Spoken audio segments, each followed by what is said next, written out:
Queen Victoria. By Lytton Strachey. Chapter 1. Antecedents. On November 6, 1817, died the Princess Charlotte, only child of the Prince Regent, and heir to the crown of England. Her short life had hardly been a happy one. By nature impulsive, capricious, and vehement, she had always longed for liberty, and she had never possessed it. She had been brought up among violent family quarrels, had been early separated from her disreputable and eccentric mother, and handed over to the care of her disreputable and selfish father. When she was 17, he decided to marry her off to the Prince of Orange. She, at first, acquiesced, but, suddenly falling in love with Prince Augustus of Prussia, she determined to break off the engagement. This was not her first love affair, for she had previously carried on a clandestine correspondence with a Captain Hesse. Prince Augustus was already married, morganatically, but she did not know it, and he did not tell her. While she was spinning out the negotiations with the Prince of Orange, the Allied sovereign, it was June, 1814, arrived in London to celebrate their victory. Among them, in the suite of the Emperor of Russia, was the young and handsome Prince Leopold of Saxe-Coburg. He made several attempts to attract the notice of the princess, but she, with her heart elsewhere, paid very little attention. Next month the Prince Regent, discovering that his daughter was having secret meetings with Prince Augustus, suddenly appeared upon the scene and, after dismissing her household, sentenced her to a strict seclusion in Windsor Park.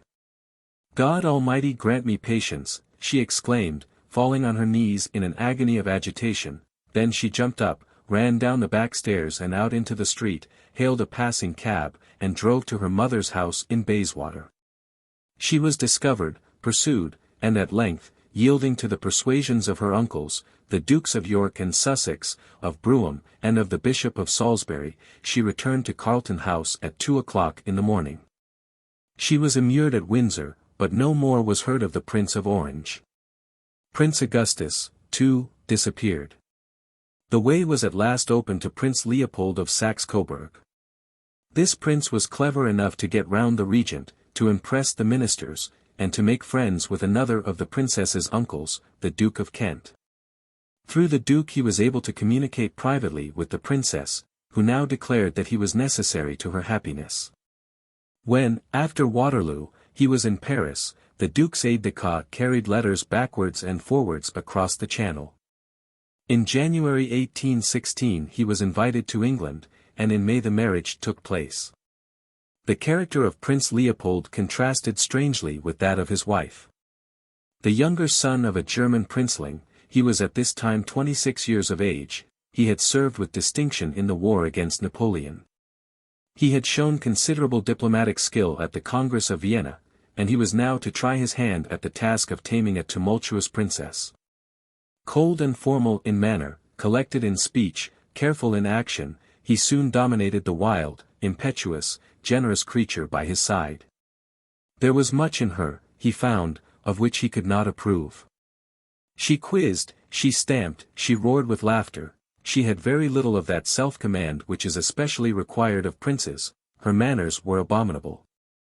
Of the latter he was a good judge, having moved, as he himself explained to his niece many years later, in the best society of Europe, being in fact, what is called in French de la fleur de poise. There was continual friction, but every scene ended in the same way. Standing before him like a rebellious boy in petticoats, her body pushed forward, her hands behind her back, with flaming cheeks and sparkling eyes, she would declare at last that she was ready to do whatever he wanted. "If you wish it, I will do it," she would say. "I want nothing for myself," he invariably answered. "When I press something on you, it is from a conviction that it is for your interest and for your good." Among the members of the household at Claremont, near Esher, where the royal pair were established, was a young German physician, Christian Friedrich Stockmar. He was the son of a minor magistrate in Coburg, and, after taking part as a medical officer in the war, he had settled down as a doctor in his native town. Here he had met Prince Leopold, who had been struck by his ability, and, on his marriage, brought him to England as his personal physician. A curious fate awaited this young man. Many were the gifts which the future held in store for him, many and various, influence, power, mystery, unhappiness, a broken heart. At Claremont his position was a very humble one. But the princess took a fancy to him, called him Strachey, and romped with him along the corridors. Dyspeptic by constitution, melancholic by temperament, he could yet be lively on occasion, and was known as a wit in Coburg. He was virtuous, too, and served the royal menage with approbation. "My master," he wrote in his diary, "is the best of all husbands in all the 5 quarters of the globe. And his wife bears him an amount of love, the greatness of which can only be compared with the English national debt." Before long he gave proof of another quality, a quality which was to color the whole of his life: cautious sagacity. When, in the spring of 1817, it was known that the princess was expecting a child, the post of one of her physicians in ordinary was offered to him, and he had the good sense to refuse it. He perceived that his colleagues would be jealous of him, that his advice would probably not be taken, but that, if anything were to go wrong, it would be certainly the foreign doctor who would be blamed. Very soon, indeed, he came to the opinion that the low diet and constant bleedings, to which the unfortunate princess was subjected, were an error. He drew the prince aside, and begged him to communicate this opinion to the English doctors. But it was useless. The fashionable lowering treatment was continued for months. On November 5, at 9 o'clock in the evening, after a labor of over 50 hours, the princess was delivered of a dead boy. At midnight her exhausted strength gave way. When, at last, Stockmar consented to see her, he went in, and found her obviously dying, while the doctors were plying her with wine. She seized his hand and pressed it. "They have made me tipsy," she said. After a little he left her, and was already in the next room when he heard her call out in her loud voice, "Strachey! Strachey!" As he ran back the death rattle was in her throat. She tossed herself violently from side to side, then suddenly drew up her legs, and it was over. The prince, after hours of watching, had left the room for a few moments' rest, and Stockmar had now to tell him that his wife was dead. At first he could not be made to realize what had happened. On their way to her room he sank down on a chair while Stockmar knelt beside him. It was all a dream, it was impossible. At last, by the bed, he, too, knelt down and kissed the cold hands. Then rising and exclaiming, "Now I am quite desolate. Promise me never to leave me," he threw himself into Stockmar's arms. 2. The tragedy at Claremont was of a most upsetting kind. The royal kaleidoscope had suddenly shifted, and nobody could tell how the new pattern would arrange itself.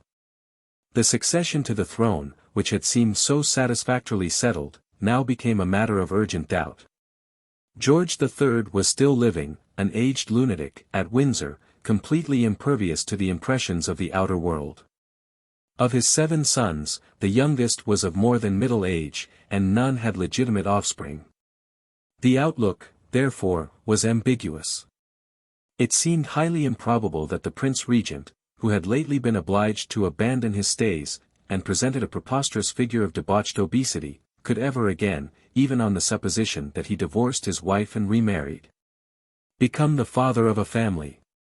Besides the Duke of Kent, who must be noticed separately, the other brothers, in order of seniority, were the Dukes of York, Clarence, Cumberland, Sussex, and Cambridge. Their situations and prospects require a brief description. The Duke of York, whose escapades in times past with Mrs. Clark and the army had brought him into trouble, now divided his life between London and a large, extravagantly ordered and extremely uncomfortable country house where he occupied himself with racing, whist, and improper stories. He was remarkable among the princes for one reason: he was the only one of them, so we are informed by a highly competent observer, who had the feelings of a gentleman. He had been long married to the Princess Royal of Prussia, a lady who rarely went to bed and was perpetually surrounded by vast numbers of dogs, parrots, and monkeys. They had no children. The Duke of Clarence had lived for many years in complete obscurity with Mrs. Jordan, the actress, in Bushy Park.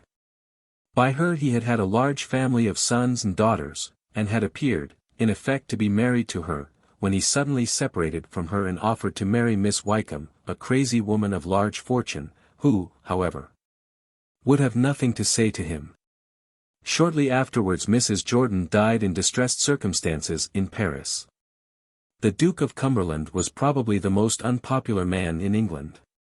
Hideously ugly, with a distorted eye, he was bad-tempered and vindictive in private, a violent reactionary in politics, and was subsequently suspected of murdering his valet and of having carried on an amorous intrigue of an extremely scandalous kind. He had lately married a German princess, but there were as yet no children by the marriage. The Duke of Sussex had mildly literary tastes and collected books. He had married Lady Augusta Murray, by whom he had 2 children, but the marriage, under the Royal Marriages Act, was declared void. On Lady Augusta's death, he married Lady Cecilia Buggin. She changed her name to Underwood, but this marriage also was void. Of the Duke of Cambridge, the youngest of the brothers, not very much was known. He lived in Hanover, wore a blonde wig, chattered and fidgeted a great deal, and was unmarried. Besides his 7 sons, George III had 5 surviving daughters. Of these, 2, the Queen of Württemberg and the Duchess of Gloucester, were married and childless.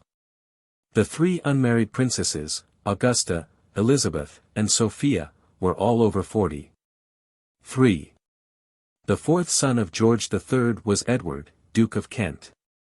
He was now 50 years of age, a tall, stout, vigorous man, highly colored, with bushy eyebrows, a bald top to his head, and what hair he had carefully dyed a glossy black. His dress was extremely neat, and in his whole appearance there was a rigidity which did not belie his character. He had spent his early life in the army, at Gibraltar, in Canada, in the West Indies, and, under the influence of military training, had become at first a disciplinarian and at last a martinet. In 1802, having been sent to Gibraltar to restore order in a mutinous garrison, he was recalled for undue severity, and his active career had come to an end. Since then he had spent his life regulating his domestic arrangements with great exactitude, busying himself with the affairs of his numerous dependents, designing clocks, and struggling to restore order to his finances, for, in spite of his being, as someone said who knew him well, règle comme du papier à musique, and in spite of an income of L24,000 a year, he was hopelessly in debt. He had quarrelled with most of his brothers, particularly with the Prince Regent, and it was only natural that he should have joined the political opposition and become a pillar of the Whigs. What his political opinions may actually have been is open to doubt. It has often been asserted that he was a liberal, or even a radical, and, if we are to believe Robert Owen, he was a necessitarian socialist. His relations with Owen, the shrewd, gullible, high-minded, wrong-headed, illustrious and preposterous father of socialism and co-operation, were curious and characteristic. He talked of visiting the mills at New Lanark. He did, in fact, preside at one of Owen's public meetings. He corresponded with him on confidential terms, and he even, so Owen assures us, returned, after his death, from the sphere of spirits to give encouragement to the Owenites on earth. In an especial manner, says Owen, I have to name the very anxious feelings of the spirit of His Royal Highness the late Duke of Kent, who early informed me that there were no titles in the spiritual spheres into which he had entered, to benefit not a class, a sect, a party, or any particular country, but the whole of the human race, through futurity. His whole spirit proceeding with me has been most beautiful, Owen adds, making his own appointments, and never in one instance has this spirit not been punctual to the minute he had named. But Owen was of a sanguine temperament. He also numbered among his proselytes President Jefferson, Prince Metternich, and Napoleon, so that some uncertainty must still linger over the Duke of Kent's views. But there is no uncertainty about another circumstance. His Royal Highness borrowed from Robert Owen, on various occasions, various sums of money which were never repaid and amounted in all to several £100s. After the death of the Princess Charlotte it was clearly important, for more than one reason, that the Duke of Kent should marry. From the point of view of the nation, the lack of heirs in the reigning family seemed to make the step almost obligatory. It was also likely to be highly expedient from the point of view of the Duke. To marry as a public duty, for the sake of the royal succession, would surely deserve some recognition from a grateful country. When the Duke of York had married he had received a settlement of L25,000 a year. Why should not the Duke of Kent look forward to an equal sum? But the situation was not quite simple.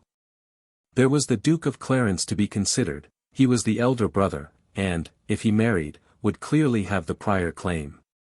On the other hand, if the Duke of Kent married, it was important to remember that he would be making a serious sacrifice. A lady was involved.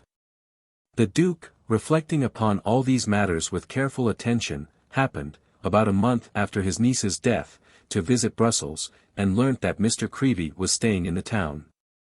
Mr. Creevey was a close friend of the leading Whigs and an inveterate gossip, and it occurred to the Duke that there could be no better channel through which to communicate his views upon the situation to political circles at home. Apparently it did not occur to him that Mr. Creevey was malicious and might keep a diary. He therefore sent for him on some trivial pretext, and a remarkable conversation ensued.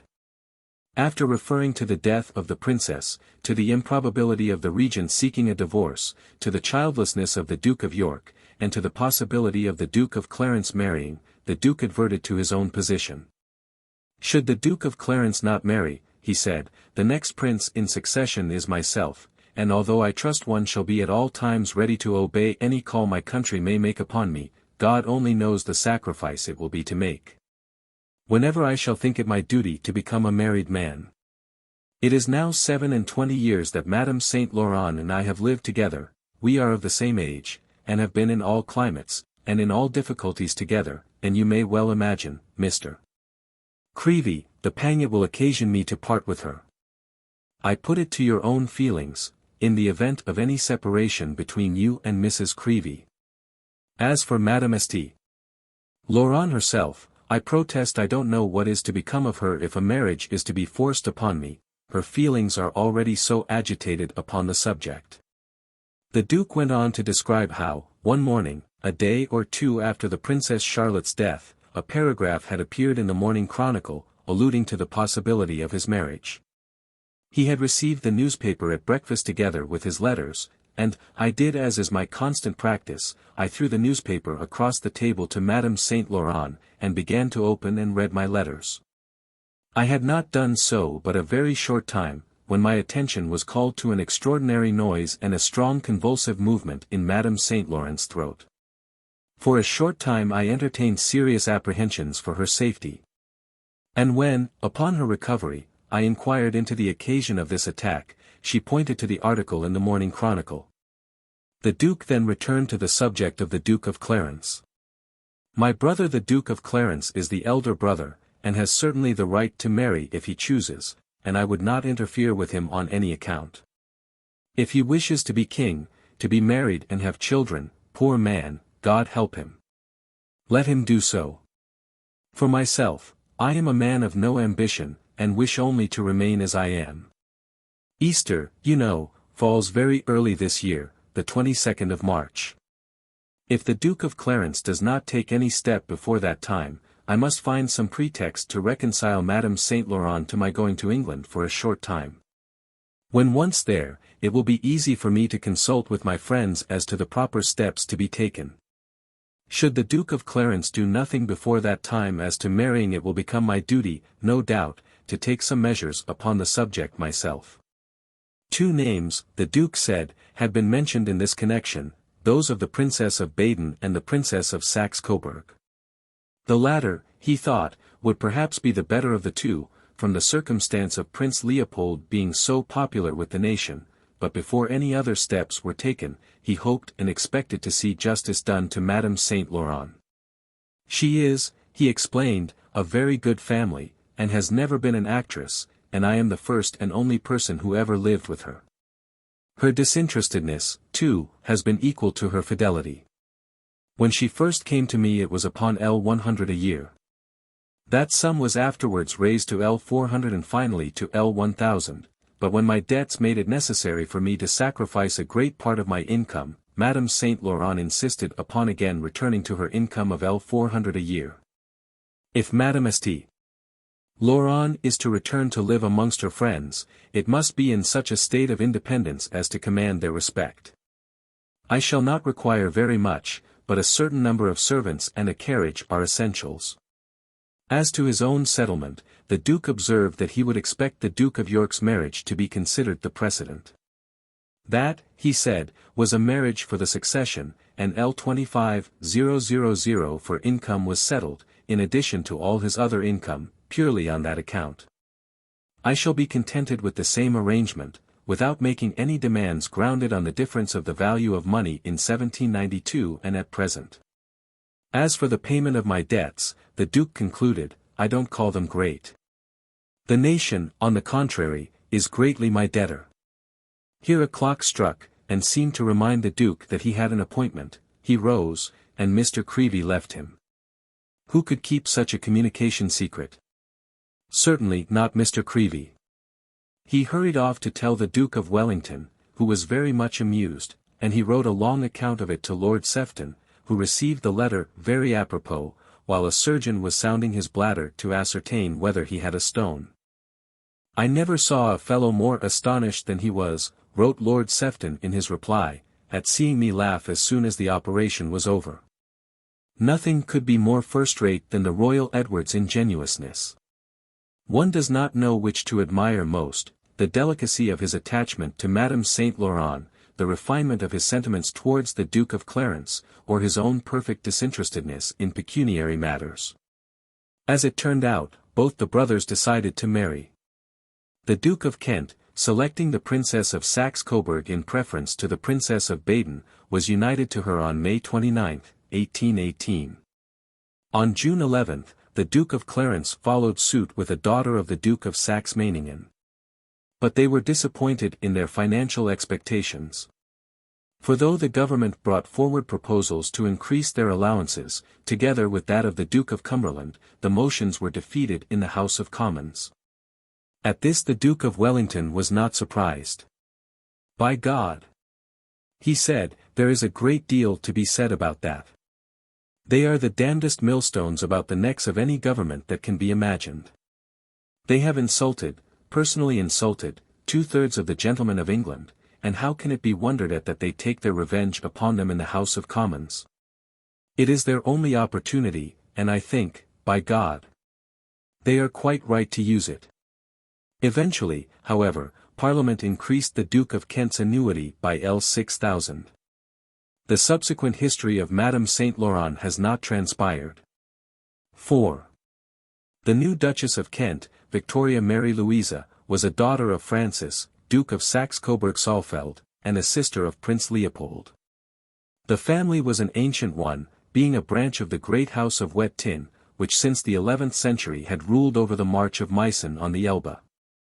In the 15th century the whole possessions of the house had been divided between the Albertine and Ernestine branches, from the former descended the electors and kings of Saxony. The latter, ruling over Thuringia, became further subdivided into 5 branches, of which the Duchy of Saxe-Coburg was one. This principality was very small, containing about 60,000 inhabitants, but it enjoyed independent and sovereign rights. During the disturbed years which followed the French Revolution, its affairs became terribly involved. The Duke was extravagant, and kept open house for the swarms of refugees, who fled eastward over Germany as the French power advanced. Among these was the Prince of Leiningen, an elderly beau, whose domains on the Moselle had been seized by the French, but who was granted in compensation the territory of Amorbach in Lower Franconia. In 1803 he married the Princess Victoria, at that time 17 years of age. 3 years later Duke Francis died a ruined man. The Napoleonic hero passed over Saxe-Coburg. The duchy was seized by the French, and the ducal family were reduced to beggary, almost to starvation. At the same time the little principality of Amorbach was devastated by the French, Russian, and Austrian armies, marching and countermarching across it. For years there was hardly a cow in the country, nor enough grass to feed a flock of geese. Such was the desperate plight of the family which, a generation later, was to have gained a foothold in half the reigning houses of Europe. The Napoleonic hero had indeed done its work, the seed was planted. And the crop would have surprised Napoleon. Prince Leopold, thrown upon his own resources at 15, made a career for himself and married the heiress of England. The Princess of Leiningen, struggling at Amorbach with poverty, military requisitions, and a feudal husband, developed an independence of character and a tenacity of purpose which were to prove useful in very different circumstances. In 1814, her husband died, leaving her with 2 children and the regency of the principality. After her brother's marriage with the Princess Charlotte, it was proposed that she should marry the Duke of Kent. But she declined, on the ground that the guardianship of her children and the management of her domains made other ties undesirable. The Princess Charlotte's death, however, altered the case. And when the Duke of Kent renewed his offer, she accepted it. She was 32 years old, short, stout, with brown eyes and hair, and rosy cheeks, cheerful and voluble, and gorgeously attired in rustling silks and bright velvets. She was certainly fortunate in her contented disposition, for she was fated, all through her life, to have much to put up with. Her second marriage, with its dubious prospects, seemed at first to be chiefly a source of difficulties and discomforts.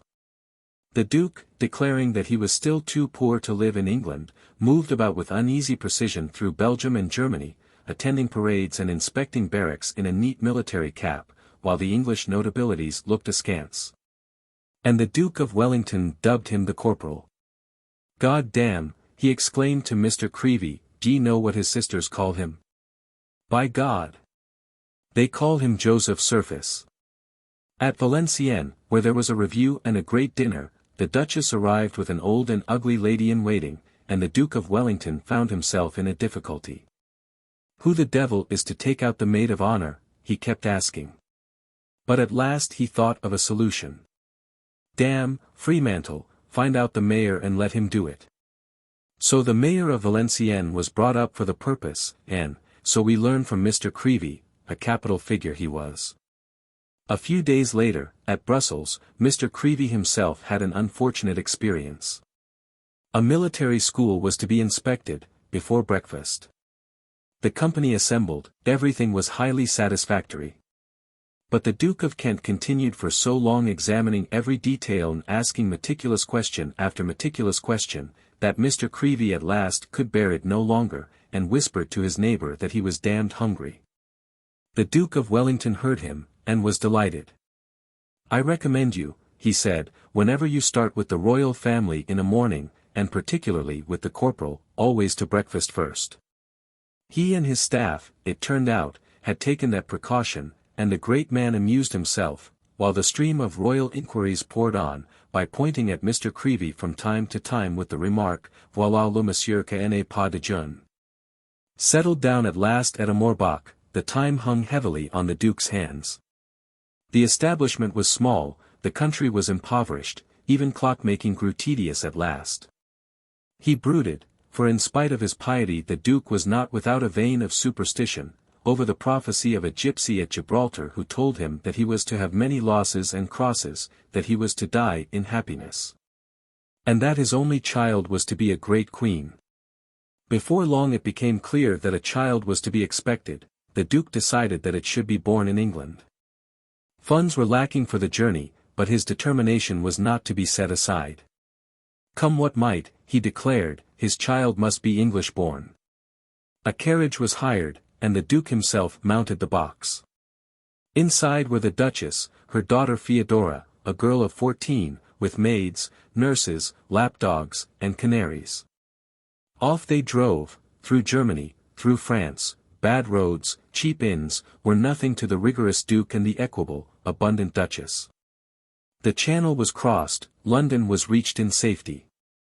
The authorities provided a set of rooms in Kensington Palace, and there, on May 24, 1819, a female infant was born. How do you find this book? Any thoughts about the book or the author? Any suggestion for improvement? Please take a moment to share your thoughts in a comment. If you like it, share it with your friends who might enjoy it as well. Subscribe to keep in touch. Visit CompleteAudiobooks.com for more quality content. Chapter 2. Childhood. The child who, in these not very impressive circumstances, appeared in the world, received but scant attention. There was small reason to foresee her destiny. The Duchess of Clarence, 2 months before, had given birth to a daughter. This infant, indeed, had died almost immediately, but it seemed highly probable that the Duchess would again become a mother, and so it actually fell out. More than this, the Duchess of Kent was young, and the Duke was strong. There was every likelihood that before long a brother would follow, to snatch her faint chance of the succession from the little princess. Nevertheless, the Duke had other views. There were prophecies. At any rate, he would christen the child Elizabeth, a name of happy augury. In this, however, he reckoned without the regent, who, seeing a chance of annoying his brother, suddenly announced that he himself would be present at the baptism, and signified at the same time that one of the godfathers was to be the Emperor Alexander of Russia. And so when the ceremony took place, and the Archbishop of Canterbury asked by what name he was to baptize the child, the regent replied, Alexandria. At this the Duke ventured to suggest that another name might be added. Certainly, said the regent, Georgina. Or Elizabeth, said the Duke. There was a pause, during which the Archbishop, with the baby in his lawn sleeves, looked with some uneasiness from one prince to the other. Very well, then, said the regent at last, call her after her mother. But Alexandrina must come first. Thus, to the disgust of her father, the child was christened Alexandrina Victoria. The Duke had other subjects of disgust. The meagre grant of the Commons had by no means put an end to his financial distresses. It was to be feared that his services were not appreciated by the nation. His debts continued to grow. For many years he had lived upon £7,000 a year. But now his expenses were exactly doubled. He could make no further reductions. As it was, there was not a single servant in his meagre grant establishment who was idle for a moment from morning to night. He poured out his griefs in a long letter to Robert Owen, whose sympathy had the great merit of being practical. I now candidly state, he wrote, that, after viewing the subject in every possible way, I am satisfied that, to continue to live in England, even in the quiet way in which we are going on, without splendor, and without show, nothing short of doubling the £7,000 will do, reduction being impossible. It was clear that he would be obliged to sell his house for £51,300, if that failed, he would go and live on the continent. If my services are useful to my country, it surely becomes those who have the power to support me in substantiating those just claims I have for the very extensive losses and privations I have experienced during the very long period of my professional servitude in the colonies. And if this is not attainable, it is a clear proof to me that they are not appreciated. And under that impression I shall not scruple, in due time, to resume my retirement abroad, when the Duchess and myself shall have fulfilled our duties in establishing the English birth of my child, and giving it material nutriment on the soil of Old England, and which we shall certainly repeat, if Providence destines, to give us any further increase of family. In the meantime, he decided to spend the winter at Sidmouth, in order, he told Owen, that the Duchess may have the benefit of tepid sea bathing, and our infant that of sea air, on the fine coast of Devonshire, during the months of the year that are so odious in London. In December the move was made. With the new year, the Duke remembered another prophecy. In 1820, a fortune-teller had told him, 2 members of the royal family would die. Who would they be? He speculated on the various possibilities. The king, it was plain, could not live much longer, and the Duchess of York had been attacked by a mortal disease. Probably it would be the king and the Duchess of York. Or perhaps the king and the Duke of York, or the king and the regent. He himself was one of the healthiest men in England. My brothers, he declared, are not so strong as I am. I have lived a regular life. I shall outlive them all. The crown will come to me and my children. He went out for a walk, and got his feet wet. On coming home, he neglected to change his stockings. He caught cold, inflammation of the lungs set in, and on January 22 he was a dying man. By a curious chance, young Dr. Stockmar was staying in the house at the time. 2 years before, he had stood by the deathbed of the Princess Charlotte, and now he was watching the Duke of Kent in his agony. On Stockmar's advice, a will was hastily prepared. The Duke's earthly possessions were of a negative character. But it was important that the guardianship of the unwitting child, whose fortunes were now so strangely changing, should be assured to the Duchess. The Duke was just able to understand the document, and to append his signature. Having inquired whether his writing was perfectly clear, he became unconscious, and breathed his last on the following morning. 6 days later came the fulfillment of the second half of the gypsy's prophecy. The long, unhappy, and inglorious life of George III of England was ended. 2.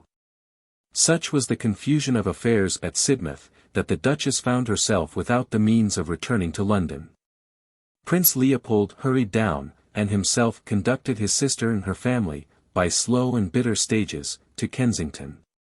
The widowed lady, in her voluminous blacks, needed all her equanimity to support her. Her prospects were more dubious than ever. She had 6,000 a year of her own, but her husband's debts loomed before her like a mountain. Soon she learnt that the Duchess of Clarence was once more expecting a child. What had she to look forward to in England? Why should she remain in a foreign country, among strangers, whose language she could not speak, whose customs she could not understand? Surely it would be best to return to Amorbach, and there, among her own people, bring up her daughters in economical obscurity. But she was an inveterate optimist, she had spent her life in struggles, and would not be daunted now. And besides, she adored her baby. C'est mon bonheur, mes délices, mon existence, she declared, the darling should be brought up as an English princess, whatever lot awaited her. Prince Leopold came forward nobly with an offer of an additional 3,000 a year, and the Duchess remained at Kensington. The child herself was extremely fat, and bore a remarkable resemblance to her grandfather. C'est l'image du fou roi, exclaimed the Duchess. C'est le roi Georges en jupons, echoed the surrounding ladies, as the little creature waddled with difficulty from one to the other. Before long, the world began to be slightly interested in the nursery at Kensington. When, early in 1821, the Duchess of Clarence's second child, the Princess Elizabeth, died within 3 months of its birth, the interest increased. Great forces and fierce antagonisms seemed to be moving, obscurely, about the royal cradle. It was a time of faction and anger, of violent repression and profound discontent.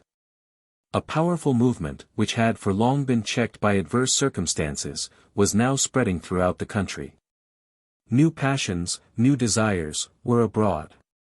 Or rather old passions and old desires, reincarnated with a new potency, love of freedom, hatred of injustice, hope for the future of man. The mighty still sat proudly in their seats, dispensing their ancient tyranny. But a storm was gathering out of the darkness, and already there was lightning in the sky.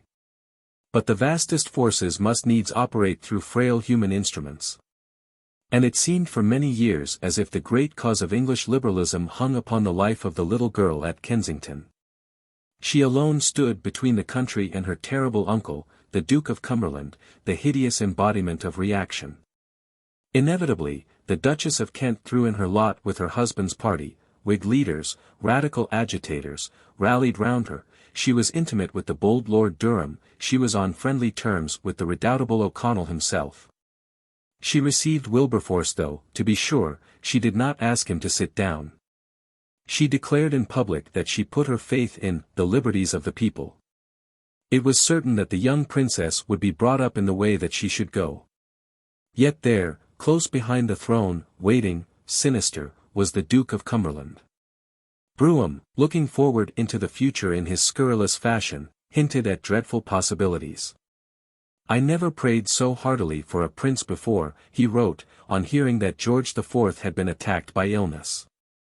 If he had gone, all the troubles of these villains, the Tory ministers, went with him, and they had fled. I, the Duke of York, their own man for his life. He, Fred. Won't live long either. That prince of blackguards, brother William, is as bad a life, so we come in the course of nature to be assassinated by King Ernest I or Regent Ernest, the Duke of Cumberland. Such thoughts were not peculiar to Brougham. In the seething state of public feeling, they constantly leapt to the surface. And, even so late as the year previous to her accession, the radical newspapers were full of suggestions that the Princess Victoria was in danger from the machinations of her wicked uncle. But no echo of these conflicts and forebodings reached the little Dinah, for so she was called in the family circle, as she played with her dolls, or scampered down the passages, or rode on the donkey her Uncle York had given her along the avenues of Kensington Gardens. The fair-haired, blue-eyed child was idolized by her nurses, and her mother's ladies, and her sister Theodora. And for a few years there was danger, in spite of her mother's strictness, of her being spoilt. From time to time, she would fly into a violent passion, stamp her little foot, and set everyone at defiance. Whatever they might say, she would not learn her letters. No, she would not. Afterwards, she was very sorry, and burst into tears, but her letters remained unlearnt. When she was 5 years old, however, a change came, with the appearance of Fraulein Lehzen. This lady, who was the daughter of a Hanoverian clergyman, and had previously been the Princess Theodora's governess, soon succeeded in instilling a new spirit into her charge. At first, indeed, she was appalled by the little princess's outbursts of temper. Never in her life, she declared, had she seen such a passionate and naughty child. Then she observed something else: the child was extraordinarily truthful. Whatever punishment might follow, she never told a lie. Firm, very firm, the new governess yet had the sense to see that all the firmness in the world would be useless, unless she could win her way into little Dinah's heart. She did so, and there were no more difficulties. Dinah learnt her letters like an angel, and she learnt other things as well. The Baroness de Spath taught her how to make little board boxes and decorate them with tinsel and painted flowers. Her mother taught her religion. Sitting in the pew every Sunday morning, the child of 6 was seen listening in rapt attention to the clergyman's endless sermon, for she was to be examined upon it in the afternoon. The Duchess was determined that her daughter, from the earliest possible moment, should be prepared for her high station in a way that would commend itself to the most respectable. Her good, plain, thrifty German mind recoiled with horror and amazement from the shameless junketings at Carlton House. Dinah should never be allowed to forget for a moment the virtues of simplicity, regularity, propriety, and devotion. The little girl, however, was really in small need of such lessons, for she was naturally simple and orderly, she was pious without difficulty, and her sense of propriety was keen. She understood very well the niceties of her own position. When, a child of 6, Lady Jane Ellis was taken by her grandmother to Kensington Palace, she was put to play with the Princess Victoria, who was the same age as herself. The young visitor, ignorant of etiquette, began to make free with the toys on the floor, in a way which was a little too familiar. But, you must not touch those, she was quickly told, they are mine.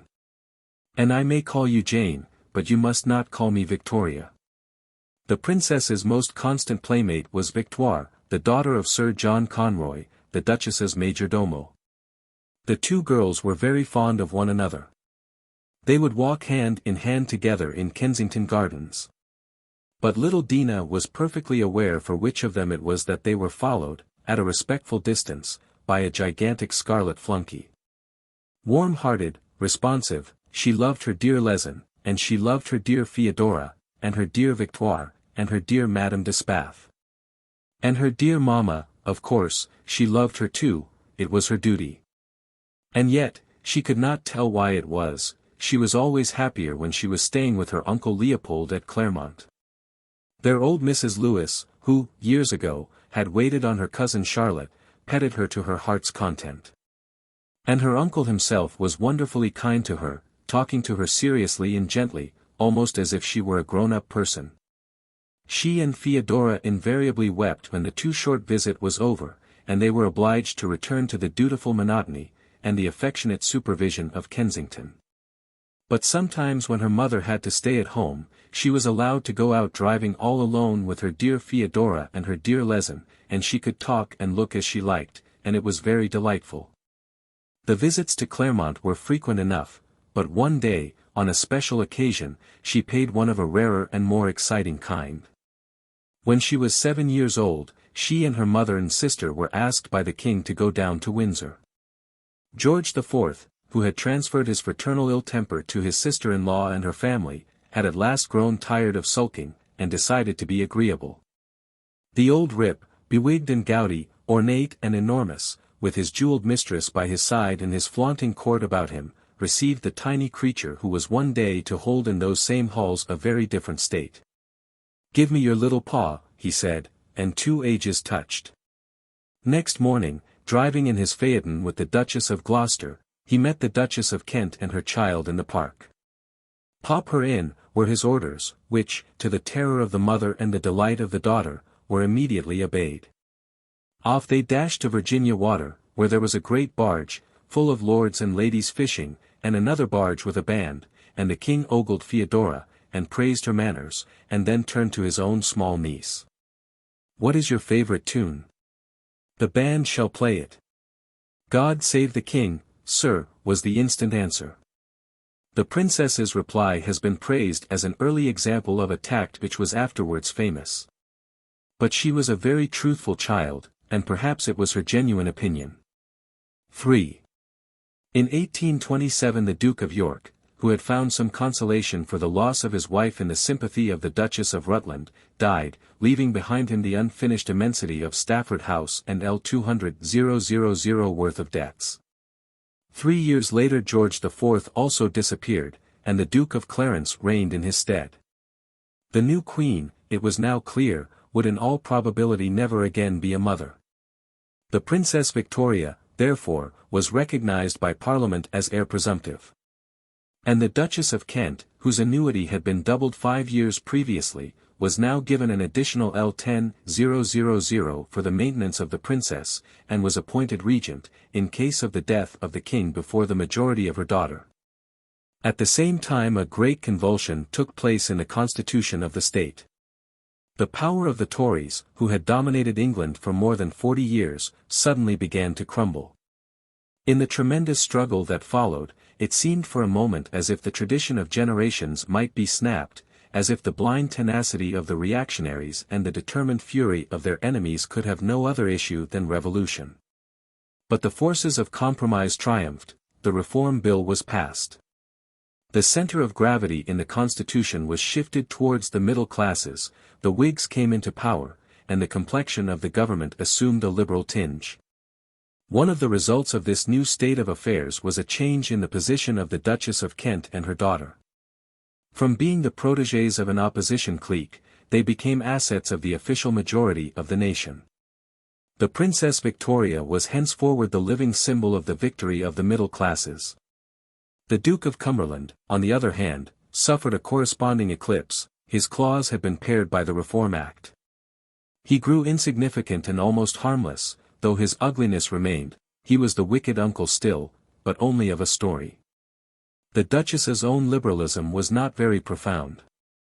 She followed naturally in the footsteps of her husband, repeating with conviction the catchwords of her husband's clever friends and the generalizations of her clever brother Leopold. She herself had no pretensions to cleverness. She did not understand very much about the poor law and the slave trade and political economy, but she hoped that she did her duty, and she ardently hoped, that the same might be said of Victoria. Her educational conceptions were those of Dr. Arnold, whose views were just then beginning to permeate society. Dr. Arnold's object was, first and foremost, to make his pupils, in the highest and truest sense of the words, Christian gentlemen. Intellectual refinements might follow. The Duchess felt convinced that it was her supreme duty in life to make quite sure that her daughter should grow up into a Christian queen. To this task she bent all her energies. And, as the child developed, she flattered herself that her efforts were not unsuccessful. When the princess was 11, she desired the bishops of London and Lincoln to submit her daughter to an examination, and report upon the progress that had been made. "I feel the time to be now come," the Duchess explained, in a letter obviously drawn up by her own hand, "that what has been done should be put to some test, that if anything has been done in error of judgment it may be corrected. and that the plan for the future should be open to consideration and revision. I attend almost always myself every lesson, or a part, and as the lady about the princess is a competent person, she assists her in preparing her lessons, for the various masters, as I resolved to act in that manner so as to be her governess myself.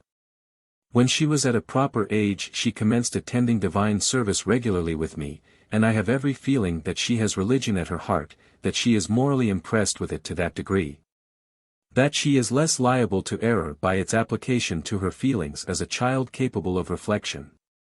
The general bent of her character, added the Duchess, is strength of intellect, capable of receiving with ease, information, and with a peculiar readiness in coming to a very just and benignant decision on any point her opinion is asked on.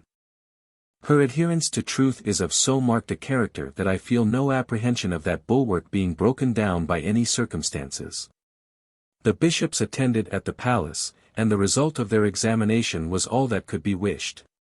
In answering a great variety of questions proposed to her, they reported, the princess displayed an accurate knowledge of the most important features of scripture history, and of the leading truths and precepts of the Christian religion as taught by the Church of England, as well as an acquaintance with the chronology and principal facts of English history remarkable in so young a person. To questions in geography, the use of the globes, arithmetic, and Latin grammar, the answers which the princess returned were equally satisfactory. They did not believe that the Duchess's plan of education was susceptible of any improvement. And the Archbishop of Canterbury, who was also consulted, came to the same gratifying conclusion. One important step, however, remained to be taken. So far, as the Duchess explained to the bishops, the princess had been kept in ignorance of the station that she was likely to fill. She is aware of its duties, and that a sovereign should live for others. So that when her innocent mind receives the impression of her future fate, she receives it with a mind formed to be sensible of what is to be expected from her, and it is to be hoped she will be too well grounded in her principles to be dazzled with the station she is to look to. In the following year it was decided that she should be enlightened on this point. The well-known scene followed, the history lesson, the genealogical table of the kings of England slipped beforehand by the governess into the book, the princess's surprise, her inquiries, her final realization of the facts. When the child at last understood, she was silent for a moment, and then she spoke. "I will be good," she said. The words were something more than a conventional protestation, something more than the expression of a superimposed desire. They were, in their limitation and their intensity, their egotism and their humility, an instinctive summary of the dominating qualities of a life. "I cried much on learning it," Her Majesty noted long afterwards. No doubt, while the others were present, even her dear Lehzen, the little girl kept up her self-command, and then crept away somewhere to ease her heart of an inward, unfamiliar agitation, with a handkerchief, out of her mother's sight. But her mother's sight was by no means an easy thing to escape. Morning and evening, day and night, there was no relaxation of the maternal vigilance. The child grew into the girl into the young woman. But still she slept in her mother's bedroom, still she had no place allowed her where she might sit or work by herself. An extraordinary watchfulness surrounded her every step. Up to the day of her accession, she never went downstairs without someone beside her holding her hand. Plainness and regularity ruled the household. The hours, the days, the years passed slowly and methodically by. The dolls, the innumerable dolls, each one so neatly dressed, each one with its name so punctiliously entered in the catalogue, were laid aside, and a little music and a little dancing took their place. Taglioni came, to give grace and dignity to the figure, and Lablache, to train the piping treble upon his own rich bass. The Dean of Chester, the official preceptor, continued his endless instruction in scripture history, while the Duchess of Northumberland, the official governess, presided over every lesson with becoming solemnity. Without doubt, the princess's main achievement during her school days was linguistic. German was naturally the first language with which she was familiar, but English and French quickly followed. And she became virtually trilingual, though her mastery of English grammar remained incomplete. At the same time, she acquired a working knowledge of Italian and some smattering of Latin. Nevertheless, she did not read very much. It was not an occupation that she cared for, partly, perhaps, because the books that were given her were all either sermons, which were very dull, or poetry, which was incomprehensible. Novels were strictly forbidden. Lord Durham persuaded her mother to get her some of Miss Martineau's tales, illustrating the truths of political economy, and they delighted her. But it is to be feared that it was the unaccustomed pleasure of the story that filled her mind, and that she never really mastered the theory of exchanges or the nature of rent. It was her misfortune that the mental atmosphere which surrounded her during these years of adolescence was almost entirely feminine. No father, no brother, was there to break in upon the gentle monotony of the daily round with impetuosity, with rudeness, with careless laughter and wafts of freedom from the outside world.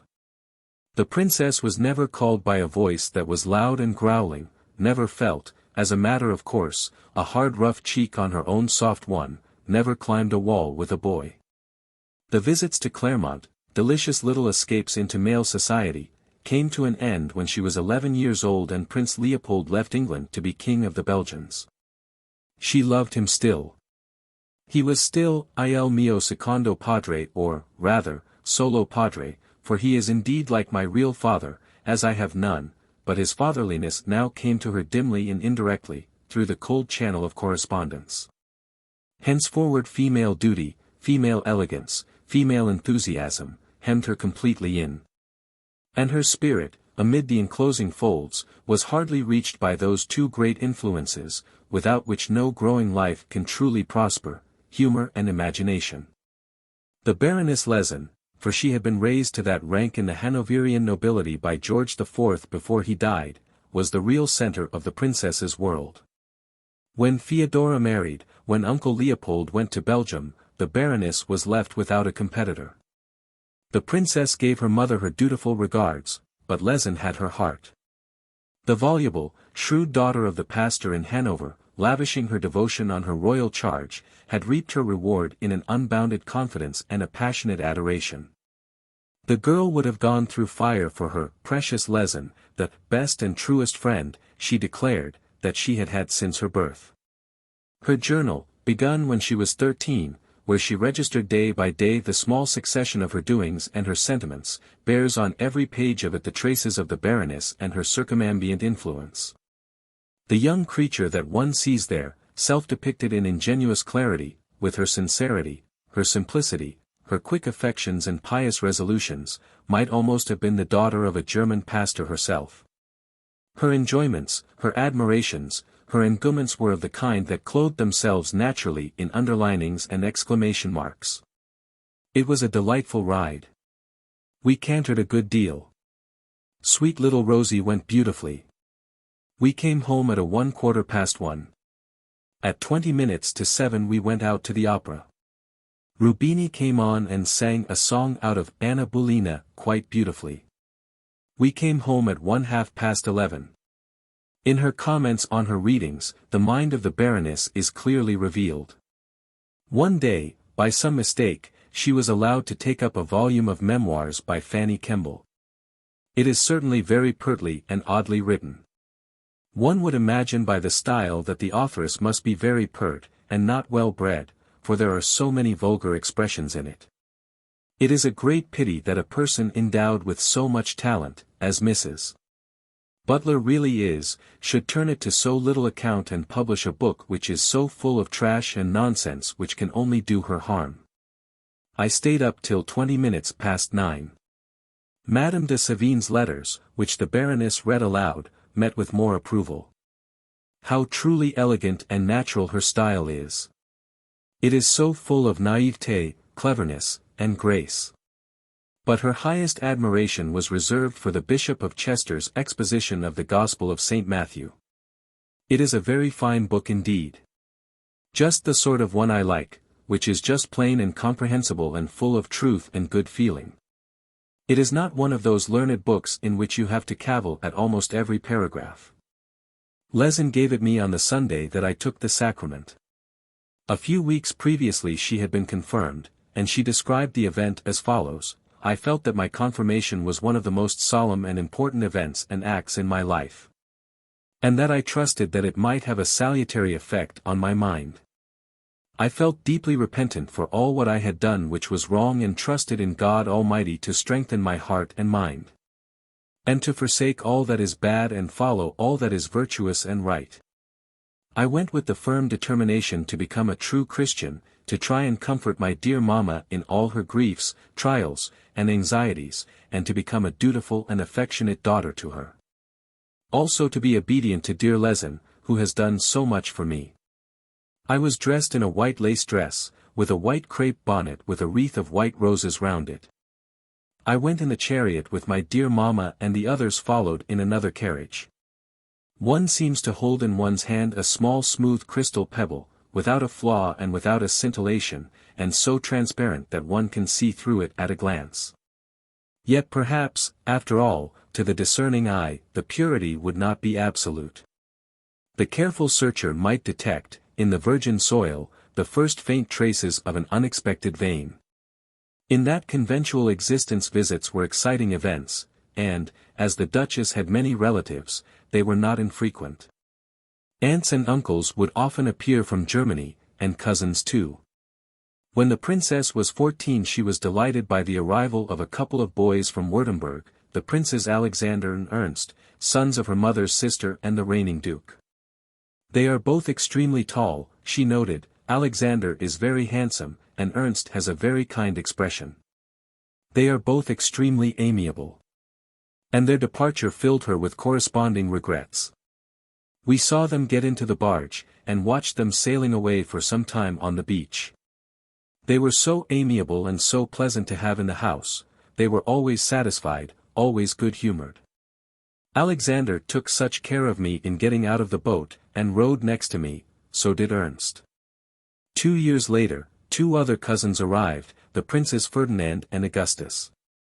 Dear Ferdinand, the princess wrote, has elicited universal admiration from all parties.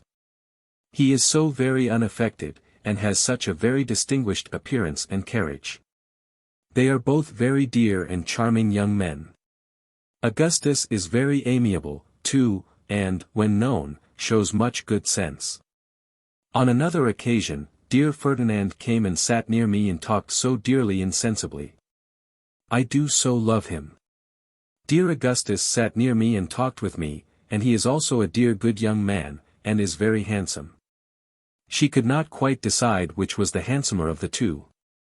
On the whole, she concluded, I think Ferdinand handsomer than Augustus, his eyes are so beautiful, and he has such a lively clever expression, both have such a sweet expression. Ferdinand has something quite beautiful in his expression when he speaks and smiles, and he is so good. However, it was perhaps best to say that they were both very handsome and very dear. But shortly afterwards 2 more cousins arrived, who threw all the rest into the shade. These were the Princes Ernest and Albert, sons of her mother's eldest brother, the Duke of Saxe-Coburg. This time the princess was more particular in her observations.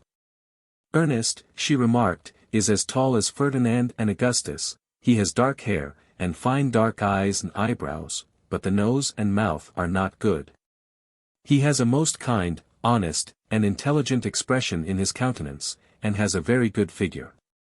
Albert, who is just as tall as Ernest but stouter, is extremely handsome, his hair is about the same color as mine.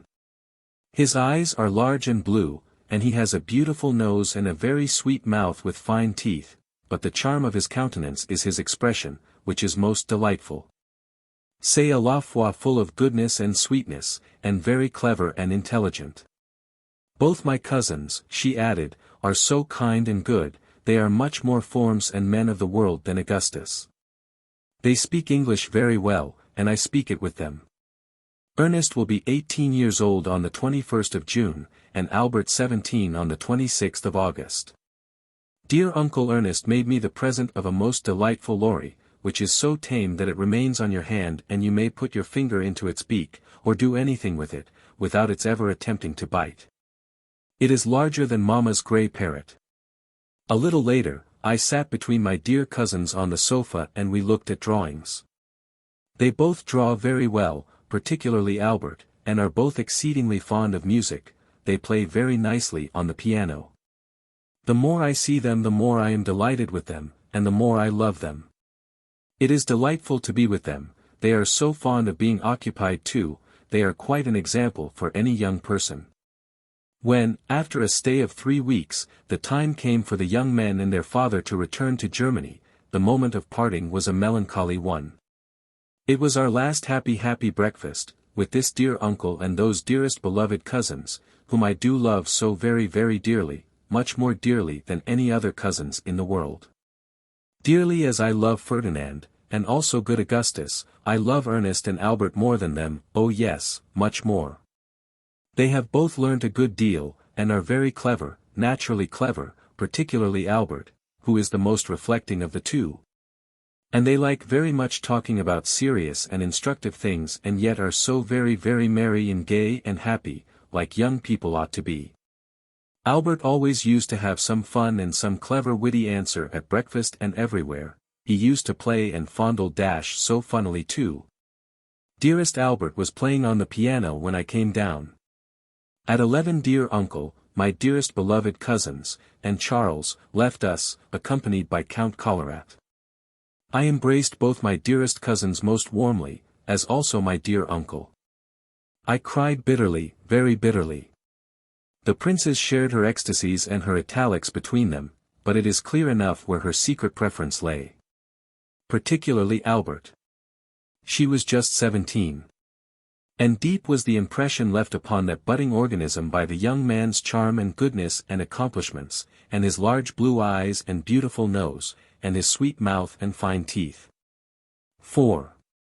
King William could not away with his sister-in-law, and the Duchess fully returned his antipathy. Without considerable tact and considerable forbearance their relative positions were well calculated to cause ill feeling. And there was very little tact in the composition of the Duchess, and no forbearance at all in that of His Majesty. A bursting, bubbling old gentleman, with quarterdeck gestures, round rolling eyes, and a head like a pineapple, his sudden elevation to the throne after 56 years of utter insignificance had almost sent him crazy. His natural exuberance completely got the best of him, he rushed about doing preposterous things in an extraordinary manner, spreading amusement and terror in every direction, and talking all the time. His tongue was decidedly Hanoverian, with its repetitions, its catchwords, that's quite another thing. That's quite another thing. Its rattling indomitability, its loud indiscreetness. His speeches, made repeatedly at the most inopportune junctures, and filled pell-mell with all the fancies and furies that happened at the moment to be whisking about in his head, were the consternation of ministers. He was 1 part blackguard, people said, and 3 parts buffoon, but those who knew him better could not help liking him, he meant well, and he was really good-humoured and kind-hearted, if you took him the right way. If you took him the wrong way, however, you must look out for squalls, as the Duchess of Kent discovered. She had no notion of how to deal with him, could not understand him in the least. Occupied with her own position, her own responsibilities, her duty, and her daughter, she had no attention to spare for the peppery susceptibilities of a foolish, disreputable old man. She was the mother of the heiress of England. And it was for him to recognize the fact, to put her at once upon a proper footing, to give her the precedence of a dowager princess of Wales, with a large annuity from the privy purse. It did not occur to her that such pretensions might be galling to a king who had no legitimate child of his own, and who yet had not altogether abandoned the hope of having one. She pressed on, with bulky vigor, along the course she had laid out. Sir John Conroy, an Irishman with no judgment and a great deal of self-importance, was her intimate counsellor, and egged her on. It was advisable that Victoria should become acquainted with the various districts of England, and through several summers a succession of tours, in the West, in the Midlands, in Wales, were arranged for her. The intention of the plan was excellent, but its execution was unfortunate. The journeys, advertised in the press, attracting enthusiastic crowds, and involving official receptions, took on the air of royal progresses.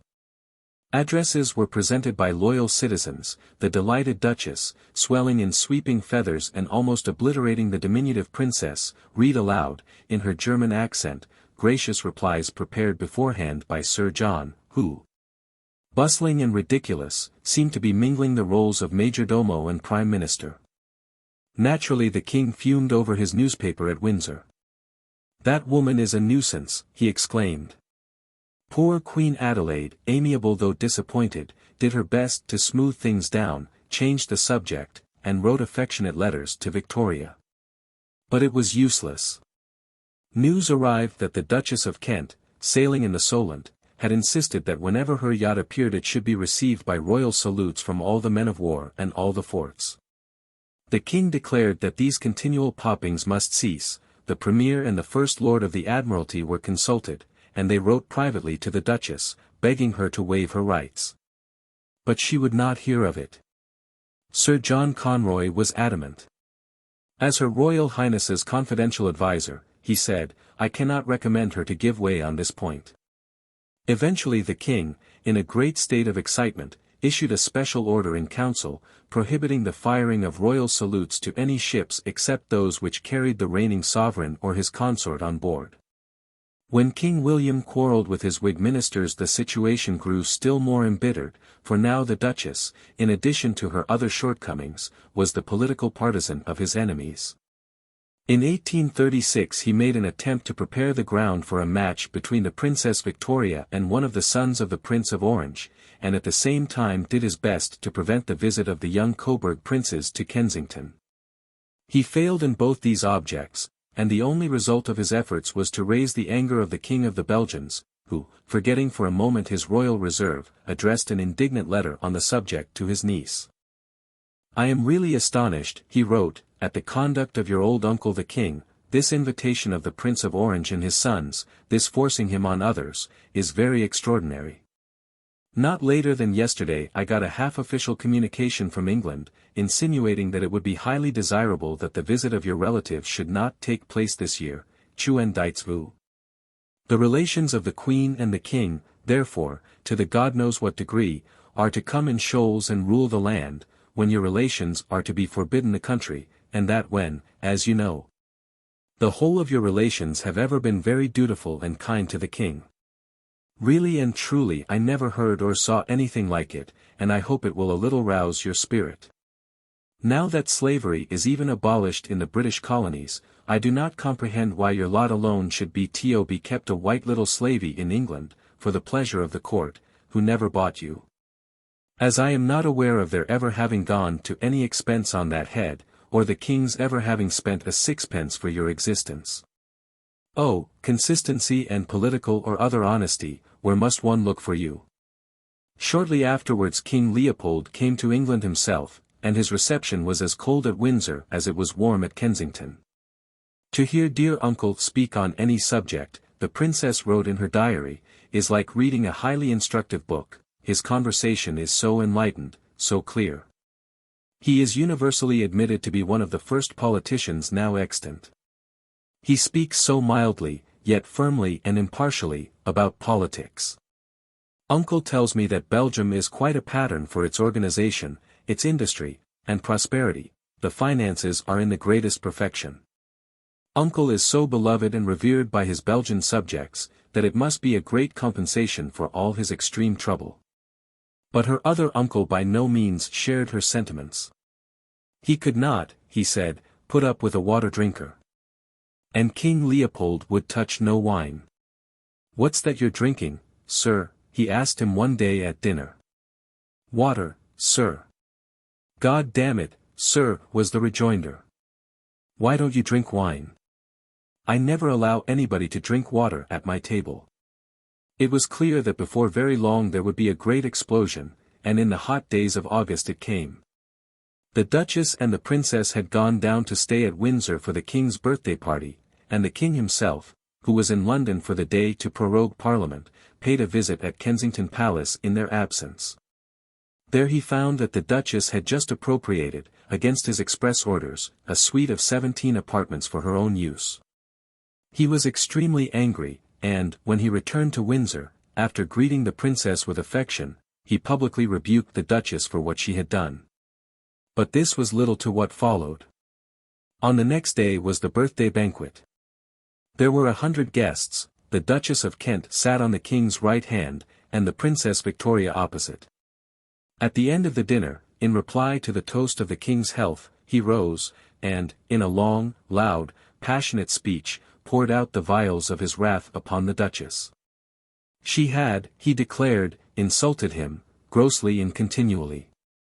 She had kept the princess away from him in the most improper manner, she was surrounded by evil advisers, and was incompetent to act with propriety in the high station which she filled, but he would bear it no longer. He would have her to know he was king, he was determined that his authority should be respected, henceforward the princess should attend at every court function with the utmost regularity. And he hoped to God that his life might be spared for 6 months longer, so that the calamity of a regency might be avoided. And the functions of the crown passed directly to the heiress presumptive instead of into the hands of the person now near him, upon whose conduct and capacity no reliance whatever could be placed. The flood of vituperation rushed on for what seemed an interminable period, while the queen blushed scarlet, the princess burst into tears, and the 100 guests sat aghast.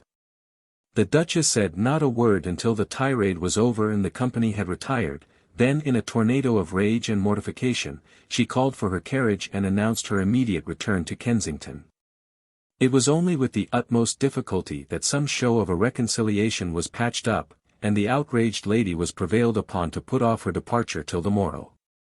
Her troubles, however, were not over when she had shaken the dust of Windsor from her feet.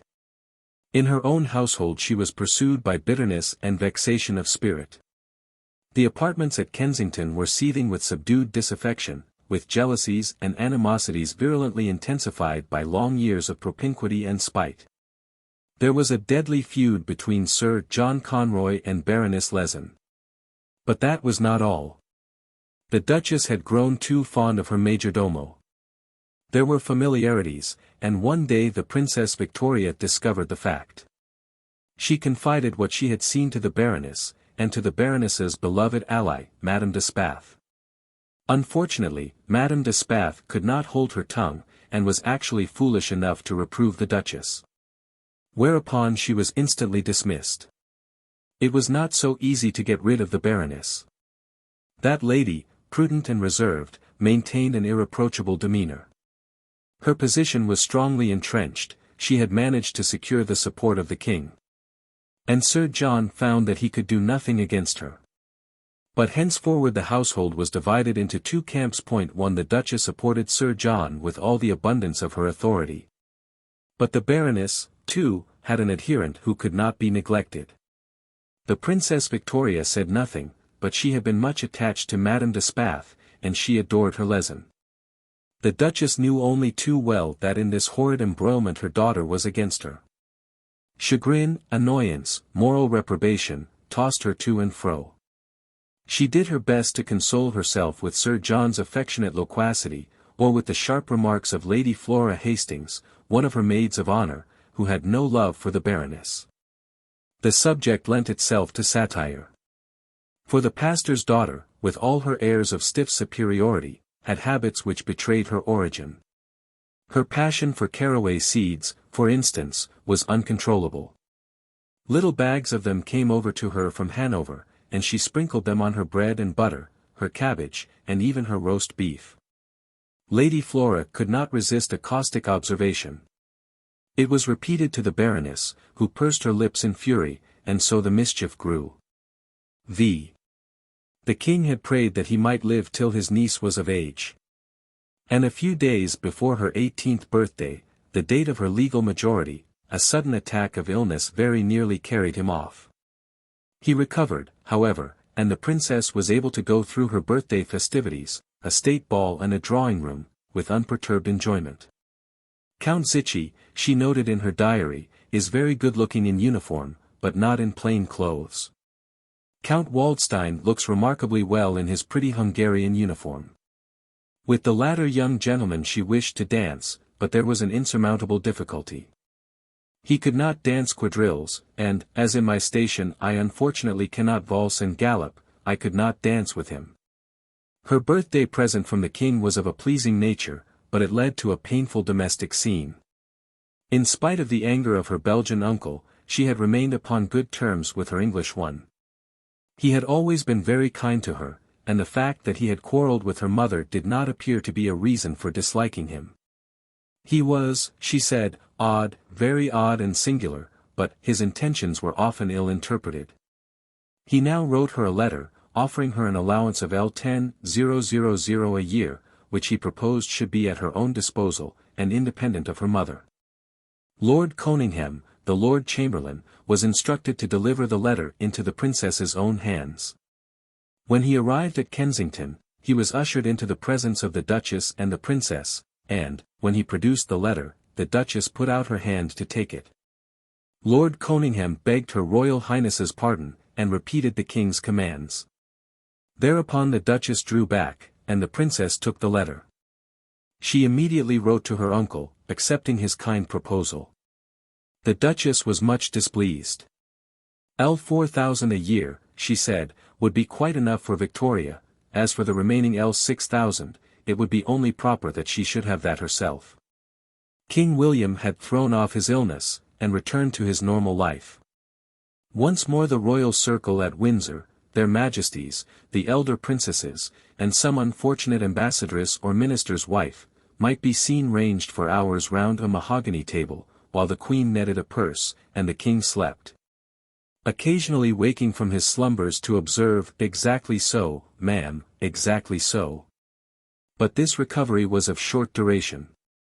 The old man suddenly collapsed, with no specific symptoms besides an extreme weakness. He yet showed no power of rallying, and it was clear to everyone that his death was now close at hand.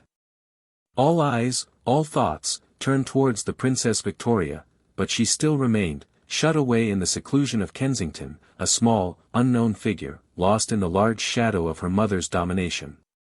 The preceding year had in fact been an important one in her development. The soft tendrils of her mind had for the first time begun to stretch out towards unchildish things. In this King Leopold encouraged her.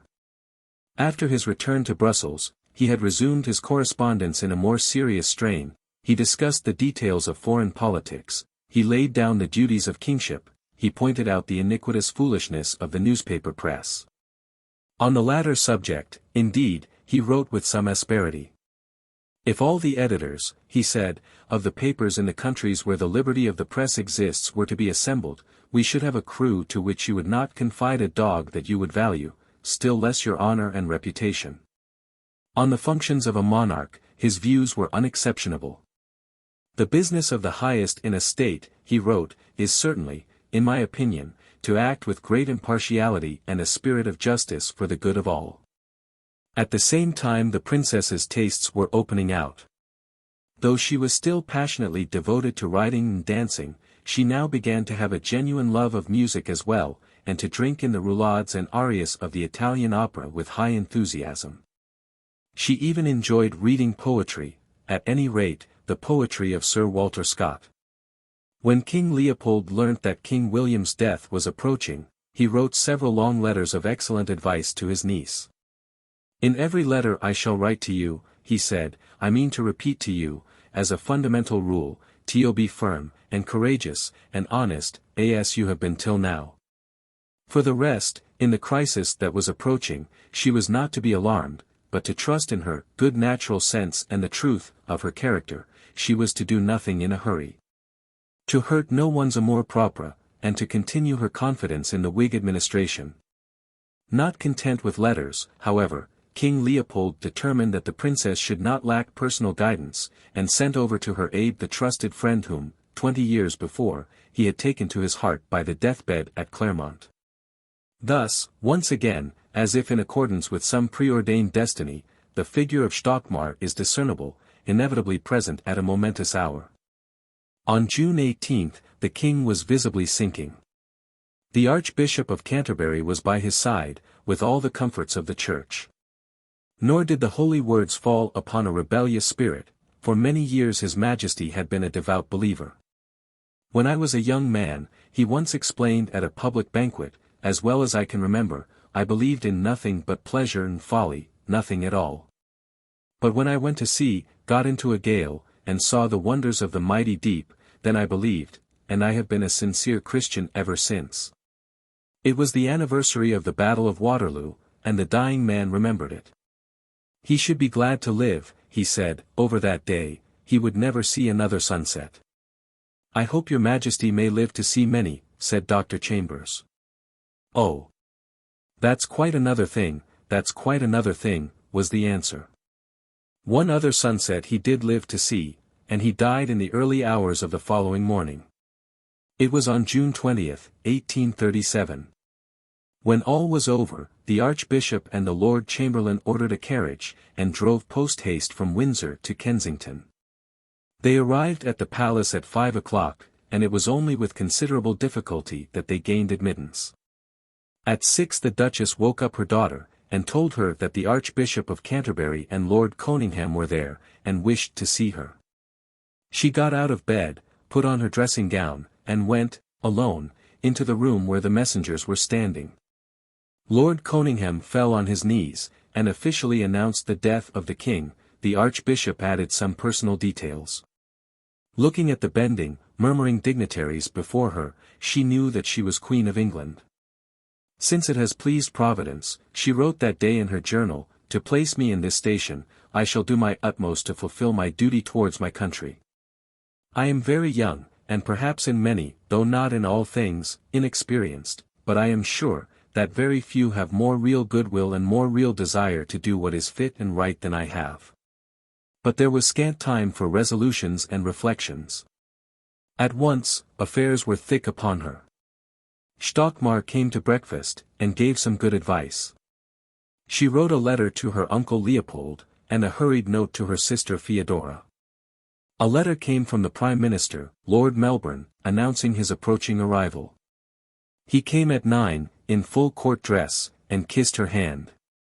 She saw him alone, and repeated to him the lesson which, no doubt, the faithful Stockmar had taught her at breakfast.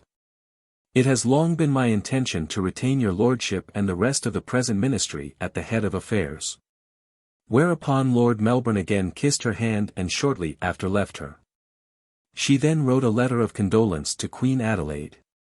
At 11, Lord Melbourne came again. And at 11:30 she went downstairs into the Red Saloon to hold her first council. The great assembly of lords and notables, bishops, generals, and ministers of state, saw the doors thrown open and a very slim girl in deep plain mourning come into the room alone and move forward to her seat with extraordinary dignity and grace. They saw a countenance, not beautiful, but prepossessing, fair hair, blue prominent eyes, a small curved nose, an open mouth revealing the upper teeth, a tiny chin, a clear complexion, and, over all, the strangely mingled signs of innocence, of gravity, of youth, and of composure.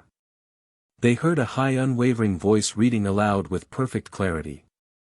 And then, the ceremony was over, they saw the small figure rise and, with the same consummate grace, the same amazing dignity, pass out from among them, as she had come in, alone. Chapter 3. Lord Melbourne. The new Queen was almost entirely unknown to her subjects. In her public appearances her mother had invariably dominated the scene. Her private life had been that of a novice in a convent, hardly a human being from the outside world had ever spoken to her, and no human being at all, except her mother and the Baroness Lehzen, had ever been alone with her in a room. Thus it was not only the public at large that was in ignorance of everything concerning her, the inner circles of statesmen and officials and high-born ladies were equally in the dark. When she suddenly emerged from this deep obscurity, the impression that she created was immediate and profound. Her bearing at her first council filled the whole gathering with astonishment and admiration. The Duke of Wellington, Sir Robert Peel, even the savage Croker, even the cold and caustic Greville, all were completely carried away. Everything that was reported of her subsequent proceedings seemed to be of no less happy augury. Her perceptions were quick, her decisions were sensible, her language was discreet, she performed her royal duties with extraordinary facility. Among the outside public there was a great wave of enthusiasm. Sentiment and romance were coming into fashion, and the spectacle of the little girl queen, innocent, modest, with fair hair and pink cheeks, driving through her capital, filled the hearts of the beholders with raptures of affectionate loyalty. What, above all, struck everybody with overwhelming force was the contrast between Queen Victoria and her uncles. The nasty old men, debauched and selfish, pig-headed and ridiculous, with their perpetual burden of debts, confusions, and disreputabilities, they had vanished like the snows of winter, and here at last, crowned and radiant, was the spring. Lord John Russell, in an elaborate oration, gave voice to the general sentiment. He hoped that Victoria might prove an Elizabeth without her tyranny, and without her weakness. He asked England to pray that the illustrious princess who had just ascended the throne with the purest intentions and the justest desires might see slavery abolished, crime diminished, and education improved. He trusted that her people would henceforward derive their strength, their conduct, and their loyalty from enlightened religious and moral principles, and that, so fortified, the reign of Victoria might prove celebrated to posterity and to all the nations of the earth. Very soon, however, there were signs that the future might turn out to be not quite so simple and roseate as a delighted public dreamed. The illustrious princess might perhaps, after all, have something within her which squared ill with the easy vision of a well-conducted heroine in an edifying storybook. The purest intentions and the justest desires. No doubt, but was that all? To those who watched closely, for instance, there might be something ominous in the curious contour of that little mouth. When, after her first council, she crossed the anteroom and found her mother waiting for her, she said, "And now, Mamma, am I really and truly queen? You see, my dear, that it is so. Then, dear Mamma, I hope you will grant me the first request I make to you, as queen. Let me be by myself for an hour." For an hour she remained in solitude. Then she reappeared, and gave a significant order. Her bed was to be moved out of her mother's room. It was the doom of the Duchess of Kent. The long years of waiting were over at last, the moment of a lifetime had come. Her daughter was Queen of England, and that very moment brought her own annihilation. She found herself, absolutely and irretrievably, shut off from every vestige of influence, of confidence, of power. She was surrounded, indeed, by all the outward signs of respect and consideration, but that only made the inward truth of her position the more intolerable. Through the mingled formalities of court etiquette and filial duty, she could never penetrate to Victoria. She was unable to conceal her disappointment and her rage. "Il n'y a plus d'avenir pour moi," she exclaimed to Madame de Lieven. "Je n'y suis plus reine." For 18 years, she said, this child had been the sole object of her existence, of her thoughts, her hopes, and now, no. She would not be comforted, she had lost everything, she was to the last degree unhappy. Sailing, so gallantly and so pertinaciously, through the buffeting storms of life, the stately vessel, with sails still swelling and pennons flying, had put into harbour at last, to find there nothing, a land of bleak desolation. Within a month of the accession, the realities of the new situation assumed a visible shape. The whole royal household moved from Kensington to Buckingham Palace, and, in the new abode, the Duchess of Kent was given a suite of apartments entirely separate from the Queen's. By Victoria herself the change was welcomed, though, at the moment of departure, she could afford to be sentimental. "Though I rejoice to go into B.P. For many reasons," she wrote in her diary, "it is not without feelings of regret that I shall bid adieu for ever to this my birthplace, where I have been born and bred, and to which I am really attached." Her memory lingered for a moment over visions of the past, her sister's wedding, pleasant balls and delicious concerts, and there were other recollections. "I have gone through painful and disagreeable scenes here, 'tis true," she concluded, "but still I am fond of the poor old palace." At the same time she took another decided step. She had determined that she would see no more of Sir John Conroy. She rewarded his past services with liberality. He was given a baronetcy and a pension of £3,000 a year, he remained a member of the Duchess's household, but his personal intercourse with the Queen came to an abrupt conclusion. 2. It was clear that these interior changes, whatever else they might betoken, marked the triumph of one person, the Baroness Lehzen. The pastor's daughter observed the ruin of her enemies. Discreet and victorious, she remained in possession of the field. More closely than ever did she cleave to the side of her mistress, her pupil, and her friend. And in the recesses of the palace her mysterious figure was at once invisible and omnipresent. When the Queen's ministers came in at one door, the Baroness went out by another. When they retired, she immediately returned. Nobody knew, nobody ever will know, the precise extent and the precise nature of her influence. She herself declared that she never discussed public affairs with the Queen, that she was concerned with private matters only, with private letters and the details of private life. Certainly her hand is everywhere discernible in Victoria's early correspondence. The journal is written in the style of a child, the letters are not so simple. They are the work of a child, rearranged, with the minimum of alteration, no doubt, and yet perceptibly, by a governess. And the governess was no fool, narrow, jealous, provincial, she might be. But she was an acute and vigorous woman, who had gained by a peculiar insight, a peculiar ascendancy. That ascendancy she meant to keep. No doubt it was true that technically she took no part in public business. But the distinction between what is public and what is private is always a subtle one, and in the case of a reigning sovereign, as the next few years were to show, it is often imaginary. Considering all things, the characters of the persons, and the character of the times, it was something more than a mere matter of private interest that the bedroom of Baroness Lehzen at Buckingham Palace should have been next door to the bedroom of the Queen. But the influence wielded by the Baroness, supreme as it seemed within its own sphere, was not unlimited, there were other forces at work. For one thing, the faithful Stockmar had taken up his residence in the palace. During the 20 years which had elapsed since the death of the Princess Charlotte, his experiences had been varied and remarkable. The unknown counsellor of a disappointed princeling had gradually risen to a position of European importance. His devotion to his master had been not only whole-hearted but cautious and wise. It was Stockmar's advice that had kept Prince Leopold in England during the critical years which followed his wife's death, and had thus secured to him the essential requisite of a point d'appui in the country of his adoption. It was Stockmar's discretion which had smoothed over the embarrassments surrounding the prince's acceptance and rejection of the Greek crown. It was Stockmar who had induced the prince to become the constitutional sovereign of Belgium. Above all, it was Stockmar's tact, honesty, and diplomatic skill which, through a long series of arduous and complicated negotiations, had led to the guarantee of Belgian neutrality by the great powers.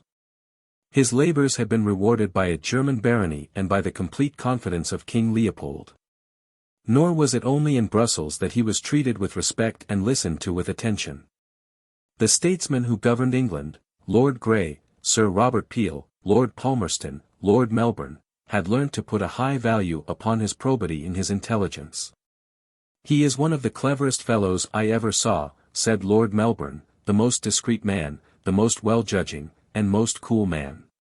And Lord Palmerston cited Baron Stockmar as the only absolutely disinterested man he had come across in life. At last he was able to retire to Coburg, and to enjoy for a few years the society of the wife and children whom his labors in the service of his master had hitherto only allowed him to visit at long intervals for a month or two at a time. But in 1836 he had been again entrusted with an important negotiation, which he had brought to a successful conclusion in the marriage of Prince Ferdinand of Saxe-Coburg, a nephew of King Leopold's, with Queen Maria II of Portugal. The House of Coburg was beginning to spread over Europe, and the establishment of the Baron at Buckingham Palace in 1837 was to be the prelude of another and a more momentous advance. King Leopold and his counsellor provide in their careers an example of the curious diversity of human ambitions. The desires of man are wonderfully various.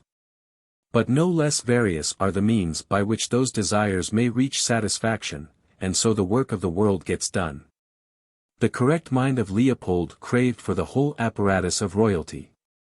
Mere power would have held no attractions for him. He must be an actual king, the crowned head of a people. It was not enough to do, it was essential also to be recognized, anything else would not be fitting. The greatness that he dreamt of was surrounded by every appropriate circumstance.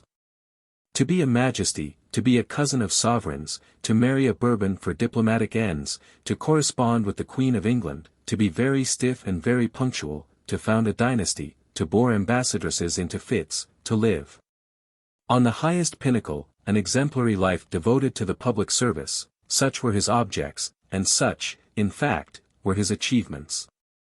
The Marquis Pouapou, as George IV called him, had what he wanted.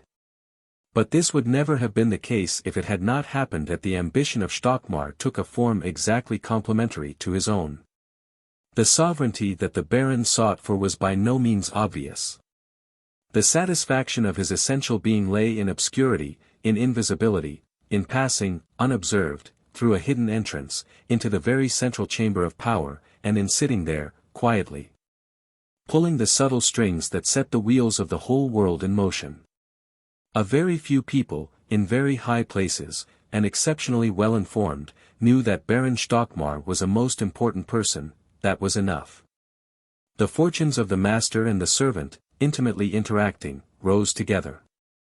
The Baron's secret skill had given Leopold his unexceptionable kingdom, and Leopold, in his turn, as time went on, was able to furnish the Baron with more and more keys to more and more back doors.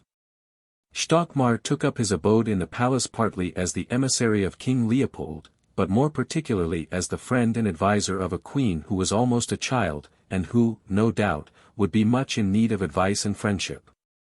For it would be a mistake to suppose that either of these two men was actuated by a vulgar selfishness. The king, indeed, was very well aware on which side his bread was buttered. During an adventurous and checkered life he had acquired a shrewd knowledge of the world's workings, and he was ready enough to use that knowledge to strengthen his position and to spread his influence. But then, the firmer his position and the wider his influence, the better for Europe, of that he was quite certain. And besides, he was a constitutional monarch. And it would be highly indecorous in a constitutional monarch to have any aims that were low or personal. As for Stockmar, the disinterestedness which Palmerston had noted was undoubtedly a basic element in his character. The ordinary schemer is always an optimist, and Stockmar, racked by dyspepsia and haunted by gloomy forebodings, was a constitutionally melancholy man. A schemer, no doubt, he was, but he schemed distrustfully, splenetically, to do good. To do good. What nobler end could a man scheme for? Yet it is perilous to scheme at all.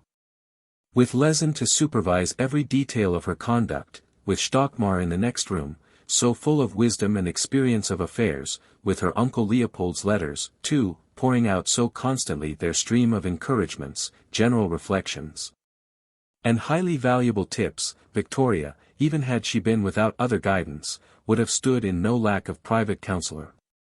But other guidance she had, for all these influences paled before a new star, of the first magnitude, which, rising suddenly upon her horizon, immediately dominated her life. 3. William Lamb, Viscount Melbourne, was 58 years of age, and had been for the last 3 years Prime Minister of England. In every outward respect he was one of the most fortunate of mankind. He had been born into the midst of riches, brilliance, and power. His mother, fascinating and intelligent, had been a great Whig hostess, and he had been bred up as a member of that radiant society which, during the last quarter of the 18th century, concentrated within itself the ultimate perfections of 100 years of triumphant aristocracy. Nature had given him beauty and brains. The unexpected death of an elder brother brought him wealth, a peerage, and the possibility of high advancement.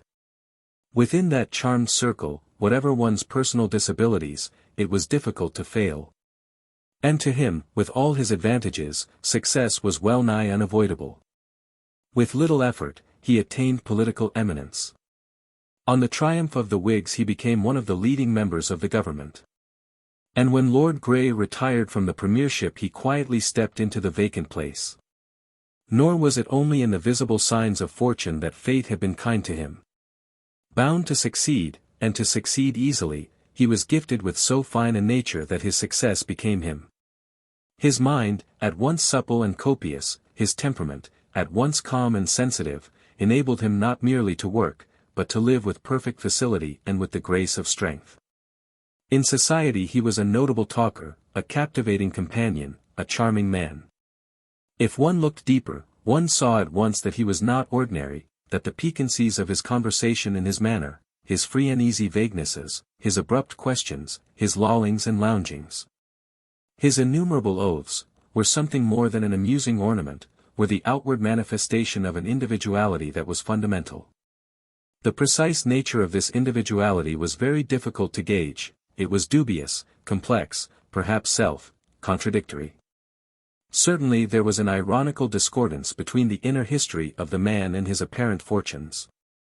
He owed all he had to his birth, and his birth was shameful. It was known well enough that his mother had passionately loved Lord Egremont, and that Lord Melbourne was not his father. His marriage, which had seemed to be the crown of his youthful ardours, was a long, miserable, desperate failure. The incredible Lady Caroline, with pleasures too refined to please, with too much spirit to be e'er at ease, with too much quickness to be ever taught, with too much thinking to have common thought, was very nearly the destruction of his life.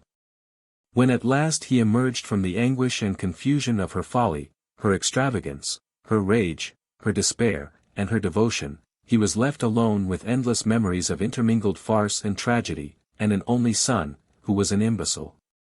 But there was something else that he owed to Lady Caroline. While she whirled with Byron in a hectic frenzy of love and fashion, he had stayed at home in an indulgence bordering on cynicism, and occupied his solitude with reading. It was thus that he had acquired those habits of study, that love of learning, and that wide and accurate knowledge of ancient and modern literature, which formed so unexpected a part of his mental equipment. His passion for reading never deserted him. Even when he was Prime Minister he found time to master every new important book. With an incongruousness that was characteristic, his favorite study was theology. An accomplished classical scholar, he was deeply read in the Fathers of the Church. Heavy volumes of commentary and exegesis he examined with scrupulous diligence, and at any odd moment he might be found turning over the pages of the Bible. To the ladies whom he most liked, he would lend some learned work on the Revelation, crammed with marginal notes in his own hand, or Dr. Lardner's Observations upon the Jewish Errors with respect to the conversion of Mary Magdalene. The more pious among them had high hopes that these studies would lead him into the right way, but of this there were no symptoms in his after-dinner conversations. The paradox of his political career was no less curious. By temperament an aristocrat, by conviction a conservative, he came to power as the leader of the popular party, the party of change. He had profoundly disliked the Reform Bill, which he had only accepted at last as a necessary evil. And the Reform Bill lay at the root of the very existence, of the very meaning, of his government. He was far too skeptical to believe in progress of any kind. Things were best as they were, or rather, they were least bad. "You'd better try to do no good," was one of his dictums, "and then you'll get into no scrapes." Education at best was futile, education of the poor was positively dangerous. The factory children? Oh, if you'd only have the goodness to leave them alone. Free trade was a delusion, the ballot was nonsense, and there was no such thing as a democracy. Nevertheless, he was not a reactionary, he was simply an opportunist. The whole duty of government, he said, was to prevent crime and to preserve contracts. All one could really hope to do was to carry on. He himself carried on in a remarkable manner, with perpetual compromises, with fluctuations and contradictions, with every kind of weakness, and yet with shrewdness, with gentleness, even with conscientiousness. And a light and airy mastery of men and of events. He conducted the transactions of business with extraordinary nonchalance. Important persons, ushered up for some grave interview, found him in a tousled bed, littered with books and papers, or vaguely shaving in a dressing-room. But, when they went downstairs again, they would realize that somehow or other they had been pumped. When he had to receive a deputation, he could hardly ever do so with becoming gravity. The worthy delegates of the tallow chandlers, or the Society for the Abolition of Capital Punishment, were distressed and mortified when, in the midst of their speeches, the Prime Minister became absorbed in blowing a feather, or suddenly cracked an unseemly joke. How could they have guessed that he had spent the night before diligently getting up the details of their case? He hated patronage and the making of appointments, a feeling rare in ministers. As for the bishops, he burst out, I positively believe they die to vex me. But when at last the appointment was made, it was made with keen discrimination. His colleagues observed another symptom. Was it of his irresponsibility or his wisdom? He went to sleep in the cabinet. Probably, if he had been born a little earlier, he would have been a simpler and a happier man. As it was, he was a child of the 18th century whose lot was cast in a new, difficult, unsympathetic age. He was an autumn rose. With all his gracious amenity, his humor, his happy-go-lucky ways, a deep disquietude possessed him. A sentimental cynic, a skeptical believer, he was restless and melancholy at heart. Above all, he could never harden himself, those sensitive petals shivered in every wind. Whatever else he might be, one thing was certain, Lord Melbourne was always human, supremely human, too human, perhaps. And now, with old age upon him, his life took a sudden, new, extraordinary turn. He became, in the twinkling of an eye, the intimate adviser and the daily companion of a young girl who had stepped all at once from a nursery to a throne. His relations with women had been, like everything else about him, ambiguous. Nobody had ever been able quite to gauge the shifting, emotional complexities of his married life. Lady Caroline vanished, but his peculiar susceptibilities remained. Female society of some kind or other was necessary to him, and he did not stint himself. A great part of every day was invariably spent in it. The feminine element in him made it easy, made it natural and inevitable for him to be the friend of a great many women, but the masculine element in him was strong as well. In such circumstances it is also easy, it is even natural, perhaps it is even inevitable, to be something more than a friend. There were rumors and combustions. Lord Melbourne was twice a correspondent in a divorce action. But on each occasion he won his suit. The lovely Lady Brandon, the unhappy and brilliant Mrs. Norton, the law exonerated them both. Beyond that hung an impenetrable veil. But at any rate it was clear that, with such a record, the Prime Minister's position in Buckingham Palace must be a highly delicate one. However, he was used to delicacies, and he met the situation with consummate success. His behavior was from the first moment impeccable. His manner towards the young Queen mingled, with perfect facility, the watchfulness and the respect of a statesman and a courtier with the tender solicitude of a parent. He was at once reverential and affectionate, at once the servant and the guide. At the same time the habits of his life underwent a surprising change. His comfortable, unpunctual days became subject to the unaltering routine of a palace. No longer did he sprawl on sofas, not a single "damn" escaped his lips. The man of the world who had been the friend of Byron and the Regent, the talker whose paradoxes had held Holland House enthralled, the cynic whose ribaldries had enlivened so many deep potations. The lover whose soft words had captivated such beauty and such passion and such wit, might now be seen, evening after evening, talking with infinite politeness to a schoolgirl, bolt upright, amid the silence and the rigidity of court etiquette. 4.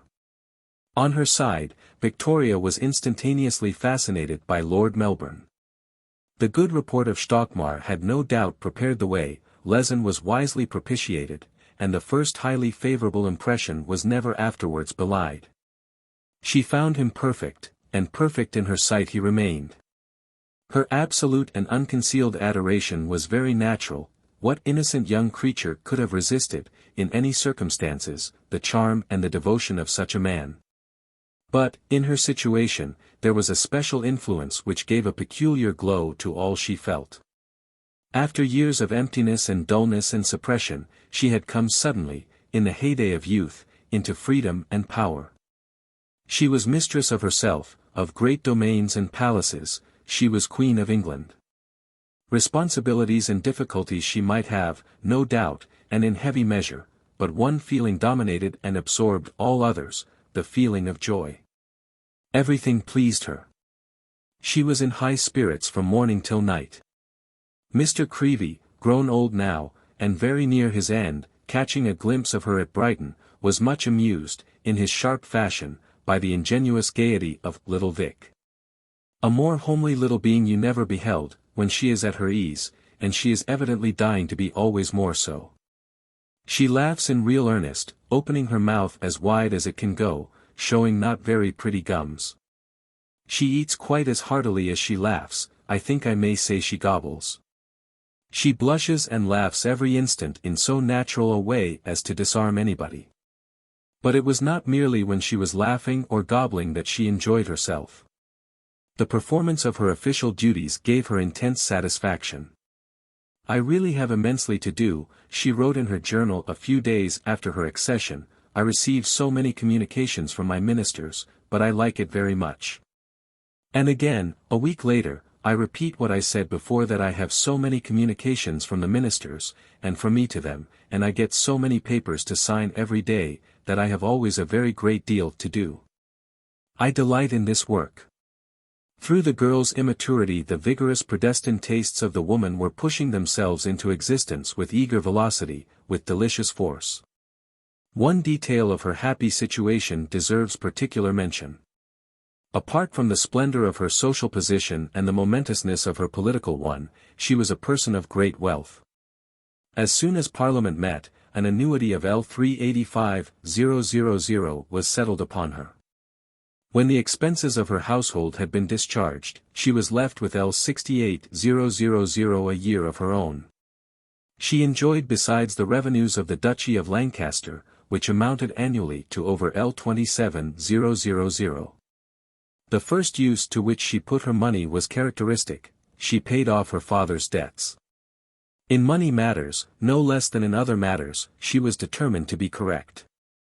She had the instincts of a man of business. And she never could have borne to be in a position that was financially unsound. With youth and happiness gilding every hour, the days passed merrily enough. And each day hinged upon Lord Melbourne. Her diary shows us, with undiminished clarity, the life of the young sovereign during the early months of her reign, a life satisfactorily regular, full of delightful business, a life of simple pleasures, mostly physical, riding, eating, dancing, a quick, easy, highly unsophisticated life, sufficient unto itself. The light of the morning is upon it, and, in the rosy radiance, the figure of Lord M. emerges, glorified and supreme. If she is the heroine of the story, he is the hero. But indeed they are more than hero and heroine, for there are no other characters at all. Lehzen, the Baron, Uncle Leopold, are unsubstantial shadows, the incidental supers of the piece. Her paradise was peopled by two persons, and surely that was enough. One sees them together still, a curious couple, strangely united in those artless pages. Under the magical illumination of that dawn of 80 years ago, the polished high fine gentleman with the whitening hair and whiskers and the thick dark eyebrows and the mobile lips and the big expressive eyes. And beside him the tiny queen, fair, slim, elegant, active, in her plain girl's dress and little tippet, looking up at him earnestly, adoringly, with eyes blue and projecting, and half-open mouth. So they appear upon every page of the journal. Upon every page Lord M. is present, Lord M. is speaking, Lord M. is being amusing, instructive, delightful, and affectionate at once, while Victoria drinks in the honeyed words, laughs till she shows her gums, tries hard to remember, and runs off, as soon as she is left alone, to put it all down. Their long conversations touched upon a multitude of topics. Lord M. would criticize books, throw out a remark or two on the British Constitution, make some passing reflections on human life, and tell story after story of the great people of the 18th century. Then there would be business, a dispatch perhaps from Lord Durham in Canada, which Lord M. would read. But first he must explain a little. He said that I must know that Canada originally belonged to the French, and was only ceded to the English in 1760, when it was taken in an expedition under Wolfe, a very daring enterprise, he said. Canada was then entirely French, and the British only came afterwards. Lord M. explained this very clearly, and much better than I have done, and said a good deal more about it. He then read me Durham's dispatch, which is a very long one and took him more than 1/2 an hour to read. Lord M. Read it beautifully with that fine soft voice of his, and with so much expression, so that it is needless to say I was much interested by it. And then the talk would take a more personal turn. Lord M. would describe his boyhood, and she would learn that he wore his hair long, as all boys then did, till he was 17, how handsome he must have looked. Or she would find out about his queer tastes and habits, how he never carried a watch, which seemed quite extraordinary. I always ask the servant what o'clock it is, and then he tells me what he likes, said Lord M. Or, as the rooks wheeled about round the trees, in a manner which indicated rain, he would say that he could sit looking at them for an hour, and was quite surprised at my disliking them. M. said, "The rooks are my delight." The day's routine, whether in London or at Windsor, was almost invariable. The morning was devoted to business and Lord M. In the afternoon the whole court went out riding. The Queen, in her velvet riding habit and a top hat with a veil draped about the brim, headed the cavalcade, and Lord M. rode beside her. The lively troop went fast and far, to the extreme exhilaration of Her Majesty. Back in the palace again, there was still time for a little more fun before dinner, a game of battledore and shuttlecock perhaps, or a romp along the galleries with some children. Dinner came, and the ceremonial decidedly tightened. The gentleman of highest rank sat on the right hand of the Queen, on her left, it soon became an established rule, sat Lord Melbourne. After the ladies had left the dining-room, the gentlemen were not permitted to remain behind for very long. Indeed, the short time allowed them for their wine-drinking formed the subject, so it was rumoured, of one of the very few disputes between the Queen and her Prime Minister. But her determination carried the day, and from that moment after dinner drunkenness began to go out of fashion. When the company was reassembled in the drawing-room the etiquette was stiff. For a few moments the Queen spoke in turn to each one of her guests, and during these short uneasy colloquies the aridity of royalty was apt to become painfully evident. One night Mr. Greville, the clerk of the Privy Council, was present. His turn soon came, the middle-aged, hard-faced viveur was addressed by his young hostess. "Have you been riding today, Mr. Greville?" asked the Queen. "No, madam, I have not," replied Mr. Greville. "It was a fine day," continued the Queen. "Yes, madam, a very fine day," said Mr. Greville. "It was rather cold, though," said the Queen. "It was rather cold, madam," said Mr. Greville. "Your sister, Lady Frances Egerton, rides, I think, doesn't she?" said the Queen. "She does ride sometimes, madam," said Mr. Greville. There was a pause, after which Mr. Greville ventured to take the lead, though he did not venture to change the subject. "Has your Majesty been riding today?" asked Mr. Greville. "Oh yes, a very long ride," answered the Queen with animation. "Has your Majesty got a nice horse?" said Mr. Greville. "Oh, a very nice horse," said the Queen. It was over. Her Majesty gave a smile and an inclination of the head, Mr. Greville a profound bow, and the next conversation began with the next gentleman. When all the guests had been disposed of, the Duchess of Kent sat down to her whist, while everybody else was ranged about the round table. Lord Melbourne sat beside the Queen, and talked pertinaciously, very often apropos to the contents of one of the large albums of engravings with which the round table was covered, until it was 11:30 and time to go to bed. Occasionally, there were little diversions, the evening might be spent at the opera or at the play. Next morning the royal critic was careful to note down her impressions. It was Shakespeare's tragedy of Hamlet, and we came in at the beginning of it. Mr. Charles Kean, son of old Kean, acted the part of Hamlet, and I must say beautifully. His conception of this very difficult, and I may almost say incomprehensible, character is admirable, his delivery of all the fine long speeches quite beautiful. He is excessively graceful and all his actions and attitudes are good, though not at all good-looking in face. I came away just as Hamlet was over. Later on, she went to see Macready in King Lear. The story was new to her. She knew nothing about it, and at first she took very little interest in what was passing on the stage. She preferred to chatter and laugh with the Lord Chamberlain. But, as the play went on, her mood changed. Her attention was fixed, and then she laughed no more.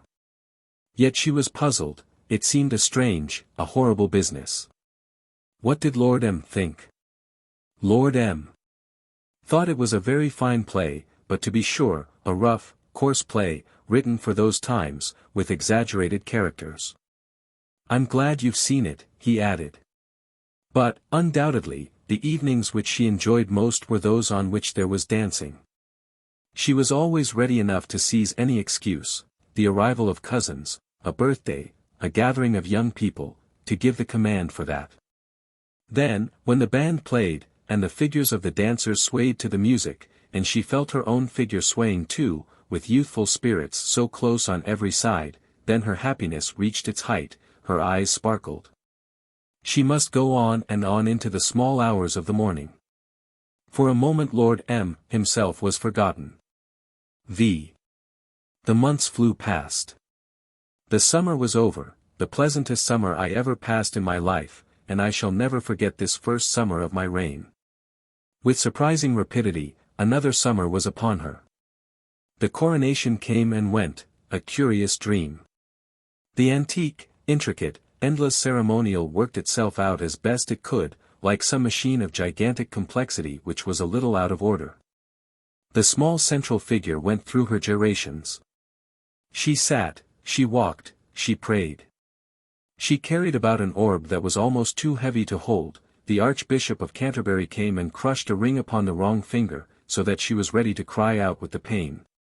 Old Lord Rawle tripped up in his mantle and fell down the steps as he was doing homage. She was taken into a side chapel, where the altar was covered with a tablecloth, sandwiches, and bottles of wine. She perceived Lehzen in an upper box and exchanged a smile with her as she sat, robed and crowned, on the confessor's throne. "I shall ever remember this day as the proudest of my life," she noted. But the pride was soon merged once more in youth and simplicity. When she returned to Buckingham Palace at last she was not tired. She ran up to her private rooms, doffed her splendors, and gave her dog Dash its evening bath. Life flowed on again with its accustomed smoothness, though, of course, the smoothness was occasionally disturbed. For one thing, there was the distressing behavior of Uncle Leopold. The King of the Belgians had not been able to resist attempting to make use of his family position to further his diplomatic ends. But, indeed, why should there be any question of resisting? Was not such a course of conduct, far from being a temptation, simply "cielen les règles"? What were royal marriages for, if they did not enable sovereigns, in spite of the hindrances of constitutions, to control foreign politics? For the highest purposes, of course, that was understood. The Queen of England was his niece, more than that, almost his daughter. His confidential agent was living, in a position of intimate favor, at her court. Surely, in such circumstances, it would be preposterous, it would be positively incorrect, to lose the opportunity of bending to his wishes by means of personal influence, behind the backs of the English ministers, the foreign policy of England. He set about the task with becoming precautions. He continued in his letters his admirable advice. Within a few days of her accession, he recommended the young queen to lay emphasis, on every possible occasion, upon her English birth. To praise the English nation, the established church I also recommend strongly. You cannot, without pledging yourself to anything particular, say too much on the subject. And then, before you decide on anything important I should be glad if you would consult me. This would also have the advantage of giving you time. Nothing was more injurious than to be hurried into wrong decisions unawares. His niece replied at once with all the accustomed warmth of her affection, but she wrote hurriedly, and, perhaps, a trifle vaguely too. "Your advice is always of the greatest importance to me," she said. Had he, possibly, gone too far? He could not be certain. Perhaps Victoria had been hurried. In any case, he would be careful, he would draw back. Poor Muse Sauter, he added to himself with a smile. In his next letters he made no reference to his suggestion of consultations with himself. He merely pointed out the wisdom, in general, of refusing to decide upon important questions offhand. So far, his advice was taken.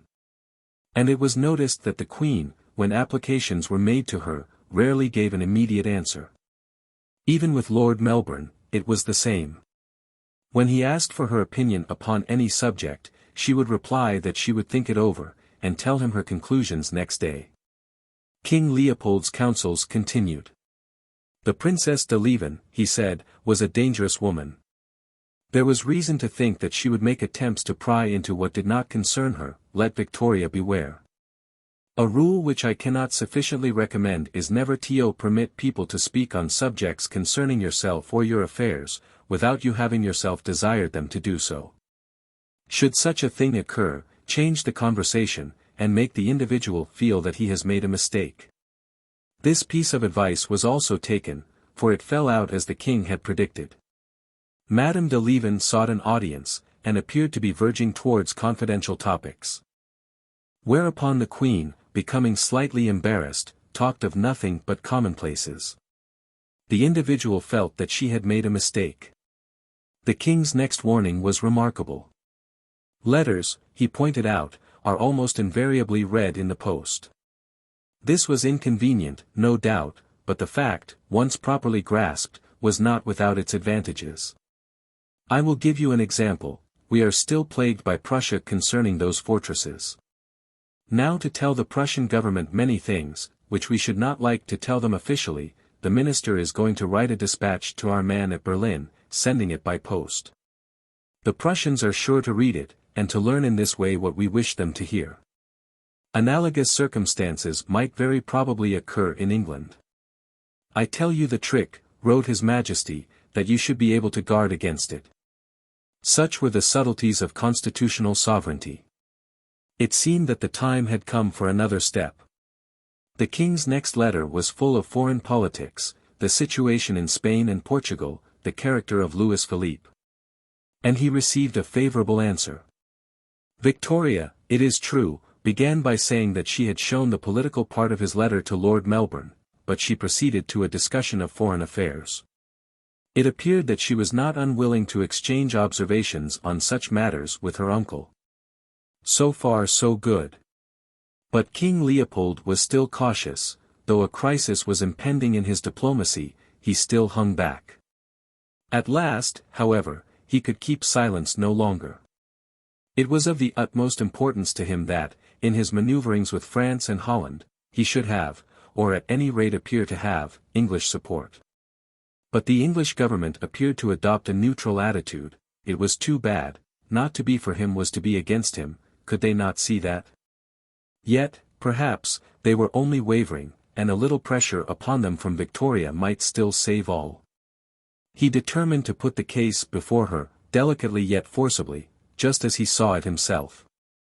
All I want from your kind Majesty, he wrote, is, that you will occasionally express to your ministers, and particularly to good Lord Melbourne, that, as far as it is compatible with the interests of your own dominions, you do not wish that your government should take the lead in such measures as might in a short time bring on the destruction of this country, as well as that of your uncle and his family.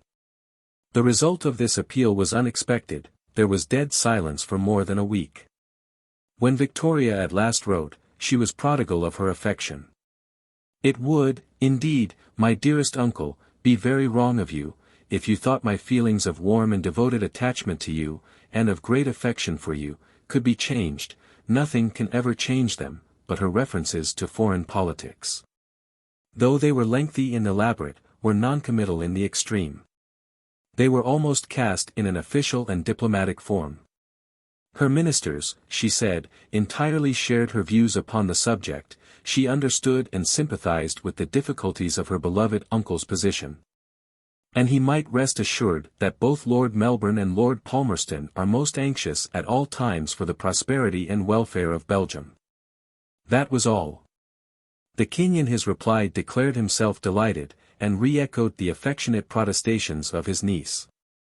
My dearest and most beloved Victoria, he said, you have written me a very dear and long letter, which has given me great pleasure and satisfaction. He would not admit that he had had a rebuff. A few months later the crisis came. King Leopold determined to make a bold push, and to carry Victoria with him, this time, by a display of royal vigor and avuncular authority. In an abrupt, and almost peremptory letter, he laid his case, once more, before his niece. "You know from experience," he wrote, "that I never ask anything of you. But, as I said before, if we are not careful we may see serious consequences which may affect more or less everybody, and this ought to be the object of our most anxious attention. I remain, my dear Victoria, your affectionate uncle, Leopold R." The Queen immediately dispatched this letter to Lord Melbourne, who replied with a carefully thought-out form of words, signifying nothing whatever, which, he suggested, she should send to her uncle.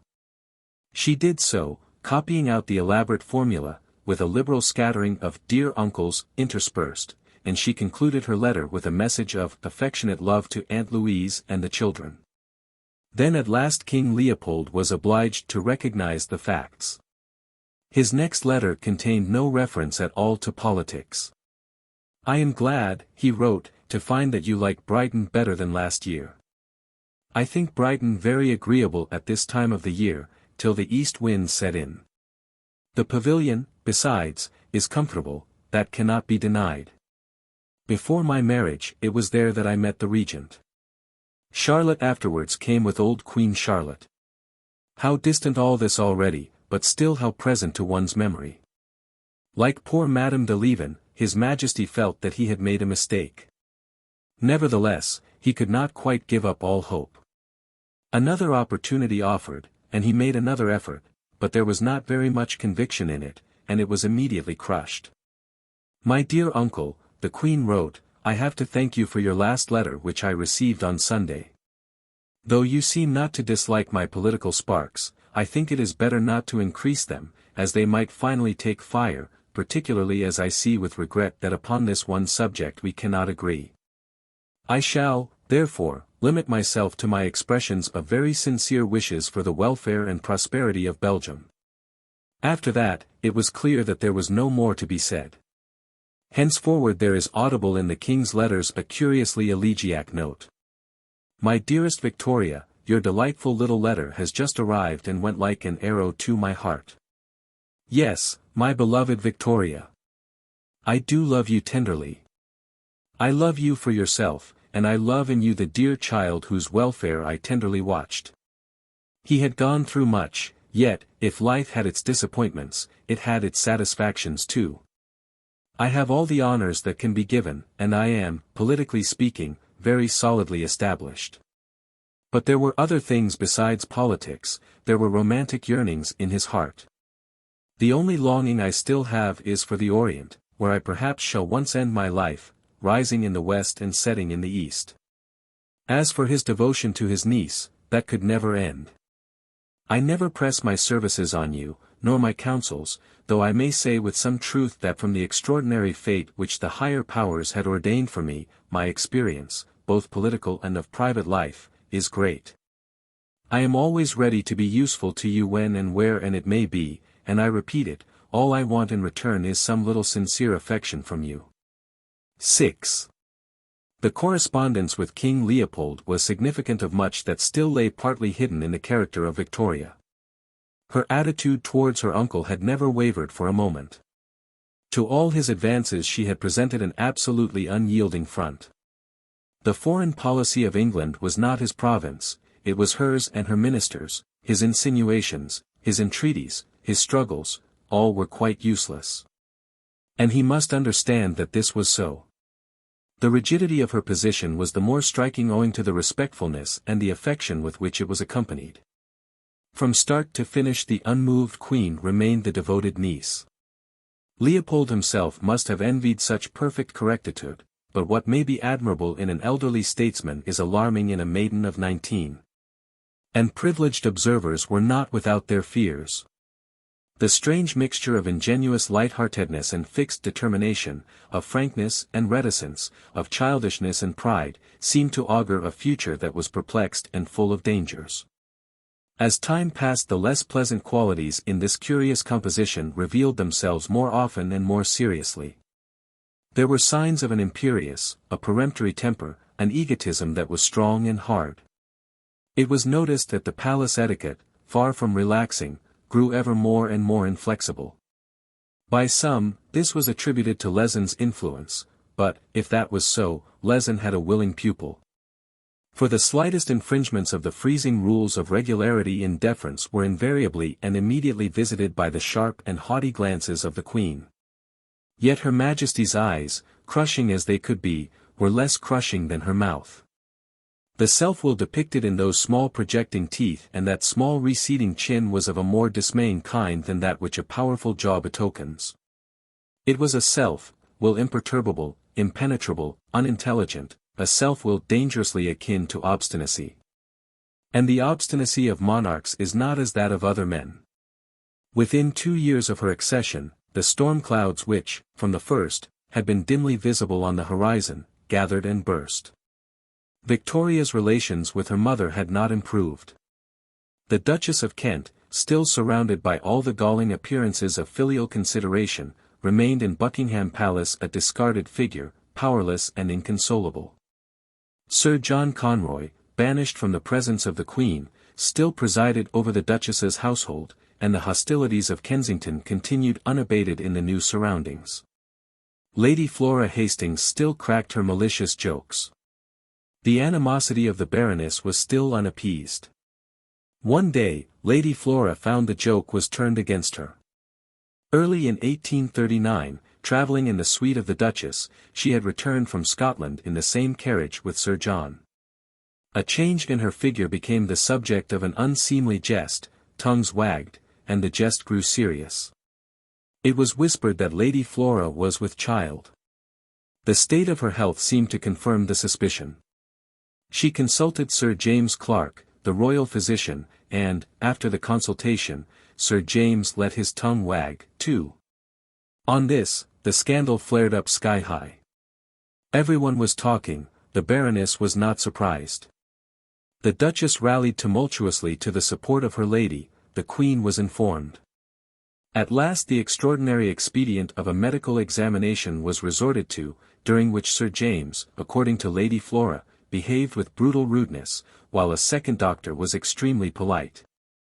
Finally, both physicians signed a certificate entirely exculpating the lady. But this was by no means the end of the business. The Hastings family, socially a very powerful one, threw itself into the fray with all the fury of outraged pride and injured innocence. Lord Hastings insisted upon an audience of the Queen, wrote to the papers, and demanded the dismissal of Sir James Clark. The Queen expressed her regret to Lady Flora, but Sir James Clark was not dismissed. The tide of opinion turned violently against the Queen and her advisers. High society was disgusted by all this washing of dirty linen in Buckingham Palace, the public at large was indignant at the ill treatment of Lady Flora. By the end of March, the popularity, so radiant and so abundant, with which the young sovereign had begun her reign, had entirely disappeared. There can be no doubt that a great lack of discretion had been shown by the court. Ill-natured tittle-tattle, which should have been instantly nipped in the bud, had been allowed to assume disgraceful proportions, and the throne itself had become involved in the personal malignities of the palace. A particularly awkward question had been raised by the position of Sir James Clark. The Duke of Wellington, upon whom it was customary to fall back, in cases of great difficulty in high places, had been consulted upon this question, and he had given it as his opinion that, as it would be impossible to remove Sir James without a public inquiry, Sir James must certainly stay where he was. Probably the Duke was right, but the fact that the peccant doctor continued in the Queen's service made the Hastings family irreconcilable and produced an unpleasant impression of unrepentant error upon the public mind. As for Victoria, she was very young and quite inexperienced, and she can hardly be blamed for having failed to control an extremely difficult situation. That was clearly Lord Melbourne's task. He was a man of the world, and, with vigilance and circumspection, he might have quietly put out the ugly flames while they were still smouldering. He did not do so, he was lazy and easygoing, the Baroness was persistent, and he let things slide. But doubtless his position was not an easy one, passions ran high in the palace, and Victoria was not only very young, she was very headstrong, too. Did he possess the magic bridle which would curb that fiery steed? He could not be certain. And then, suddenly, another violent crisis revealed more unmistakably than ever the nature of the mind with which he had to deal. 7. The Queen had for long been haunted by a terror that the day might come when she would be obliged to part with her minister. Ever since the passage of the Reform Bill, the power of the Whig government had steadily declined. The general election of 1837 had left them with a very small majority in the House of Commons. Since then, they had been in constant difficulties. Abroad, at home, in Ireland, the radical group had grown hostile. It became highly doubtful how much longer they could survive. The Queen watched the development of events in great anxiety. She was a Whig by birth, by upbringing, by every association, public and private. And, even if those ties had never existed, the mere fact that Lord M. was the head of the Whigs would have amply sufficed to determine her politics. The fall of the Whigs would mean a sad upset for Lord M. But it would have a still more terrible consequence. Lord M. would have to leave her, and the daily, the hourly, presence of Lord M. had become an integral part of her life. 6 months after her accession she had noted in her diary, "I shall be very sorry to lose him even for one night," and this feeling of personal dependence on her minister steadily increased. In these circumstances it was natural that she should have become a Whig partisan. Of the wider significance of political questions she knew nothing. All she saw was that her friends were in office and about her, and that it would be dreadful if they ceased to be so. "I cannot say," she wrote when a critical division was impending, "though I feel confident of our success, how low, how sad I feel, when I think of the possibility of this excellent and truly kind man not remaining my minister. Yet I trust fervently that he who has so wonderfully protected me through such manifold difficulties will not now desert me." I should have liked to have expressed to Lord M. my anxiety, but the tears were nearer than words throughout the time I saw him, and I felt I should have choked, had I attempted to say anything. Lord Melbourne realized clearly enough how undesirable was such a state of mind in a constitutional sovereign who might be called upon at any moment to receive as her ministers the leaders of the opposite party. He did what he could to cool her ardor, but in vain. With considerable lack of foresight, too, he had himself helped to bring about this unfortunate condition of affairs. From the moment of her accession, he had surrounded the Queen with ladies of his own party. The mistress of the robes and all the ladies of the bedchamber were Whigs.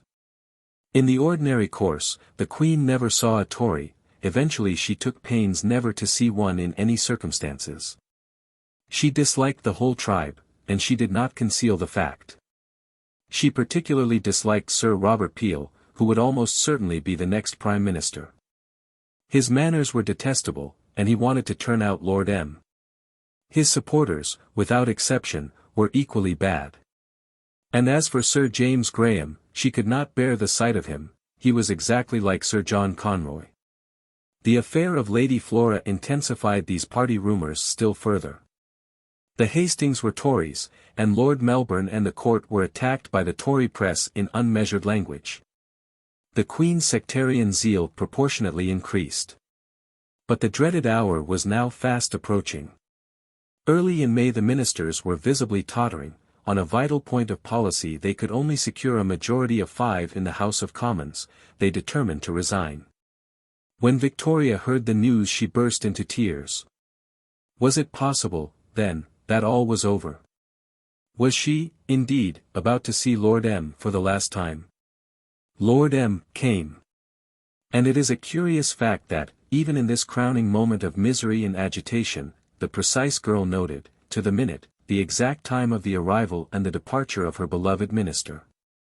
The conversation was touching and prolonged. But it could only end in one way: the Queen must send for the Duke of Wellington. When, next morning, the Duke came, he advised Her Majesty to send for Sir Robert Peel. She was in a state of dreadful grief, but she swallowed down her tears, and braced herself, with royal resolution, for the odious interview. Peel was by nature reserved, proud, and shy. His manners were not perfect, and he knew it. He was easily embarrassed, and, at such moments, he grew even more stiff and formal than before, while his feet mechanically performed upon the carpet a dancing master's measure. Anxious as he now was to win the Queen's good graces, his very anxiety to do so made the attainment of his object the more difficult. He entirely failed to make any headway whatever with the haughty hostile girl before him. She coldly noted that he appeared to be unhappy and put out, and, while he stood in painful fixity, with an occasional uneasy pointing of the toe, her heart sank within her at the sight of that manner. Oh! How different, how dreadfully different, to the frank, open, natural, and most kind warm manner of Lord Melbourne. Nevertheless, the audience passed without disaster. Only at one point had there been some slight hint of a disagreement. Peel had decided that a change would be necessary in the composition of the royal household. The Queen must no longer be entirely surrounded by the wives and sisters of his opponents. Some, at any rate, of the ladies of the bedchamber should be friendly to his government. When this matter was touched upon, the Queen had intimated that she wished her household to remain unchanged. To which Sir Robert had replied that the question could be settled later, and shortly afterwards withdrew to arrange the details of his cabinet. While he was present, Victoria had remained, as she herself said, very much collected, civil and high, and betrayed no agitation, but as soon as she was alone she completely broke down. Then she pulled herself together to write to Lord Melbourne an account of all that had happened, and of her own wretchedness. She feels, she said, Lord Melbourne will understand it, amongst enemies to those she most relied on and most esteemed. But what is worst of all is the being deprived of seeing Lord Melbourne as she used to do. Lord Melbourne replied with a very wise letter. He attempted to calm the Queen and to induce her to accept the new position gracefully. And he had nothing but good words for the Tory leaders. As for the question of the ladies of the household, the Queen, he said, should strongly urge what she desired, as it was a matter which concerned her personally, but, he added, if Sir Robert is unable to concede it, it will not do to refuse and to put off the negotiation upon it. On this point there can be little doubt that Lord Melbourne was right. The question was a complicated and subtle one, and it had never arisen before. But subsequent constitutional practice has determined that a Queen Regnant must accede to the wishes of her Prime Minister as to the personnel of the female part of her household. Lord Melbourne's wisdom, however, was wasted. The Queen would not be soothed, and still less would she take advice. It was outrageous of the Tories to want to deprive her of her ladies, and that night she made up her mind that, whatever Sir Robert might say, she would refuse to consent to the removal of a single one of them. Accordingly, when, next morning, Peel appeared again, she was ready for action. He began by detailing the cabinet appointments, and then he added, "Now, ma'am, about the ladies dash," when the Queen sharply interrupted him. "I cannot give up any of my ladies," she said. "What, ma'am," said Sir Robert, "does your Majesty mean to retain them all?" "All," said the Queen. Sir Robert's face worked strangely, he could not conceal his agitation. "The mistress of the robes and the ladies of the bedchamber," he brought out at last. "All," replied once more Her Majesty. It was in vain that Peel pleaded and argued. In vain that he spoke, growing every moment more pompous and uneasy, of the Constitution, and Queen's Regnant, and the public interest, in vain that he danced his pathetic minuet. She was adamant. But he, too, through all his embarrassment, showed no sign of yielding, and when at last he left her nothing had been decided, the whole formation of the government was hanging in the wind. A frenzy of excitement now seized upon Victoria. Sir Robert, she believed in her fury, had tried to outwit her, to take her friends from her, to impose his will upon her own. But that was not all, she had suddenly perceived, while the poor man was moving so uneasily before her, the one thing that she was desperately longing for, a loophole of escape. She seized a pen and dashed off a note to Lord Melbourne. "Sir Robert has behaved very ill," she wrote, "he insisted on my giving up my ladies, to which I replied that I never would consent, and I never saw a man so frightened. I was calm but very decided, and I think you would have been pleased to see my composure and great firmness. The Queen of England will not submit to such trickery. Keep yourself in readiness, for you may soon be wanted." Hardly had she finished when the Duke of Wellington was announced. "Well, ma'am," he said as he entered, "I am very sorry to find there is a difficulty." "Oh," she instantly replied, "he began it, not me." She felt that only one thing now was needed, she must be firm. And firm she was. The venerable conqueror of Napoleon was outfaced by the relentless equanimity of a girl in her teens. He could not move the Queen 1 inch. At last, she even ventured to rally him. "Is Sir Robert so weak," she asked, "that even the ladies must be of his opinion?" On which the Duke made a brief and humble expostulation, bowed low, and departed. Had she won? Time would show. And in the meantime she scribbled down another letter. Lord Melbourne must not think the Queen rash in her conduct. The Queen felt this was an attempt to see whether she could be led and managed like a child. 3. The Tories were not only wicked but ridiculous.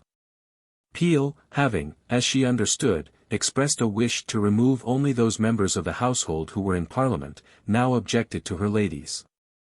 "I should like to know," she exclaimed in triumphant scorn, "if they mean to give the ladies seats in Parliament." The end of the crisis was now fast approaching. Sir Robert returned, and told her that if she insisted upon retaining all her ladies he could not form a government. She replied that she would send him her final decision in writing. Next morning the late Whig cabinet met. Lord Melbourne read to them the Queen's letters, and the group of elderly politicians were overcome by an extraordinary wave of enthusiasm. They knew very well that, to say the least, it was highly doubtful whether the Queen had acted in strict accordance with the Constitution, that in doing what she had done she had brushed aside Lord Melbourne's advice. That, in reality, there was no public reason whatever why they should go back upon their decision to resign. But such considerations vanished before the passionate urgency of Victoria.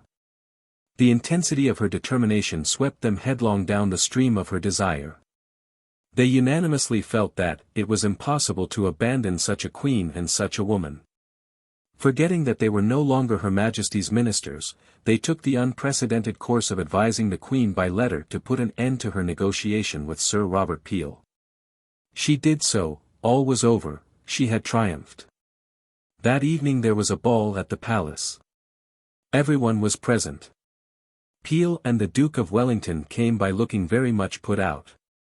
She was perfectly happy, Lord M. was Prime Minister once more, and he was by her side. 8. Happiness had returned with Lord M., but it was happiness in the midst of agitation. The domestic imbroglio continued unabated, until at last the Duke, rejected as a minister, was called in once again in his old capacity as moral physician to the family. Something was accomplished when, at last, he induced Sir John Conroy to resign his place about the Duchess of Kent and leave the palace for ever, something more when he persuaded the Queen to write an affectionate letter to her mother. The way seemed open for a reconciliation, but the Duchess was stormy still. She didn't believe that Victoria had written that letter, it was not in her handwriting, and she sent for the Duke to tell him so. The Duke, assuring her that the letter was genuine, begged her to forget the past. But that was not so easy. "What am I to do if Lord Melbourne comes up to me?" "Do, ma'am?" "Why, receive him with civility." Well, she would make an effort. "But what am I to do if Victoria asks me to shake hands with Lehzen?" "Do, ma'am?" "Why, take her in your arms and kiss her." "What?" The Duchess bristled in every feather, and then she burst into a hearty laugh. "No, ma'am, no," said the Duke, laughing too. "I don't mean you are to take Lehzen in your arms and kiss her, but the Queen." The Duke might perhaps have succeeded, had not all attempts at conciliation been rendered hopeless by a tragical event. Lady Flora, it was discovered, had been suffering from a terrible internal malady, which now grew rapidly worse. There could be little doubt that she was dying. The Queen's unpopularity reached an extraordinary height. More than once she was publicly insulted. Mrs. Melbourne was shouted at her when she appeared at her balcony, and, at Ascot, she was hissed by the Duchess of Montrose and Lady Sarah Ingester as she passed. Lady Flora died. The whole scandal burst out again with redoubled vehemence, while, in the palace, the two parties were henceforth divided by an impassable, a Stygian, gulf. Nevertheless, Lord M. was back, and every trouble faded under the enchantment of his presence and his conversation. He, on his side, had gone through much, and his distresses were intensified by a consciousness of his own shortcomings. He realized clearly enough that, if he had intervened at the right moment, the Hastings scandal might have been averted. And, in the bedchamber crisis, he knew that he had allowed his judgment to be overruled and his conduct to be swayed by private feelings and the impetuosity of Victoria. But he was not one to suffer too acutely from the pangs of conscience. In spite of the dullness and the formality of the court, his relationship with the Queen had come to be the dominating interest in his life. To have been deprived of it would have been heartrending. That dread eventuality had been, somehow, avoided. He was installed once more, in a kind of triumph. Let him enjoy the fleeting hours to the full. And so, cherished by the favor of a sovereign and warmed by the adoration of a girl, the autumn rose, in those autumn months of 1839, came to a wondrous blooming. The petals expanded, beautifully, for the last time. For the last time in this unlooked for, this incongruous, this almost incredible intercourse, the old epicure tasted the exquisiteness of romance. To watch, to teach, to restrain, to encourage the royal young creature beside him, that was much. To feel with such a constant intimacy the impact of her quick affection, her radiant vitality, that was more. Most of all, perhaps, was it good to linger vaguely in humorous contemplation, in idle apostrophe, to talk disconnectedly, to make a little joke about an apple or a furbelow, to dream. The springs of his sensibility, hidden deep within him, were overflowing. Often, as he bent over her hand and kissed it, he found himself in tears. Upon Victoria, with all her impermeability, it was inevitable that such a companionship should have produced, eventually, an effect. She was no longer the simple schoolgirl of 2 years since. The change was visible even in her public demeanor. Her expression, once ingenuous and serene, now appeared to a shrewd observer to be bold and discontented. She had learnt something of the pleasures of power and the pains of it, but that was not all. Lord Melbourne with his gentle instruction had sought to lead her into the paths of wisdom and moderation, but the whole unconscious movement of his character had swayed her in a very different direction. The hard clear pebble, subjected for so long and so constantly to that encircling and insidious fluidity, had suffered a curious corrosion. It seemed to be actually growing a little soft and a little clouded. Humanity and fallibility are infectious things. Was it possible that Lehzen's prim pupil had caught them? That she was beginning to listen to siren voices? That the secret impulses of self-expression, of self-indulgence even, were mastering her life? For a moment the child of a new age looked back, and wavered towards the 18th century. It was the most critical moment of her career. Had those influences lasted, the development of her character, the history of her life, would have been completely changed. And why should they not last? She, for one, was very anxious that they should. Let them last forever. She was surrounded by Whigs, she was free to do whatever she wanted, she had Lord M., she could not believe that she could ever be happier. Any change would be for the worse, and the worst change of all, no, she would not hear of it.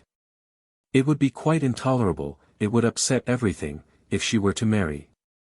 And yet everyone seemed to want her to, the general public, the ministers, her Saxe-Coburg relations, it was always the same story. Of course, she knew very well that there were excellent reasons for it. For one thing, if she remained childless, and were to die, her uncle Cumberland, who was now the King of Hanover, would succeed to the throne of England. That, no doubt, would be a most unpleasant event, and she entirely sympathized with everybody who wished to avoid it. But there was no hurry, naturally, she would marry in the end, but not just yet, not for 3 or 4 years. What was tiresome was that her uncle Leopold had apparently determined, not only that she ought to marry, but that her cousin Albert ought to be her husband. That was very like her uncle Leopold, who wanted to have a finger in every pie. And it was true that long ago, in far-off days, before her accession even, she had written to him in a way which might well have encouraged him in such a notion. She had told him then that Albert possessed every quality that could be desired to render her perfectly happy, and had begged her dearest uncle to take care of the health of one, now so dear to me, and to take him under your special protection. Adding, I hope and trust all will go on prosperously and well on this subject of so much importance to me. But that had been years ago, when she was a mere child, perhaps, indeed, to judge from the language, the letter had been dictated by Lehzen. At any rate, her feelings, and all the circumstances, had now entirely changed. Albert hardly interested her at all. In later life the Queen declared that she had never for a moment dreamt of marrying anyone but her cousin. Her letters and diaries tell a very different story. On August 26, 1837, she wrote in her journal, Today is my dearest cousin Albert's 18th birthday, and I pray heaven to pour its choicest blessings on his beloved head. In the subsequent years, however, the date passes unnoticed. It had been arranged that Stockmar should accompany the prince to Italy, and the faithful baron left her side for that purpose. He wrote to her more than once with sympathetic descriptions of his young companion. But her mind was by this time made up. She liked and admired Albert very much, but she did not want to marry him. At present, she told Lord Melbourne in April, 1839, my feeling is quite against ever marrying. When her cousin's Italian tour came to an end, she began to grow nervous. She knew that, according to a long-standing engagement, his next journey would be to England. He would probably arrive in the autumn, and by July her uneasiness was intense. She determined to write to her uncle, in order to make her position clear. It must be understood, she said, that there is no engagement between us. If she should like Albert, she could make no final promise this year, for, at the very earliest, any such event could not take place till 2 or 3 years hence. She had, she said, a great repugnance to change her present position. And, if she should not like him, she was very anxious that it should be understood that she would not be guilty of any breach of promise, for she never gave any. To Lord Melbourne she was more explicit. She told him that she had no great wish to see Albert, as the whole subject was an odious one, she hated to have to decide about it, and she repeated once again that seeing Albert would be a disagreeable thing. But there was no escaping the horrid business, the visit must be made, and she must see him. The summer slipped by and was over, it was the autumn already. On the evening of October 10 Albert, accompanied by his brother Ernest, arrived at Windsor. Albert arrived, and the whole structure of her existence crumbled into nothingness like a house of cards. He was beautiful, she gasped, she knew no more. Then, in a flash, 1,000 mysteries were revealed to her. The past, the present, rushed upon her with a new significance, the delusions of years were abolished, and an extraordinary, an irresistible certitude leapt into being in the light of those blue eyes, the smile of that lovely mouth. The succeeding hours passed in a rapture. She was able to observe a few more details, the exquisite nose, the delicate mustachios and slight but very slight whiskers, the beautiful figure, broad in the shoulders and a fine waist. She rode with him, danced with him, talked with him, and it was all perfection. She had no shadow of a doubt.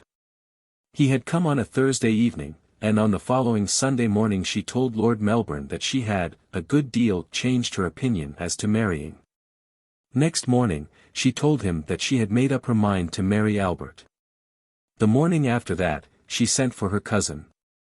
She received him alone, and, after a few minutes I said to him that I thought he must be aware why I wished them to come here, and that it would make me too happy if he would consent to what I wished, to marry me.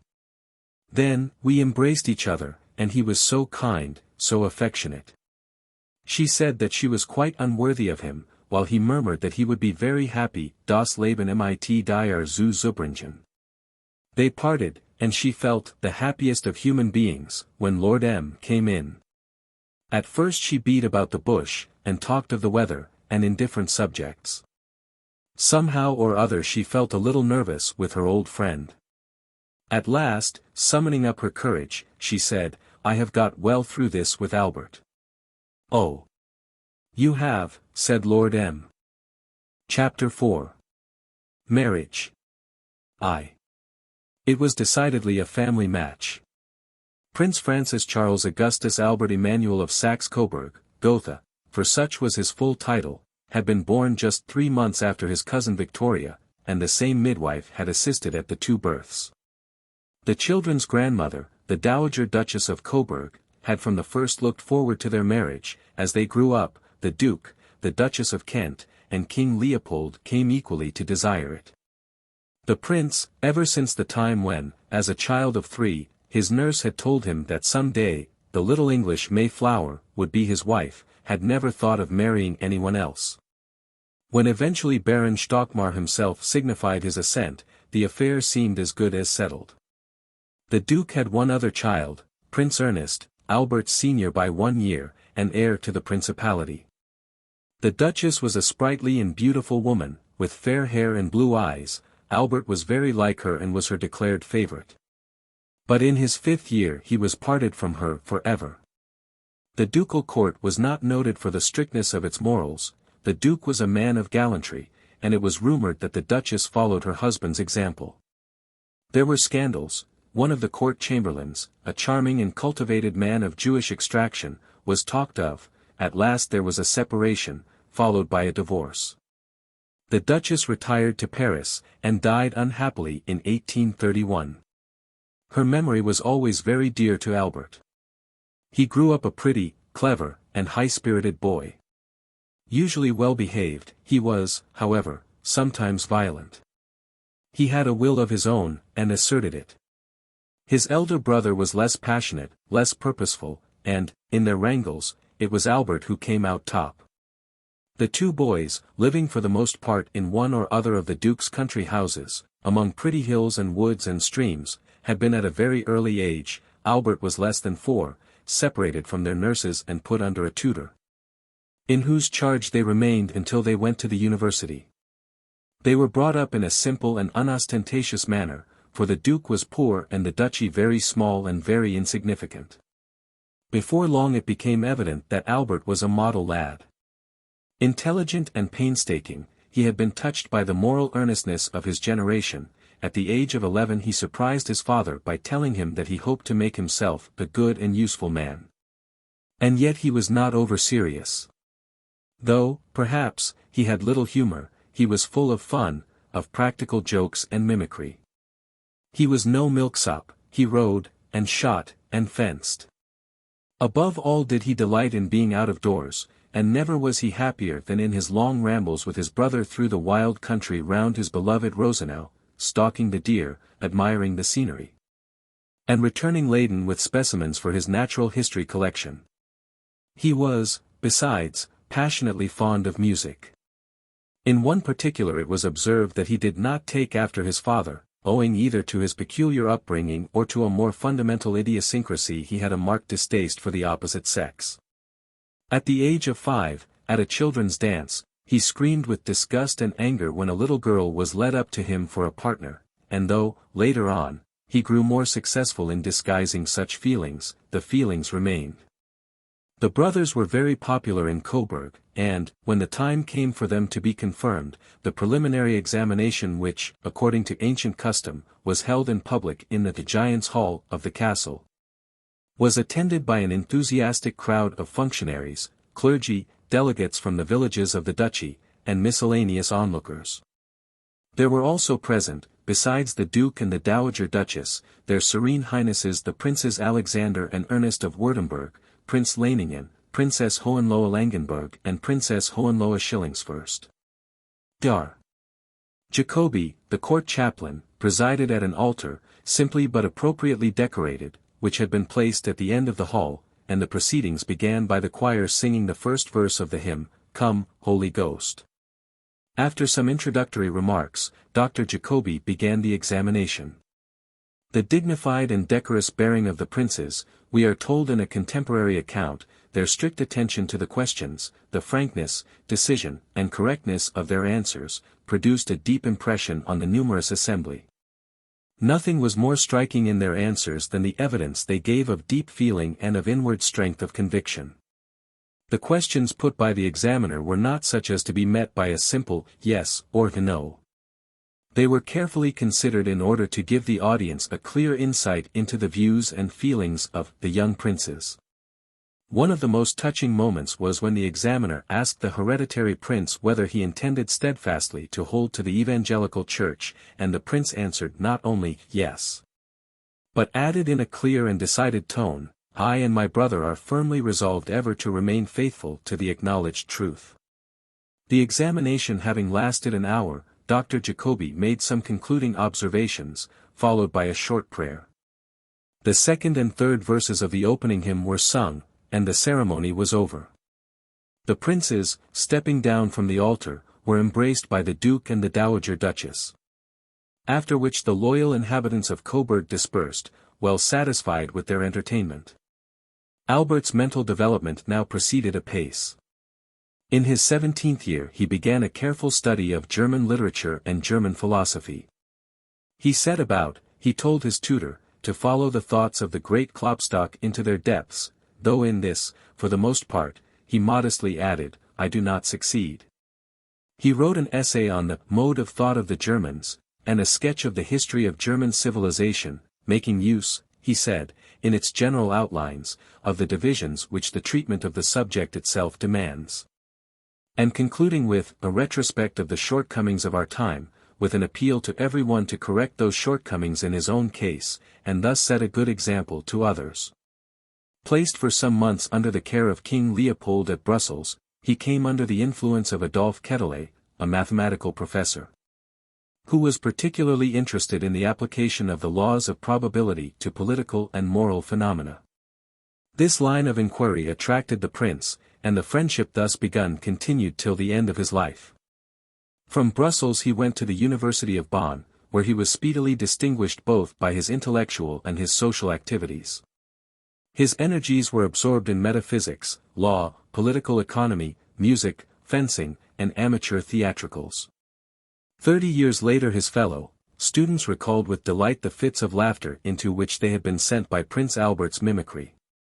The verve with which His Serene Highness reproduced the tones and gestures of one of the professors who used to point to a picture of a row of houses in Venice with the remark, "That is the Ponte Rialto," and of another who fell down in a race and was obliged to look for his spectacles, was especially appreciated. After a year at Bonn, the time had come for a foreign tour, and Baron Stockmar arrived from England to accompany the prince on an expedition to Italy. The Baron had been already, 2 years previously, consulted by King Leopold as to his views upon the proposed marriage of Albert and Victoria. His reply had been remarkable. With a characteristic foresight, a characteristic absence of optimism, a characteristic sense of the moral elements in the situation, Stockmar had pointed out what were, in his opinion, the conditions essential to make the marriage a success. Albert, he wrote, was a fine young fellow, well grown for his age, with agreeable and valuable qualities, and it was probable that in a few years he would turn out a strong handsome man, of a kindly, simple, yet dignified demeanor. Thus, externally, he possesses all that pleases the sex, and at all times and in all countries must please. Supposing, therefore, that Victoria herself was in favor of the marriage, the further question arose as to whether Albert's mental qualities were such as to fit him for the position of husband of the Queen of England. On this point, continued the Baron, one heard much to his credit, the prince was said to be discreet and intelligent. But all such judgments were necessarily partial, and the Baron preferred to reserve his opinion until he could come to a trustworthy conclusion from personal observation. And then he added, "But all this is not enough. The young man ought to have not merely great ability, but a right ambition, and great force of will as well.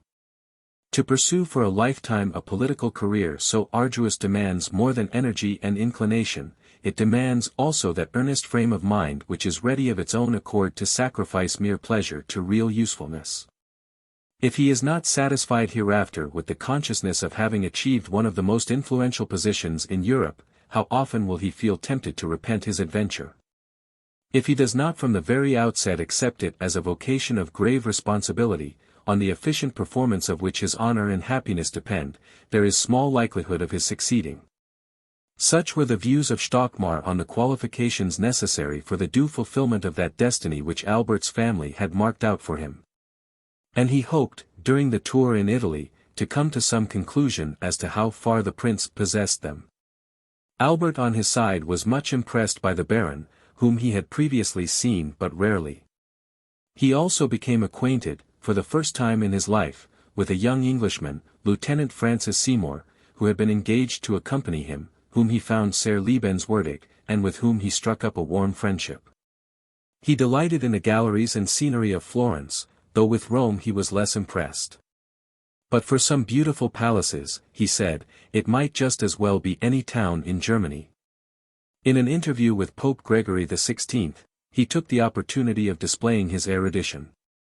When the Pope observed that the Greeks had taken their art from the Etruscans, Albert replied that, on the contrary, in his opinion, they had borrowed from the Egyptians. His Holiness politely acquiesced. Wherever he went he was eager to increase his knowledge, and, at a ball in Florence, he was observed paying no attention whatever to the ladies, and deep in conversation with the learned Signor Caponi. Voilà un prince dont nous pouvons être fiers, said the Grand Duke of Tuscany, who was standing by, la belle danseuse elle attend, le savant elle occupe. On his return to Germany, Stockmar's observations, imparted to King Leopold, were still critical. Albert, he said, was intelligent, kind, and amiable, he was full of the best intentions and the noblest resolutions, and his judgment was in many things beyond his years. But great exertion was repugnant to him. He seemed to be too willing to spare himself, and his good resolutions too often came to nothing. It was particularly unfortunate that he took not the slightest interest in politics, and never read a newspaper. In his manners, too, there was still room for improvement. He will always, said the Baron, have more success with men than with women, in whose society he shows too little empressement, and is too indifferent and retiring. One other feature of the case was noted by the keen eye of the old physician: the prince's constitution was not a strong one. Yet, on the whole, he was favorable to the projected marriage. But by now the chief obstacle seemed to lie in another quarter. Victoria was apparently determined to commit herself to nothing. And so it happened that when Albert went to England he had made up his mind to withdraw entirely from the affair. Nothing would induce him, he confessed to a friend, to be kept vaguely waiting, he would break it all off at once. His reception at Windsor threw an entirely new light upon the situation. The wheel of fortune turned with a sudden rapidity. And he found, in the arms of Victoria, the irrevocable assurance of his overwhelming fate. 2. He was not in love with her. Affection, gratitude, the natural reactions to the unqualified devotion of a lively young cousin who was also a queen, such feelings possessed him, but the ardors of reciprocal passion were not his. Though he found that he liked Victoria very much, what immediately interested him in his curious position was less her than himself. Dazzled and delighted, riding, dancing, singing, laughing, amid the splendors of Windsor, he was aware of a new sensation, the stirrings of ambition in his breast. His place would indeed be a high, an enviable one. And then, on the instant, came another thought.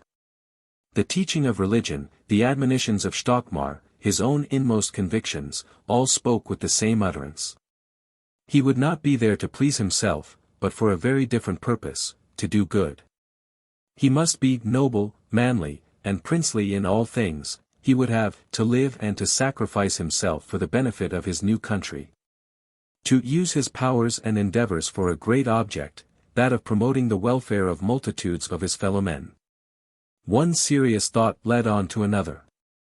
The wealth and the bustle of the English court might be delightful for the moment, but, after all, it was Coburg that had his heart.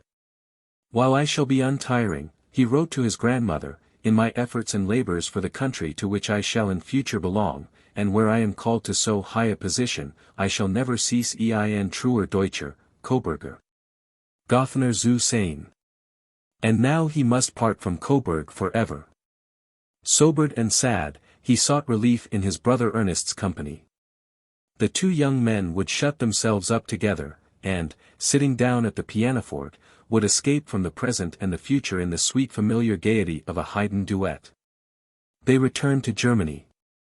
And while Albert, for a few farewell months, enjoyed, for the last time, the happiness of home, Victoria, for the last time, resumed her old life in London and Windsor. She corresponded daily with her future husband in a mingled flow of German and English, but the accustomed routine reasserted itself, the business and the pleasures of the day would brook no interruption. Lord M. was once more constantly beside her. And the Tories were as intolerable as ever. Indeed, they were more so. For now, in these final moments, the old feud burst out with redoubled fury. The impetuous sovereign found, to her chagrin, that there might be disadvantages in being the declared enemy of one of the great parties in the state. On 2 occasions, the Tories directly thwarted her in a matter on which she had set her heart. She wished her husband's rank to be axed by statute, and their opposition prevented it. She wished her husband to receive a settlement from the nation of L50,000 a year, and, again owing to the Tories, he was only allowed L30,000. It was too bad. When the question was discussed in Parliament, it had been pointed out that the bulk of the population was suffering from great poverty, and that L30,000 was the whole revenue of Coburg. But her uncle Leopold had been given L50,000, and it would be monstrous to give Albert less. Sir Robert Peel, it might have been expected, had had the effrontery to speak and vote for the smaller sum. She was very angry, and determined to revenge herself by omitting to invite a single Tory to her wedding. She would make an exception in favour of old Lord Liverpool, but even the Duke of Wellington she refused to ask. When it was represented to her that it would amount to a national scandal if the Duke were absent from her wedding, she was angrier than ever. What? That old rebel! I won't have him, she was reported to have said. Eventually she was induced to send him an invitation, but she made no attempt to conceal the bitterness of her feelings, and the Duke himself was only too well aware of all that had passed. Nor was it only against the Tories that her irritation rose. As the time for her wedding approached, her temper grew steadily sharper and more arbitrary. Queen Adelaide annoyed her. King Leopold, too, was ungracious in his correspondence. Dear uncle, she told Albert, is given to believe that he must rule the roost everywhere. However, she added with asperity, that is not a necessity. Even Albert himself was not impeccable. Engulfed in Coburgs, he failed to appreciate the complexity of English affairs. There were difficulties about his household. He had a notion that he ought not to be surrounded by violent Whigs. Very likely, but he would not understand that the only alternatives to violent Whigs were violent Tories, and it would be preposterous if his lords and gentlemen were to be found voting against the Queen's. He wanted to appoint his own private secretary. But how could he choose the right person? Lord M. was obviously best qualified to make the appointment, and Lord M. had decided that the Prince should take over his own private secretary, George Anson, a staunch Whig. Albert protested, but it was useless. Victoria simply announced that Anson was appointed, and instructed Lehzen to send the Prince an explanation of the details of the case. Then, again, he had written anxiously upon the necessity of maintaining unspotted the moral purity of the court. Lord M.'s pupil considered that dear Albert was straight-laced, and, in a brisk Anglo-German missive, set forth her own views. I like Lady A. very much, she told him, only she is a little strict all particular, and too severe towards others, which is not right. For I think one ought always to be indulgent towards other people, as I always think, if we had not been well taken care of, we might also have gone astray. That is always my feeling. Yet it is always right to show that one does not like to see what is obviously wrong. But it is very dangerous to be too severe, and I am certain that as a rule such people always greatly regret that in their youth they have not been so careful as they ought to have been. I have explained this so badly and written it so badly, that I fear you will hardly be able to make it out. On one other matter she was insistent. Since the affair of Lady Flora Hastings, a sad fate had overtaken Sir James Clark. His flourishing practice had quite collapsed, nobody would go to him any more. But the Queen remained faithful. She would show the world how little she cared for their disapproval, and she desired Albert to make poor Clark his physician in ordinary.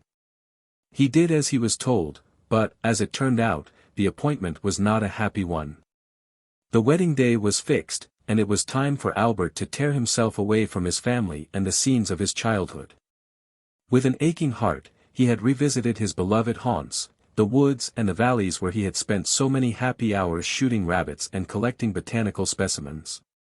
In deep depression, he had sat through the farewell banquets in the palace and listened to the Freischütz performed by the state band. It was time to go. The streets were packed as he drove through them. For a short space his eyes were gladdened by a sea of friendly German faces, and his ears by a gathering volume of good guttural sounds. He stopped to bid a last adieu to his grandmother. It was a heartrending moment. "Albert! Albert!" She shrieked, and fell fainting into the arms of her attendants as his carriage drove away. He was whirled rapidly to his destiny. At Calais a steamboat awaited him, and, together with his father and his brother, he stepped, dejected, on board. A little later, he was more dejected still. The crossing was a very rough one. The Duke went hurriedly below, while the two princes, we are told, lay on either side of the cabin staircase in an almost helpless state. At Dover a large crowd was collected on the pier, and it was by no common effort that Prince Albert, who had continued to suffer up to the last moment, got up to bow to the people. His sense of duty triumphed. It was a curious omen. His whole life in England was foreshadowed as he landed on English ground. Meanwhile Victoria, in growing agitation, was a prey to temper and to nerves. She grew feverish, and at last Sir James Clark pronounced that she was going to have the measles. But, once again, Sir James's diagnosis was incorrect. It was not the measles that were attacking her, but a very different malady. She was suddenly prostrated by alarm, regret, and doubt. For 2 years she had been her own mistress, the 2 happiest years, by far, of her life. And now it was all to end. She was to come under an alien domination. She would have to promise that she would honor and obey someone who might, after all, thwart her, oppose her, and how dreadful that would be. Why had she embarked on this hazardous experiment? Why had she not been contented with Lord M? No doubt, she loved Albert, but she loved power too. At any rate, one thing was certain: she might be Albert's wife, but she would always be Queen of England. He reappeared, in an exquisite uniform, and her hesitations melted in his presence like mist before the sun. On February 10, 1840, the marriage took place. The wedded pair drove down to Windsor, but they were not, of course, entirely alone. They were accompanied by their suites, and, in particular, by 2 persons, the Baron Stockmar and the Baroness Lehzen. 3. Albert had foreseen that his married life would not be all plain sailing. But he had by no means realized the gravity and the complication of the difficulties which he would have to face. Politically, he was a cipher. Lord Melbourne was not only Prime Minister, he was in effect the private secretary of the Queen, and thus controlled the whole of the political existence of the sovereign.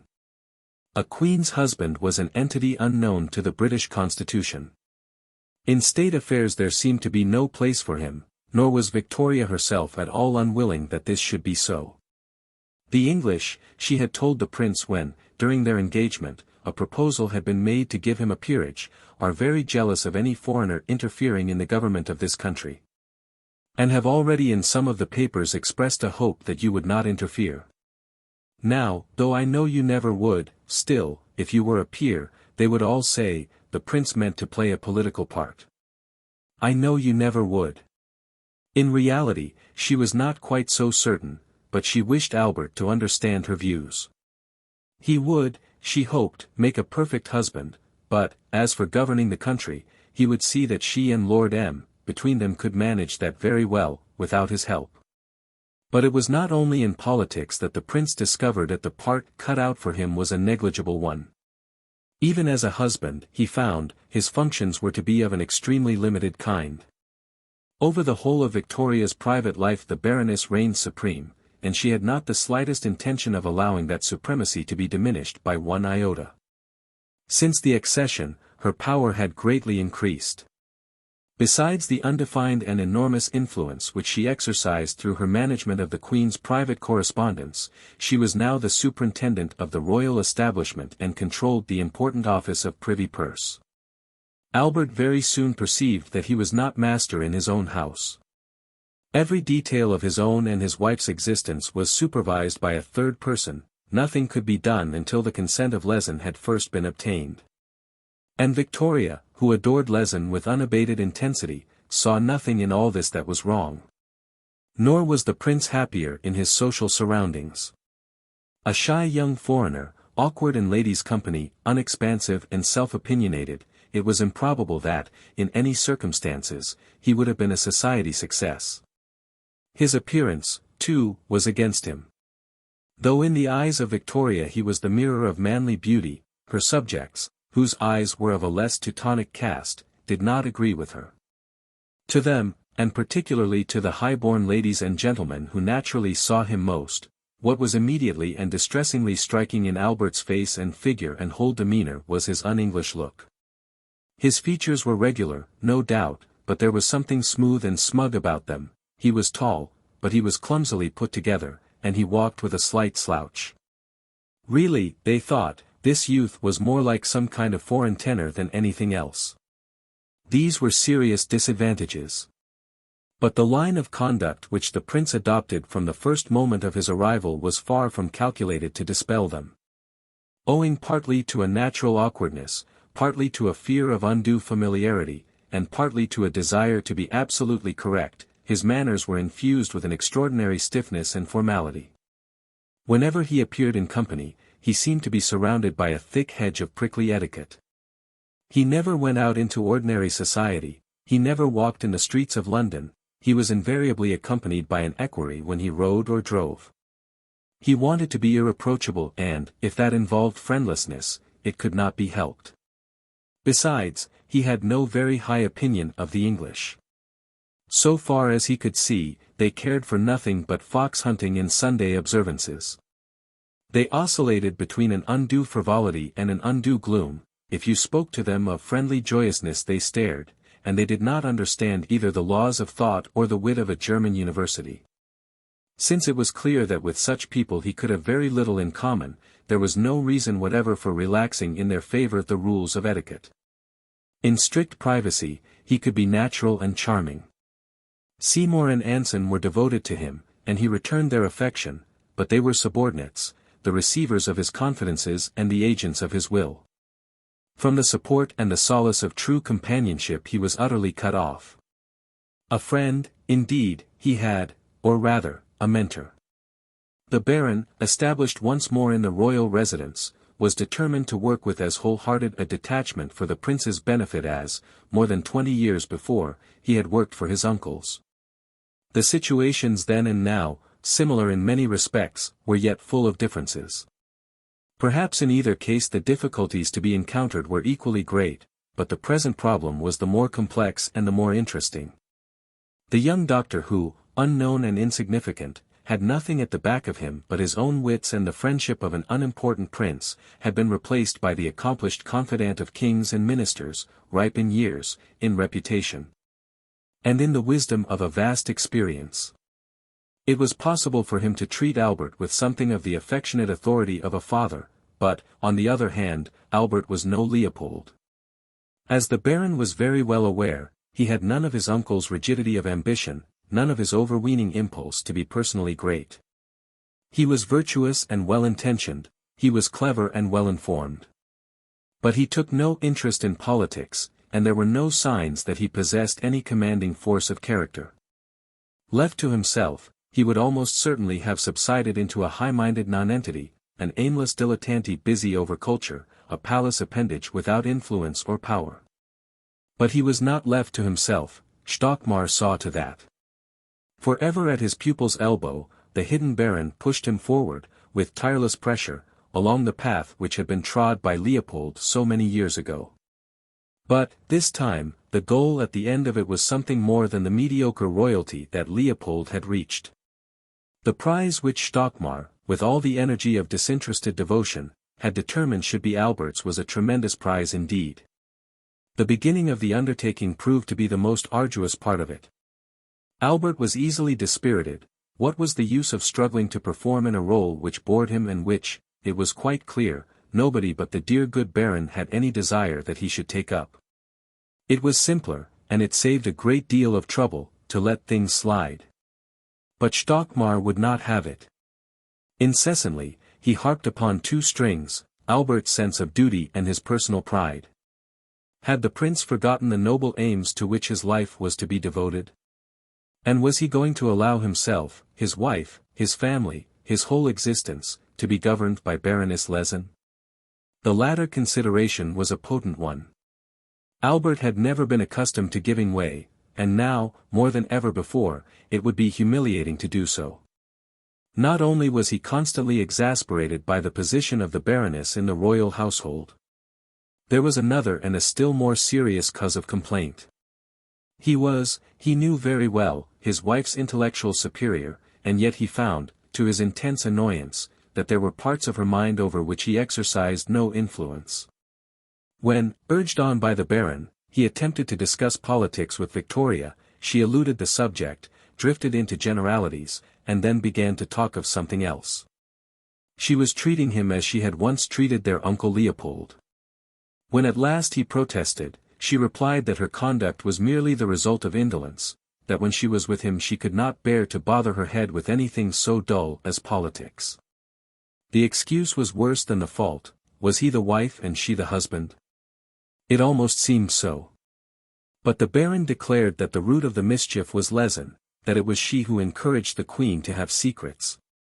Who did worse, undermined the natural ingenuousness of Victoria, and induced her to give, unconsciously no doubt, false reasons to explain away her conduct.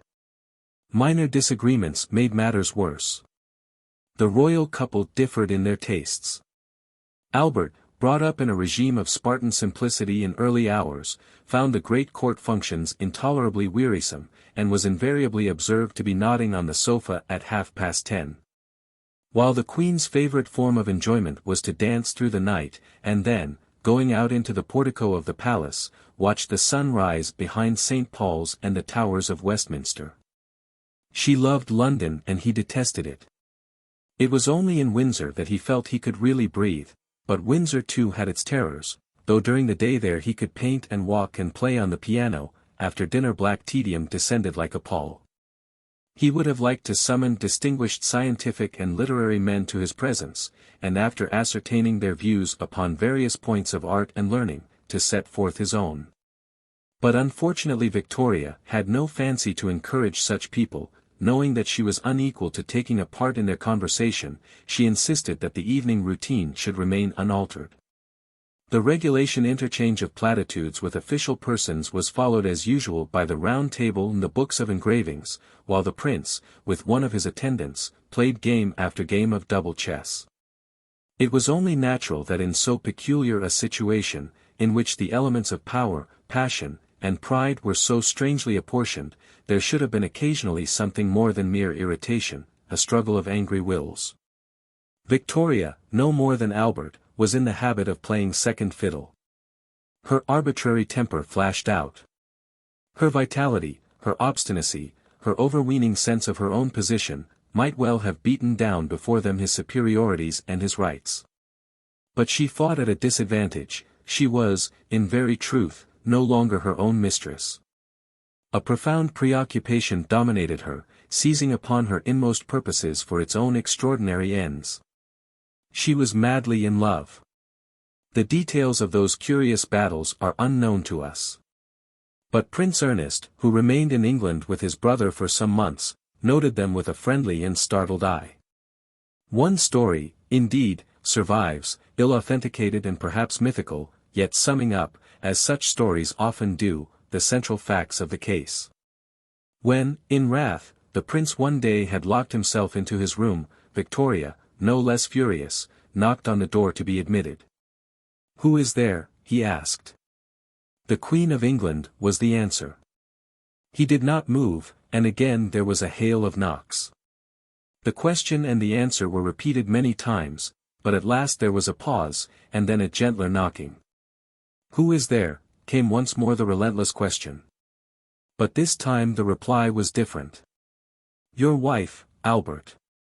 And the door was immediately opened. Very gradually the prince's position changed.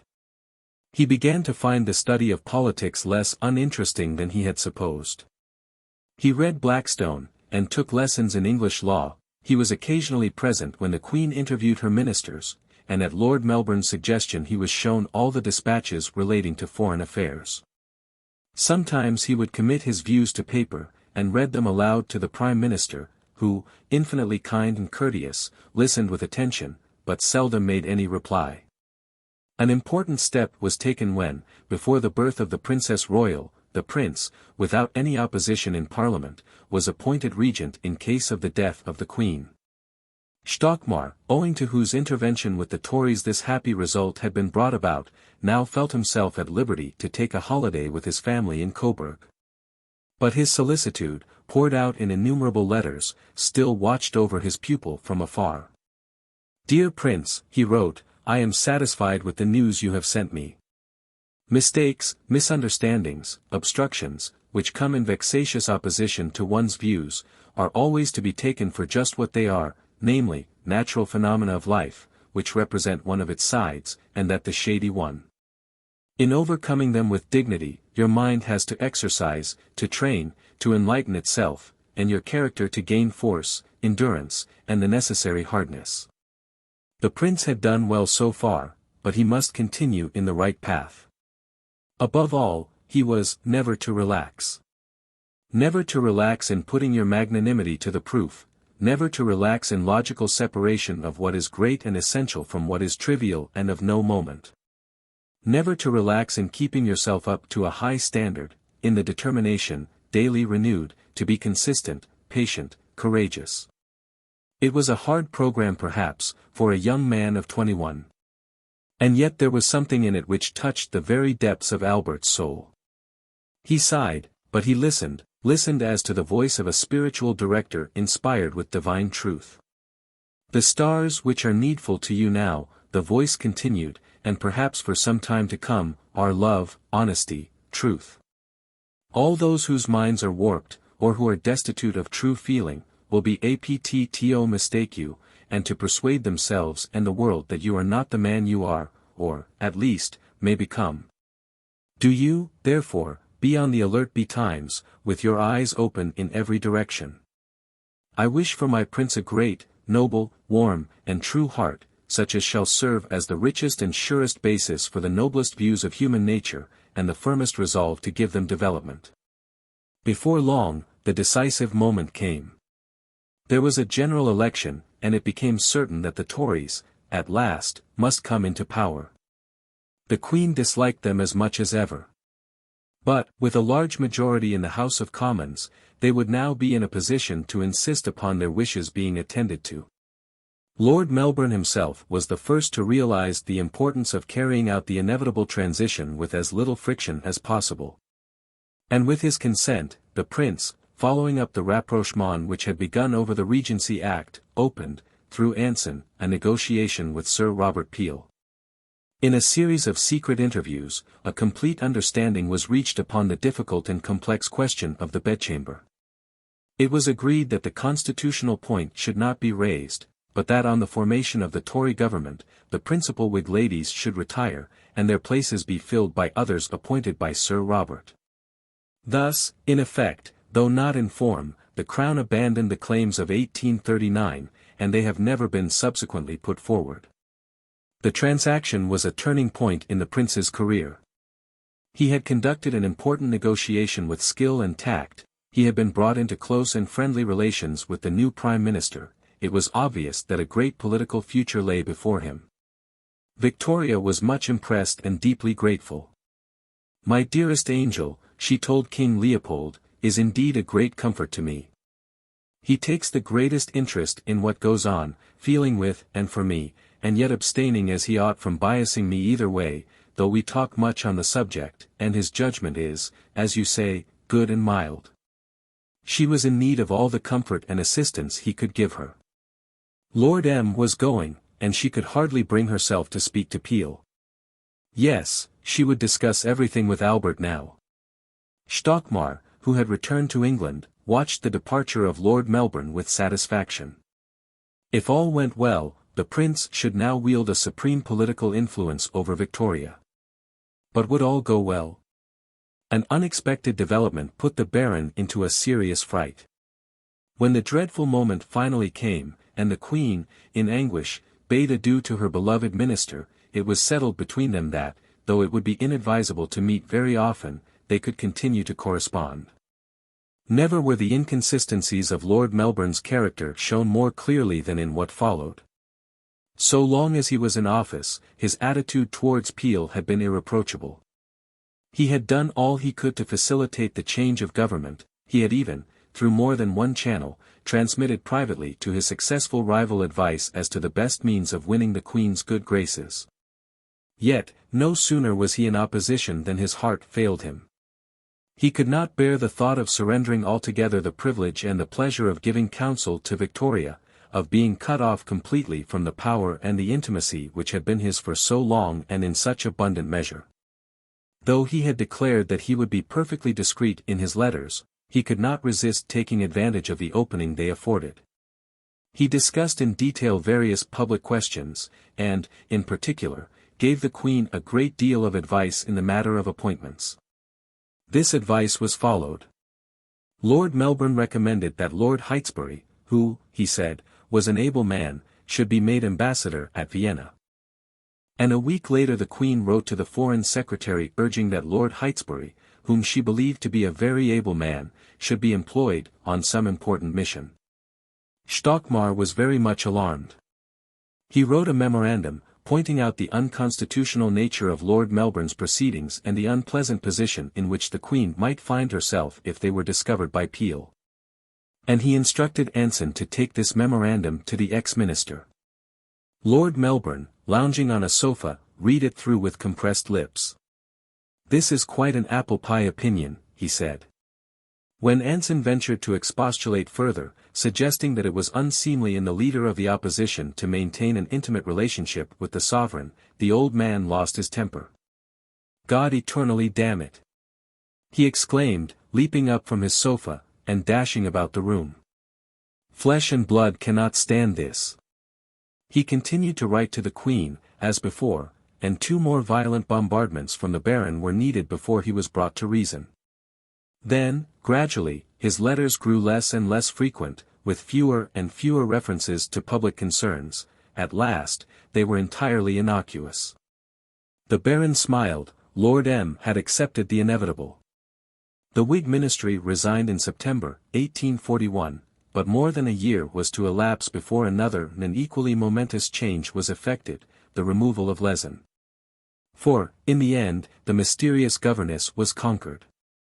The steps are unknown by which Victoria was at last led to accept her withdrawal with composure, perhaps with relief, but it is clear that Albert's domestic position must have been greatly strengthened by the appearance of children. The birth of the Princess Royal had been followed in November, 1841, by that of the Prince of Wales, and before very long another baby was expected. The Baroness, with all her affection, could have but a remote share in such family delights. She lost ground perceptibly. It was noticed as a phenomenon that, once or twice, when the court travelled, she was left behind at Windsor. The prince was very cautious. At the change of ministry, Lord Melbourne had advised him to choose that moment for decisive action, but he judged it wiser to wait. Time and the pressure of inevitable circumstances were for him. Every day his predominance grew more assured, and every night. At length he perceived that he need hesitate no longer, that every wish, every velleity of his had only to be expressed to be at once Victoria's. He spoke, and Lehzen vanished for ever. No more would she reign in that royal heart and those royal halls. No more, watching from a window at Windsor, would she follow her pupil and her sovereign walking on the terrace among the obsequious multitude, with the eye of triumphant love. Returning to her native Hanover, she established herself at Buckburg in a small but comfortable house, the walls of which were entirely covered by portraits of Her Majesty. The Baron, in spite of his dyspepsia, smiled again. Albert was supreme. 4. The early discords had passed away completely, resolved into the absolute harmony of married life. Victoria, overcome by a new, an unimagined revelation, had surrendered her whole soul to her husband. The beauty and the charm which so suddenly had made her his at first were, she now saw, no more than but the outward manifestation of the true Albert. There was an inward beauty, an inward glory which, blind that she was, she had then but dimly apprehended, but of which now she was aware in every fibre of her being. He was good, he was great.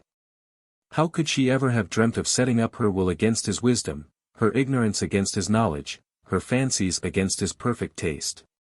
Had she really once loved London and late hours and dissipation? She who now was only happy in the country, she who jumped out of bed every morning, so early, with Albert, to take a walk, before breakfast, with Albert alone. How wonderful it was to be taught by him. To be told by him which trees were which. And to learn all about the bees. And then to sit doing cross-stitch while he read aloud to her Hallam's Constitutional History of England. Or to listen to him playing on his new organ. The organ is the first of instruments, he said. Or to sing to him a song by Mendelssohn, with a great deal of care over the time and the breathing, and only a very occasional false note. And, after dinner, oh, how good of him. He had given up his double chess. And so there could be round games at the round table, or everyone could spend the evening in the most amusing way imaginable, spinning counters and rings. When the babies came it was still more wonderful. Pussy was such a clever little girl. I am not Pussy. I am the Princess Royal, she had angrily exclaimed on one occasion. And Bertie, well, she could only pray most fervently that the little Prince of Wales would grow up to resemble his angelic dearest father in every respect, both in body and mind. Her dear mamma, too, had been drawn once more into the family circle, for Albert had brought about a reconciliation, and the departure of Lehzen had helped to obliterate the past. In Victoria's eyes, life had become an idyll, and, if the essential elements of an idyll are happiness, love and simplicity, an idyll it was, though, indeed, it was of a kind that might have disconcerted Theocritus. Albert brought in dearest little Pussy, wrote Her Majesty in her journal, in such a smart white merino dress trimmed with blue, which mamma had given her, and a pretty cap, and placed her on my bed, seating himself next to her. And she was very dear and good. And, as my precious, invaluable Albert sat there, and our little love between us, I felt quite moved with happiness and gratitude to God. The past of only 3 years since, when she looked back upon it, seemed a thing so remote and alien that she could explain it to herself in no other way than as some kind of delusion, an unfortunate mistake. Turning over an old volume of her diary, she came upon this sentence, as for the confidence of the crown, God knows. No minister, and no friend, ever possessed it so entirely as this truly excellent Lord Melbourne possesses mine. A pang shot through her, she seized a pen, and wrote upon the margin. Reading this again, I cannot forbear remarking what an artificial sort of happiness mine was then. And what a blessing it is I have now in my beloved husband real and solid happiness, which no politics, no worldly reverses can change. It could not have lasted long as it was then, for after all, kind and excellent as Lord M. is, and kind as he was to me, it was but in society that I had amusement, and I was only living on that superficial resource, which I then fancied was happiness. Thank God. For me and others, this is changed, and I know what real happiness is. How did she know? What is the distinction between happiness that is real and happiness that is felt? So a philosopher, Lord M. himself perhaps, might have inquired. But she was no philosopher, and Lord M. was a phantom, and Albert was beside her, and that was enough. Happy, certainly, she was, and she wanted everyone to know it. Her letters to King Leopold are sprinkled thick with raptures. Oh, my dearest uncle, I am sure if you knew how happy, how blessed I feel, and how proud I feel in possessing such a perfect being as my husband. Such ecstasies seem to gush from her pen unceasingly and almost of their own accord. When, one day, without thinking, Lady Lyttelton described someone to her as being as happy as a queen, and then grew a little confused, "Don't correct yourself, Lady Lyttelton," said Her Majesty. "A queen is a very happy woman." But this new happiness was no lotus dream.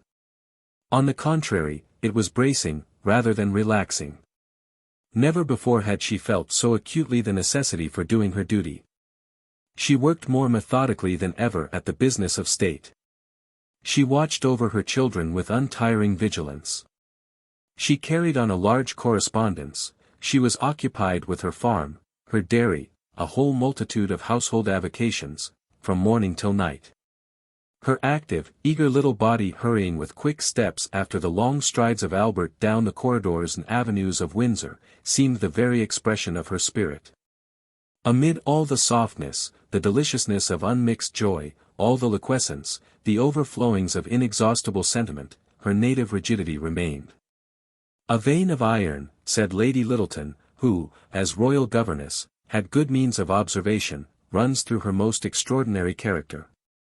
Sometimes the delightful routine of domestic existence had to be interrupted.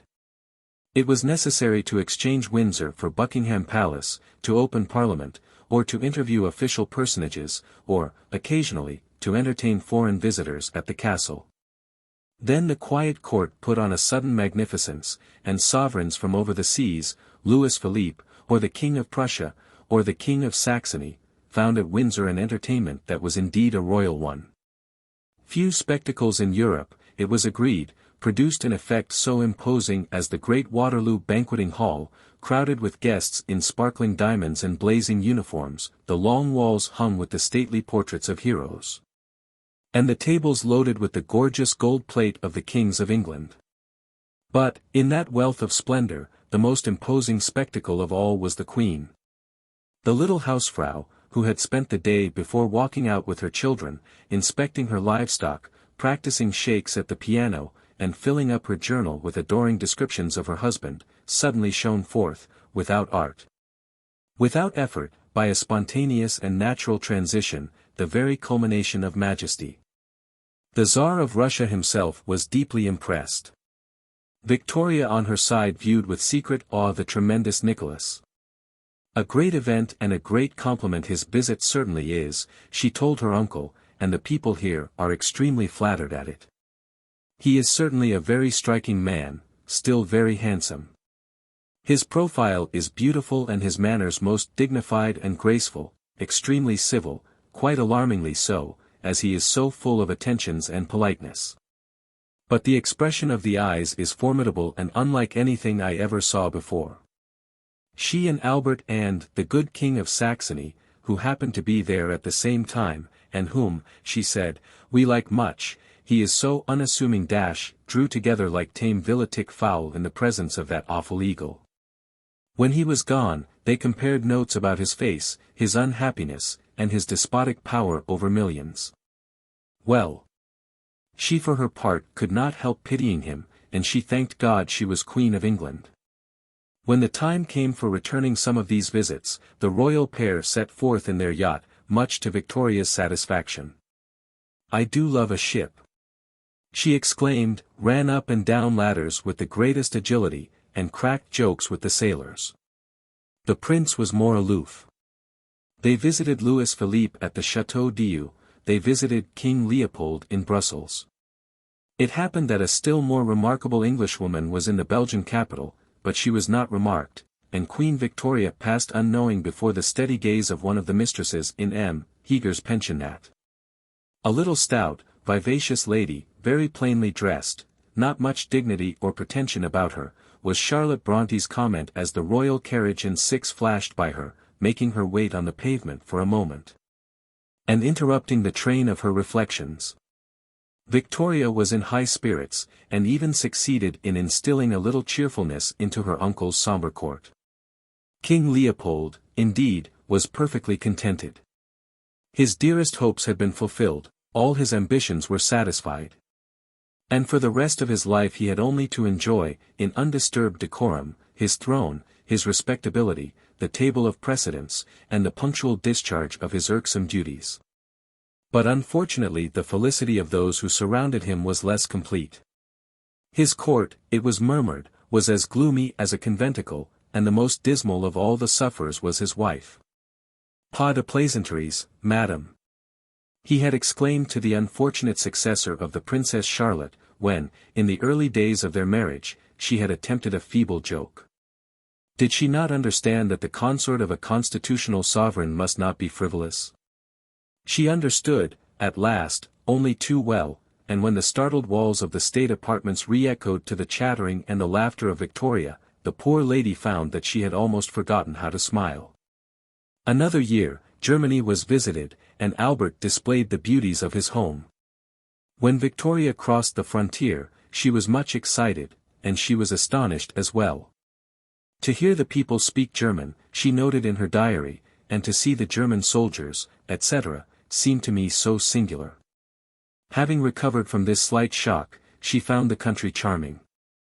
She was feted everywhere, crowds of the surrounding royalties swooped down to welcome her, and the prettiest groups of peasant children, dressed in their best clothes, presented her with bunches of flowers.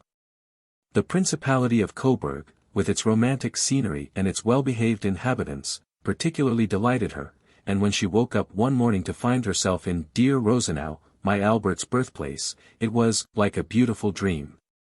On her return home, she expatiated, in a letter to King Leopold, upon the pleasures of the trip, dwelling especially upon the intensity of her affection for Albert's native land.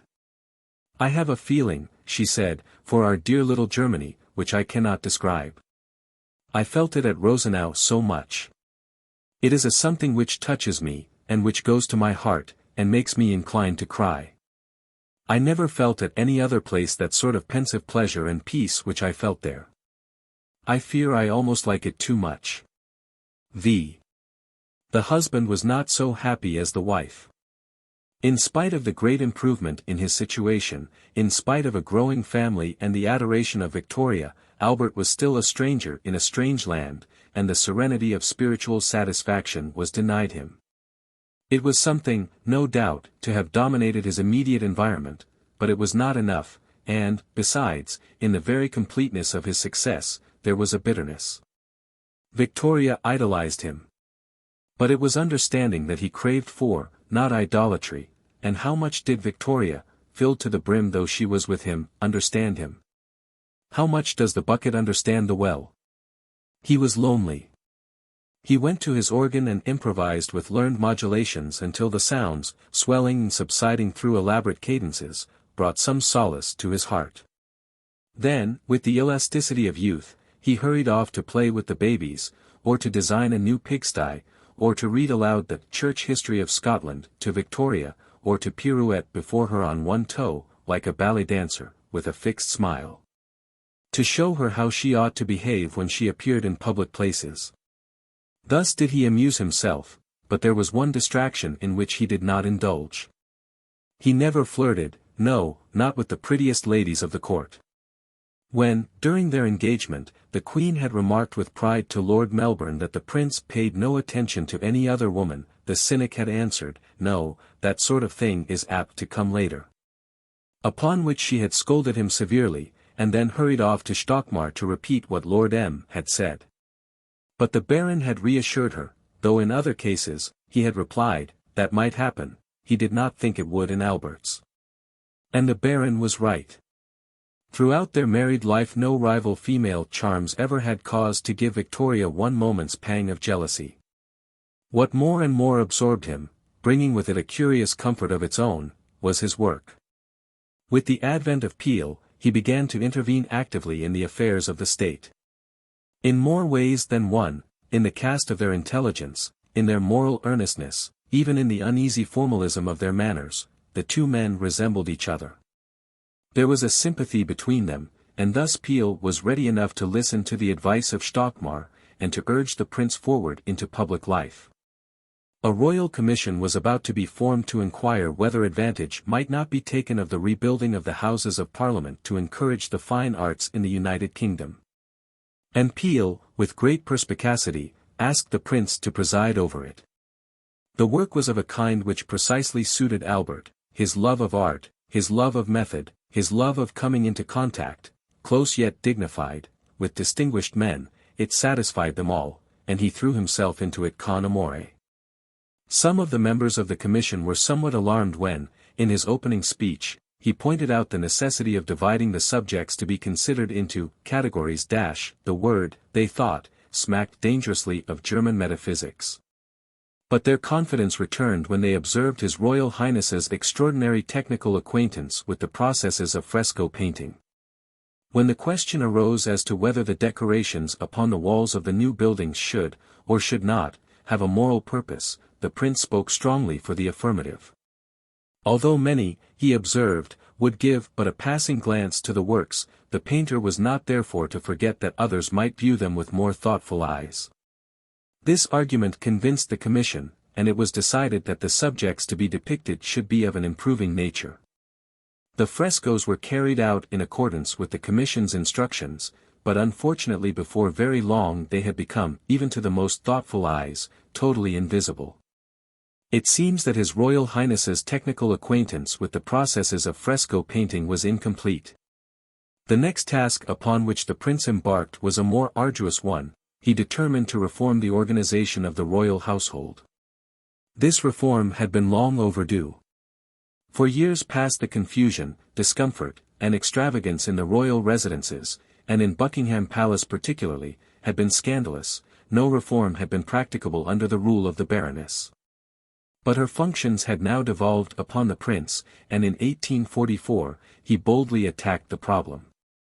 3 years earlier, Stockmar, after careful inquiry, had revealed in an elaborate memorandum an extraordinary state of affairs. The control of the household, it appeared, was divided in the strangest manner between a number of authorities, each independent of the other, each possessed of vague and fluctuating powers, without responsibility, and without coordination. Of these authorities, the most prominent were the Lord Steward and the Lord Chamberlain, noblemen of high rank and political importance, who changed office with every administration, who did not reside with the court, and had no effective representatives attached to it. The distribution of their respective functions was uncertain and peculiar. In Buckingham Palace, it was believed that the Lord Chamberlain had charge of the whole of the rooms, with the exception of the kitchen, sculleries, and pantries, which were claimed by the Lord Steward. At the same time, the outside of the palace was under the control of neither of these functionaries, but of the Office of Woods and Forests. And thus, while the insides of the windows were cleaned by the department of the Lord Chamberlain, or possibly, in certain cases, of the Lord Steward, the Office of Woods and Forests cleaned their outsides. Of the servants, the housekeepers, the pages, and the housemaids were under the authority of the Lord Chamberlain, the clerk of the kitchen, the cooks, and the porters were under that of the Lord Steward. But the footmen, the livery porters, and the under-butlers took their orders from yet another official, the master of the horse. Naturally, in these circumstances the service was extremely defective and the lack of discipline among the servants disgraceful. They absented themselves for as long as they pleased and whenever the fancy took them. And if, as the Baron put it, smoking, drinking, and other irregularities occur in the dormitories, where footmen, etc., sleep 10 and 12 in each room, no one can help it. As for Her Majesty's guests, there was nobody to show them to their rooms, and they were often left, having utterly lost their way in the complicated passages, to wander helpless by the hour. The strange divisions of authority extended not only to persons but to things. The Queen observed that there was never a fire in the dining room. She inquired why. The answer was, the Lord Steward lays the fire, and the Lord Chamberlain lights it. The underlings of those two great noblemen having failed to come to an accommodation, there was no help for it, the Queen must eat in the cold. A surprising incident opened everyone's eyes to the confusion and negligence that reigned in the palace. A fortnight after the birth of the Princess Royal the nurse heard a suspicious noise in the room next to the Queen's bedroom. She called to one of the pages, who, looking under a large sofa, perceived there a crouching figure, with a most repulsive appearance. It was the boy Jones. This enigmatical personage, whose escapades dominated the newspapers for several ensuing months, and whose motives and character remained to the end ambiguous, was an undersized lad of 17, the son of a tailor, who had apparently gained admittance to the palace by climbing over the garden wall and walking in through an open window. 2 years before he had paid a similar visit in the guise of a chimney sweep. He now declared that he had spent 3 days in the palace, hiding under various beds, that he had helped himself to soup and other eatables, and that he had sat upon the throne, seen the Queen, and heard the Princess Royal squall. Every detail of the strange affair was eagerly canvassed. The Times reported that the boy Jones had, from his infancy, been fond of reading, but that his countenance is exceedingly sullen. It added, the sofa under which the boy Jones was discovered, we understand, is one of the most costly and magnificent material and workmanship, and ordered expressly for the accommodation of the royal and illustrious visitors who called to pay their respects to Her Majesty. The culprit was sent for 3 months to the House of Correction. When he emerged, he immediately returned to Buckingham Palace. He was discovered, and sent back to the House of Correction for another 3 months, after which he was offered L for a week by a music hall to appear upon the stage. He refused this offer, and shortly afterwards was found by the police loitering round Buckingham Palace. The authorities acted vigorously, and, without any trial or process of law, shipped the boy Jones off to sea. A year later his ship put into Portsmouth to refit, and he at once disembarked and walked to London. He was rearrested before he reached the palace, and sent back to his ship, the Warspite.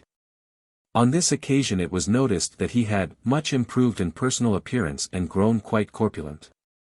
And so the boy Jones passed out of history, though we catch one last glimpse of him in 1844 falling overboard in the night between Tunis and Algiers. He was fished up again. But it was conjectured, as one of the Warspite's officers explained in a letter to the Times, that his fall had not been accidental, but that he had deliberately jumped into the Mediterranean in order to see the life-buoy light burning. Of a boy with such a record, what else could be supposed? But discomfort and alarm were not the only results of the mismanagement of the household. The waste, extravagance, and peculation that also flowed from it were immeasurable. There were preposterous perquisites and malpractices of every kind. It was, for instance, an ancient and immutable rule that a candle that had once been lighted should never be lighted again. What happened to the old candles, nobody knew. Again, the prince, examining the accounts, was puzzled by a weekly expenditure of 35 shillings on red room wine. He inquired into the matter, and after great difficulty discovered that in the time of George III a room in Windsor Castle with red hangings had once been used as a guard-room, and that 5 shillings a day had been allowed to provide wine for the officers. The guard had long since been moved elsewhere, but the payment for wine in the Red Room continued, the money being received by a half-pay officer who held the sinecure position of under-butler.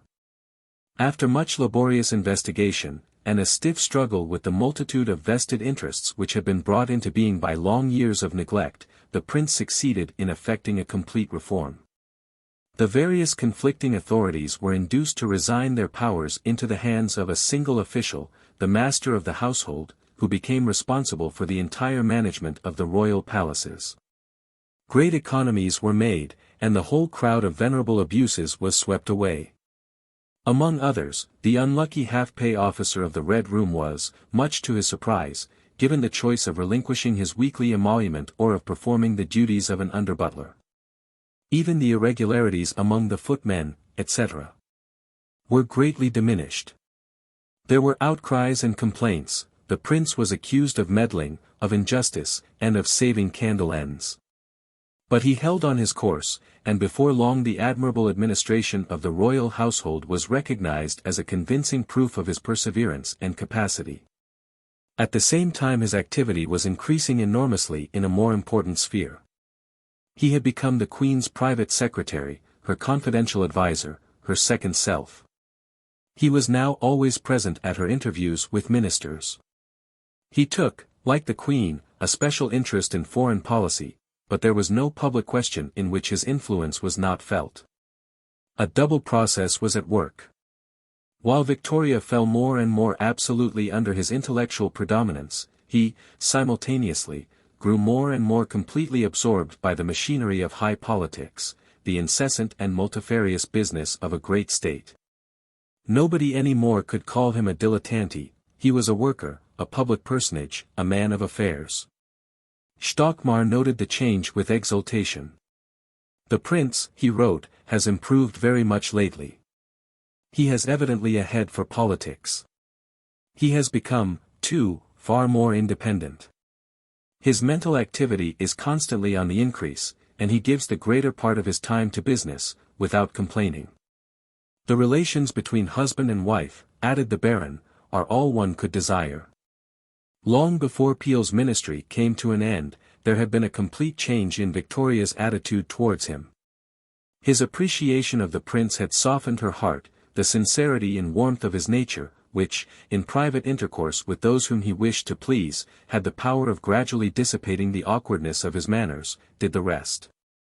She came in time to regard him with intense feelings of respect and attachment. She spoke of "our worthy Peel," for whom, she said, she had an extreme admiration, and who had shown himself a man of unbounded loyalty, courage, patriotism, and high-mindedness, and his conduct towards me has been chivalrous almost, I might say. She dreaded his removal from office almost as frantically as she had once dreaded that of Lord M. It would be, she declared, a great calamity. 6 years before, what would she have said, if a prophet had told her that the day would come when she would be horrified by the triumph of the Whigs? Yet there was no escaping it, she had to face the return of her old friends. In the ministerial crises of 1845 and 1846, the prince played a dominating part. Everybody recognized that he was the real center of the negotiations, the actual controller of the forces and the functions of the crown. The process by which this result was reached had been so gradual as to be almost imperceptible, but it may be said with certainty that, by the close of Peel's administration, Albert had become, in effect, the King of England. 6. With the final emergence of the prince came the final extinction of Lord Melbourne. A year after his loss of office, he had been struck down by a paralytic seizure. He had apparently recovered, but his old elasticity had gone forever. Moody, restless, and unhappy, he wandered like a ghost about the town, bursting into soliloquies in public places, or asking odd questions, suddenly, apropos de bottes. "I'll be hanged if I do it for you, my lord," he was heard to say in the hall at Brooks's, standing by himself, and addressing the air after much thought. "Don't you consider," he abruptly asked a fellow guest at Lady Holland's, leaning across the dinner table in a pause of the conversation, that it was a most damnable act of Henri Cotter to change his religion with a view to securing the crown? He sat at home, brooding for hours in miserable solitude. He turned over his books, his classics and his testaments, but they brought him no comfort at all. He longed for the return of the past, for the impossible, for he knew not what, for the devilries of Caro, for the happy platitudes of Windsor. His friends had left him, and no wonder, he said in bitterness, the fire was out. He secretly hoped for a return to power, scanning the newspapers with solicitude, and occasionally making a speech in the House of Lords. His correspondence with the Queen continued, and he appeared from time to time at court. But he was a mere simulacrum of his former self. The dream, wrote Victoria, is past. As for his political views, they could no longer be tolerated. The prince was an ardent free trader, and so, of course, was the Queen. And when, dining at Windsor at the time of the repeal of the Corn Laws, Lord Melbourne suddenly exclaimed, "Ma'am, it's a damned dishonest act," everyone was extremely embarrassed. Her Majesty laughed and tried to change the conversation, but without avail. Lord Melbourne returned to the charge again and again with, "I say, ma'am, it's damned dishonest." Until the Queen said, "Lord Melbourne, I must beg you not to say anything more on this subject now," and then he held his tongue. She was kind to him, writing him long letters, and always remembering his birthday. But it was kindness at a distance, and he knew it. He had become, poor Lord Melbourne. A profound disquietude devoured him. He tried to fix his mind on the condition of agriculture and the Oxford movement. He wrote long memoranda in utterly undecipherable handwriting. He was convinced that he had lost all his money, and could not possibly afford to be a Knight of the Garter. He had run through everything, and yet, if Peel went out, he might be sent for. Why not?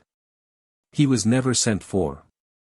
The Whigs ignored him in their consultations, and the leadership of the party passed to Lord John Russell. When Lord John became Prime Minister, there was much politeness, but Lord Melbourne was not asked to join the cabinet. He bore the blow with perfect amenity, but he understood, at last, that that was the end. For 2 years more he lingered, sinking slowly into unconsciousness and imbecility. Sometimes, propped up in his chair, he would be heard to murmur, with unexpected appositeness, the words of Samson. So much I feel my general spirit droop. My hopes all flat, nature within me seems in all her functions weary of herself. My race of glory run, and race of shame.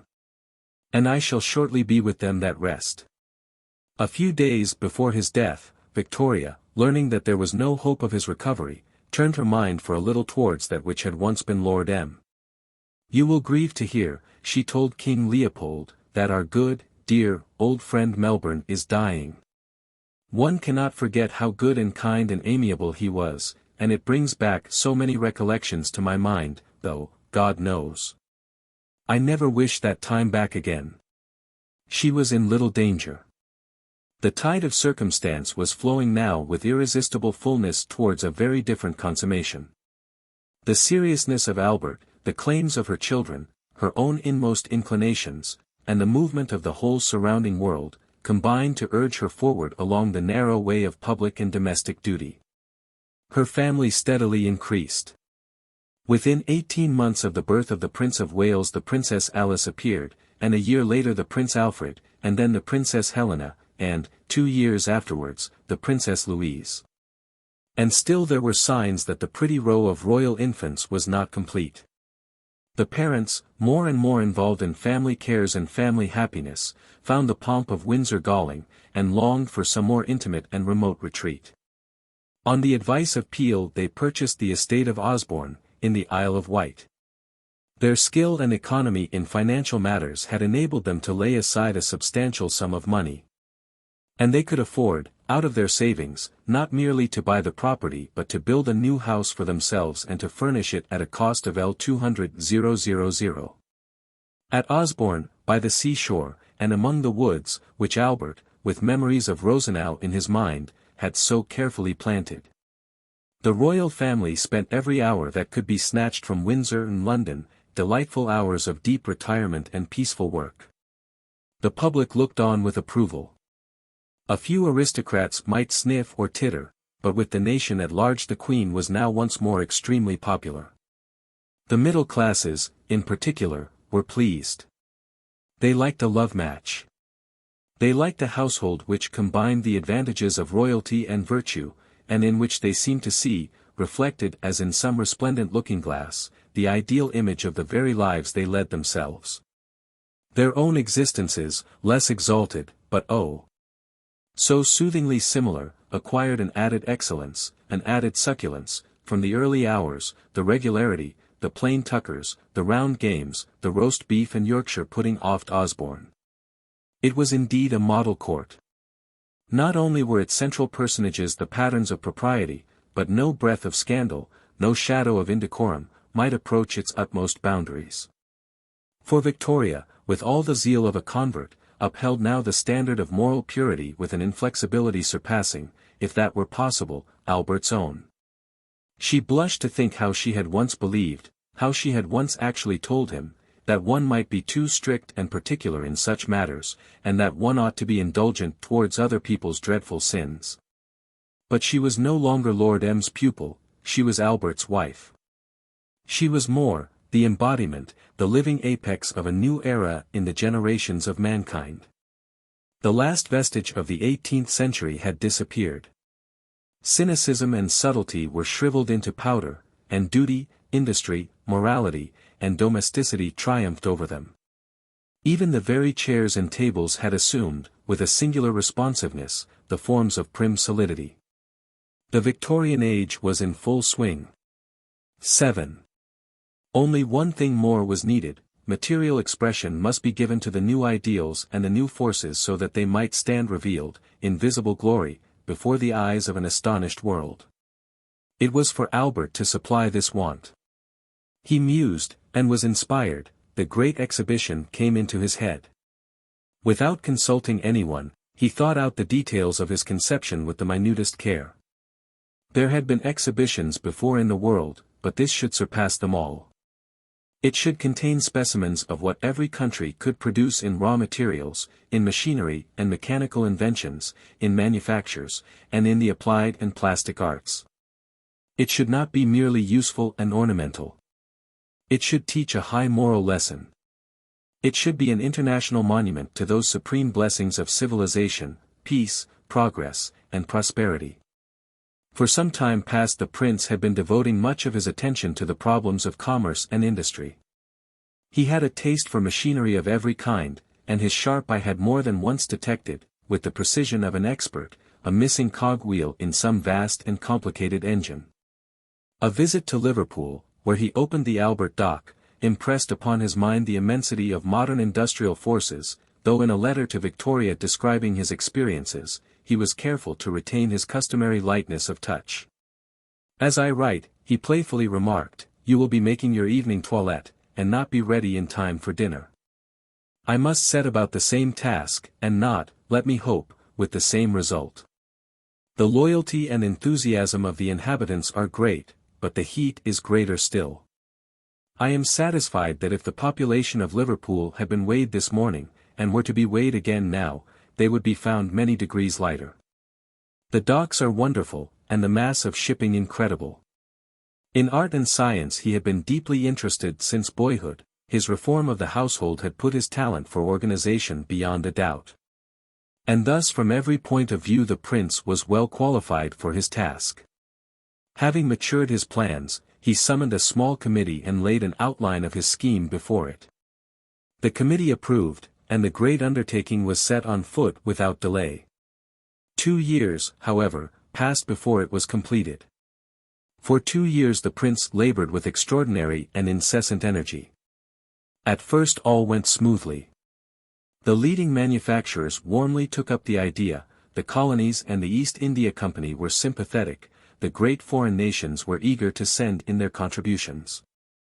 The powerful support of Sir Robert Peel was obtained, and the use of a site in Hyde Park, selected by the prince, was sanctioned by the government. Out of 234 plans for the exhibition building, the prince chose that of Joseph Paxton, famous as a designer of gigantic conservatories, and the work was on the point of being put in hand when a series of unexpected difficulties arose. Opposition to the whole scheme, which had long been smouldering in various quarters, suddenly burst forth. There was an outcry, headed by the Times, against the use of the park for the exhibition. For a moment it seemed as if the building would be relegated to a suburb, but, after a fierce debate in the House, the supporters of the site in the park won the day. Then it appeared that the project lacked a sufficient financial backing. But this obstacle, too, was surmounted, and eventually L200,000 was subscribed as a guarantee fund. The enormous glass edifice rose higher and higher, covering acres and enclosing towering elm trees beneath its roof, and then the fury of its enemies reached a climax. The fashionable, the cautious, the protectionists, the pious, all joined in the hue and cry. It was pointed out that the exhibition would serve as a rallying point for all the ruffians in England, for all the malcontents in Europe. And that on the day of its opening there would certainly be a riot and probably a revolution. It was asserted that the glass roof was porous, and that the droppings of 50 million sparrows would utterly destroy every object beneath it. Agitated nonconformists declared that the exhibition was an arrogant and wicked enterprise which would infallibly bring down God's punishment upon the nation.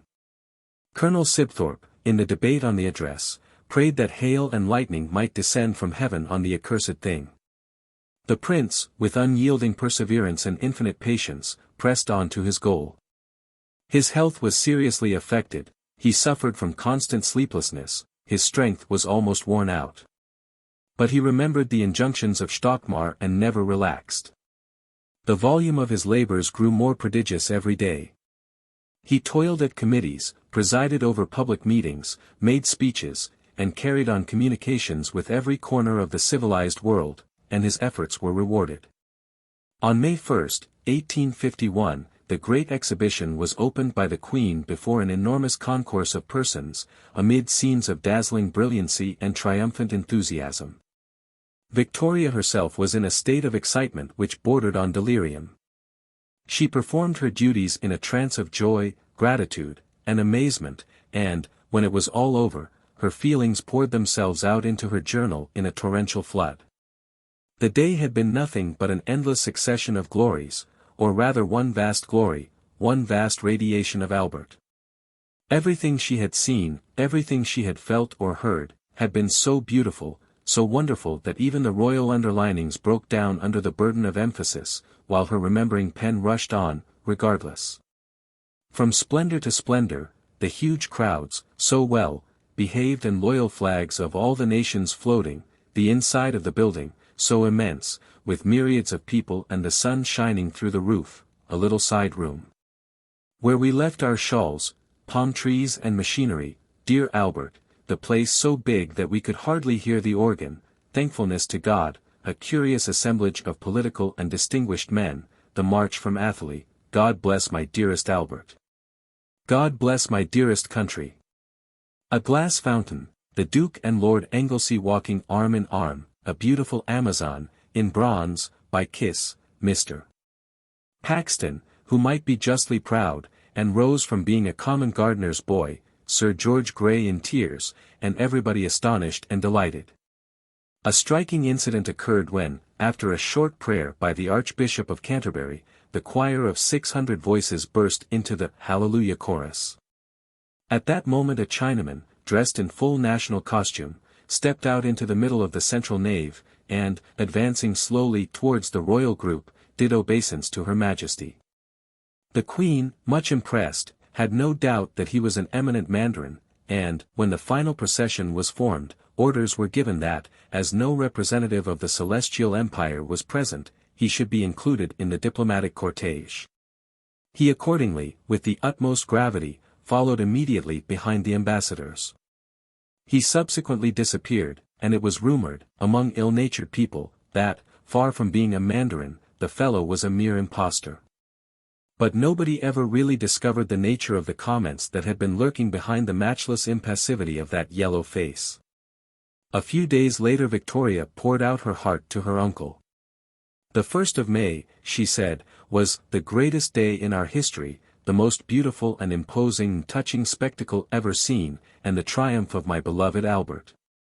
It was the happiest, proudest day in my life, and I can think of nothing else. Albert's dearest name is immortalized with this great conception, his own, and my own dear country showed she was worthy of it. The triumph is immense. It was. The enthusiasm was universal, even the bitterest scoffers were converted, and joined in the chorus of praise.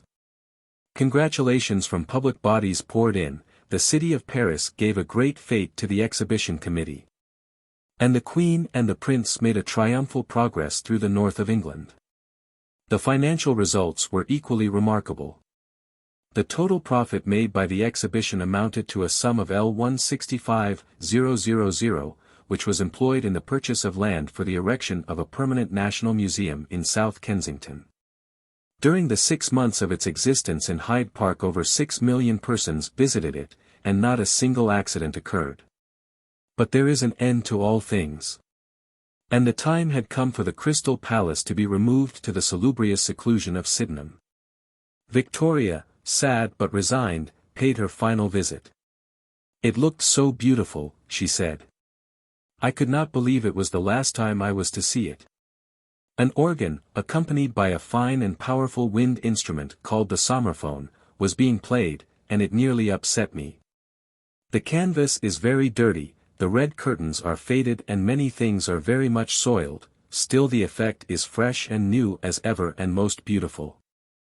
The glass fountain was already removed. And the sappers and miners were rolling about the little boxes just as they did at the beginning. It made us all very melancholy. But more cheerful thoughts followed. When all was over, she expressed her boundless satisfaction in a dithyrambic letter to the Prime Minister. Her beloved husband's name, she said, was forever immortalized, and that this was universally recognized by the country was a source to her of immense happiness and gratitude. She feels grateful to Providence, Her Majesty concluded, to have permitted her to be united to so great, so noble, so excellent a prince, and this year will ever remain the proudest and happiest of her life. The day of the closing of the exhibition, which the Queen regretted much she could not witness, was the 12th anniversary of her betrothal to the prince, which is a curious coincidence. Chapter 5. Lord Palmerston. I. In 1851 the prince's fortunes reached their high-water mark. The success of the great exhibition enormously increased his reputation and seemed to assure him henceforward a leading place in the national life. But before the year was out another triumph, in a very different sphere of action, was also his. This triumph, big with fateful consequences, was itself the outcome of a series of complicated circumstances which had been gathering to a climax for many years. The unpopularity of Albert in high society had not diminished with time. Aristocratic persons continued to regard him with disfavor, and he on his side, withdrew further and further into a contemptuous reserve. For a moment, indeed, it appeared as if the dislike of the upper classes was about to be suddenly converted into cordiality. For they learnt with amazement that the prince, during a country visit, had ridden to hounds and acquitted himself remarkably well. They had always taken it for granted that his horsemanship was of some second-rate foreign quality, and here he was jumping 5 barred gates and tearing after the fox as if he had been born and bred in Leicestershire. They could hardly believe it. Was it possible that they had made a mistake, and that Albert was a good fellow after all? Had he wished to be thought so he would certainly have seized this opportunity, purchased several hunters, and used them constantly. But he had no such desire, hunting bored him, and made Victoria nervous. He continued, as before, to ride, as he himself put it, for exercise or convenience, not for amusement. And it was agreed that though the prince, no doubt, could keep in his saddle well enough, he was no sportsman. This was a serious matter. It was not merely that Albert was laughed at by fine ladies and sneered at by fine gentlemen. It was not merely that Victoria, who before her marriage had cut some figure in society, had, under her husband's influence, almost completely given it up. Since Charles II the sovereigns of England had, with a single exception, always been unfashionable, and the fact that the exception was George IV seemed to give an added significance to the rule. What was grave was not the lack of fashion, but the lack of other and more important qualities. The hostility of the upper classes was symptomatic of an antagonism more profound than one of manners or even of tastes. The prince, in a word, was un-English. What that word precisely meant it was difficult to say, but the fact was patent to every eye. Lord Palmerston, also, was not fashionable. The great Whig aristocrats looked askance at him, and only tolerated him as an unpleasant necessity thrust upon them by fate. But Lord Palmerston was English through and through. There was something in him that expressed, with extraordinary vigor, the fundamental qualities of the English race. And he was the very antithesis of the prince. By a curious chance it so happened that this typical Englishman was brought into closer contact than any other of his countrymen with the alien from over the sea. It thus fell out that differences which, in more fortunate circumstances, might have been smoothed away and obliterated, became accentuated to the highest pitch. All the mysterious forces in Albert's soul leapt out to do battle with his adversary, and, in the long and violent conflict that followed, it almost seemed as if he was struggling with England herself. Palmerston's whole life had been spent in the government of the country. At 22 he had been a minister. At 25 he had been offered the chancellorship of the Exchequer, which, with that prudence which formed so unexpected a part of his character, he had declined to accept. His first spell of office had lasted uninterruptedly for 21 years. When Lord Grey came into power he received the Foreign Secretaryship, a post which he continued to occupy, with 2 intervals, for another 21 years.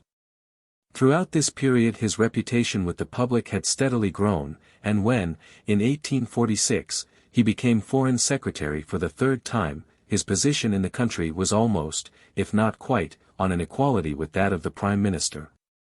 Lord John Russell. He was a tall, big man of 62, with a jaunty air, a large face, dyed whiskers, and a long sardonic upper lip. His private life was far from respectable, but he had greatly strengthened his position in society by marrying, late in life, Lady Cooper, the sister of Lord Melbourne, and one of the most influential of the Whig hostesses. Powerful, experienced, and supremely self-confident, he naturally paid very little attention to Albert. Why should he? The prince was interested in foreign affairs. Very well, then.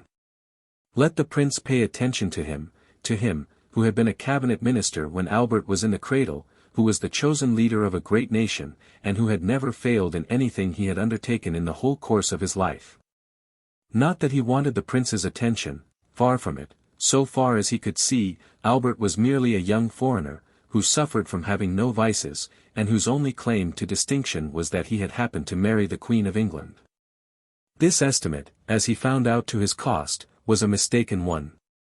Albert was by no means insignificant, and, behind Albert, there was another figure by no means insignificant either, there was Stockmar. But Palmerston, busy with his plans, his ambitions, and the management of a great department, brushed all such considerations on one side. It was his favorite method of action. He lived by instinct, by a quick eye and a strong hand, a dexterous management of every crisis as it arose, a half-unconscious sense of the vital elements in a situation. He was very bold. And nothing gave him more exhilaration than to steer the ship of state in a high wind, on a rough sea, with every stitch of canvas on her that she could carry. But there is a point beyond which boldness becomes rashness, a point perceptible only to intuition and not to reason, and beyond that point Palmerston never went.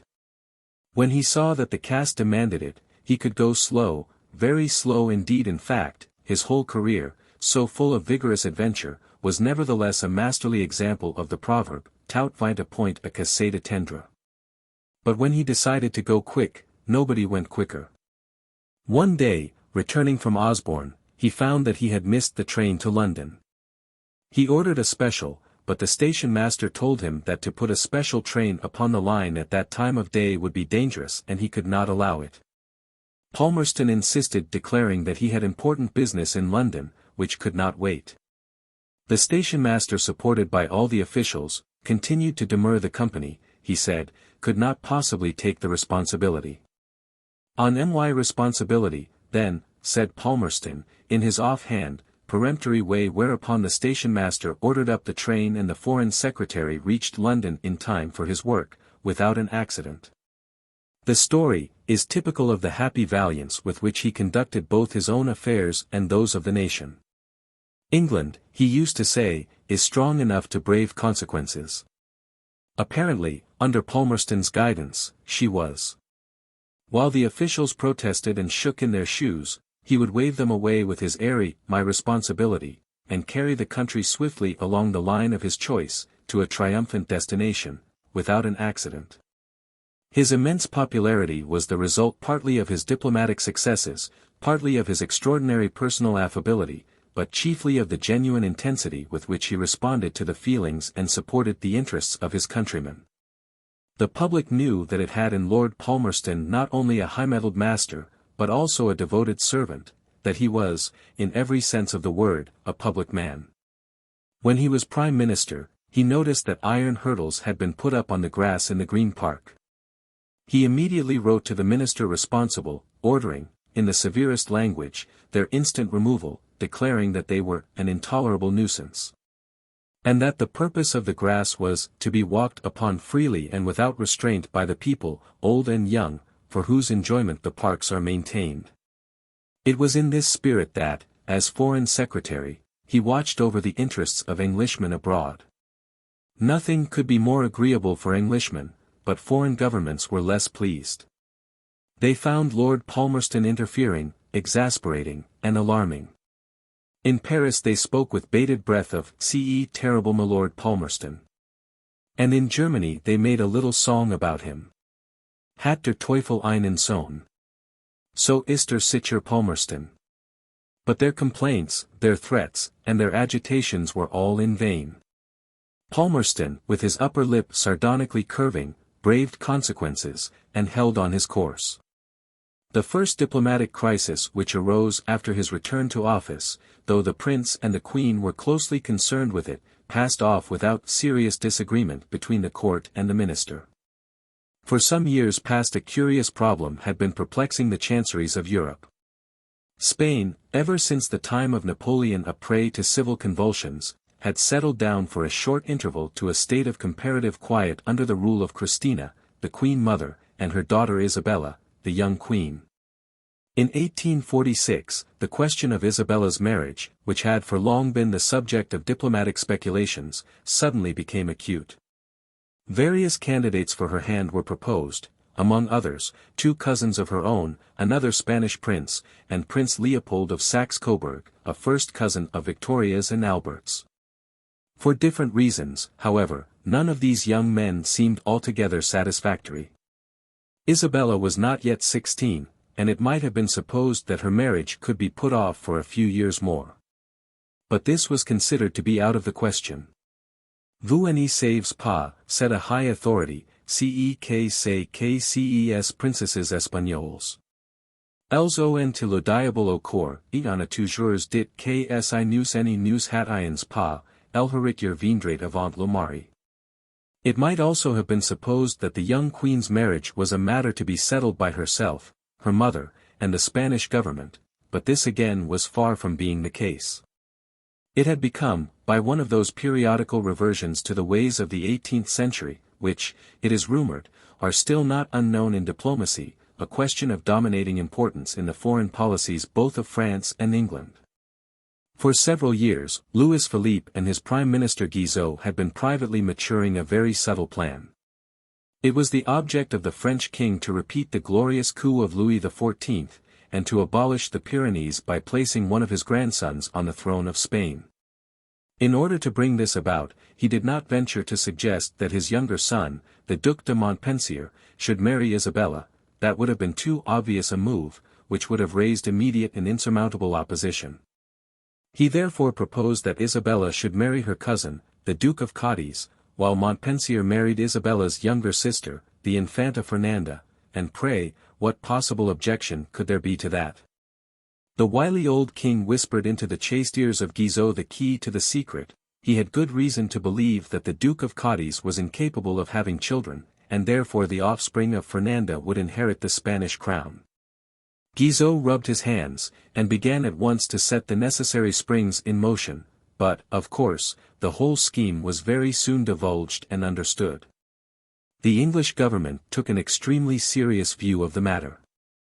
The balance of power was clearly at stake, and the French intrigue must be frustrated at all hazards. A diplomatic struggle of great intensity followed, and it occasionally appeared that a second war of the Spanish succession was about to break out. This was avoided, but the consequences of this strange imbroglio were far-reaching and completely different from what any of the parties concerned could have guessed.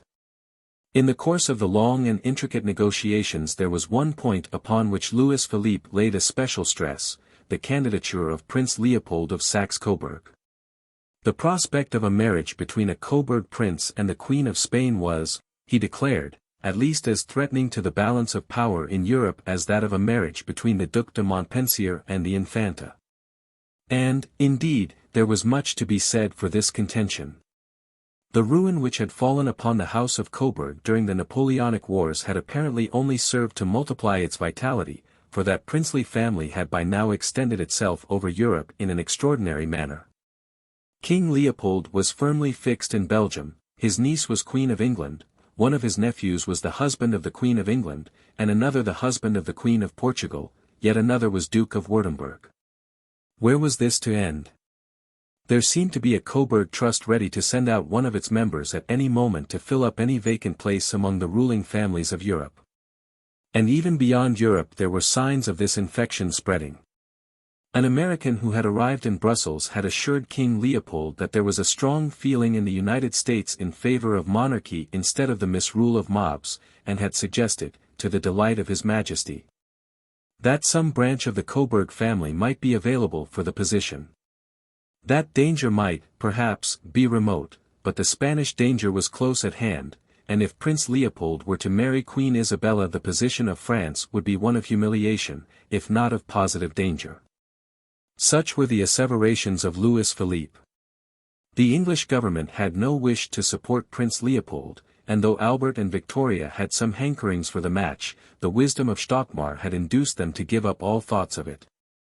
The way thus seemed open for a settlement. England would be reasonable about Leopold, if France would be reasonable about Montpensier. At the Château d'Eu, the agreement was made, in a series of conversations between the King and Guizot on the one side, and the Queen, the Prince, and Lord Aberdeen on the other. Aberdeen, as Foreign Minister, declared that England would neither recognize nor support Prince Leopold as a candidate for the hand of the Queen of Spain.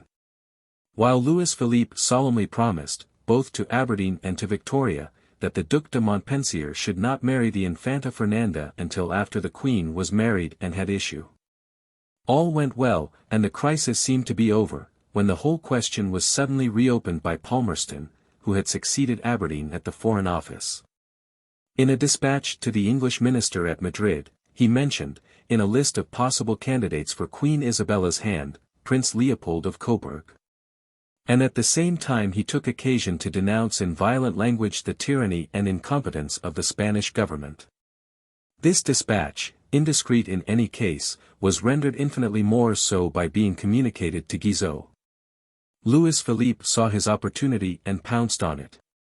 Though there was nothing in Palmerston's language to show that he either recognized or supported Prince Leopold, the king at once assumed that the English had broken their engagement, and that he was therefore free to do likewise.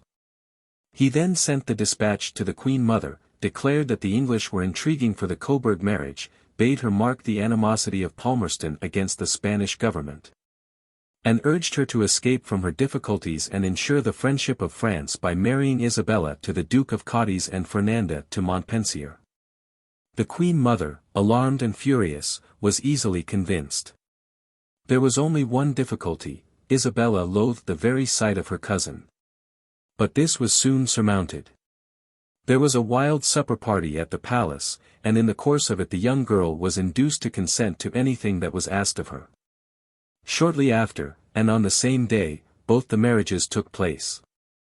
The news burst like a bomb on the English government, who saw with rage and mortification that they had been completely outmaneuvered by the crafty king. Victoria, in particular, was outraged. Not only had she been the personal recipient of Louis Philippe's pledge, but he had won his way to her heart by presenting the Prince of Wales with a box of soldiers and sending the Princess Royal a beautiful Parisian doll with eyes that opened and shut. And now insult was added to injury. The Queen of the French wrote her a formal letter, calmly announcing, as a family event in which she was sure Victoria would be interested, the marriage of her son, Montpensier, que ajoutera à notre bonheur intérieur, le seul vrai dans ce monde. Et que vous, madame, saves si bien apprécier. But the English queen had not long to wait for her revenge. Within 18 months the monarchy of Louis Philippe, discredited, unpopular, and fatally weakened by the withdrawal of English support, was swept into limbo, while he and his family threw themselves as suppliant fugitives at the feet of Victoria. 2. In this affair both the Queen and the Prince had been too much occupied with the delinquencies of Louis Philippe to have any wrath to spare for those of Palmerston. And, indeed, on the main issue, Palmerston's attitude and their own had been in complete agreement. But in this the case was unique. In every other foreign complication, and they were many and serious, during the ensuing years, the differences between the royal couple and the Foreign Secretary were constant and profound. There was a sharp quarrel over Portugal, where violently hostile parties were flying at each other's throats. The royal sympathy was naturally enlisted on behalf of the Queen and her Coburg husband, while Palmerston gave his support to the progressive elements in the country. It was not until 1848, however, that the strain became really serious.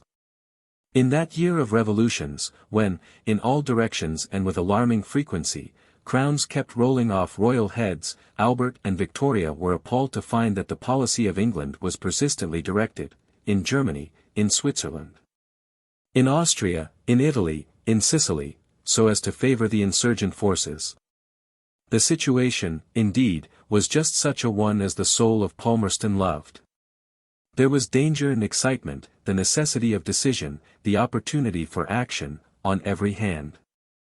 A disciple of Canning, with an English gentleman's contempt and dislike of foreign potentates deep in his heart, the spectacle of the popular uprisings, and of the oppressors bundled ignominiously out of the palaces they had disgraced, gave him unbounded pleasure, and he was determined that there should be no doubt whatever, all over the continent, on which side in the great struggle England stood. It was not that he had the slightest tincture in him of philosophical radicalism, he had no philosophical tinctures of any kind, he was quite content to be inconsistent, to be a conservative at home and a liberal abroad. There were very good reasons for keeping the Irish in their places, but what had that to do with it?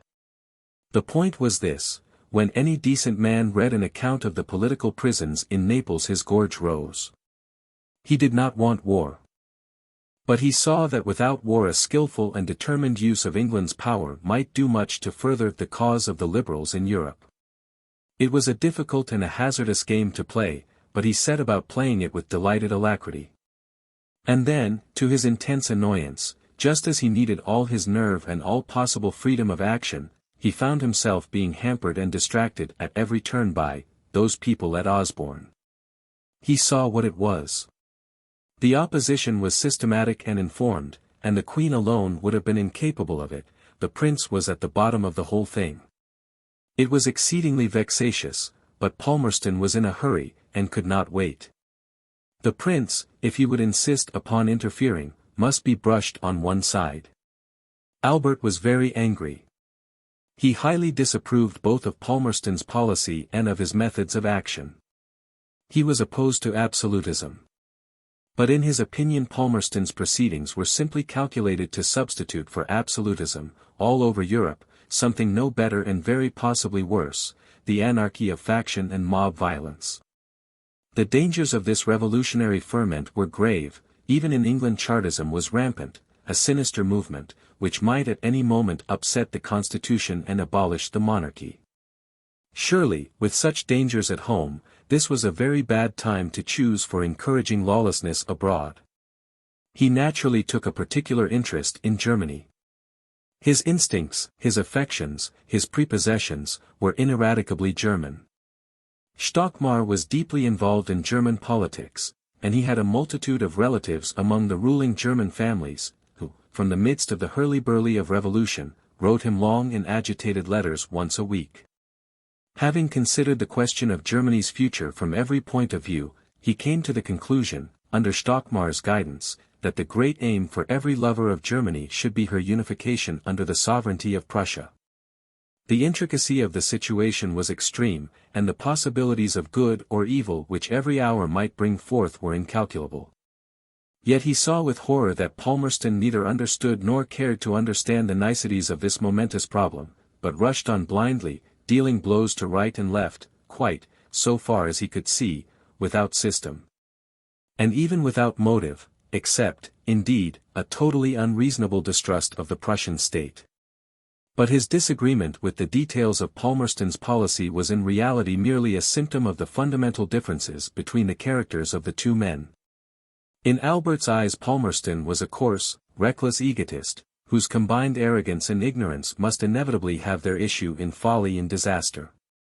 Nothing could be more antipathetic to him than a mind so strangely lacking in patience, in reflection, in principle, and in the habits of ratiocination. For to him it was intolerable to think in a hurry, to jump to slapdash decisions, to act on instincts that could not be explained. Everything must be done in due order, with careful premeditation. The premises of the position must first be firmly established, and he must reach the correct conclusion by a regular series of rational steps.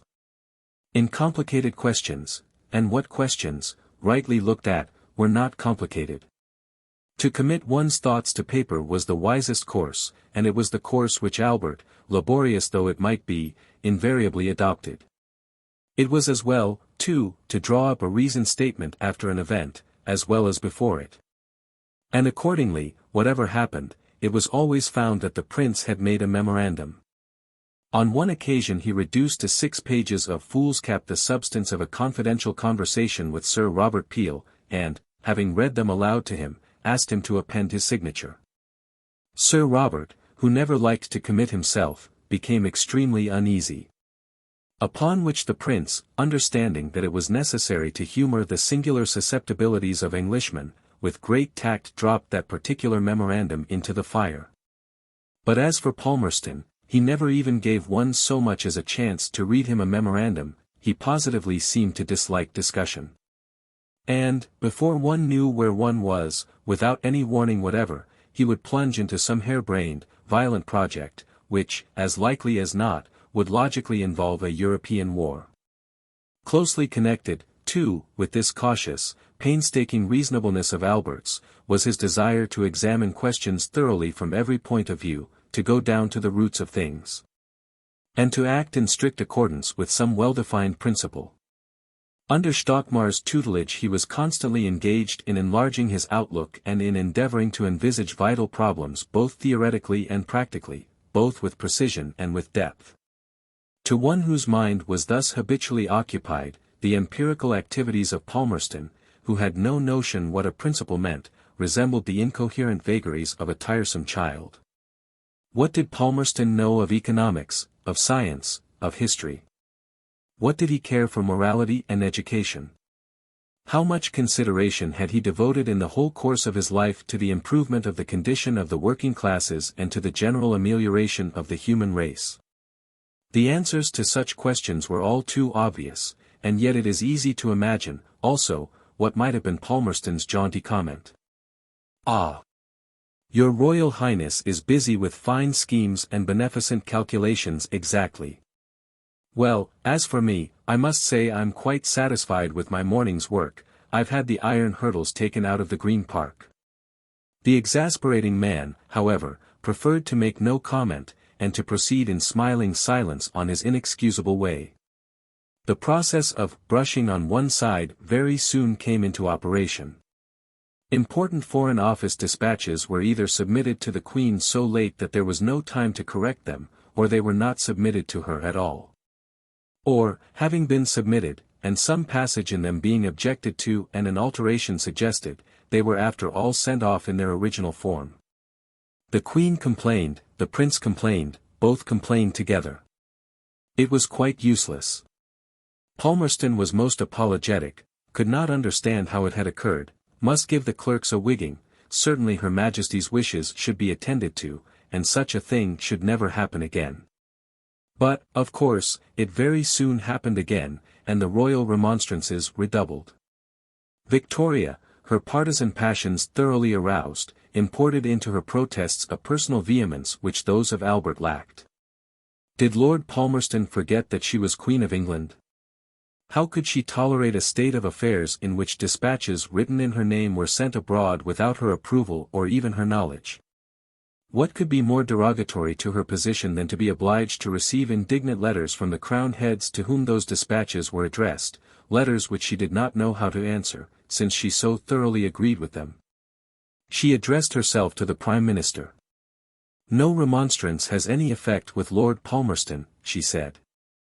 Lord Palmerston, she told him on another occasion, has as usual pretended not to have had time to submit the draft to the Queen before he had sent it off. She summoned Lord John to her presence, poured out her indignation, and afterwards, on the advice of Albert, noted down what had passed in a memorandum. I said that I thought that Lord Palmerston often endangered the honour of England by taking a very prejudiced and one-sided view of a question.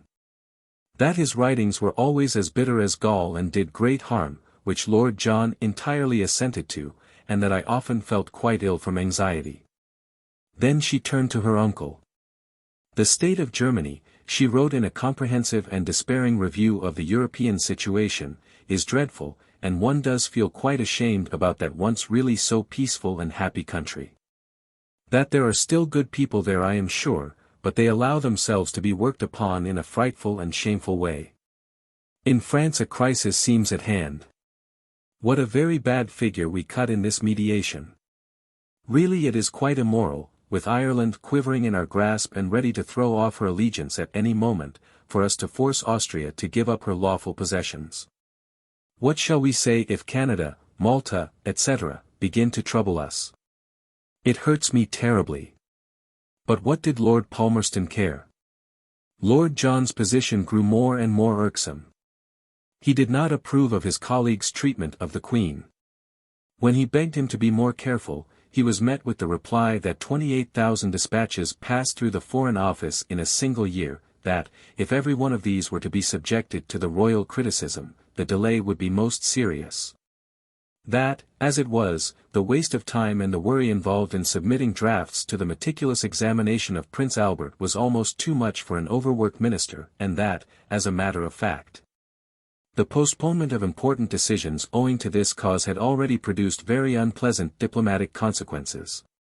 These excuses would have impressed Lord John more favourably if he had not himself had to suffer from a similar neglect. As often as not Palmerston failed to communicate even to him the most important dispatches. The Foreign Secretary was becoming an almost independent power, acting on his own initiative, and swaying the policy of England on his own responsibility. On one occasion, in 1847, he had actually been upon the point of threatening to break off diplomatic relations with France without consulting either the cabinet or the Prime Minister. And such incidents were constantly recurring. When this became known to the Prince, he saw that his opportunity had come. If he could only drive into the utmost the wedge between the two statesmen, if he could only secure the alliance of Lord John, then the suppression or the removal of Lord Palmerston would be almost certain to follow. He set about the business with all the pertinacity of his nature.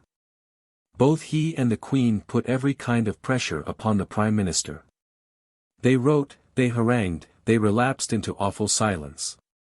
It occurred to them that Lord Clarendon, an important member of the cabinet, would be a useful channel for their griefs. They commanded him to dine at the palace, and, directly the meal was over, the Queen, as he described it afterwards, exploded, and went with the utmost vehemence and bitterness into the whole of Palmerston's conduct.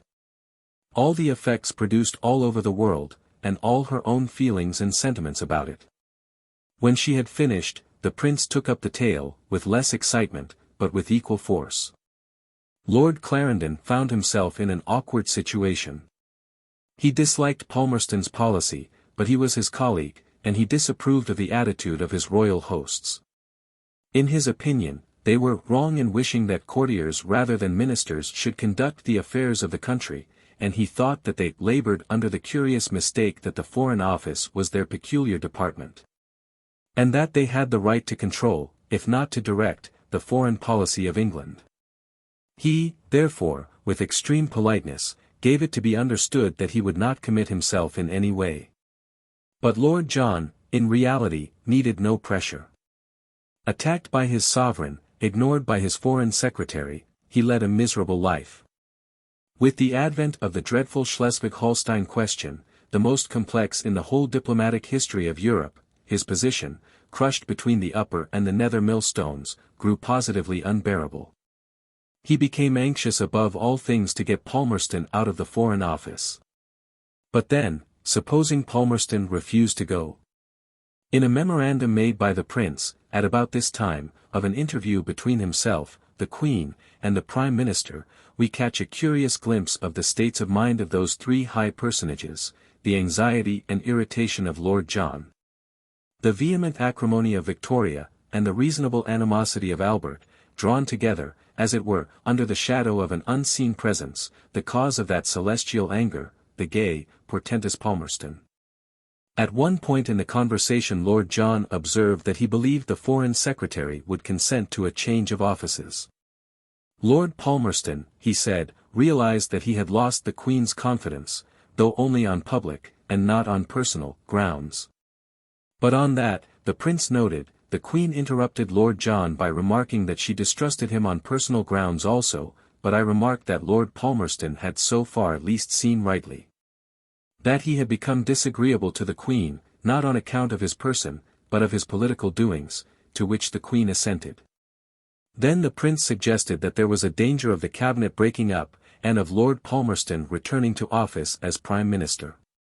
But on that point Lord John was reassuring. He thought Lord Palmerston too old to do much in the future, having passed his 65th year.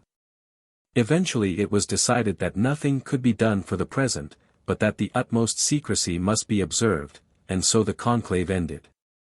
At last, in 1850, deliverance seemed to be at hand. There were signs that the public were growing weary of the alarums and excursions of Palmerston's diplomacy.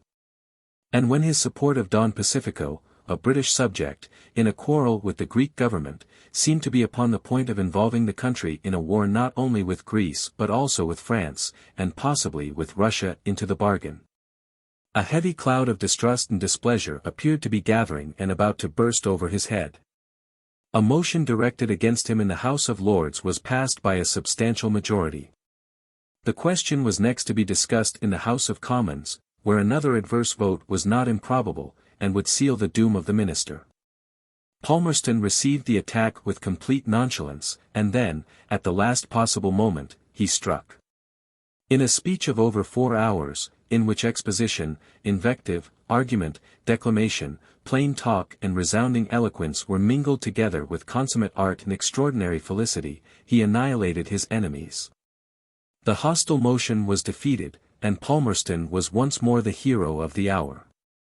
Simultaneously, Atropos herself conspired to favour him. Sir Robert Peel was thrown from his horse and killed. By this tragic chance, Palmerston saw the one rival great enough to cope with him removed from his path. He judged, and judged rightly, that he was the most popular man in England. And when Lord John revived the project of his exchanging the Foreign Office for some other position in the cabinet, he absolutely refused to stir. Great was the disappointment of Albert, great was the indignation of Victoria. The House of Commons, she wrote, is becoming very unmanageable and troublesome. The Prince, perceiving that Palmerston was more firmly fixed in the saddle than ever, decided that something drastic must be done. 5 months before, the prescient Baron had drawn up, in case of emergency, a memorandum, which had been carefully docketed, and placed in a pigeonhole ready to hand.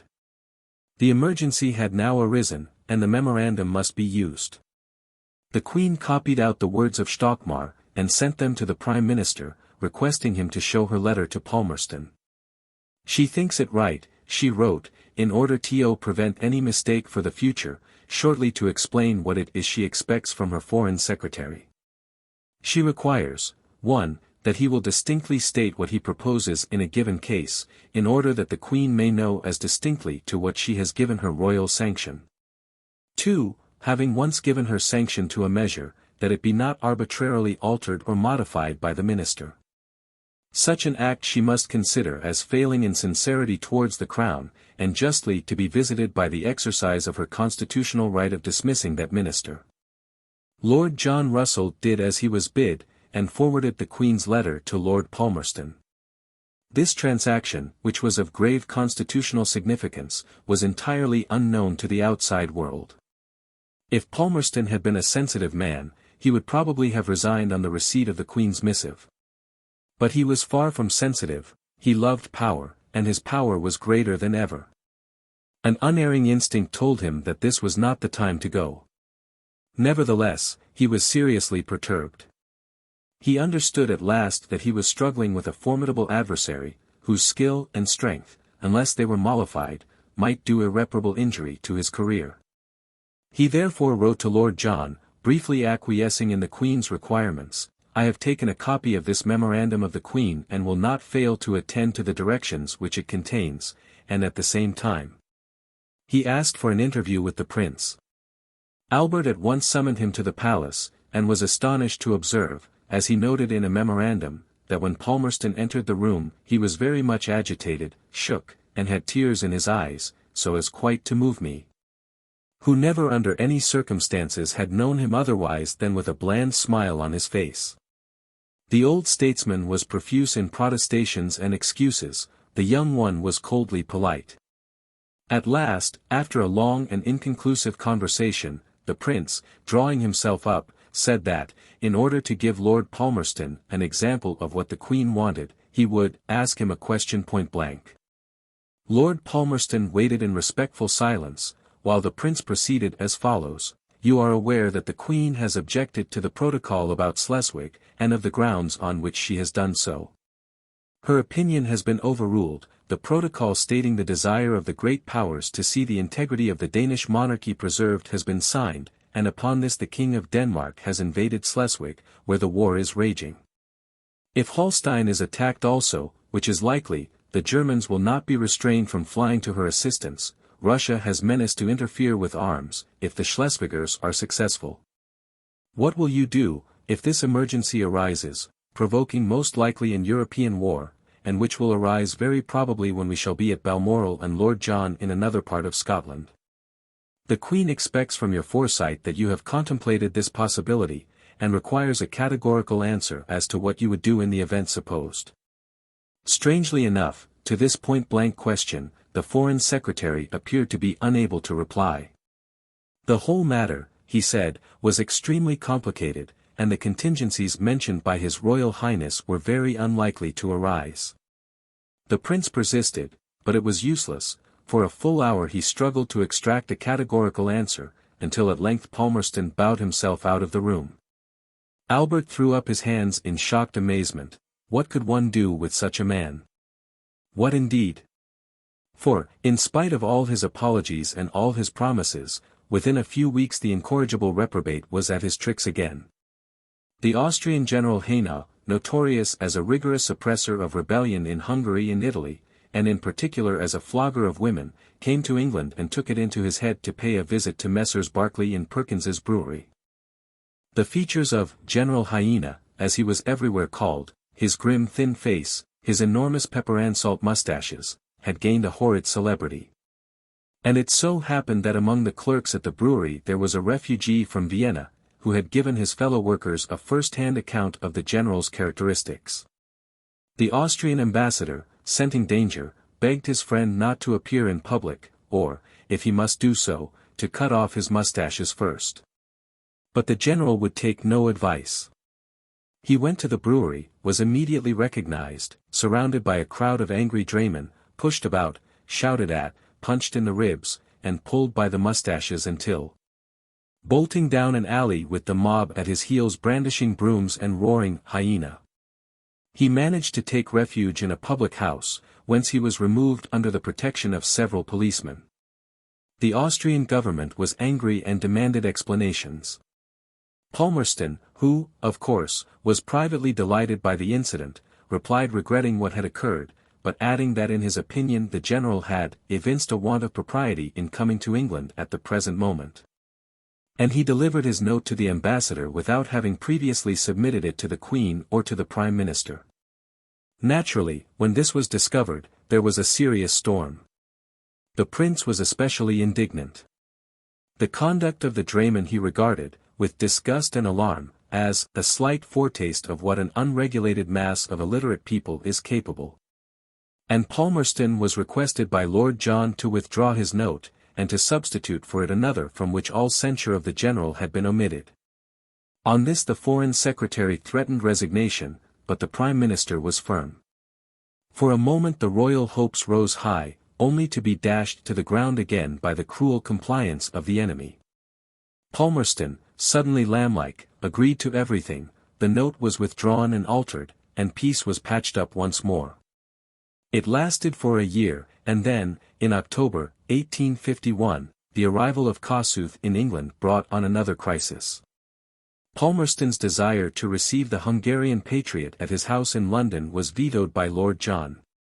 Once more there was a sharp struggle, once more Palmerston, after threatening resignation, yielded. But still the insubordinate man could not keep quiet. A few weeks later a deputation of radicals from Finsbury and Islington waited on him at the Foreign Office and presented him with an address, in which the emperors of Austria and Russia were stigmatized as odious and detestable assassins and merciless tyrants and despots. The Foreign Secretary in his reply, while mildly deprecating these expressions, allowed his real sentiments to appear with a most undiplomatic insouciance, there was an immediate scandal, and the court flowed over with rage and vituperation. "I think," said the Baron, "the man has been for some time insane." Victoria, in an agitated letter, urged Lord John to assert his authority. But Lord John perceived that on this matter the Foreign Secretary had the support of public opinion, and he judged it wiser to bide his time. He had not long to wait. The culmination of the long series of conflicts, threats, and exacerbations came before the year was out. On December 2, Louis Napoleon's coup d'état took place in Paris. And on the following day Palmerston, without consulting anybody, expressed in a conversation with the French ambassador his approval of Napoleon's act. 2 days later, he was instructed by the Prime Minister, in accordance with a letter from the Queen, that it was the policy of the English government to maintain an attitude of strict neutrality towards the affairs of France. Nevertheless, in an official dispatch to the British ambassador in Paris, he repeated the approval of the coup d'état which he had already given verbally to the French ambassador in London. This dispatch was submitted neither to the Queen nor to the Prime Minister. Lord John's patience, as he himself said, was drained to the last drop. He dismissed Lord Palmerston. Victoria was in ecstasies. And Albert knew that the triumph was his even more than Lord John's. It was his wish that Lord Granville, a young man whom he believed to be pliant to his influence, should be Palmerston's successor, and Lord Granville was appointed. Henceforward, it seemed that the prince would have his way in foreign affairs. After years of struggle and mortification, success greeted him on every hand. In his family, he was an adored master. In the country, the great exhibition had brought him respect and glory, and now in the secret seats of power he had gained a new supremacy. He had wrestled with the terrible Lord Palmerston, the embodiment of all that was most hostile to him in the spirit of England, and his redoubtable opponent had been overthrown. Was England herself at his feet? It might be so, and yet. It is said that the sons of England have a certain tiresome quality, they never know when they are beaten. It was odd, but Palmerston was positively still jaunty. Was it possible? Could he believe, in his blind arrogance, that even his ignominious dismissal from office was something that could be brushed aside? 3. The prince's triumph was short-lived. A few weeks later, owing to Palmerston's influence, the government was defeated in the House, and Lord John resigned. Then, after a short interval, a coalition between the Whigs and the followers of Peel came into power, under the premiership of Lord Aberdeen. Once more, Palmerston was in the cabinet. It was true that he did not return to the Foreign Office. That was something to the good. In the Home Department it might be hoped that his activities would be less dangerous and disagreeable. But the Foreign Secretary was no longer the complacent Granville. And in Lord Clarendon the Prince knew that he had a minister to deal with, who, discreet and courteous as he was, had a mind of his own. These changes, however, were merely the preliminaries of a far more serious development. Events, on every side, were moving towards a catastrophe. Suddenly the nation found itself under the awful shadow of imminent war. For several months, amid the shifting mysteries of diplomacy and the perplexed agitations of politics, the issue grew more doubtful and more dark, while the national temper was strained to the breaking point. At the very crisis of the long and ominous negotiations, it was announced that Lord Palmerston had resigned. Then the pent-up fury of the people burst forth. They had felt that in the terrible complexity of events they were being guided by weak and embarrassed counsels. But they had been reassured by the knowledge that at the center of power there was one man with strength, with courage, with determination, in whom they could put their trust. They now learnt that that man was no longer among their leaders. Why? In their rage, anxiety, and nervous exhaustion, they looked round desperately for some hidden and horrible explanation of what had occurred. They suspected plots, they smelt treachery in the air. It was easy to guess the object upon which their frenzy would vent itself. Was there not a foreigner in the highest of high places, a foreigner whose hostility to their own adored champion was unrelenting and unconcealed? The moment that Palmerston's resignation was known, there was a universal outcry and an extraordinary tempest of anger and hatred burst, with unparalleled violence, upon the head of the prince. It was everywhere asserted and believed that the Queen's husband was a traitor to the country, that he was a tool of the Russian court, that in obedience to Russian influences he had forced Palmerston out of the government, and that he was directing the foreign policy of England in the interests of England's enemies. For many weeks these accusations filled the whole of the press, repeated at public meetings, elaborated in private talk, they flew over the country, growing every moment more extreme and more improbable. While respectable newspapers thundered out their grave invectives, halfpenny broadsides, hawked through the streets of London, re-echoed in doggerel vulgarity the same sentiments and the same suspicions for. At last the wildest rumours began to spread. From lovely Albert. A broadside preserved at the British Museum. In January, 1854, it was whispered that the prince had been seized, that he had been found guilty of high treason, that he was to be committed to the Tower. The Queen herself, some declared, had been arrested, and large crowds actually collected round the Tower to watch the incarceration of the royal miscreants. 5. These fantastic hallucinations, the result of the fevered atmosphere of approaching war, were devoid of any basis in actual fact. Palmerston's resignation had been in all probability totally disconnected with foreign policy. It had certainly been entirely spontaneous, and had surprised the court as much as the nation. Nor had Albert's influence been used in any way to favor the interests of Russia. As often happens in such cases, the government had been swinging backwards and forwards between two incompatible policies, that of non-interference and that of threats supported by force, either of which, if consistently followed, might well have had a successful and peaceful issue, but which, mingled together, could only lead to war. Albert, with characteristic scrupulosity, attempted to thread his way through the complicated labyrinth of European diplomacy, and eventually was lost in the maze. But so was the whole of the cabinet. And, when war came, his anti-Russian feelings were quite as vehement as those of the most bellicose of Englishmen. Nevertheless, though the specific charges levelled against the prince were without foundation, there were underlying elements in the situation which explained, if they did not justify, the popular state of mind. It was true that the Queen's husband was a foreigner, who had been brought up in a foreign court, was impregnated with foreign ideas, and was closely related to a multitude of foreign princes.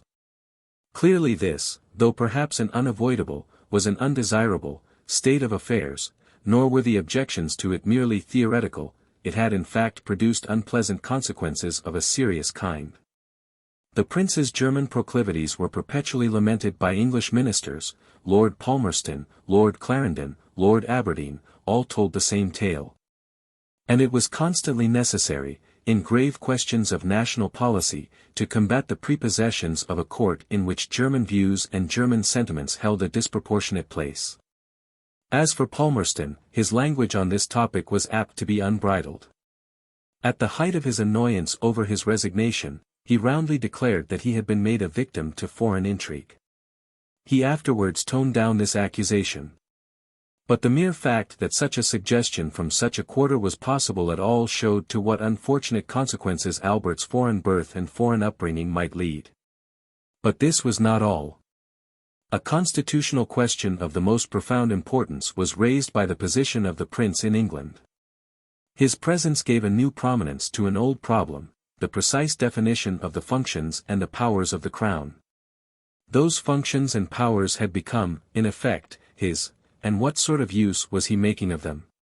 His views as to the place of the crown in the Constitution are easily ascertainable, for they were Stockmar's. And it happens that we possess a detailed account of Stockmar's opinions upon the subject in a long letter addressed by him to the prince at the time of this very crisis, just before the outbreak of the Crimean War. Constitutional monarchy, according to the Baron, had suffered an eclipse since the passing of the Reform Bill. It was now, constantly in danger of becoming a pure ministerial government. The old race of Tories, who had a direct interest in upholding the prerogatives of the crown, had died out. And the Whigs were nothing but partly conscious, partly unconscious Republicans, who stand in the same relation to the throne as the wolf does to the lamb. There was a rule that it was unconstitutional to introduce the name and person of the irresponsible sovereign into parliamentary debates on constitutional matters. This was a constitutional fiction, which, although undoubtedly of old standing, was fraught with danger. And the Baron warned the prince that, if the English crown permit a Whig ministry to follow this rule in practice, without exception, you must not wonder if in a little time you find the majority of the people impressed with the belief that the king, in the view of the law, is nothing but a mandarin figure, which has to nod its head in assent, or shake it in denial, as his minister pleases. To prevent this from happening, it was of extreme importance, said the Baron, that no opportunity should be let slip of vindicating the legitimate position of the crown. And this is not hard to do, he added, and can never embarrass a minister where such straightforward loyal personages as the Queen and the Prince are concerned. In his opinion, the very lowest claim of the royal prerogative should include a right on the part of the king to be the permanent president of his ministerial council. The sovereign ought to be, in the position of a permanent premier, who takes rank above the temporary head of the cabinet, and in matters of discipline exercises supreme authority. The sovereign may even take a part in the initiation and the maturing of the government measures. For it would be unreasonable to expect that a king, himself as able, as accomplished, and as patriotic as the best of his ministers, should be prevented from making use of these qualities at the deliberations of his council. The judicious exercise of this right, concluded the Baron, which certainly requires a master mind, would not only be the best guarantee for constitutional monarchy, but would raise it to a height of power, stability, and symmetry, which has never been attained. Now it may be that this reading of the Constitution is a possible one, though indeed it is hard to see how it can be made compatible with the fundamental doctrine of ministerial responsibility. William III presided over his council, and he was a constitutional monarch. And it seems that Stockmar had in his mind a conception of the crown which would have given it a place in the Constitution analogous to that which it filled at the time of William III. But it is clear that such a theory, which would invest the crown with more power than it possessed even under George III, runs counter to the whole development of English public life since the Revolution. And the fact that it was held by Stockmar, and instilled by him into Albert, was of very serious importance. For there was good reason to believe not only that these doctrines were held by Albert in theory, but that he was making a deliberate and sustained attempt to give them practical validity. The history of the struggle between the Crown and Palmerston provided startling evidence that this was the case. That struggle reached its culmination when, in Stockmar's memorandum of 1850, the Queen asserted her constitutional right to dismiss the Foreign Secretary if he altered a dispatch which had received her sanction. The memorandum was, in fact, a plain declaration that the Crown intended to act independently of the Prime Minister. Lord John Russell, anxious at all costs to strengthen himself against Palmerston, accepted the memorandum, and thereby implicitly allowed the claim of the Crown. More than that. After the dismissal of Palmerston, among the grounds on which Lord John justified that dismissal in the House of Commons, he gave a prominent place to the memorandum of 1850. It became apparent that the displeasure of the sovereign might be a reason for the removal of a powerful and popular minister. It seemed indeed as if, under the guidance of Stockmar and Albert, the constitutional monarchy might in very truth be rising to a height of power, stability, and symmetry, which had never been attained. But this new development in the position of the Crown, grave as it was in itself, was rendered peculiarly disquieting by the unusual circumstances which surrounded it. For the functions of the Crown were now, in effect, being exercised by a person unknown to the Constitution, who wielded over the sovereign an undefined and unbounded influence. The fact that this person was the sovereign's husband, while it explained his influence and even made it inevitable, by no means diminished its strange and momentous import. An ambiguous, prepotent figure had come to disturb the ancient, subtle, and jealously guarded balance of the English Constitution. Such had been the unexpected outcome of the tentative and faint-hearted opening of Albert's political life. He himself made no attempt to minimize either the multiplicity or the significance of the functions he performed. He considered that it was his duty, he told the Duke of Wellington in 1850, to sink his own individual existence in that of his wife, assume no separate responsibility before the public, but make his position entirely a part of hers, fill up every gap which, as a woman, she would naturally leave in the exercise of her regal functions, continually and anxiously watch every part of the public business, in order to be able to advise and assist her at any moment in any of the multifarious and difficult questions or duties brought before her, sometimes international, sometimes political, or social, or personal.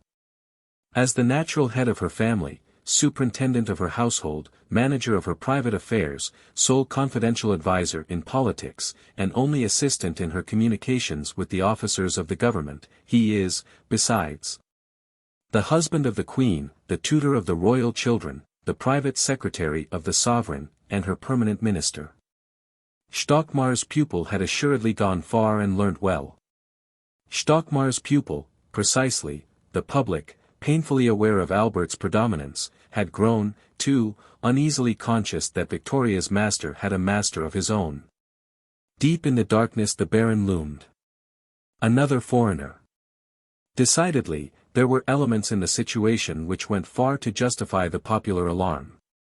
A foreign baron controlled a foreign prince, and the foreign prince controlled the crown of England. And the crown itself was creeping forward ominously. And when, from under its shadow, the baron and the prince had frowned, a great minister, beloved of the people, had fallen. Where was all this to end?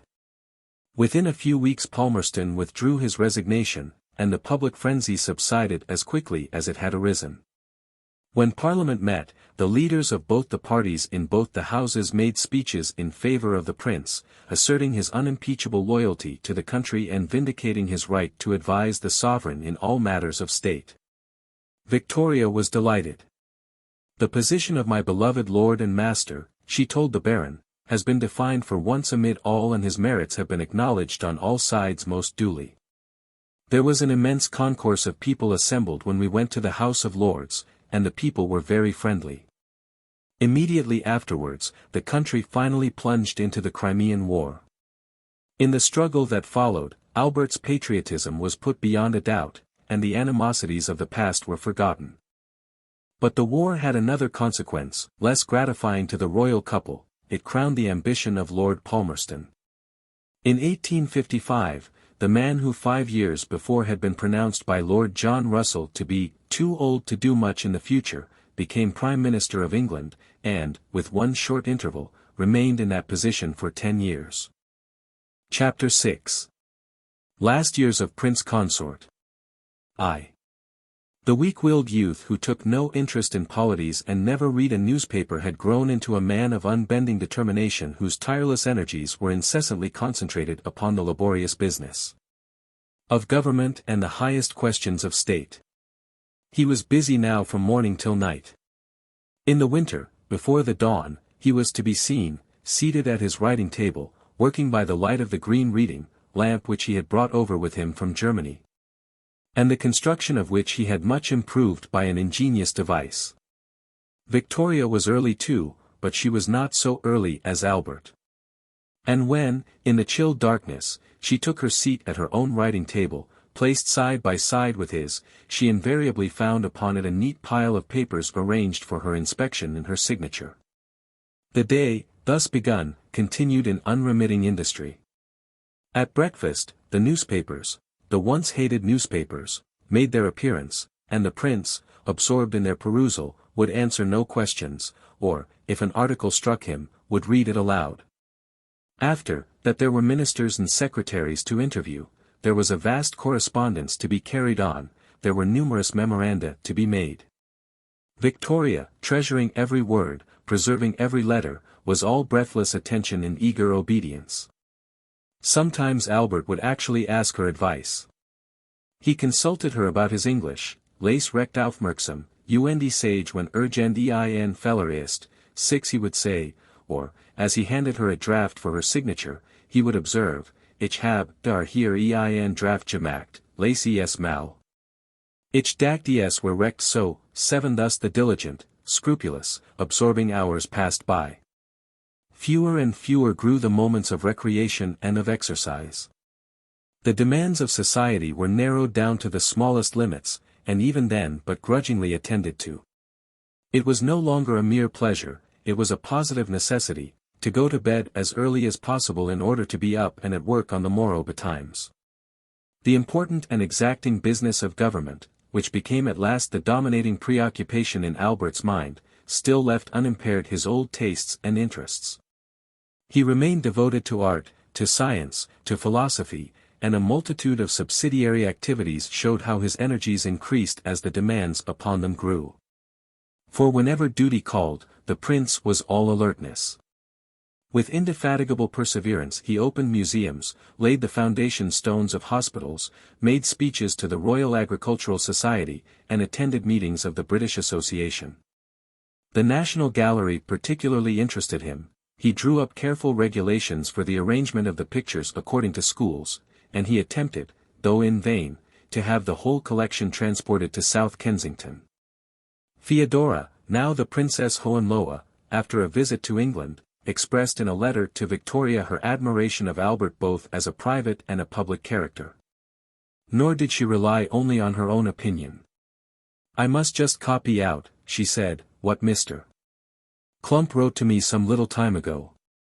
And which is quite true, Prince Albert is one of the few royal personages who can sacrifice to any principle, as soon as it has become evident to them to be good and noble, all those notions, or sentiments, to which others, owing to their narrow-mindedness, or to the prejudices of their rank, are so thoroughly inclined strongly to cling. There is something so truly religious in this," the princess added, "as well as humane and just, most soothing to my feelings which are so often hurt and disturbed by what I hear and see." Victoria, from the depth of her heart, subscribed to all the eulogies of Theodora and Mr. Clump. She only found that they were insufficient. As she watched her beloved Albert, after toiling with state documents and public functions, devoting every spare moment of his time to domestic duties, to artistic appreciation, and to intellectual improvements. As she listened to him cracking his jokes at the luncheon table, or playing Mendelssohn on the organ, or pointing out the merits of Sir Edwin Landseer's pictures. As she followed him round while he gave instructions about the breeding of cattle, or decided that the Gainsboroughs must be hung higher up so that the Winterhalters might be properly seen, she felt perfectly certain that no other wife had ever had such a husband. His mind was apparently capable of everything, and she was hardly surprised to learn that he had made an important discovery for the conversion of sewage into agricultural manure. Filtration from below upwards, he explained, through some appropriate medium, which retained the solids and set free the fluid sewage for irrigation, was the principle of the scheme. All previous plans, he said, would have cost millions. Mine costs next to nothing. Unfortunately, owing to a slight miscalculation, the invention proved to be impracticable. But Albert's intelligence was unrebuffed, and he passed on, to plunge with all his accustomed ardor into a prolonged study of the rudiments of lithography. But naturally it was upon his children that his private interests and those of Victoria were concentrated most vigorously. The royal nurseries showed no sign of emptying. The birth of the Prince Arthur in 1850 was followed, 3 years later, by that of the Prince Leopold, and in 1857 the Princess Beatrice was born. A family of 9 must be, in any circumstances, a grave responsibility. And the prince realized to the full how much the high destinies of his offspring intensified the need of parental care. It was inevitable that he should believe profoundly in the importance of education. He himself had been the product of education. Stockmar had made him what he was. It was for him, in his turn, to be a Stockmar, to be even more than a Stockmar, to the young creatures he had brought into the world. Victoria would assist him, a Stockmar, no doubt, she could hardly be. But she could be perpetually vigilant, she could mingle strictness with her affection, and she could always set a good example. These considerations, of course, applied preeminently to the education of the Prince of Wales. How tremendous was the significance of every particle of influence which went to the making of the future King of England. Albert set to work with a will. But, watching with Victoria the minutest details of the physical, intellectual, and moral training of his children, he soon perceived, to his distress, that there was something unsatisfactory in the development of his eldest son. The Princess Royal was an extremely intelligent child, but Bertie, though he was good-humoured and gentle, seemed to display a deep-seated repugnance to every form of mental exertion. This was most regrettable, but the remedy was obvious: the parental efforts must be redoubled, instruction must be multiplied, not for a single instant must the educational pressure be allowed to relax. Accordingly, more tutors were selected, the curriculum was revised, the timetable of studies was rearranged, elaborate memoranda dealing with every possible contingency were drawn up. It was above all essential that there should be no slackness. Work, said the prince, must be work. And work indeed it was. The boy grew up amid a ceaseless round of paradigms, syntactical exercises, dates, genealogical tables, and lists of capes. Constant notes flew backwards and forwards between the prince, the queen, and the tutors, with inquiries, with reports of progress, with detailed recommendations, and these notes were all carefully preserved for future reference. It was, besides, vital that the heir to the throne should be protected from the slightest possibility of contamination from the outside world. The Prince of Wales was not as other boys. He might, occasionally, be allowed to invite some sons of the nobility, boys of good character, to play with him in the garden of Buckingham Palace, but his father presided, with alarming precision, over their sports. In short, every possible precaution was taken, every conceivable effort was made. Yet, strange to say, the object of all this vigilance and solicitude continued to be unsatisfactory, appeared, in fact, to be positively growing worse. It was certainly very odd: the more lessons that Bertie had to do, the less he did them, and the more carefully he was guarded against excitements and frivolities, the more desirous of mere amusement he seemed to become. Albert was deeply grieved and Victoria was sometimes very angry, but grief and anger produced no more effect than supervision and timetables. The Prince of Wales, in spite of everything, grew up into manhood without the faintest sign of adherence to and perseverance in the plan both of studies and life, as one of the royal memoranda put it, which had been laid down with such extraordinary forethought by his father. 2. Against the insidious worries of politics, the boredom of society functions, and the pompous publicity of state ceremonies, Osborne had afforded a welcome refuge, but it soon appeared that even Osborne was too little removed from the world. After all, the Solent was a feeble barrier. Oh, for some distant, some almost inaccessible sanctuary, where, in true domestic privacy, one could make happy holiday, just as if, or at least very, very, nearly, one were anybody else. Victoria, ever since, together with Albert, she had visited Scotland in the early years of her marriage, had felt that her heart was in the Highlands. She had returned to them a few years later, and her passion had grown. How romantic they were! And how Albert enjoyed them too! His spirits rose quite wonderfully as soon as he found himself among the hills and the conifers.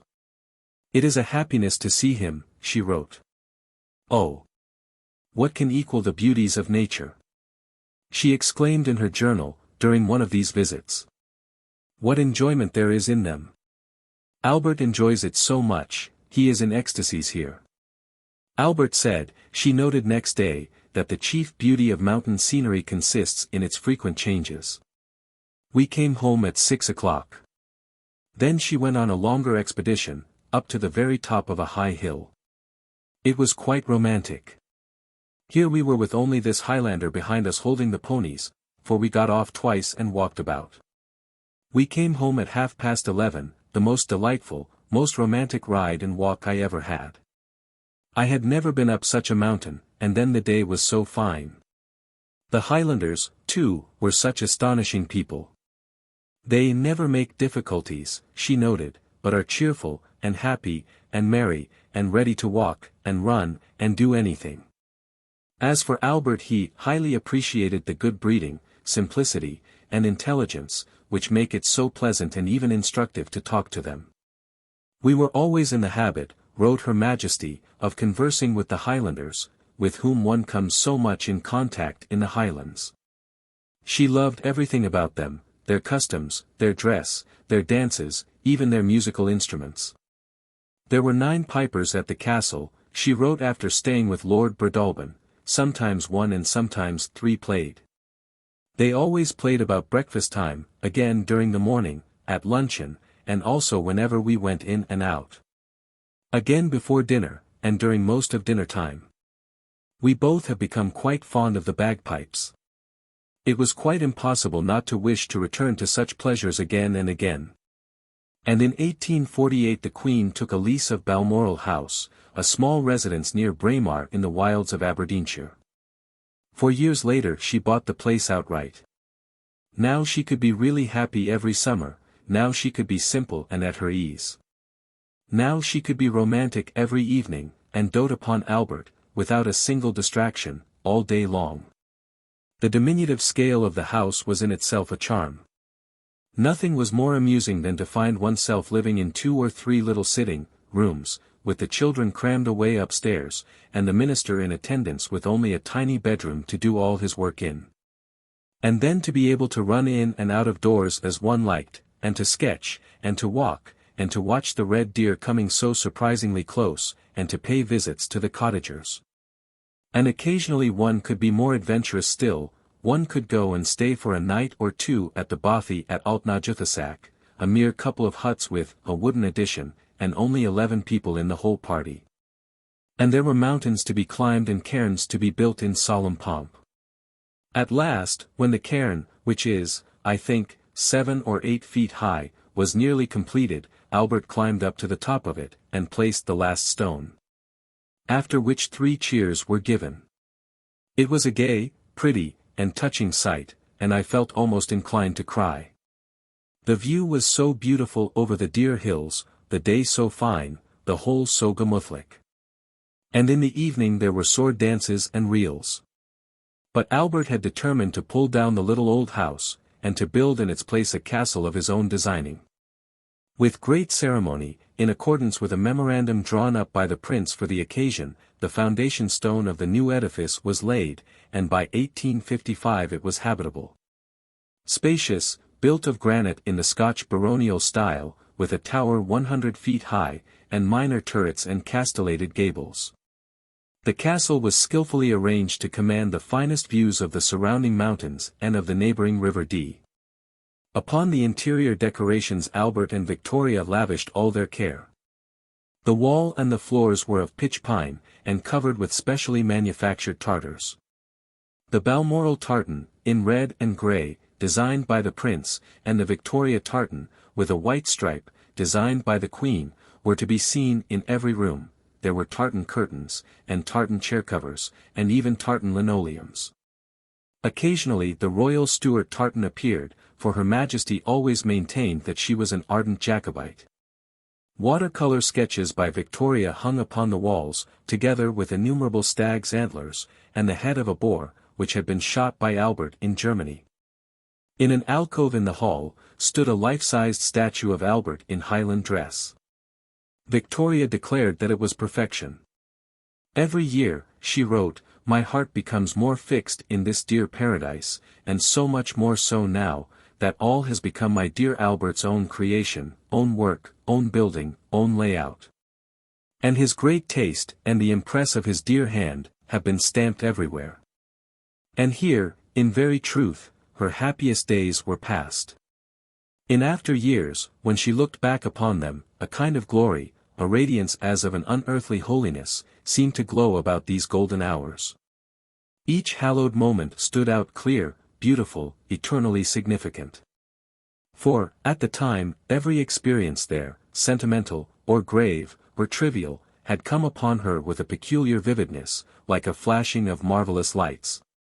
Albert's stockings, an evening walk when she lost her way, Vicky sitting down on a wasp's nest, a torchlight dance, with what intensity such things, and 10,000 like them, impressed themselves upon her eager consciousness. And how she flew to her journal to note them down. The news of the Duke's death. What a moment, when, as she sat sketching after a picnic by a loch in the lonely hills, Lord Derby's letter had been brought to her, and she had learnt that England's, or rather Britain's pride, her glory, her hero, the greatest man she had ever produced, was no Morel. For such were here reflections upon the bold rebel of former days. But that past had been utterly obliterated, no faintest memory of it remained. For years she had looked up to the Duke as a figure almost superhuman. Had he not been a supporter of good Sir Robert? Had he not asked Albert to succeed him as Commander-in-Chief? And what a proud moment it had been when he stood as sponsor to her son Arthur, who was born on his 81st birthday. So now she filled a whole page of her diary with panegyrical regrets. His position was the highest a subject ever had, above party, looked up to by all, revered by the whole nation, the friend of the sovereign. The crown never possessed, and I fear never will, so devoted, loyal, and faithful a subject, so staunch a supporter. To us his loss is irreparable. To Albert he showed the greatest kindness and the utmost confidence. Not an eye will be dry in the whole country. These were serious thoughts, but they were soon succeeded by others hardly less moving, by events as impossible to forget, by Mr. MacLeod's sermon on Nicodemus, by the gift of a red flannel petticoat to Mrs. P. Farquharson, and another to old Kitty Keir. But, without doubt, most memorable, most delightful of all were the expeditions, the rare, exciting expeditions up distant mountains, across broad rivers, through strange country, and lasting several days. With only 2 gillies, Grant and Brown, for servants, and with assumed names. It was more like something in a story than real life. We had decided to call ourselves Lord and Lady Churchill and party, Lady Churchill passing as Miss Spencer and General Grey as Dr. Grey. Brown once forgot this and called me Your Majesty, as I was getting into the carriage, and Grant on the box once called Albert Your Royal Highness, which set us off laughing, but no one observed it.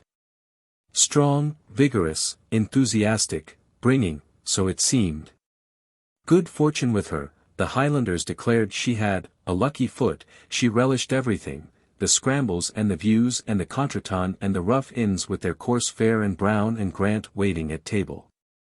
She could have gone on for ever and ever, absolutely happy with Albert beside her and Brown at her pony's head.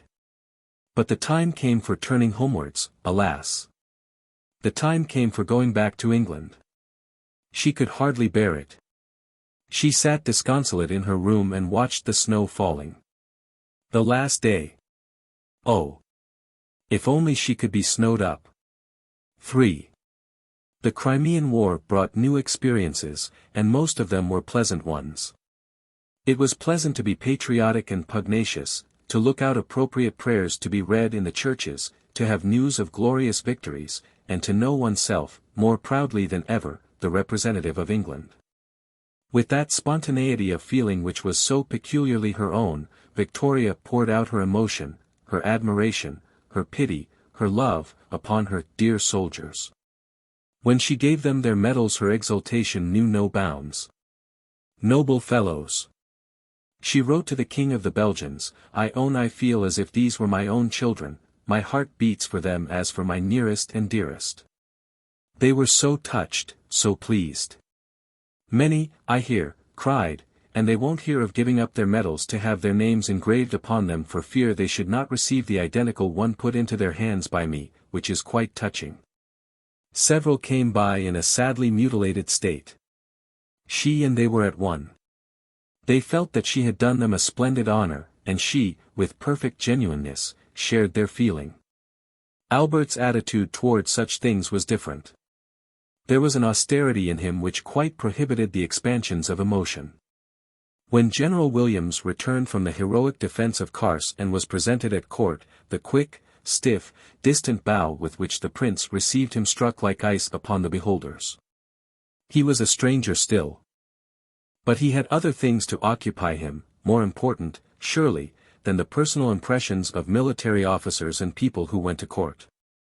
He was at work, ceaselessly at work, on the tremendous task of carrying through the war to a successful conclusion. State papers, dispatches, memoranda, poured from him in an overwhelming stream. Between 1853 and 1857 50-folio volumes were filled with the comments of his pen upon the Eastern question. Nothing would induce him to stop.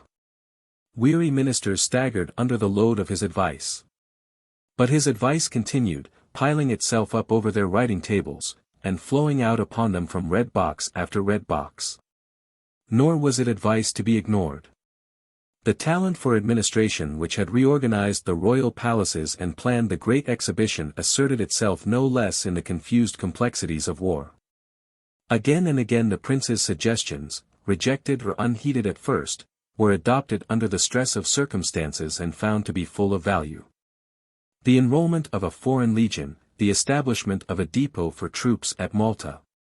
The institution of periodical reports and tabulated returns as to the condition of the army at Sebastopol, such were the contrivances and the achievements of his indefatigable brain. He went further. In a lengthy minute he laid down the lines for a radical reform in the entire administration of the army. This was premature, but his proposal that the camp of evolution should be created, in which troops should be concentrated and drilled, proved to be the germ of Aldershot. Meanwhile Victoria had made a new friend. She had suddenly been captivated by Napoleon III. Her dislike of him had been strong at first. She considered that he was a disreputable adventurer who had usurped the throne of poor old Louis Philippe. And besides he was hand in glove with Lord Palmerston. For a long time, although he was her ally, she was unwilling to meet him, but at last a visit of the Emperor and Empress to England was arranged. Directly he appeared at Windsor her heart began to soften. She found that she was charmed by his quiet manners, his low, soft voice, and by the soothing simplicity of his conversation. The goodwill of England was essential to the Emperor's position in Europe, and he had determined to fascinate the Queen. He succeeded. There was something deep within her which responded immediately and vehemently to natures that offered a romantic contrast with her own. Her adoration of Lord Melbourne was intimately interwoven with her half-unconscious appreciation of the exciting unlikeness between herself and that sophisticated, subtle, aristocratical old man. Very different was the quality of her unlikeness to Napoleon, but its quantity was at least as great.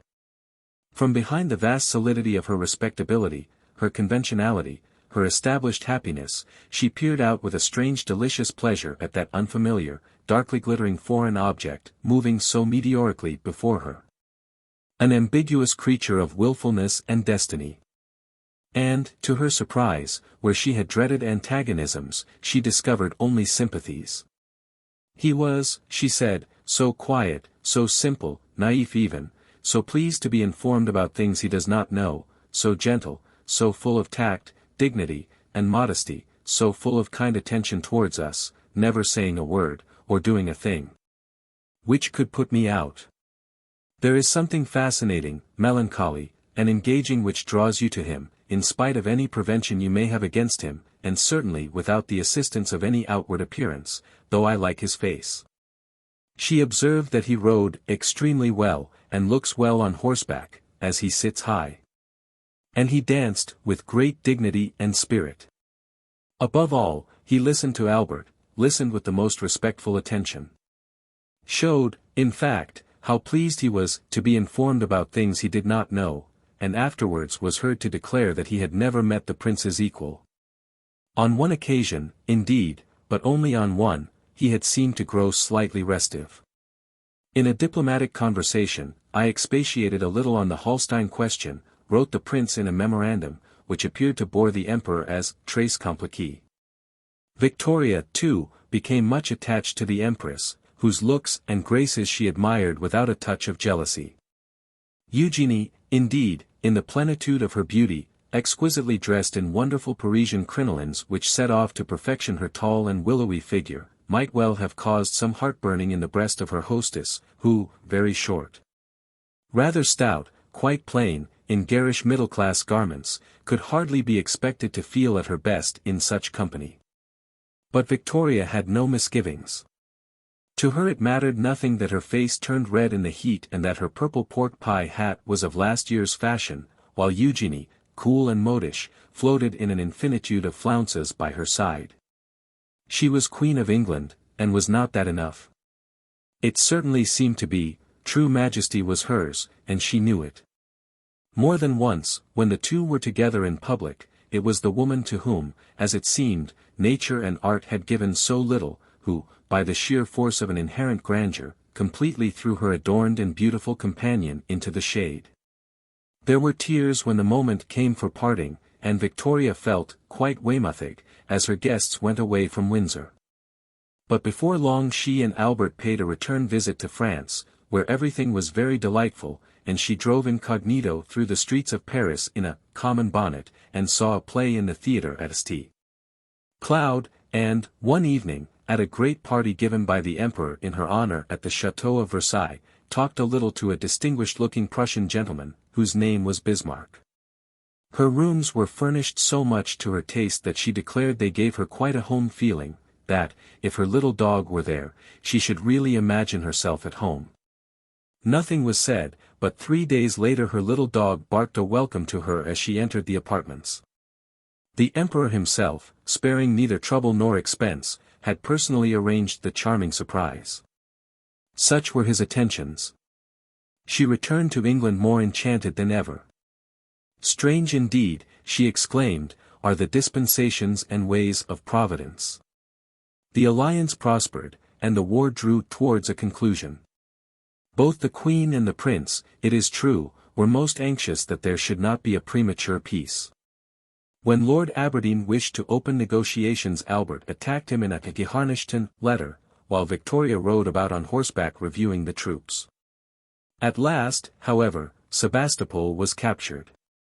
The news reached Balmoral late at night, and in a few minutes Albert and all the gentlemen in every species of attire sallied forth, followed by all the servants, and gradually by all the population of the village keepers, gillies, workmen, up to the top of the cairn. A bonfire was lighted, the pipes were played, and guns were shot off. About 3/4 of an hour after Albert came down and said the scene had been wild and exciting beyond everything. The people had been drinking healths in whiskey and were in great ecstasy. The great ecstasy, perhaps, would be replaced by other feelings next morning. But at any rate the war was over, though, to be sure, its end seemed as difficult to account for as its beginning. The dispensations and ways of Providence continued to be strange. 4. An unexpected consequence of the war was a complete change in the relations between the royal pair and Palmerston. The prince and the minister drew together over their hostility to Russia, and thus it came about that when Victoria found it necessary to summon her old enemy to form an administration she did so without reluctance. The premiership, too, had a sobering effect upon Palmerston. He grew less impatient and dictatorial, considered with attention the suggestions of the crown, and was, besides, genuinely impressed by the prince's ability in knowledge. Friction, no doubt, there still occasionally was, for, while the Queen and the Prince devoted themselves to foreign politics as much as ever, their views, when the war was over, became once more antagonistic to those of the Prime Minister. This was especially the case with regard to Italy. Albert, theoretically the friend of constitutional government, distrusted Cavour, was horrified by Garibaldi, and dreaded the danger of England being drawn into war with Austria. Palmerston, on the other hand, was eager for Italian independence, but he was no longer at the Foreign Office, and the brunt of the royal displeasure had now to be borne by Lord John Russell. In a few years the situation had curiously altered.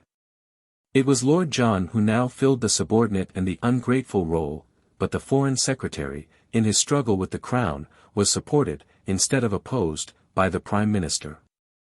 Nevertheless the struggle was fierce, and the policy, by which the vigorous sympathy of England became one of the decisive factors in the final achievement of Italian unity, was only carried through in face of the violent opposition of the court. Towards the other European storm centre, also, the prince's attitude continued to be very different to that of Palmerston. Albert's great wish was for a united Germany under the leadership of a constitutional and virtuous Prussia. Palmerston did not think that there was much to be said for the scheme, but he took no particular interest in German politics, and was ready enough to agree to a proposal which was warmly supported by both the Prince and the Queen, that the royal houses of England and Prussia should be united by the marriage of the Princess Royal with the Prussian Crown Prince. Accordingly, when the Princess was not yet 15, the Prince, a young man of 24, came over on a visit to Balmoral, and the betrothal took place. 2 years later, in 1857, the marriage was celebrated. At the last moment, however, it seemed that there might be a hitch. It was pointed out in Prussia that it was customary for princes of the blood royal to be married in Berlin, and it was suggested that there was no reason why the present case should be treated as an exception. When this reached the ears of Victoria, she was speechless with indignation. In a note, emphatic even for Her Majesty, she instructed the Foreign Secretary to tell the Prussian ambassador not to entertain the possibility of such a question. The Queen never could consent to it, both for public and for private reasons, and the assumption of its being too much for a Prince Royal of Prussia to come over to marry the Princess Royal of Great Britain in England is too absurd to say the least. Whatever may be the usual practice of Prussian princes, it is not every day that one marries the eldest daughter of the Queen of England. The question must therefore be considered as settled and closed. It was, and the wedding took place in St. James's Chapel. There were great festivities, illuminations, state concerts, immense crowds, and general rejoicings. At Windsor a magnificent banquet was given to the bride and bridegroom in the Waterloo Room, at which, Victoria noted in her diary, everybody was most friendly and kind about Vicky and full of the universal enthusiasm. Of which the Duke of Buccleuch gave us most pleasing instances, he having been in the very thick of the crowd and among the lowest of the low. Her feelings during several days had been growing more and more emotional, and when the time came for the young couple to depart she very nearly broke down, but not quite. Poor dear child, she wrote afterwards. I clasped her in my arms and blessed her, and knew not what to say. I kissed good Fritz and pressed his hand again and again. He was unable to speak and the tears were in his eyes. I embraced them both again at the carriage door, and Albert got into the carriage, an open one, with them and Bertie. The band struck up. I wished good-bye to the good Proponchers. General Schreckenstein was much affected. I pressed his hand, and the good Dean's, and then went quickly upstairs. Albert, as well as General Schreckenstein, was much affected. He was losing his favorite child, whose opening intelligence had already begun to display a marked resemblance to his own, an adoring pupil, who, in a few years, might have become an almost adequate companion. An ironic fate had determined that the daughter who was taken from him should be sympathetic, clever, interested in the arts and sciences, and endowed with a strong taste for memoranda. While not a single one of these qualities could be discovered in the son who remained. For certainly the Prince of Wales did not take after his father. Victoria's prayer had been unanswered, and with each succeeding year it became more obvious that Bertie was a true scion of the House of Brunswick. But these evidences of innate characteristics only served to redouble the efforts of his parents. It still might not be too late to incline the young branch, by ceaseless pressure and careful fastenings, to grow in the proper direction. Everything was tried. The boy was sent on a continental tour with a picked body of tutors, but the results were unsatisfactory. At his father's request he kept a diary which, on his return, was inspected by the prince. It was found to be distressingly meagre. What a multitude of highly interesting reflections might have been arranged under the heading, "The First Prince of Wales visiting the Pope." But there was not a single one. Le jeune prince plaisait à tout le monde, old Metternich reported to Guizot, mais avait l'air embarrassé et très triste. On his 17th birthday a memorandum was drawn up over the names of the Queen and the Prince informing their eldest son that he was now entering upon the period of manhood, and directing him henceforward to perform the duties of a Christian gentleman. Life is composed of duties, said the memorandum, and in the due, punctual and cheerful performance of them the true Christian, true soldier, and true gentleman is recognized. A new sphere of life will open for you in which you will have to be taught what to do and what not to do, a subject requiring study more important than any in which you have hitherto been engaged. On receipt of the memorandum Bertie burst into tears. At the same time another memorandum was drawn up, headed, "Confidential," for the guidance of the gentleman appointed to attend on the Prince of Wales. This long and elaborate document laid down certain principles, by which the conduct and demeanor of the gentleman were to be regulated, and which it is thought may conduce to the benefit of the Prince of Wales. The qualities which distinguish a gentleman in society, continued this remarkable paper, are: 1. His appearance, his deportment and dress. 2. The character of his relations with, and treatment of, others. 3. His desire and power to acquit himself creditably in conversation or whatever is the occupation of the society with which he mixes. A minute and detailed analysis of these subheadings followed, filling several pages, and the memorandum ended with a final exhortation to the gentlemen, if they will duly appreciate the responsibility of their position, and taking the points above laid down as the outline, will exercise their own good sense in acting upon all occasions all upon these principles, thinking no point of detail too minute to be important, but maintaining one steady consistent line of conduct, they may render essential service to the young prince and justify the flattering selection made by the royal parents. A year later the young prince was sent to Oxford, where the greatest care was taken that he should not mix with the undergraduates. Yes, everything had been tried, everything, with one single exception. The experiment had never been made of letting Bertie enjoy himself. But why should it have been? Life is composed of duties. What possible place could there be for enjoyment in the existence of a Prince of Wales? The same year which deprived Albert of the Princess Royal brought him another and a still more serious loss. The Baron had paid his last visit to England. For 20 years, as he himself said in a letter to the King of the Belgians, he had performed the laborious and exhausting office of a paternal friend and trusted adviser to the Prince and the Queen. He was 70. He was tired, physically and mentally. It was time to go. He returned to his home in Coburg, exchanging, once for all, the momentous secrecies of European statecraft for the little tattle of a provincial capital and the gossip of family life. In his stiff chair by the fire he nodded now over old stories, not of emperors and generals, but of neighbors and relatives and the domestic adventures of long ago, the burning of his father's library, and the goat that ran upstairs to his sister's room and ran twice round the table and then ran down again. Dyspepsia and depression still attacked him, but, looking back over his life, he was not dissatisfied. His conscience was clear. I have worked as long as I had strength to work, he said, and for a purpose no one can impugn. The consciousness of this is my reward, the only one which I desire to earn. Apparently, indeed, his purpose had been accomplished. By his wisdom, his patience, and his example he had brought about, in the fullness of time, the miraculous metamorphosis of which he had dreamed. The prince was his creation. An indefatigable toiler, presiding, for the highest ends, over a great nation, that was his achievement, and he looked upon his work and it was good. But had the Baron no misgivings? Did he never wonder whether, perhaps, he might have accomplished not too little but too much? How subtle and how dangerous are the snares which fate lays for the wariest of men! Albert, certainly, seemed to be everything that Stockmar could have wished, virtuous, industrious, persevering, intelligent. And yet, why was it, all was not well with him?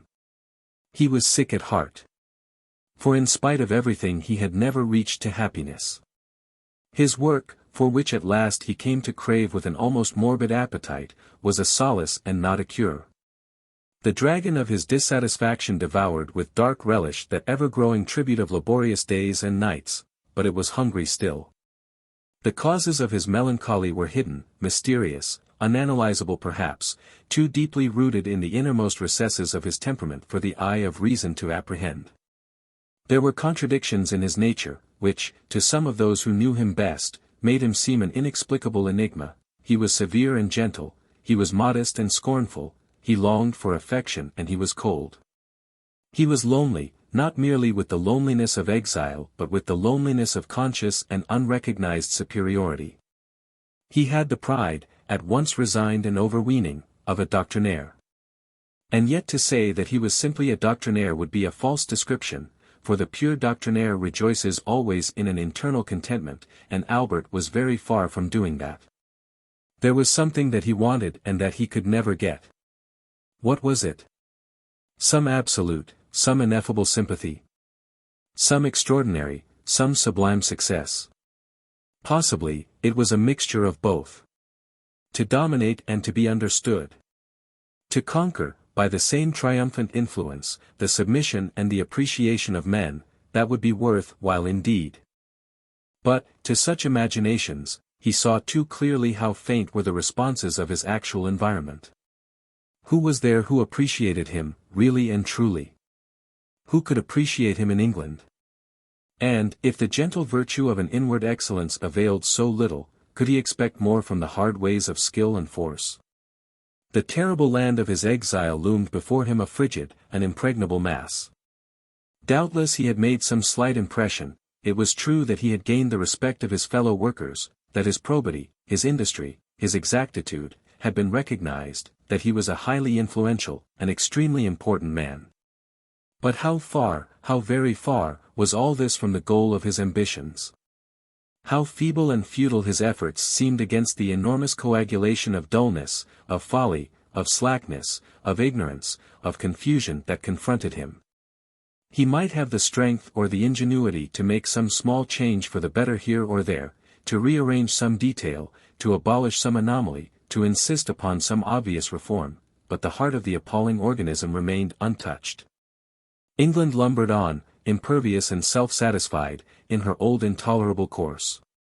He threw himself across the path of the monster with rigid purpose and set teeth, but he was brushed aside. Yes. Even Palmerston was still unconquered, was still there to afflict him with his jauntiness, his muddle-headedness, his utter lack of principle. It was too much. Neither nature nor the Baron had given him a sanguine spirit. The seeds of pessimism, once lodged within him, flourished in a propitious soil. He questioned things, and did not find one that would answer to his mind. And all the world appeared unkind. He believed that he was a failure and he began to despair. Yet Stockmar had told him that he must never relax, and he never would. He would go on, working to the utmost and striving for the highest, to the bitter end. His industry grew almost maniacal. Earlier and earlier was the green lamp lighted, more vast grew the correspondence, more searching the examination of the newspapers, the interminable memoranda more punctilious, analytical, and precise. His very recreations became duties. He enjoyed himself by timetable, went deer-stalking with meticulous gusto, and made puns at lunch. It was the right thing to do. The mechanism worked with astonishing efficiency, but it never rested and it was never oiled. In dry exactitude the innumerable cogwheels perpetually revolved. No, whatever happened, the prince would not relax. He had absorbed the doctrines of Stockmar too thoroughly. He knew what was right, and, at all costs, he would pursue it. That was certain. But alas!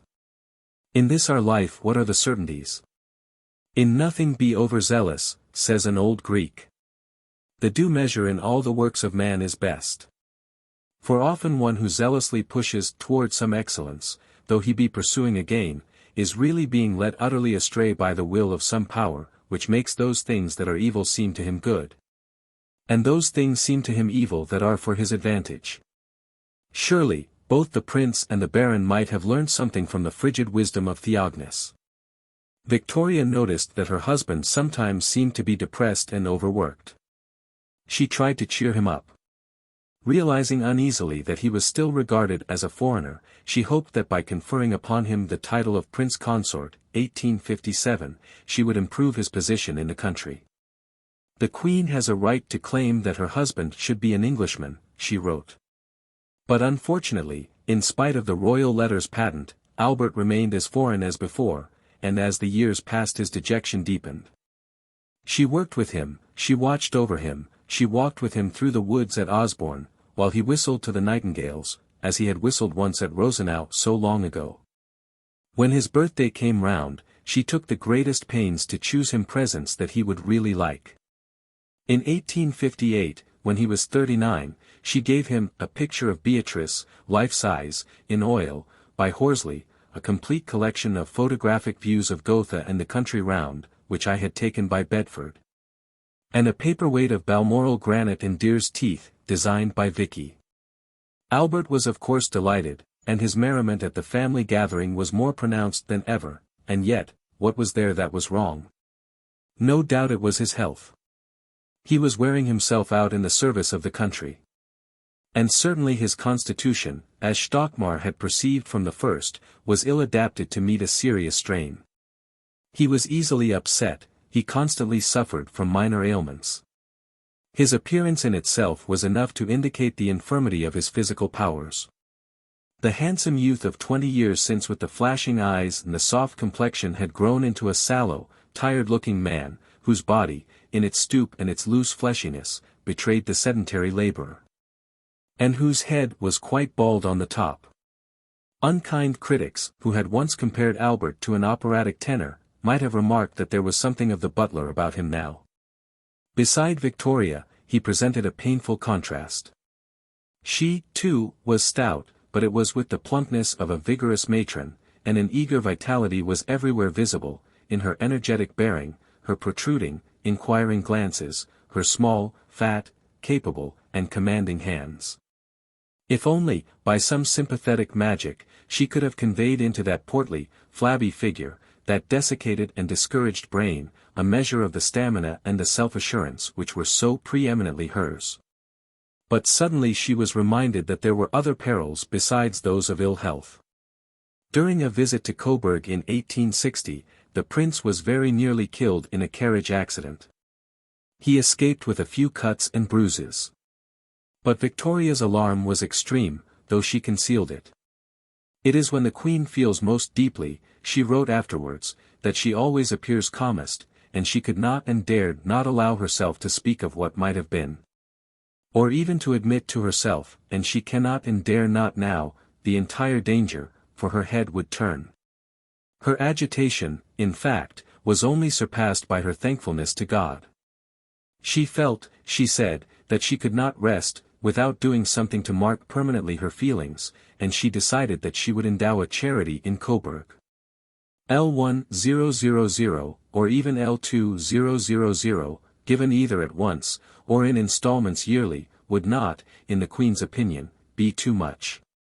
Eventually, the smaller sum having been fixed upon, it was invested in a trust, called the Victoria Stift, in the name of the burgomaster and chief clergyman of Coburg, who were directed to distribute the interest yearly among a certain number of young men and women of exemplary character belonging to the humbler ranks of life. Shortly afterwards the Queen underwent, for the first time in her life, the actual experience of close personal loss. Early in 1861 the Duchess of Kent was taken seriously ill, and in March she died. The event overwhelmed Victoria. With a morbid intensity, she filled her diary for pages with minute descriptions of her mother's last hours, her dissolution, and her corpse, interspersed with vehement apostrophes, and the agitated outpourings of emotional reflection. In the grief of the present the disagreements of the past were totally forgotten. It was the horror and the mystery of death, present and actual, that seized upon the imagination of the Queen. Her whole being, so instinct with vitality, recoiled in agony from the grim spectacle of the triumph of that awful power. Her own mother, with whom she had lived so closely and so long that she had become a part almost of her existence, had fallen into nothingness before her very eyes. She tried to forget, but she could not. Her lamentations continued with a strange abundance, a strange persistency. It was almost as if, by some mysterious and unconscious precognition, she realized that for her, in an especial manner, that grisly majesty had a dreadful dart in store. For indeed, before the year was out, a far more terrible blow was to fall upon her. Albert, who had for long been suffering from sleeplessness, went, on a cold and drenching day towards the end of November, to inspect the buildings for the new military academy at Sandhurst. On his return, it was clear that the fatigue and exposure to which he had been subjected had seriously affected his health. He was attacked by rheumatism, his sleeplessness continued, and he complained that he felt thoroughly unwell. 3 days later a painful duty obliged him to visit Cambridge. The Prince of Wales, who had been placed at that university in the previous year, was behaving in such a manner that a parental visit and a parental admonition had become necessary. The disappointed father, suffering in mind and body, carried through his task, but, on his return journey to Windsor, he caught a fatal chill. During the next week he gradually grew weaker and more miserable. Yet, depressed and enfeebled as he was, he continued to work. It so happened that at that very moment a grave diplomatic crisis had arisen. Civil war had broken out in America, and it seemed as if England, owing to a violent quarrel with the northern states, was upon the point of being drawn into the conflict. A severe dispatch by Lord John Russell was submitted to the Queen. And the prince perceived that, if it was sent off unaltered, war would be the almost inevitable consequence. At 7 o'clock on the morning of December 1st, he rose from his bed, and with a quavering hand wrote a series of suggestions for the alteration of the draft, by which its language might be softened. And a way left open for a peaceful solution of the question. These changes were accepted by the government, and war was averted. It was the prince's last memorandum. He had always declared that he viewed the prospect of death with equanimity. "I do not cling to life," he had once said to Victoria. "You do. But I set no store by it." And then he had added, "I am sure, if I had a severe illness, I should give up at once, I should not struggle for life. I have no tenacity of life." He had judged correctly. Before he had been ill many days, he told a friend that he was convinced he would not recover. He sank and sank. Nevertheless, if his case had been properly understood and skillfully treated from the first, he might conceivably have been saved. But the doctors failed to diagnose his symptoms, and it is noteworthy that his principal physician was Sir James Clark. When it was suggested that other advice should be taken, Sir James pooh-poohed the idea. There was no cause for alarm, he said. But the strange illness grew worse. At last, after a letter of fierce remonstrance from Palmerston, Dr. Watson was sent for, and Dr. Watson saw at once that he had come too late. The prince was in the grip of typhoid fever. "I think that everything so far is satisfactory," said Sir James Clark. 8. The restlessness and the acute suffering of the earlier days gave place to a settled torpor and an ever-deepening gloom. Once the failing patient asked for music, a fine chorale at a distance, and a piano having been placed in the adjoining room, Princess Alice played on it some of Luther's hymns, after which the prince repeated, "The Rock of Ages." Sometimes his mind wandered, sometimes the distant past came rushing upon him. He heard the birds in the early morning, and was at Rosenau again, a boy. Or Victoria would come and read to him Peveril of the Peak, and he showed that he could follow the story, and then she would bend over him, and he would murmur Liebes Frauchen and Gutes Weibchen, stroking her cheek. Her distress and her agitation were great, but she was not seriously frightened. Buoyed up by her own abundant energies, she would not believe that Albert's might prove unequal to the strain. She refused to face such a hideous possibility. She declined to see Dr. Watson. Why should she? Had not Sir James Clark assured her that all would be well? Only 2 days before the end, which was seen now to be almost inevitable by everyone about her, she wrote, full of apparent confidence, to the King of the Belgians, "I do not sit up with him at night," she said, "as I could be of no use. And there is nothing to cause alarm." The Princess Alice tried to tell her the truth, but her hopefulness would not be daunted. On the morning of December 14th, Albert, just as she had expected, seemed to be better. Perhaps the crisis was over. But in the course of the day there was a serious relapse. Then at last she allowed herself to see that she was standing on the edge of an appalling gulf. The whole family was summoned, and, one after another, the children took a silent farewell of their father. It was a terrible moment, Victoria wrote in her diary, but, thank God, I was able to command myself, and to be perfectly calm, and remained sitting by his side. He murmured something, but she could not hear what it was. She thought he was speaking in French. Then all at once he began to arrange his hair, just as he used to do when well and he was dressing. "Es kleines Frauchen," she whispered to him, and he seemed to understand.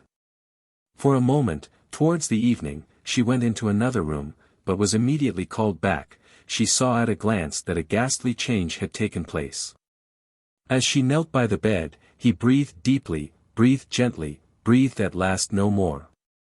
His features became perfectly rigid. she shrieked one long wild shriek that rang through the terror-stricken castle and understood that she had lost him forever. Chapter 7. Widowhood. The death of the Prince Consort was the central turning point in the history of Queen Victoria.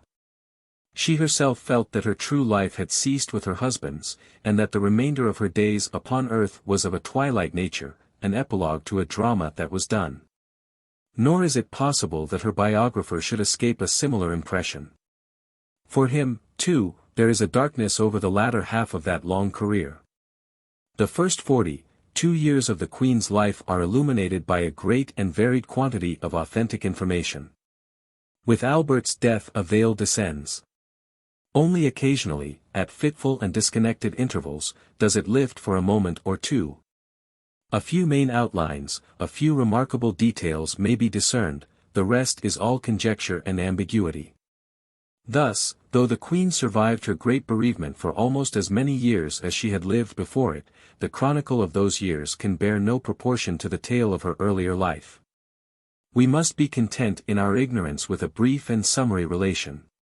The sudden removal of the prince was not merely a matter of overwhelming personal concern to Victoria, it was an event of national, of European importance. He was only 42, and in the ordinary course of nature he might have been expected to live at least 30 years longer. Had he done so, it can hardly be doubted that the whole development of the English polity would have been changed. Already at the time of his death he filled a unique place in English public life. Already among the inner circle of politicians he was accepted as a necessary and useful part of the mechanism of the state. Lord Clarendon, for instance, spoke of his death as a national calamity of far greater importance than the public dream of, and lamented the loss of his sagacity and foresight, which, he declared, would have been more than ever valuable in the event of an American war. And, as time went on, the prince's influence must have enormously increased. For, in addition to his intellectual and moral qualities, he enjoyed, by virtue of his position, one supreme advantage which every other holder of high office in the country was without: he was permanent. Politicians came and went, but the prince was perpetually installed at the center of affairs. Who can doubt that, towards the end of the century, such a man, grown grey in the service of the nation, virtuous, intelligent, and with the unexampled experience of a whole lifetime of government, would have acquired an extraordinary prestige? If, in his youth, he had been able to pit the crown against the mighty Palmerston and to come off with equal honors from the contest, of what might he not have been capable in his old age? What minister, however able, however popular, could have withstood the wisdom, the irreproachability, the vast prescriptive authority, of the venerable prince? It is easy to imagine how, under such a ruler, an attempt might have been made to convert England into a state as exactly organized, as elaborately trained, as efficiently equipped, and as autocratically controlled, as Prussia herself. Then perhaps, eventually, under some powerful leader, a Gladstone or a Bright, the democratic forces in the country might have rallied together, and a struggle might have followed in which the monarchy would have been shaken to its foundations. Or, on the other hand, Disraeli's hypothetical prophecy might have come true. With Prince Albert, he said, we have buried our sovereign. This German prince has governed England for 21 years with a wisdom and energy such as none of our kings have ever shown. If he had outlived some of our bold stagers he would have given us the blessings of absolute government. The English constitution, that indescribable entity, is a living thing, growing with the growth of men, and assuming ever-varying forms in accordance with the subtle and complex laws of human character. It is the child of wisdom and chance. The wise men of 1688 molded it into the shape we know, but the chance that George I could not speak English gave it one of its essential peculiarities, the system of a cabinet independent of the crown and subordinate to the prime minister. The wisdom of Lord Grey saved it from petrifaction and destruction, and set it upon the path of democracy. Then chance intervened once more, a female sovereign happened to marry an able and pertinacious man. And it seemed likely that an element which had been quiescent within it for years, the element of irresponsible administrative power, was about to become its predominant characteristic and to change completely the direction of its growth. But what chance gave chance took away. The consort perished in his prime, and the English constitution, dropping the dead limb with hardly a tremor, continued its mysterious life as if he had never been. One human being, and one alone, felt the full force of what had happened. The Baron, by his fireside at Coburg, suddenly saw the tremendous fabric of his creation crash down into sheer and irremediable ruin. Albert was gone, and he had lived in vain. Even his blackest hypochondria had never envisioned quite so miserable a catastrophe. Victoria wrote to him, visited him, tried to console him by declaring with passionate conviction that she would carry on her husband's work. He smiled a sad smile and looked into the fire. Then he murmured that he was going where Albert was, that he would not be long. He shrank into himself. His children clustered round him and did their best to comfort him, but it was useless, the Baron's heart was broken. He lingered for 18 months, and then, with his pupil, explored the shadow and the dust. 2. With appalling suddenness Victoria had exchanged the serene radiance of happiness for the utter darkness of woe. In the first dreadful moments those about her had feared that she might lose her reason, but the iron strain within her held firm, and in the intervals between the intense paroxysms of grief it was observed that the Queen was calm. She remembered, too, that Albert had always disapproved of exaggerated manifestations of feeling, and her one remaining desire was to do nothing but what he would have wished. Yet there were moments when her royal anguish would brook no restraints. One day she sent for the Duchess of Sutherland, and, leading her to the prince's room, fell prostrate before his clothes in a flood of weeping. While she adjured the Duchess to tell her whether the beauty of Albert's character had ever been surpassed. At other times a feeling akin to indignation swept over her. The poor fatherless baby of 8 months, she wrote to the King of the Belgians, is now the utterly heartbroken and crushed widow of 42. My life as a happy one is ended. The world is gone for me. Oh! To be cut off in the prime of life, to see our pure, happy, quiet, domestic life, which alone enabled me to bear my much disliked position, cut off at 42, when I had hoped with such instinctive certainty that God never would part us, and would let us grow old together, though he always talked of the shortness of life, is too awful, too cruel. The tone of outraged majesty seems to be discernible. Did she wonder in her heart of hearts how the deity could have dared? But all other emotions gave way before her overmastering determination to continue, absolutely unchanged, and for the rest of her life on earth, her reverence, her obedience, her idolatry. I am anxious to repeat one thing, she told her uncle, and that one is my firm resolve, my irrevocable decision, viz., that his wishes, his plans, about everything, his views about everything are to be my law. And no human power will make me swerve from what he decided and wished. She grew fierce, she grew furious, at the thought of any possible intrusion between her and her desire. Her uncle was coming to visit her, and it flashed upon her that he might try to interfere with her and seek to rule the roost as of old. She would give him a hint. I am also determined, she wrote, that one person, may he be ever so good, ever so devoted among my servants, is to lead or guide or dictate to me. I know how he would disapprove it. Though miserably weak and utterly shattered, my spirit rises when I think any wish or plan of his is to be touched or changed, or I am to be made to do anything. She ended her letter in grief and affection. She was, she said, his ever wretched but devoted child, Victoria R. And then she looked at the date, it was the 24th of December. An agonizing pang assailed her, and she dashed down a postscript, what a Christmas. I won't think of it. At first, in the tumult of her distresses, she declared that she could not see her ministers, and the Princess Alice, assisted by Sir Charles Phipps, the keeper of the privy purse, performed, to the best of her ability, the functions of an intermediary. After a few weeks, however, the cabinet, through Lord John Russell, ventured to warn the Queen that this could not continue. She realized that they were right, Albert would have agreed with them, and so she sent for the Prime Minister. But when Lord Palmerston arrived at Osborne, in the pink of health, brisk, with his whiskers freshly dyed, and dressed in a brown overcoat, light grey trousers, green gloves, and blue studs, he did not create a very good impression. Nevertheless, she had grown attached to her old enemy, and the thought of a political change filled her with agitated apprehensions. The government, she knew, might fall at any moment. She felt she could not face such an eventuality.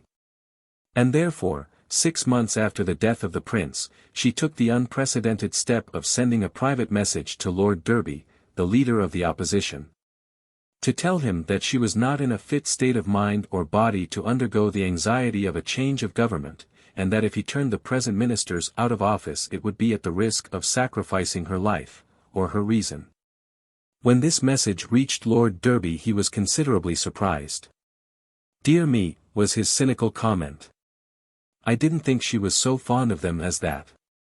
Though the violence of her perturbations gradually subsided, her cheerfulness did not return. For months, for years, she continued in settled gloom. Her life became one of almost complete seclusion. Arrayed in thickest crape, she passed dolefully from Windsor to Osborne, from Osborne to Balmoral. Rarely visiting the capital, refusing to take any part in the ceremonies of state, shutting herself off from the slightest intercourse with society, she became almost as unknown to her subjects as some potentate of the East. They might murmur, but they did not understand. What had she to do with empty shows and vain enjoyments? No. She was absorbed by very different preoccupations. She was the devoted guardian of a sacred trust. Her place was in the inmost shrine of the house of mourning, where she alone had the right to enter, where she could feel the effluence of a mysterious presence, and interpret, however faintly and feebly, the promptings of a still living soul. That, and that only was her glorious, her terrible duty. For terrible indeed it was. As the years passed her depression seemed to deepen and her loneliness to grow more intense. "I am on a dreary sad pinnacle of solitary grandeur," she said. Again and again she felt that she could bear her situation no longer, that she would sink under the strain. And then, instantly, that voice spoke, and she braced herself once more to perform, with minute conscientiousness, her grim and holy task. Above all else, what she had to do was to make her own the master impulse of Albert's life. She must work, as he had worked, in the service of the country. That vast burden of toil which he had taken upon his shoulders it was now for her to bear. She assumed the gigantic load, and naturally she staggered under it. While he had lived, she had worked, indeed, with regularity and conscientiousness. But it was work made easy, made delicious, by his care, his forethought, his advice, and his infallibility. The mere sound of his voice, asking her to sign a paper, had thrilled her. In such a presence she could have labored gladly for ever. But now there was a hideous change. Now there were no neat piles and docketings under the green lamp, now there were no simple explanations of difficult matters, now there was nobody to tell her what was right and what was wrong. She had her secretaries, no doubt, there were Sir Charles Phipps, and General Grey, and Sir Thomas Biddulph, and they did their best. But they were mere subordinates. The whole weight of initiative and responsibility rested upon her alone. For so it had to be. I am determined, had she not declared it, that no one person is to lead or guide or dictate to me, anything else would be a betrayal of her trust. She would follow the prince in all things. He had refused to delegate authority, he had examined into every detail with his own eyes, he had made it a rule never to sign a paper without having first, not merely read it, but made notes on it too. She would do the same. She sat from morning till night surrounded by huge heaps of dispatch, boxes, reading and writing at her desk, alas, which stood alone now in the room. Within 2 years of Albert's death a violent disturbance in foreign politics put Victoria's faithfulness to a crucial test. The fearful Schleswig-Holstein dispute, which had been smoldering for more than a decade, showed signs of bursting out into conflagration. The complexity of the questions at issue was indescribable. "Only 3 people," said Palmerston, "have ever really understood the Schleswig-Holstein business, the Prince Consort, who is dead, a German professor, who has gone mad, and I, who have forgotten all about it." But, though the prince might be dead, had he not left a vicegerent behind him? Victoria threw herself into the seething embroilment with the vigor of inspiration. She devoted hours daily to the study of the affair in all its windings. But she had a clue through the labyrinth. Whenever the question had been discussed, Albert, she recollected it perfectly, had always taken the side of Prussia. Her course was clear. She became an ardent champion of the Prussian point of view. It was a legacy from the prince, she said. She did not realize that the Prussia of the prince's day was dead, and that a new Prussia, the Prussia of Bismarck, was born. Perhaps Palmerston, with his queer prescience, instinctively apprehended the new danger. At any rate, he and Lord John were agreed upon the necessity of supporting Denmark against Prussia's claims. But opinion was sharply divided, not only in the country but in the cabinet. For 18 months the controversy raged, while the Queen, with persistent vehemence, opposed the Prime Minister and the Foreign Secretary. When at last the final crisis arose, when it seemed possible that England would join forces with Denmark in a war against Prussia, Victoria's agitation grew febrile in its intensity. Towards her German relative she preserved a discreet appearance of impartiality, but she poured out upon her ministers a flood of appeals, protests, and expostulations. She invoked the sacred cause of peace. The only chance of preserving peace for Europe, she wrote, is by not assisting Denmark, who has brought this entirely upon herself. The Queen suffers much, and her nerves are more and more totally shattered. But though all this anxiety is wearing her out, it will not shake her firm purpose of resisting any attempt to involve this country in a mad and useless combat. She was, she declared, prepared to make a stand, even if the resignation of the Foreign Secretary should follow. The Queen, she told Lord Granville, is completely exhausted by the anxiety and suspense, and misses her beloved husband's help, advice, support, and love in an overwhelming manner. She was so worn out by her efforts for peace that she could hardly hold up her head or hold her pen. England did not go to war, and Denmark was left to her fate. But how far the attitude of the Queen contributed to this result it is impossible, with our present knowledge, to say. On the whole, however, it seems probable that the determining factor in the situation was the powerful peace party in the cabinet rather than the imperious and pathetic pressure of Victoria. It is, at any rate, certain that the Queen's enthusiasm for the sacred cause of peace was short-lived. Within a few months her mind had completely altered. Her eyes were opened to the true nature of Prussia, whose designs upon Austria were about to culminate in the 7 Weeks' War. Veering precipitately from one extreme to the other, she now urged her ministers to interfere by force of arms in support of Austria. But she urged in vain. Her political activity, no more than her social seclusion, was approved by the public. As the years passed, and the royal mourning remained as unrelieved as ever, the animadversions grew more general and more severe. It was observed that the Queen's protracted privacy not only cast a gloom over high society, not only deprived the populace of its pageantry, but also exercised a highly deleterious effect upon the dressmaking, millinery, and hosiery trades. This latter consideration carried great weight. At last, early in 1864, the rumor spread that Her Majesty was about to go out of mourning, and there was much rejoicing in the newspapers. But unfortunately it turned out that the rumor was quite without foundation.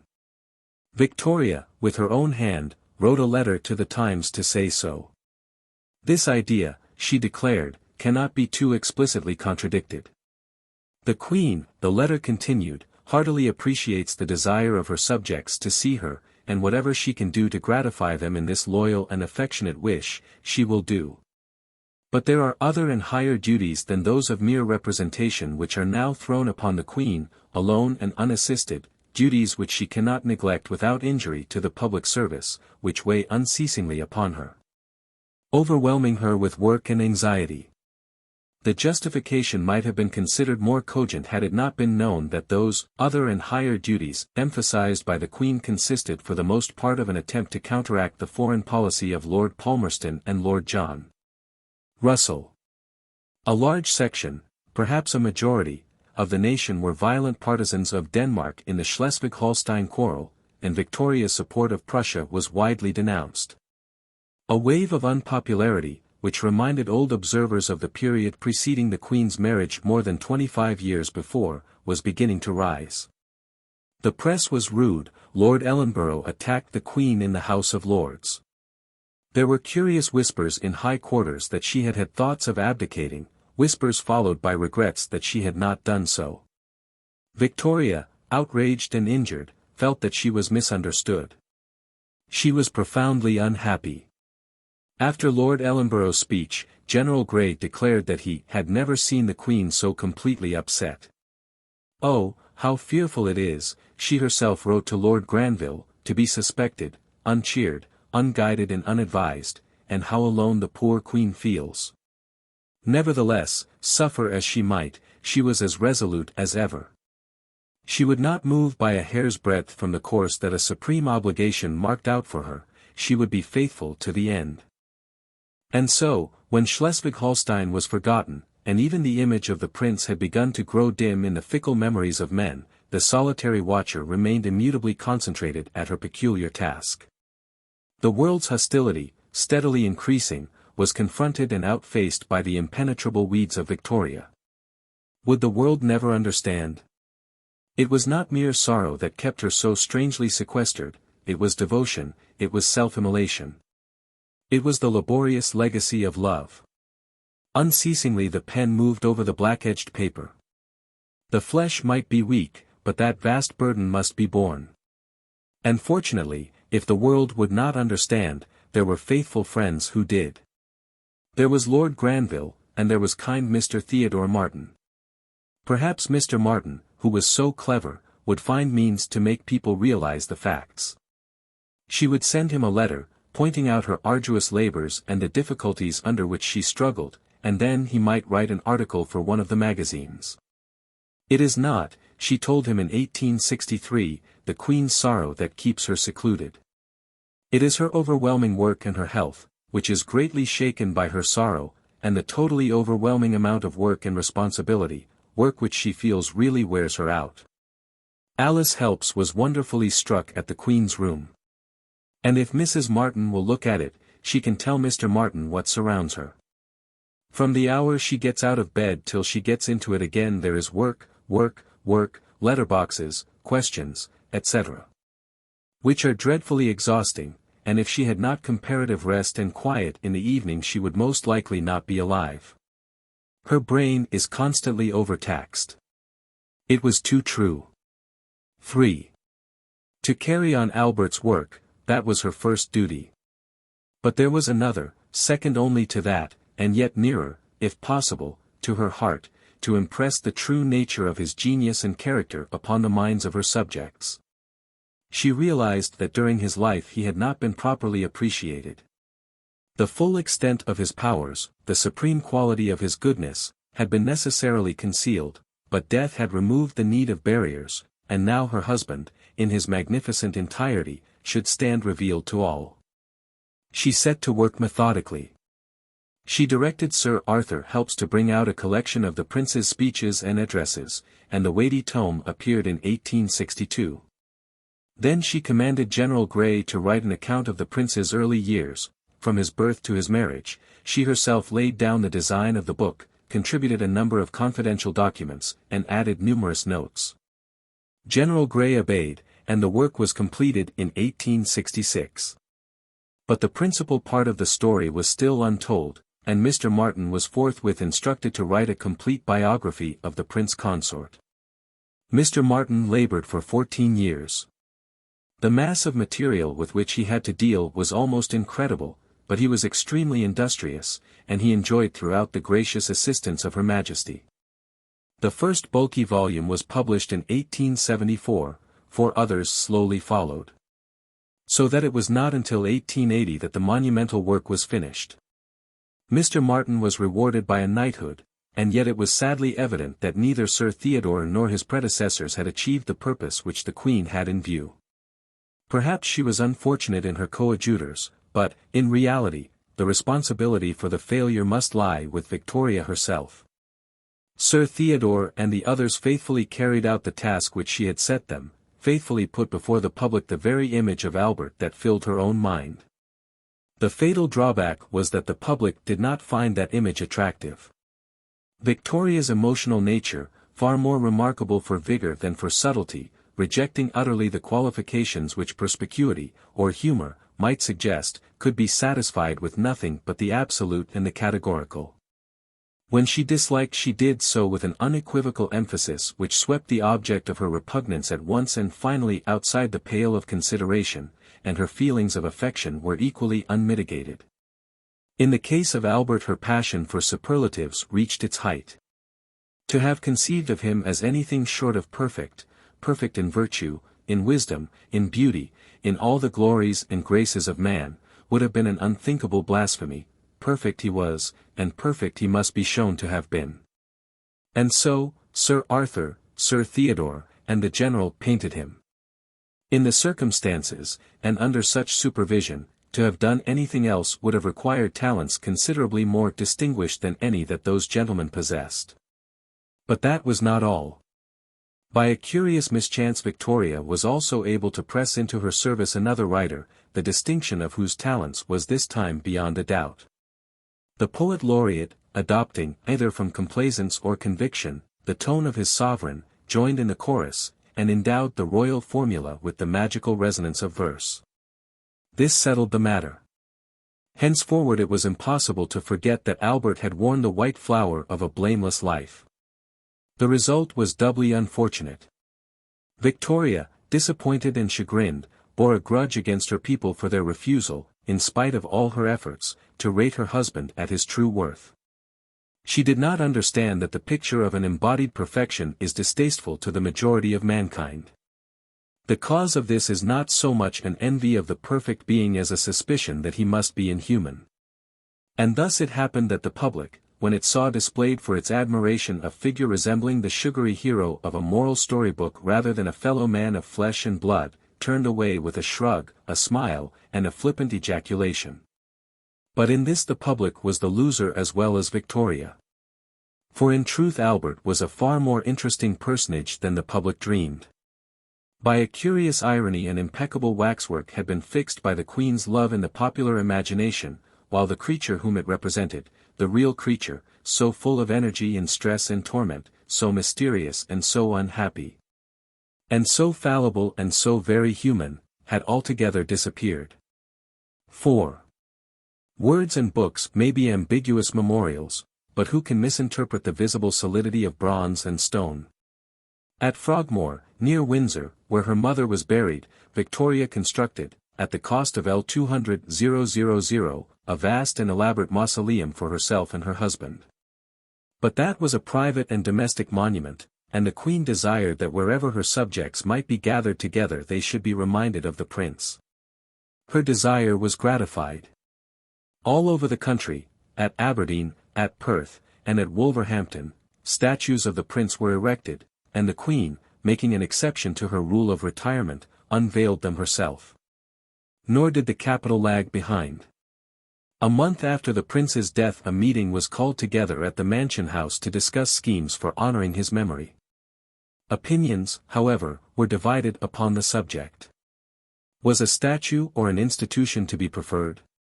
Meanwhile a subscription was opened, an influential committee was appointed, and the Queen was consulted as to her wishes in the matter. Her Majesty replied that she would prefer a granite obelisk, with sculptures at the base, to an institution.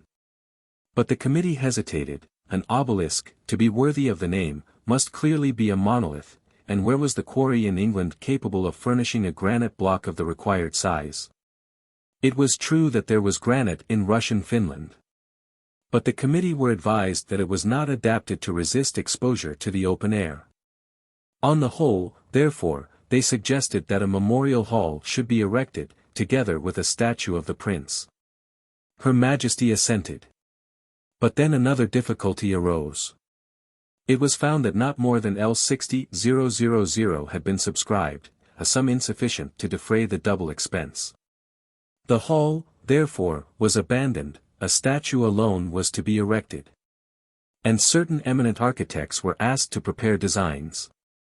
Eventually the committee had at their disposal a total sum of L120,000, since the public subscribed another L10,000, while L50,000 was voted by Parliament. Some years later a joint stock company was formed and built, as a private speculation, the Albert Hall. The architect whose design was selected, both by the committee and by the Queen, was Mr. Gilbert Scott, whose industry, conscientiousness, and genuine piety had brought him to the head of his profession. His lifelong zeal for the Gothic style having given him a special prominence, his handiwork was strikingly visible, not only in a multitude of original buildings, but in most of the cathedrals of England. Protests, indeed, were occasionally raised against his renovations, but Mr. Scott replied with such vigor and unction in articles and pamphlets that not a dean was unconvinced, and he was permitted to continue his labors without interruption. On one occasion, however, his devotion to Gothic had placed him in an unpleasant situation. The government offices in Whitehall were to be rebuilt, Mr. Scott competed, and his designs were successful. Naturally, they were in the Gothic style, combining a certain squareness and horizontality of outline, with pillar mullions, gables, high-pitched roofs, and dormers, and the drawings, as Mr. Scott himself observed, were, perhaps, the best ever sent into a competition, or nearly so. After the usual difficulties and delays the work was at last to be put in hand, when there was a change of government and Lord Palmerston became Prime Minister. Lord Palmerston at once sent for Mr. Scott. "Well, Mr. Scott," he said, in his jaunty way, "I can't have anything to do with this Gothic style. I must insist on your making a design in the Italian manner, which I am sure you can do very cleverly." Mr. Scott was appalled. The style of the Italian Renaissance was not only unsightly, it was positively immoral, and he sternly refused to have anything to do with it. Thereupon Lord Palmerston assumed a fatherly tone.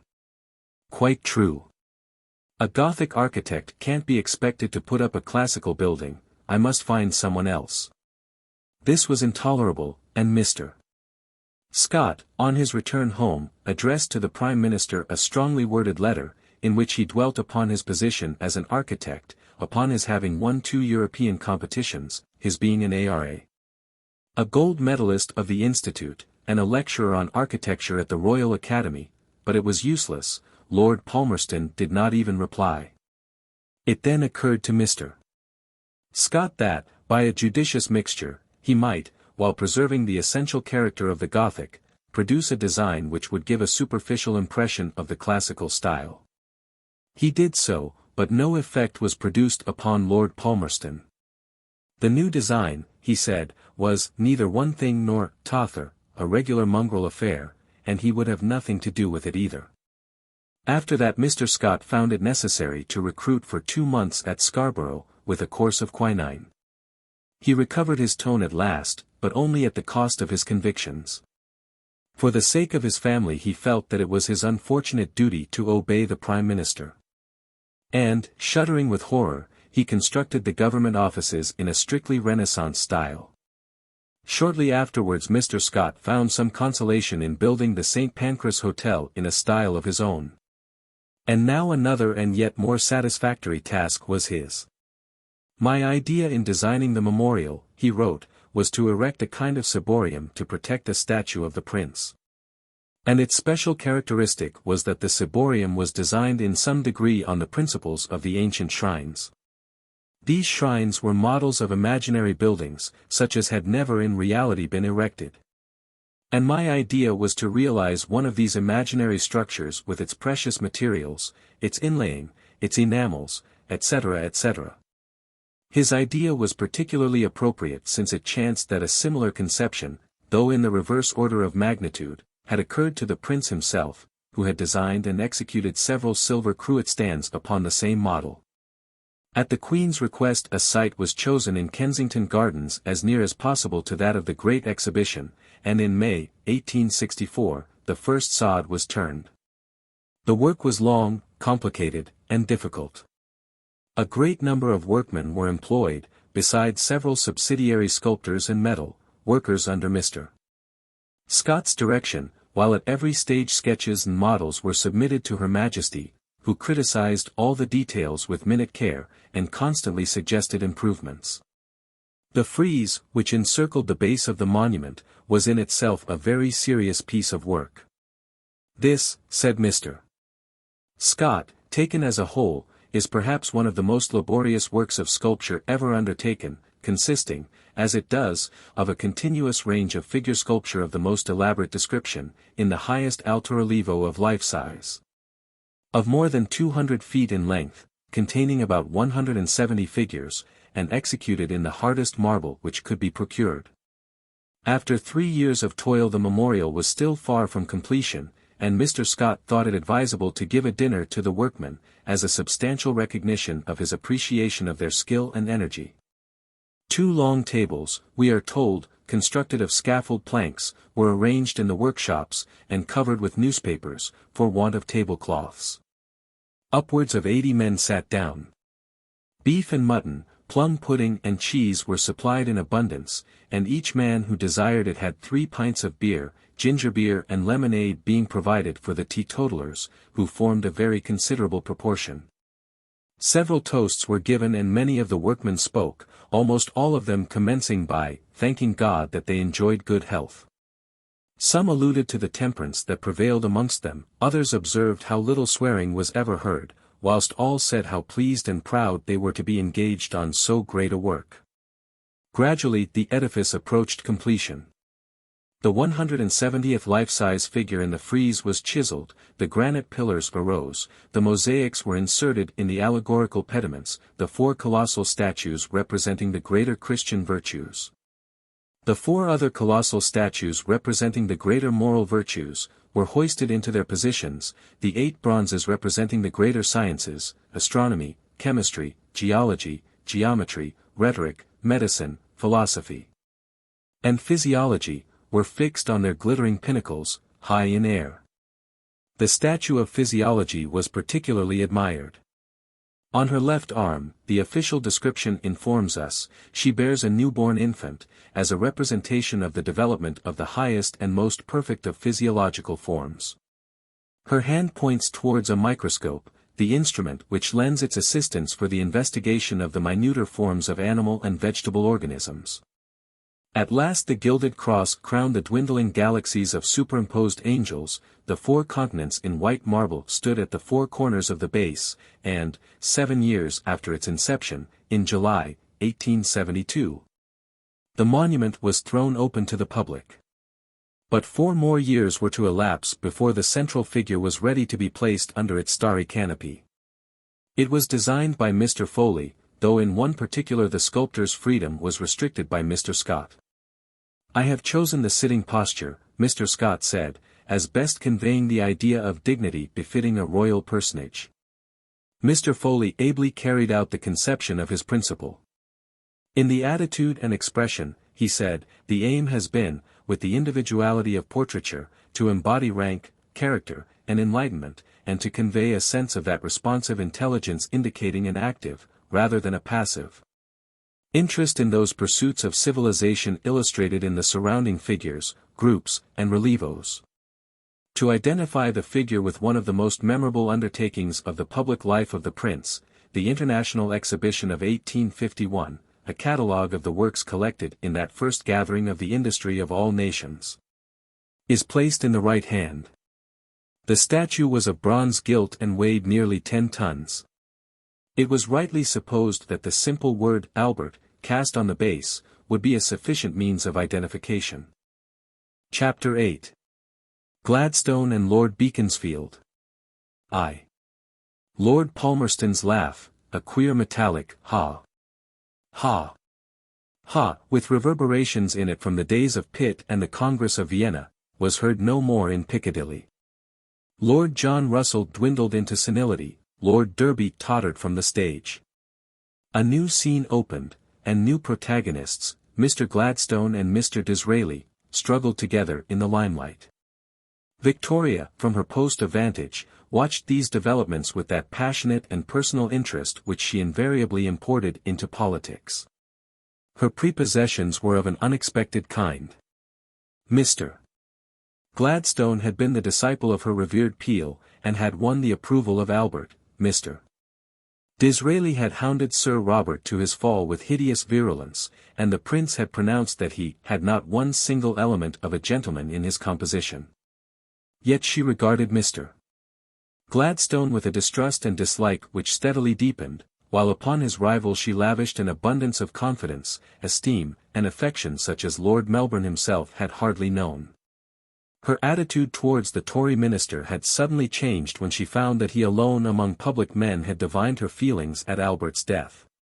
Of the others she might have said, "They pity me and not my grief," but Mr. Disraeli had understood, and all his condolences had taken the form of reverential eulogies of the departed. The Queen declared that he was the only person who appreciated the prince. She began to show him special favour. Gave him and his wife 2 of the coveted seats in St. George's Chapel at the Prince of Wales's wedding, and invited him to stay a night at Windsor. When the grant for the Albert Memorial came before the House of Commons, Disraeli, as leader of the opposition, eloquently supported the project. He was rewarded by a copy of the prince's speeches, bound in white morocco, with an inscription in the royal hand. In his letter of thanks he ventured to touch upon a sacred theme, and, in a strain which re-echoed with masterly fidelity the sentiments of his correspondent, dwelt at length upon the absolute perfection of Albert. "The prince," he said, "is the only person whom Mr. Disraeli has ever known who realized the ideal. None with whom he is acquainted have ever approached it. There was in him a union of the manly grace and sublime simplicity, of chivalry with the intellectual splendor of the Attic Academe. The only character in English history that would, in some respects, draw near to him is Sir Philip Sidney, the same high tone, the same universal accomplishments, the same blended tenderness and vigor.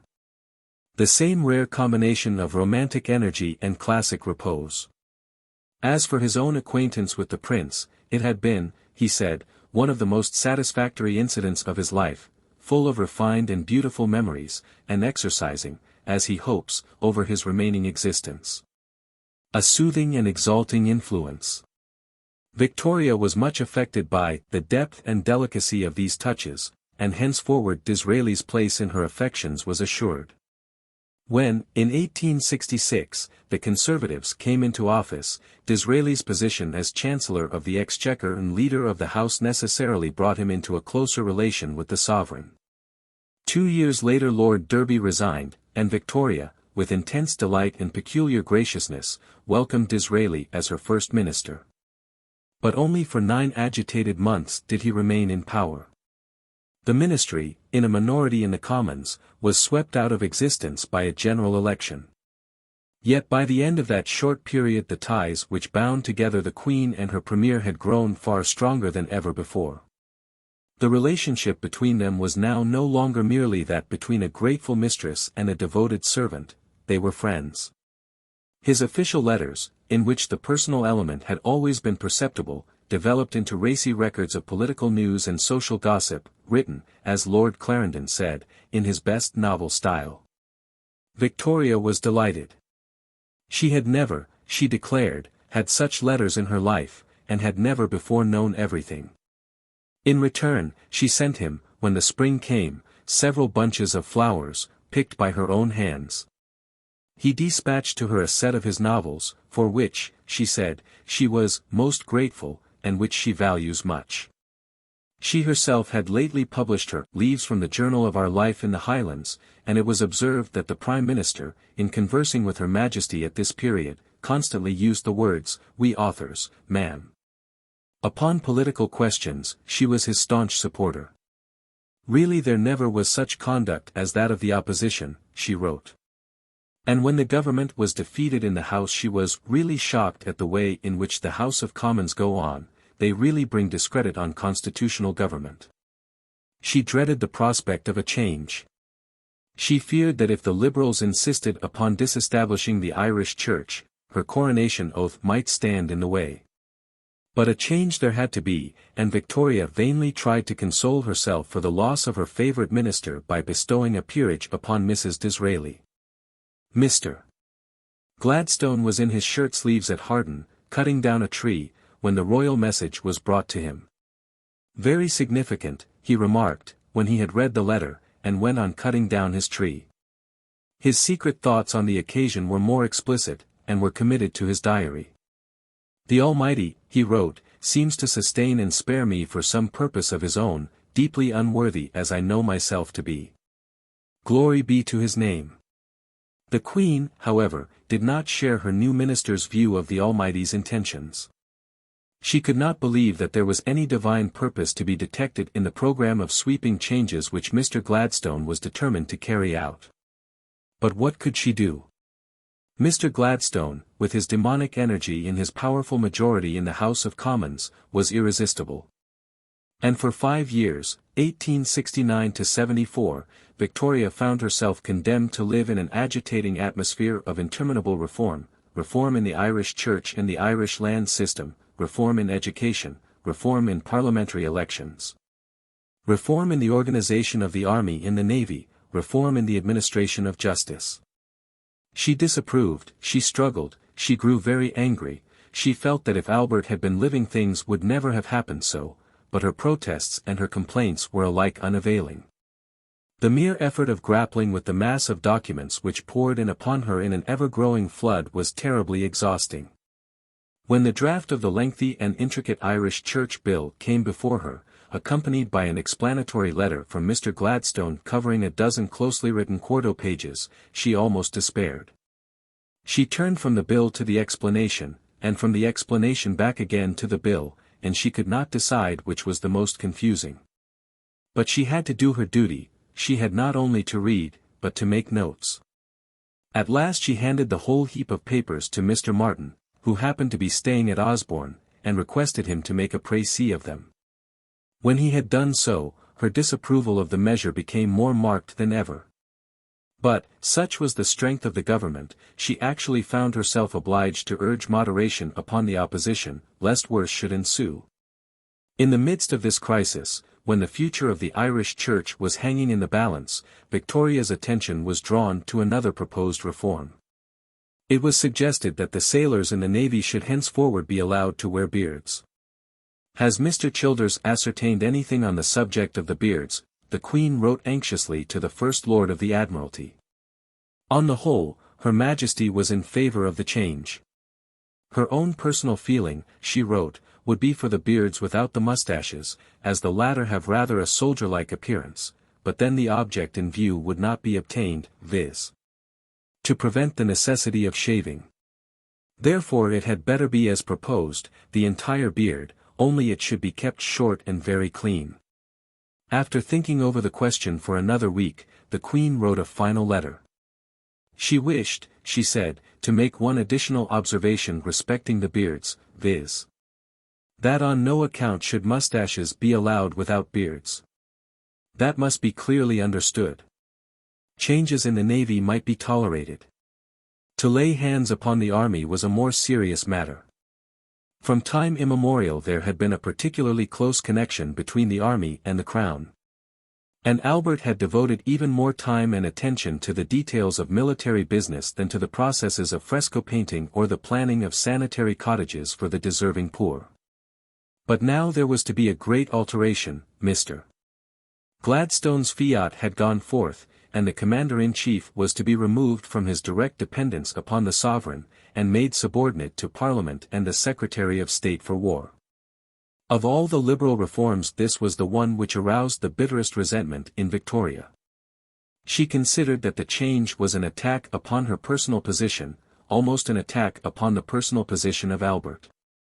But she was helpless, and the Prime Minister had his way. When she heard that the dreadful man had yet another reform in contemplation, that he was about to abolish the purchase of military commissions, she could only feel that it was just what might have been expected. For a moment she hoped that the House of Lords would come to the rescue. The peers opposed the change with unexpected vigour, but Mr. Gladstone, more conscious than ever of the support of the Almighty, was ready with an ingenious device. The purchase of commissions had been originally allowed by royal warrant, it should now be disallowed by the same agency. Victoria was faced by a curious dilemma. She abominated the abolition of purchase. But she was asked to abolish it by an exercise of sovereign power which was very much to her taste. She did not hesitate for long, and when the cabinet, in a formal minute, advised her to sign the warrant, she did so with a good grace. Unacceptable as Mr. Gladstone's policy was, there was something else about him which was even more displeasing to Victoria. She disliked his personal demeanour towards herself. It was not that Mr. Gladstone, in his intercourse with her, was in any degree lacking in courtesy or respect. On the contrary, an extraordinary reverence impregnated his manner, both in his conversation and his correspondence with the sovereign. Indeed, with that deep and passionate conservatism which, to the very end of his incredible career, gave such an unexpected colouring to his inexplicable character, Mr. Gladstone viewed Victoria through a haze of awe which was almost religious, as a sacrosanct embodiment of venerable traditions, a vital element in the British Constitution, a queen by Act of Parliament. But unfortunately the lady did not appreciate the compliment.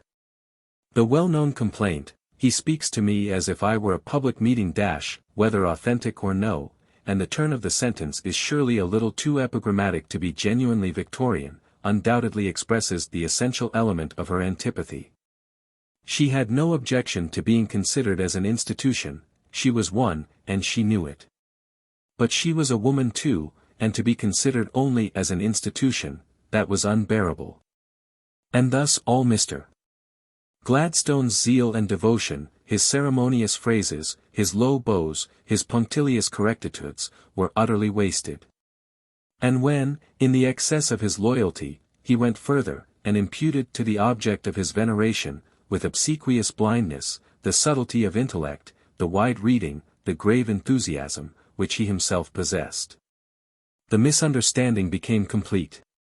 The discordance between the actual Victoria and this strange divinity made in Mr. Gladstone's image produced disastrous results.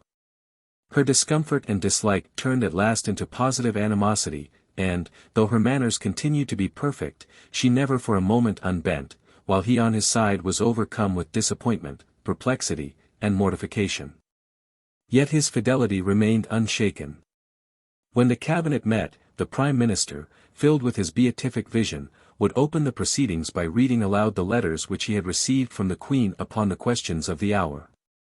The assembly sat in absolute silence while, one after another, the royal missives, with their emphases, their ejaculations, and their grammatical peculiarities, boomed forth in all the deep solemnity of Mr. Gladstone's utterance. Not a single comment, of any kind, was ever hazarded, and, after a fitting pause, the cabinet proceeded with the business of the day. 2. Little as Victoria appreciated her Prime Minister's attitude towards her, she found that it had its uses. The popular discontent at her uninterrupted seclusion had been gathering force for many years, and now burst out in a new and alarming shape. Republicanism was in the air.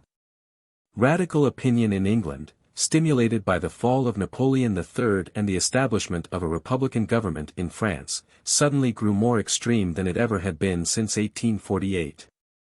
It also became for the first time almost respectable. Chartism had been entirely an affair of the lower classes, but now members of Parliament, learned professors, and ladies of title openly avowed the most subversive views. The monarchy was attacked both in theory and in practice. And it was attacked at a vital point, it was declared to be too expensive. What benefits, it was asked, did the nation reap to counterbalance the enormous sums which were expended upon the sovereign? Victoria's retirement gave an unpleasant handle to the argument. It was pointed out that the ceremonial functions of the crown had virtually lapsed. And the awkward question remained whether any of the other functions which it did continue to perform were really worth L385,000 per annum. The royal balance sheet was curiously examined. An anonymous pamphlet entitled, "What Does She Do With It?" appeared, setting forth the financial position with malicious clarity. The Queen, it stated, was granted by the civil list L60,000 a year for her private use. But the rest of her vast annuity was given, as the Act declared, to enable her to defray the expenses of her royal household and to support the honor and dignity of the crown. Now it was obvious that, since the death of the prince, the expenditure for both these purposes must have been very considerably diminished. And it was difficult to resist the conclusion that a large sum of money was diverted annually from the uses for which it had been designed by Parliament, to swell the private fortune of Victoria. The precise amount of that private fortune it was impossible to discover, but there was reason to suppose that it was gigantic. Perhaps it reached a total of £5 million. The pamphlet protested against such a state of affairs, and its protests were repeated vigorously in newspapers and at public meetings. Though it is certain that the estimate of Victoria's riches was much exaggerated, it is equally certain that she was an exceedingly wealthy woman. She probably saved L20,000 a year from the civil list. The revenues of the Duchy of Lancaster were steadily increasing. She had inherited a considerable property from the Prince Consort, and she had been left, in 1852, an estate of £500,000 by Mr. John Neild, an eccentric miser. In these circumstances it was not surprising that when, in 1871, Parliament was asked to vote a dowry of L30,000 to the Princess Louise on her marriage with the eldest son of the Duke of Argyll, together with an annuity of L6000. There should have been a serious outcry. 9. In order to conciliate public opinion, the Queen opened Parliament in person, and the vote was passed almost unanimously. But a few months later another demand was made. The Prince Arthur had come of age, and the nation was asked to grant him an annuity of L15,000. The outcry was redoubled. The newspapers were filled with angry articles. Bradlaugh thundered against princely paupers to one of the largest crowds that had ever been seen in Trafalgar Square, and Sir Charles Dilke expounded the case for a republic in a speech to his constituents at Newcastle. The prince's annuity was ultimately sanctioned in the House of Commons by a large majority, but a minority of 50 members voted in favour of reducing the sum to L10,000. Towards every aspect of this distasteful question, Mr. Gladstone presented an iron front. He absolutely discountenanced the extreme section of his followers. He declared that the whole of the Queen's income was justly at her personal disposal, argued that to complain of royal savings was merely to encourage royal extravagance, and successfully convoyed through Parliament the unpopular annuities, which, he pointed out, were strictly in accordance with precedent. When, in 1872, Sir Charles Dilke once more returned to the charge in the House of Commons, introducing a motion for a full inquiry into the Queen's expenditure with a view to a root and branch reform of the civil list, the Prime Minister brought all the resources of his powerful and ingenious eloquence to the support of the Crown.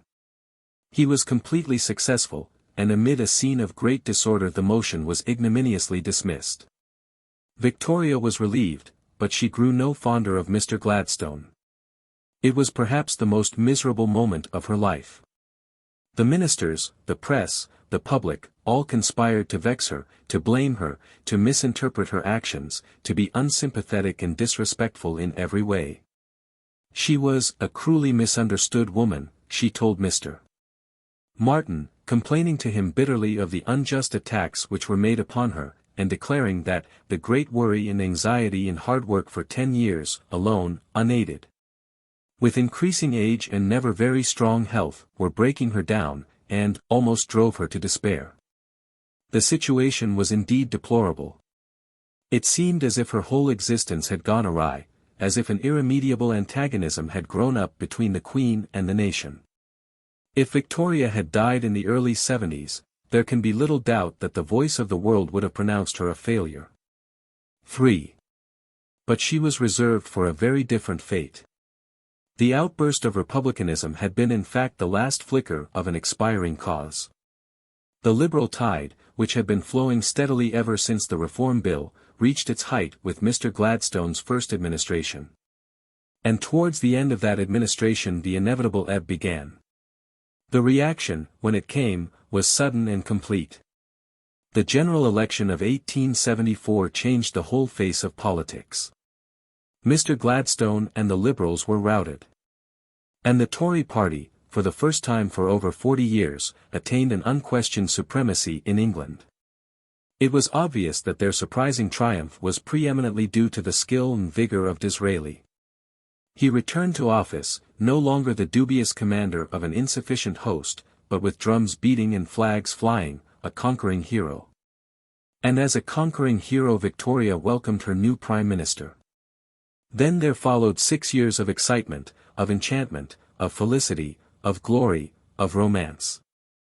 The amazing being, who now at last, at the age of 70, after a lifetime of extraordinary struggles, had turned into reality the absurdest of his boyhood's dreams, knew well enough how to make his own, with absolute completeness. The heart of the sovereign lady whose servant, and whose master, he had so miraculously become. In women's hearts he had always read as in an open book.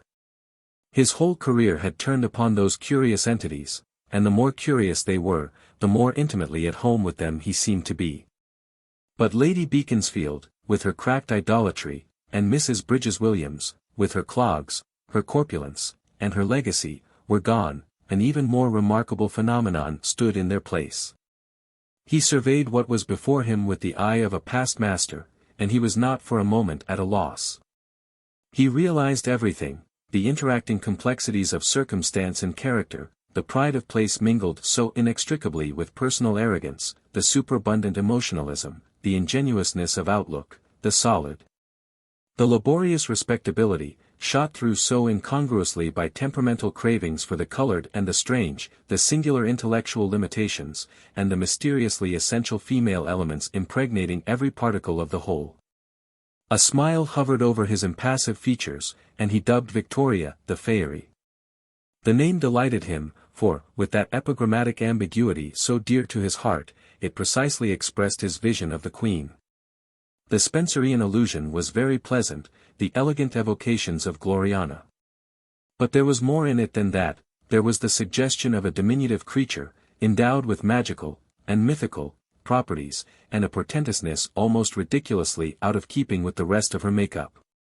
The Fairy, he determined, should henceforward wave her wand for him alone. Detachment is always a rare quality, and rarest of all, perhaps, among politicians, but that veteran egotist possessed it in a supreme degree. Not only did he know what he had to do, not only did he do it, he was in the audience as well as on the stage. And he took in with the rich relish of a connoisseur every feature of the entertaining situation, every phase of the delicate drama, and every detail of his own consummate performance. The smile hovered and vanished, and, bowing low with oriental gravity in oriental submissiveness, he set himself to his task. He had understood from the first that in dealing with the Fairy the appropriate method of approach was the very antithesis of the Gladstonian, and such a method was naturally his. It was not his habit to harangue and exhort and expatiate in official conscientiousness. He liked to scatter flowers along the path of business, to compress a weighty argument into a happy phrase, to insinuate what was in his mind with an air of friendship and confidential courtesy. He was nothing if not personal. And he had perceived that personality was the key that opened the Fairy's heart. Accordingly, he never for a moment allowed his intercourse with her to lose the personal tone. He invested all the transactions of state with the charms of familiar conversation. She was always the royal lady, the adored and revered mistress, he the devoted and respectful friend. When once the personal relation was firmly established, every difficulty disappeared. But to maintain that relation uninterruptedly in a smooth and even course a particular care was necessary, the bearings had to be most assiduously oiled. Nor was Disraeli in any doubt as to the nature of the lubricant. "You have heard me called a flatterer," he said to Matthew Arnold, and it is true. Everyone likes flattery, and when you come to royalty you should lay it on with a trowel. He practiced what he preached. His adulation was incessant, and he applied it in the very thickest slabs.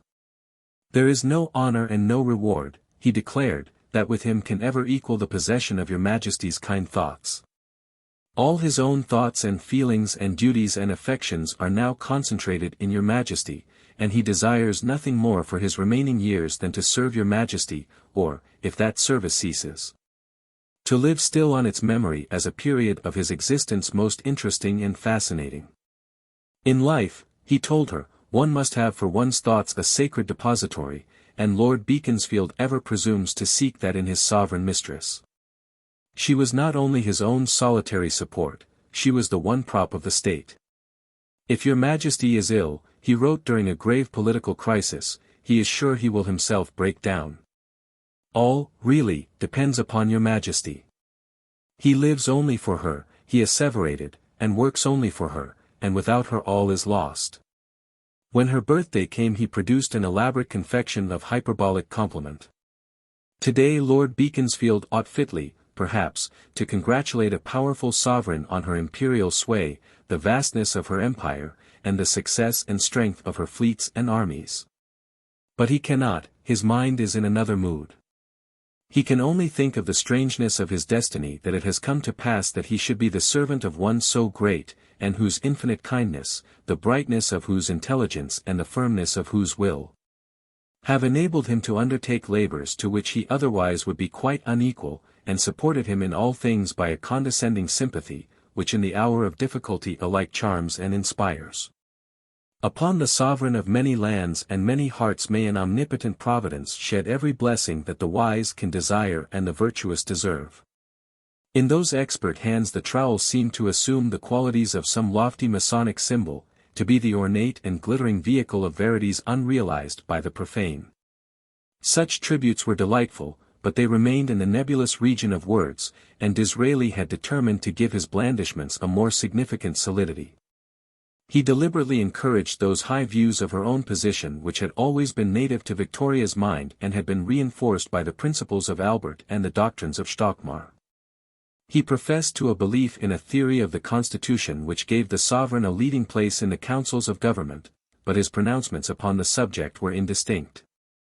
And when he emphatically declared that there ought to be a real throne, it was probably with the mental addition that that throne would be a very unreal one indeed, whose occupant was unamenable to his cajoleries. But the vagueness of his language was in itself an added stimulant to Victoria. Skillfully confusing the woman and the Queen, he threw, with a grandiose gesture, the government of England at her feet, as if in doing so he were performing an act of personal homage.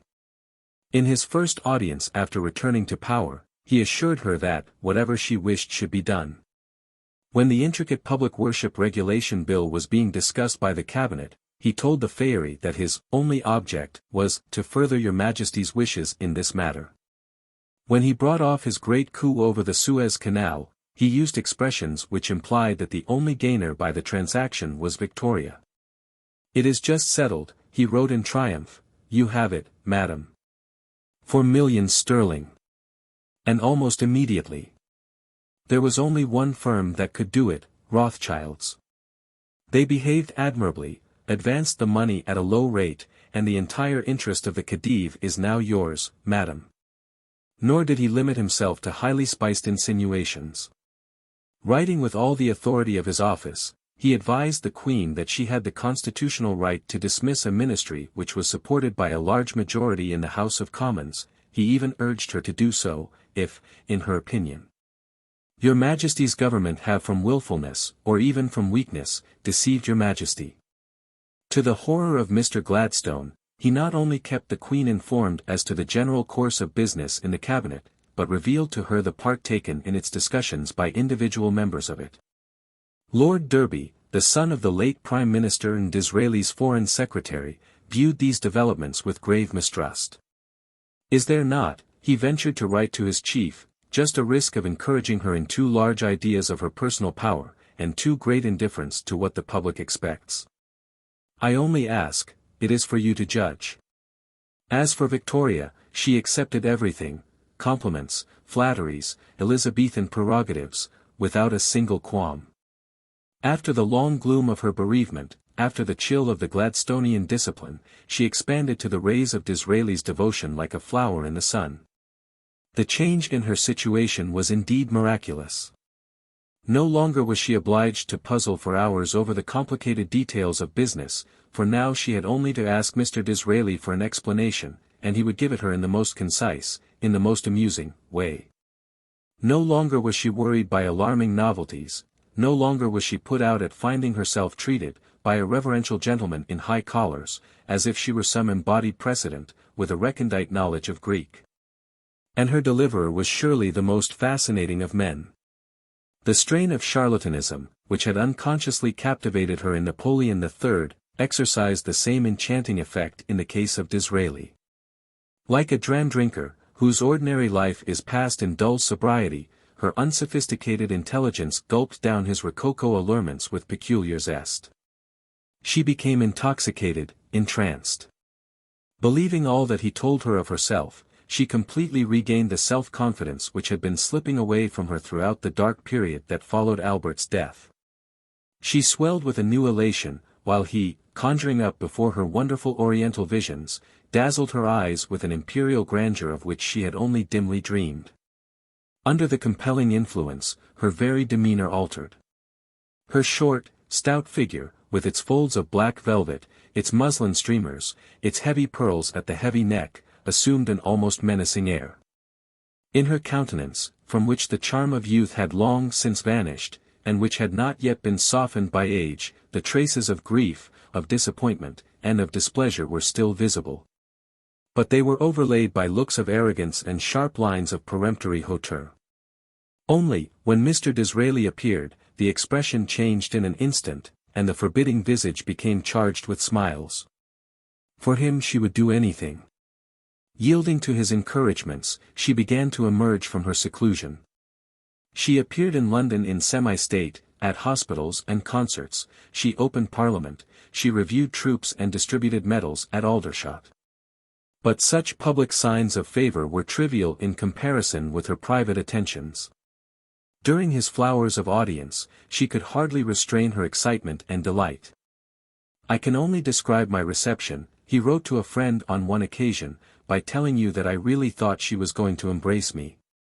She was wreathed with smiles, and, as she tattled, glided about the room like a bird. In his absence, she talked of him perpetually, and there was a note of unusual vehemence in her solicitude for his health." John Manners, Disraeli told Lady Bradford, who has just come from Osborne, says that the fairy only talked of one subject, and that was her primo. According to him, it was her gracious opinion that the government should make my health a cabinet question. Dear John seemed quite surprised at what she said, but you are used to these ebullitions. She often sent him presents. An illustrated album arrived for him regularly from Windsor on Christmas Day. But her most valued gifts were the bunches of spring flowers which, gathered by herself and her ladies in the woods at Osborne, marked in an especial manner the warmth and tenderness of her sentiments. Among these it was, he declared, the primroses that he loved the best. They were, he said, the ambassadors of spring, the gems and jewels of nature. He liked them, he assured her, so much better for their being wild. They seem an offering from the fauns and dryads of Osborne. They show, he told her, that your Majesty's sceptre has touched the enchanted isle. He sat at dinner with heaped-up bowls of them on every side, and told his guests that, they were all sent to me this morning by the Queen from Osborne, as she knows it is my favourite flower. As time went on, and as it became clearer and clearer that the fairy's thraldom was complete, his protestations grew steadily more highly coloured and more unabashed. At last he ventured to import into his blandishments a strain of adoration that was almost avowedly romantic. In phrases of baroque convolution, he conveyed the message of his heart. The pressure of business, he wrote, had so absorbed and exhausted him, that towards the hour of post he has not had clearness of mind, and vigour of pen, adequate to convey his thoughts and facts to the most loved and illustrious being. Who deigns to consider them? She sent him some primroses, and he replied that he could truly say they are more precious than rubies, coming, as they do, and at such a moment, from a sovereign whom he adores. She sent him snowdrops, and his sentiment overflowed into poetry. Yesterday eve, he wrote, there appeared, in Whitehall Gardens, a delicate-looking case, with a royal superscription, which, when he opened, he thought, at first, that your Majesty had graciously bestowed upon him the stars of your Majesty's principal orders. And, indeed, he was so impressed with this graceful allusion, that, having a banquet, where there were many stars and ribbons, he could not resist the temptation, by placing some snowdrops on his heart, of showing that, he, too, was decorated by a gracious sovereign. Then, in the middle of the night, it occurred to him, that it might all be an enchantment, and that, perhaps, it was a fairy gift and came from another monarch, Queen Titania, gathering flowers, with her court, in a soft and sea-girt isle. And sending magic blossoms, which, they say, turn the heads of those who receive them. A fairy gift. Did he smile as he wrote the words? Perhaps, and yet it would be rash to conclude that his perfervid declarations were altogether without sincerity. Actor and spectator both, the two characters were so intimately blended together in that odd composition that they formed an inseparable unity, and it was impossible to say that one of them was less genuine than the other. With one element, he could coldly appraise the fairy's intellectual capacity, note with some surprise that she could be on occasion most interesting and amusing, and then continue his use of the trowel with an ironical solemnity. While, with the other, he could be overwhelmed by the immemorial panoply of royalty, and, thrilling with the sense of his own strange elevation, dream himself into a gorgeous fantasy of crowns and powers and chivalric love. When he told Victoria that, during a somewhat romantic and imaginative life, nothing has ever occurred to him so interesting as this confidential correspondence with one so exalted and so inspiring, was he not in earnest after all? When he wrote to a lady about the court, "I love the Queen, perhaps the only person in this world left to me that I do love," was he not creating for himself an enchanted palace out of the Arabian Nights, full of melancholy and spangles? In which he actually believed. Victoria's state of mind was far more simple, untroubled by imaginative yearnings. She never lost herself in that nebulous region of the spirit where feeling and fancy grow confused. Her emotions, with all their intensity and all their exaggeration, retained the plain prosaic texture of everyday life. And it was fitting that her expression of them should be equally commonplace. She was, she told her Prime Minister, at the end of an official letter, yours affly V.R. and I. In such a phrase the deep reality of her feeling is instantly manifest. The fairy's feet were on the solid earth. It was the ruse cynic who was in the air. He had taught her, however, a lesson, which she had learnt with alarming rapidity. A second Gloriana, did he call her? Very well, then, she would show that she deserved the compliment. Disquieting symptoms followed fast. In May, 1874, the Tsar, whose daughter had just been married to Victoria's second son, the Duke of Edinburgh, was in London, and, by an unfortunate error, it had been arranged that his departure should not take place until 2 days after the date on which his royal hostess had previously decided to go to Balmoral. Her Majesty refused to modify her plans. It was pointed out to her that the Tsar would certainly be offended, that the most serious consequences might follow. Lord Derby protested. Lord Salisbury, the Secretary of State for India, was much perturbed. But the fairy was unconcerned. She had settled to go to Balmoral on the 18th, and on the 18th she would go. At last Disraeli, exercising all his influence, induced her to agree to stay in London for 2 days more. "My head is still on my shoulders," he told Lady Bradford. "The great lady has absolutely postponed her departure. Everybody had failed, even the Prince of Wales, and I have no doubt I am not in favour. I can't help it. Salisbury says I have saved an Afghan war, and Derby compliments me on my unrivalled triumph." But before very long, on another issue, the triumph was the fairy's. Disraeli, who had suddenly veered towards a new imperialism, had thrown out the suggestion that the Queen of England ought to become the Empress of India. Victoria seized upon the idea with avidity, and, in season and out of season, pressed upon her Prime Minister the desirability of putting his proposal into practice. He demurred, but she was not to be balked. And in 1876, in spite of his own unwillingness and that of his entire cabinet, he found himself obliged to add to the troubles of a stormy session by introducing a bill for the alteration of the royal title. His compliance, however, finally conquered the fairy's heart. The measure was angrily attacked in both houses, and Victoria was deeply touched by the untiring energy with which Disraeli defended it. She was, she said, much grieved by the worry and annoyance to which he was subjected. She feared she was the cause of it, and she would never forget what she owed to her kind, good, and considerate friend. At the same time, her wrath fell on the opposition. Their conduct, she declared, was extraordinary, incomprehensible, and mistaken, and, in an emphatic sentence which seemed to contradict both itself and all her former proceedings, she protested that she would be glad if it were more generally known that it was her wish, as people will have it, that it has been forced upon her. When the affair was successfully over, the imperial triumph was celebrated in a suitable manner. On the day of the Delhi proclamation, the new Earl of Beaconsfield went to Windsor to dine with the new Empress of India. That night the fairy, usually so homely in her attire, appeared in a glittering panoply of enormous uncut jewels, which had been presented to her by the reigning princes of her Raj. At the end of the meal the Prime Minister, breaking through the rules of etiquette, arose, and in a flowery oration proposed the health of the Queen Empress. His audacity was well received, and his speech was rewarded by a smiling curtsy. These were significant episodes, but a still more serious manifestation of Victoria's temper occurred in the following year, during the crowning crisis of Beaconsfield's life. His growing imperialism, his desire to magnify the power and prestige of England, his insistence upon a spirited foreign policy, had brought him into collision with Russia. The terrible Eastern question loomed up. And when war broke out between Russia and Turkey, the gravity of the situation became extreme. The Prime Minister's policy was fraught with difficulty and danger.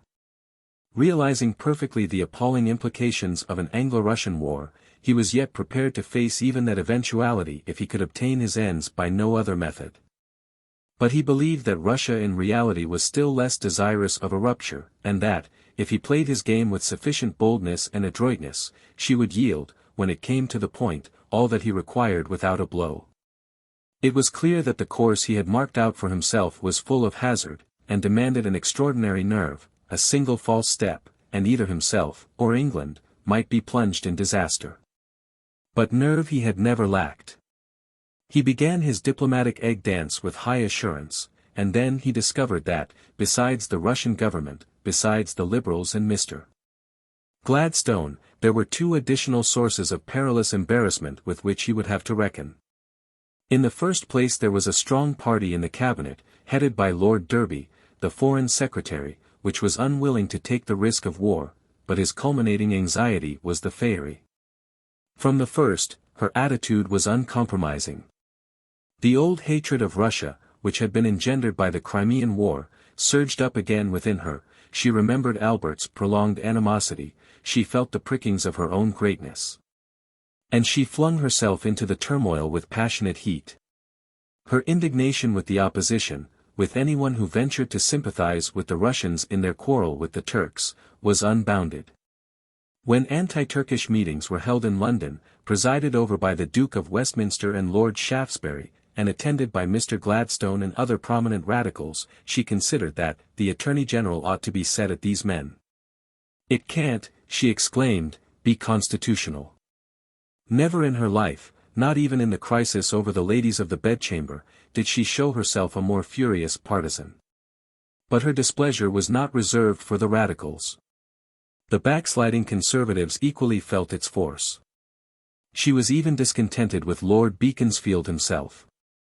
Failing entirely to appreciate the delicate complexity of his policy, she constantly assailed him with demands for vigorous action, interpreted each finesse as a sign of weakness, and was ready at every juncture to let slip the dogs of war.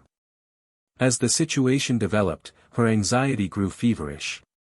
"The Queen," she wrote, "is feeling terribly anxious lest delay should cause us to be too late and lose our prestige forever. It worries her night and day. The fairy," Beaconsfield told Lady Bradford, "writes every day and telegraphs every hour. This is almost literally the case." She raged loudly against the Russians. "And the language," she cried, "the insulting language, used by the Russians against us. It makes the Queen's blood boil. Oh," she wrote a little later, "if the Queen were a man, she would like to go and give those Russians, whose word one cannot believe, such a beating. We shall never be friends again till we have it out. This the Queen feels sure of." The unfortunate Prime Minister, urged on to violence by Victoria on one side, had to deal, on the other, with a Foreign Secretary who was fundamentally opposed to any policy of active interference at all. Between the Queen and Lord Derby he held a harassed course. He gained, indeed, some slight satisfaction in playing on the one against the other, in stimulating Lord Derby with the Queen's missives, and in appeasing the Queen by repudiating Lord Derby's opinions. On one occasion he actually went so far as to compose, at Victoria's request, a letter bitterly attacking his colleague, which Her Majesty forthwith signed, and sent, without alteration, to the Foreign Secretary. But such devices only gave a temporary relief, and it soon became evident that Victoria's martial ardor was not to be sidetracked by hostilities against Lord Derby.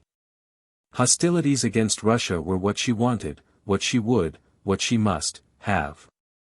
For now, casting aside the last relics of moderation, she began to attack her friend with a series of extraordinary threats. Not once, not twice, but many times she held over his head the formidable menace of her imminent abdication. If England, she wrote to Beaconsfield, is to kiss Russia's feet, she will not be a party to the humiliation of England and would lay down her crown, and she added that the Prime Minister might, if he thought fit, repeat her words to the Cabinet. This delay, she ejaculated, this uncertainty by which, abroad, we are losing our prestige and our position, while Russia is advancing and will be before Constantinople in no time. Then the government will be fearfully blamed and the Queen so humiliated that she thinks she would abdicate at once. Be bold. She feels, she reiterated, she cannot, as she before said, remain the sovereign of a country that is letting itself down to kiss the feet of the great barbarians, the retarders of all liberty and civilization that exists.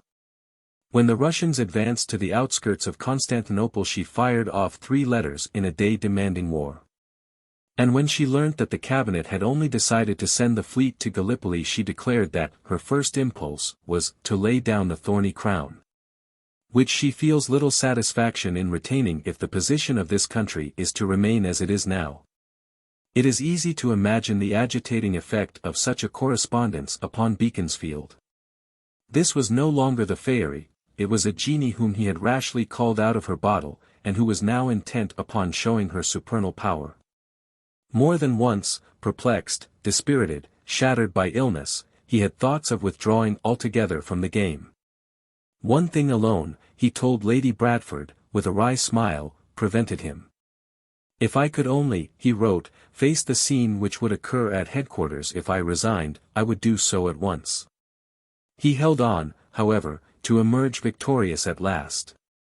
The Queen was pacified, Lord Derby was replaced by Lord Salisbury. And at the Congress of Berlin der Alte Jude carried all before him. He returned to England in triumph, and assured the delighted Victoria that she would very soon be, if she was not already, the dictatress of Europe. But soon there was an unexpected reverse.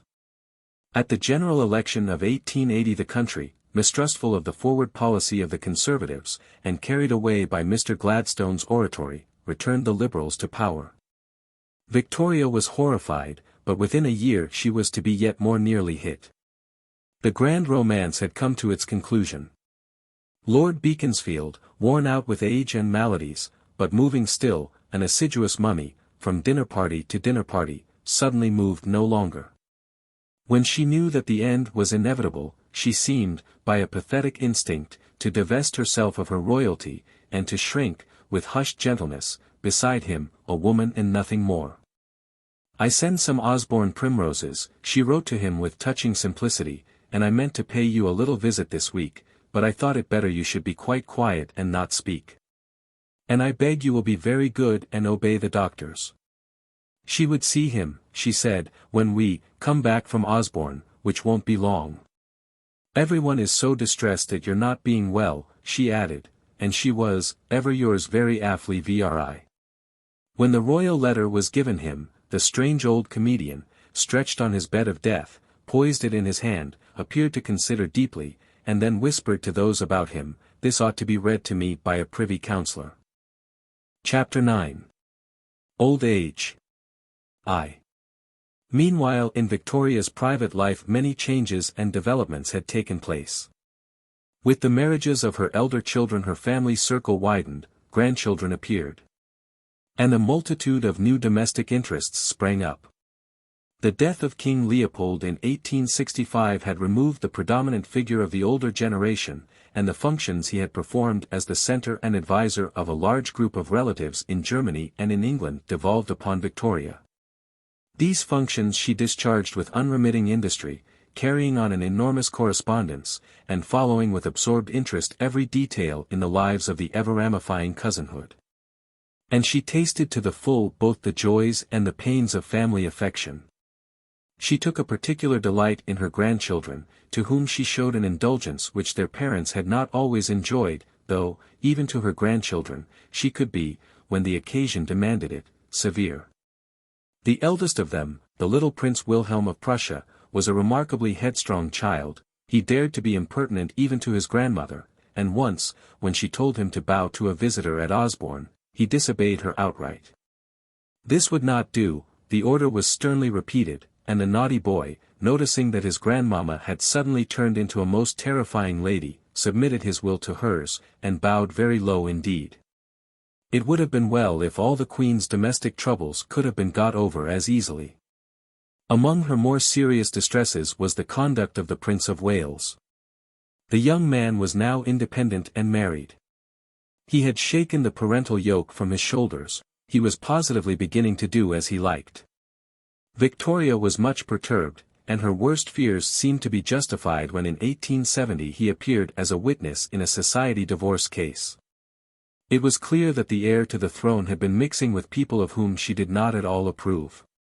What was to be done? She saw that it was not only her son that was to blame, that it was the whole system of society. And so she dispatched a letter to Mr. Delane, the editor of the Times, asking him if he would frequently write articles pointing out the immense danger and evil of the wretched frivolity and levity of the views and lives of the higher classes. And 5 years later Mr. Delane did write an article upon that very subject. Yet it seemed to have very little effect. Ah! If only the higher classes would learn to live as she lived in the domestic sobriety of her sanctuary at Balmoral. For more and more did she find solace and refreshment in her Highland domain.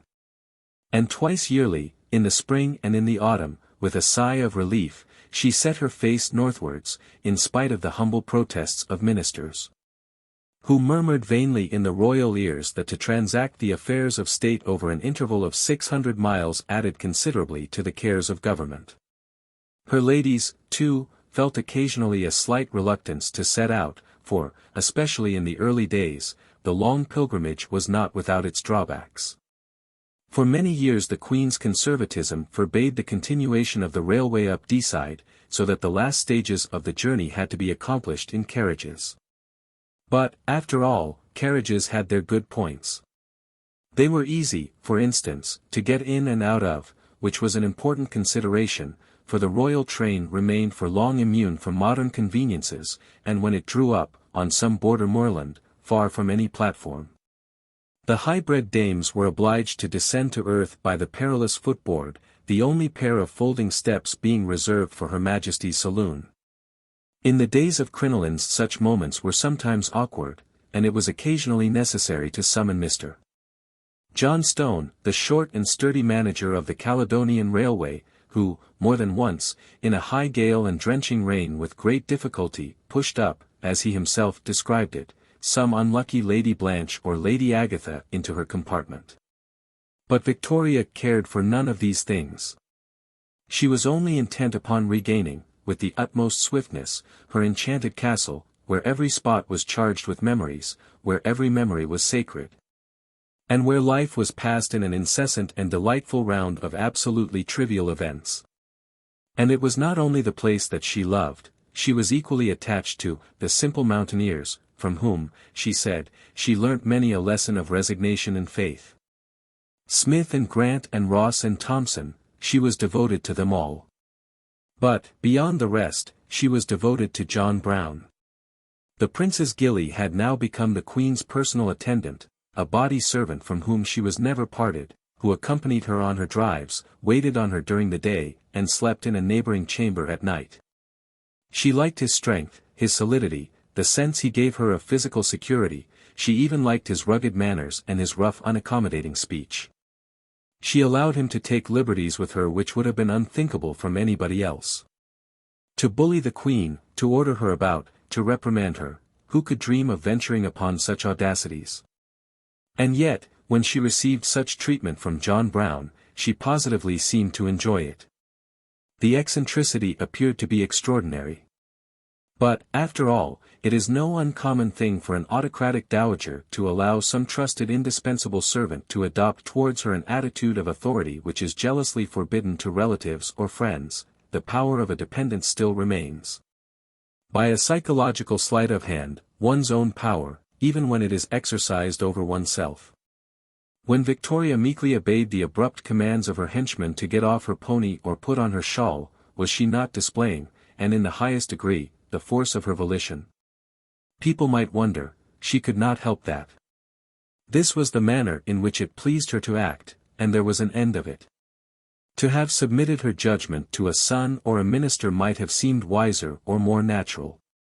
But if she had done so, she instinctively felt, she would indeed have lost her independence. And yet upon somebody she longed to depend. Her days were heavy with the long process of domination. As she drove in silence over the moors she leaned back in the carriage, oppressed and weary, but what a relief, John Brown was behind on the rumble, and his strong arm would be there for her to lean upon when she got out. He had, too, in her mind, a special connection with Albert. In their expeditions the prince had always trusted him more than anyone. The gruff, kind, hairy Scotsman was, she felt, in some mysterious way, a legacy from the dead. She came to believe at last, or so it appeared, that the spirit of Albert was nearer when Brown was near. Often, when seeking inspiration over some complicated question of political or domestic import, she would gaze with deep concentration at her late husband's bust. But it was also noticed that sometimes in such moments of doubt and hesitation Her Majesty's looks would fix themselves upon John Brown. Eventually, the simple mountaineer became almost a state personage. The influence which he wielded was not to be overlooked. Lord Beaconsfield was careful, from time to time, to send courteous messages to Mr. Brown, in his letters to the Queen, and the French government took particular pains to provide for his comfort during the visits of the English sovereign to France. It was only natural that among the elder members of the royal family he should not have been popular, and that his failings, for failings he had. Though Victoria would never notice his too acute appreciation of Scotch whisky, should have been the subject of acrimonious comment at court. But he served his mistress faithfully, and to ignore him would be a sign of disrespect to her biographer. For the Queen, far from making a secret of her affectionate friendship, took care to publish it to the world. By her orders 2 gold medals were struck in his honor. On his death, in 1883, a long and eulogistic obituary notice of him appeared in the court circular. And a Brown memorial brooch, of gold, with the late Gillies' head on one side and the royal monogram on the other, was designed by Her Majesty for presentation to her Highland servants and cottagers, to be worn by them on the anniversary of his death. With a mourning scarf and pins. In the second series of extracts from the Queen's Highland Journal, published in 1884, her devoted personal attendant and faithful friend appears upon almost every page, and is in effect the hero of the book. With an absence of reticence remarkable in royal persons, Victoria seemed to demand, in this private and delicate matter, the sympathy of the whole nation. And yet, such is the world, there were those who actually treated the relations between their sovereign and her servant as a theme for ribald jests. 2. The busy years hastened away, the traces of time's unimaginable touch grew manifest.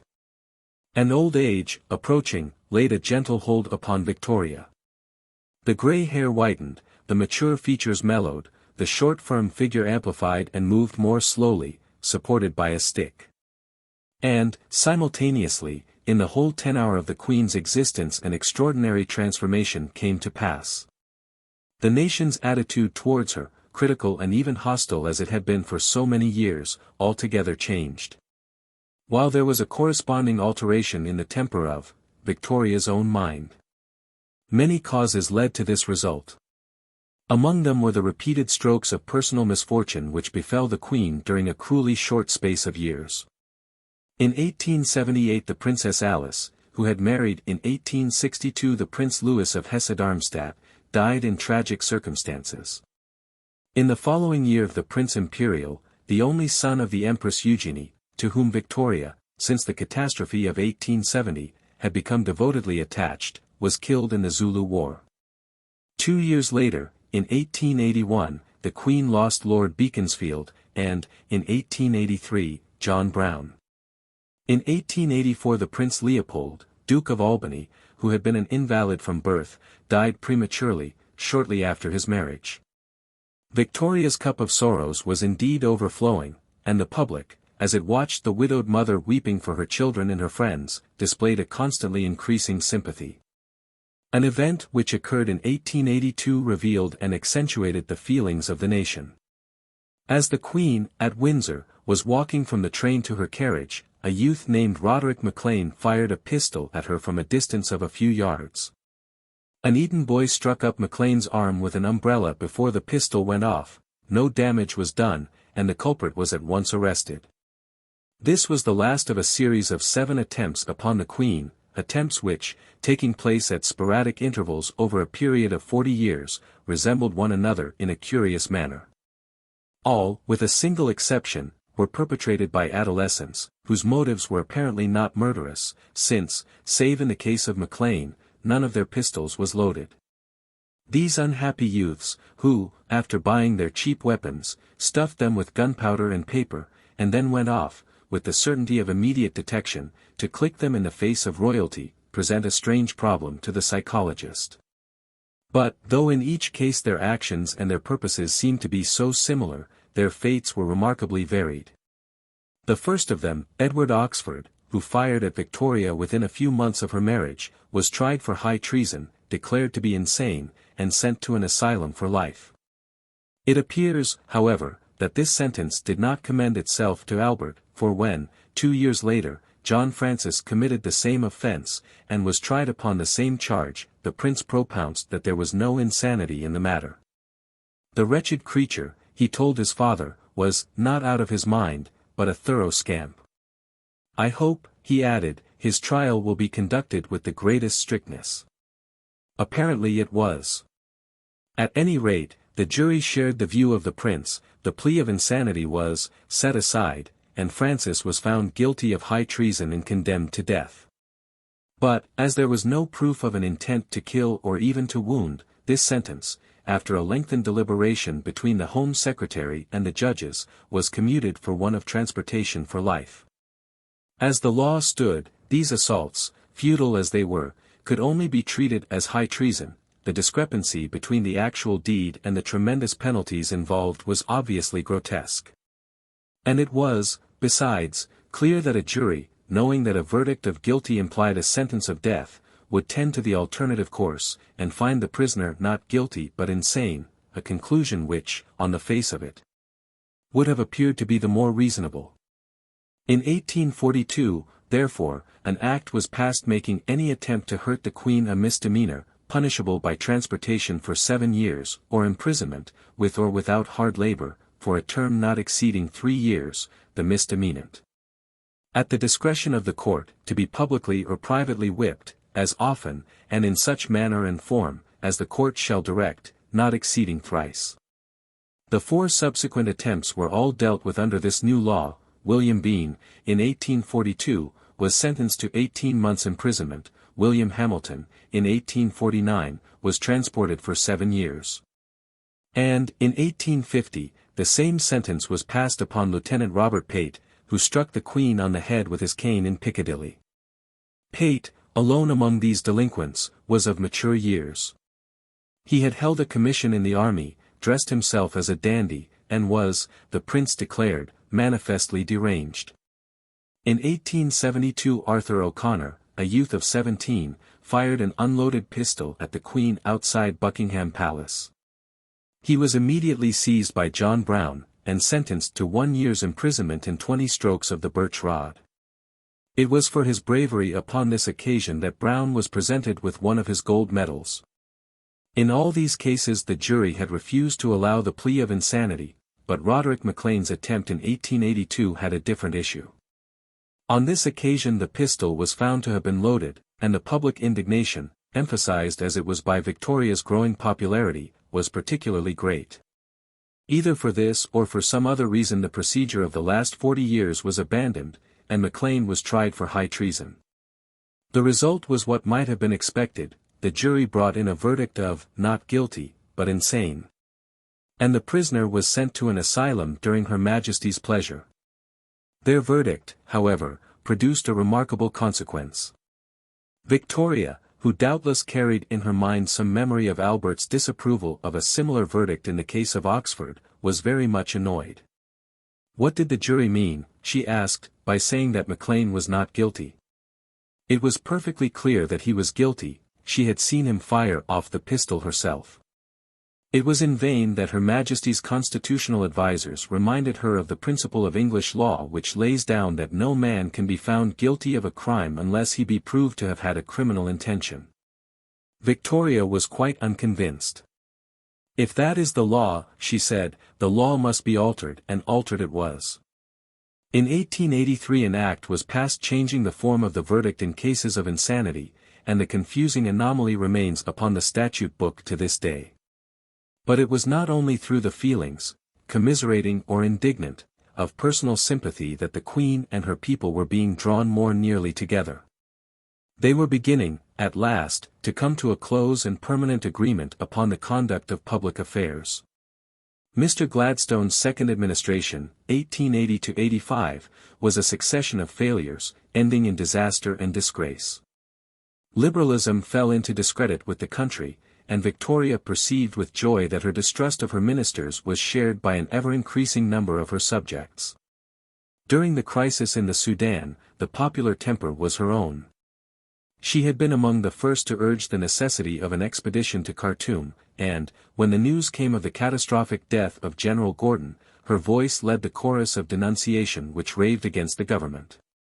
In her rage, she dispatched a fulminating telegram to Mr. Gladstone, not in the usual cipher, but open, and her letter of condolence to Miss Gordon, in which she attacked her ministers for breach of faith, was widely published.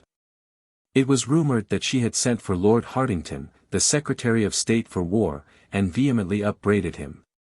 She rated me, he was reported to have told a friend, as if I'd been a footman.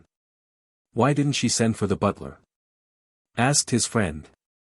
Oh, was the reply, the butler generally manages to keep out of the way on such occasions. But the day came when it was impossible to keep out of the way any longer. Mr. Gladstone was defeated, and resigned. Victoria, at a final interview, received him with her usual amenity, but, besides the formalities demanded by the occasion, the only remark which she made to him of a personal nature was to the effect that she supposed Mr.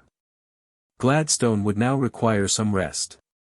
He remembered with regret how, at a similar audience in 1874, she had expressed her trust in him as a supporter of the throne, but he noted the change without surprise. Her mind and opinions, he wrote in his diary afterwards, have since that day been seriously warped. Such was Mr. Gladstone's view, but the majority of the nation by no means agreed with him. And, in the general election of 1886, they showed decisively that Victoria's politics were identical with theirs by casting forth the contrivers of Home Rule, that abomination of desolation, into outer darkness, and placing Lord Salisbury in power. Victoria's satisfaction was profound. A flood of new unwanted hopefulness swept over her, stimulating her vital spirits with a surprising force. Her habit of life was suddenly altered.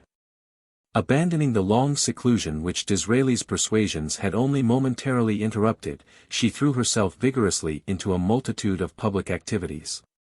She appeared at drawing rooms, at concerts, at reviews, she laid foundation stones. She went to Liverpool to open an international exhibition, driving through the streets in her open carriage in heavy rain amid vast applauding crowds.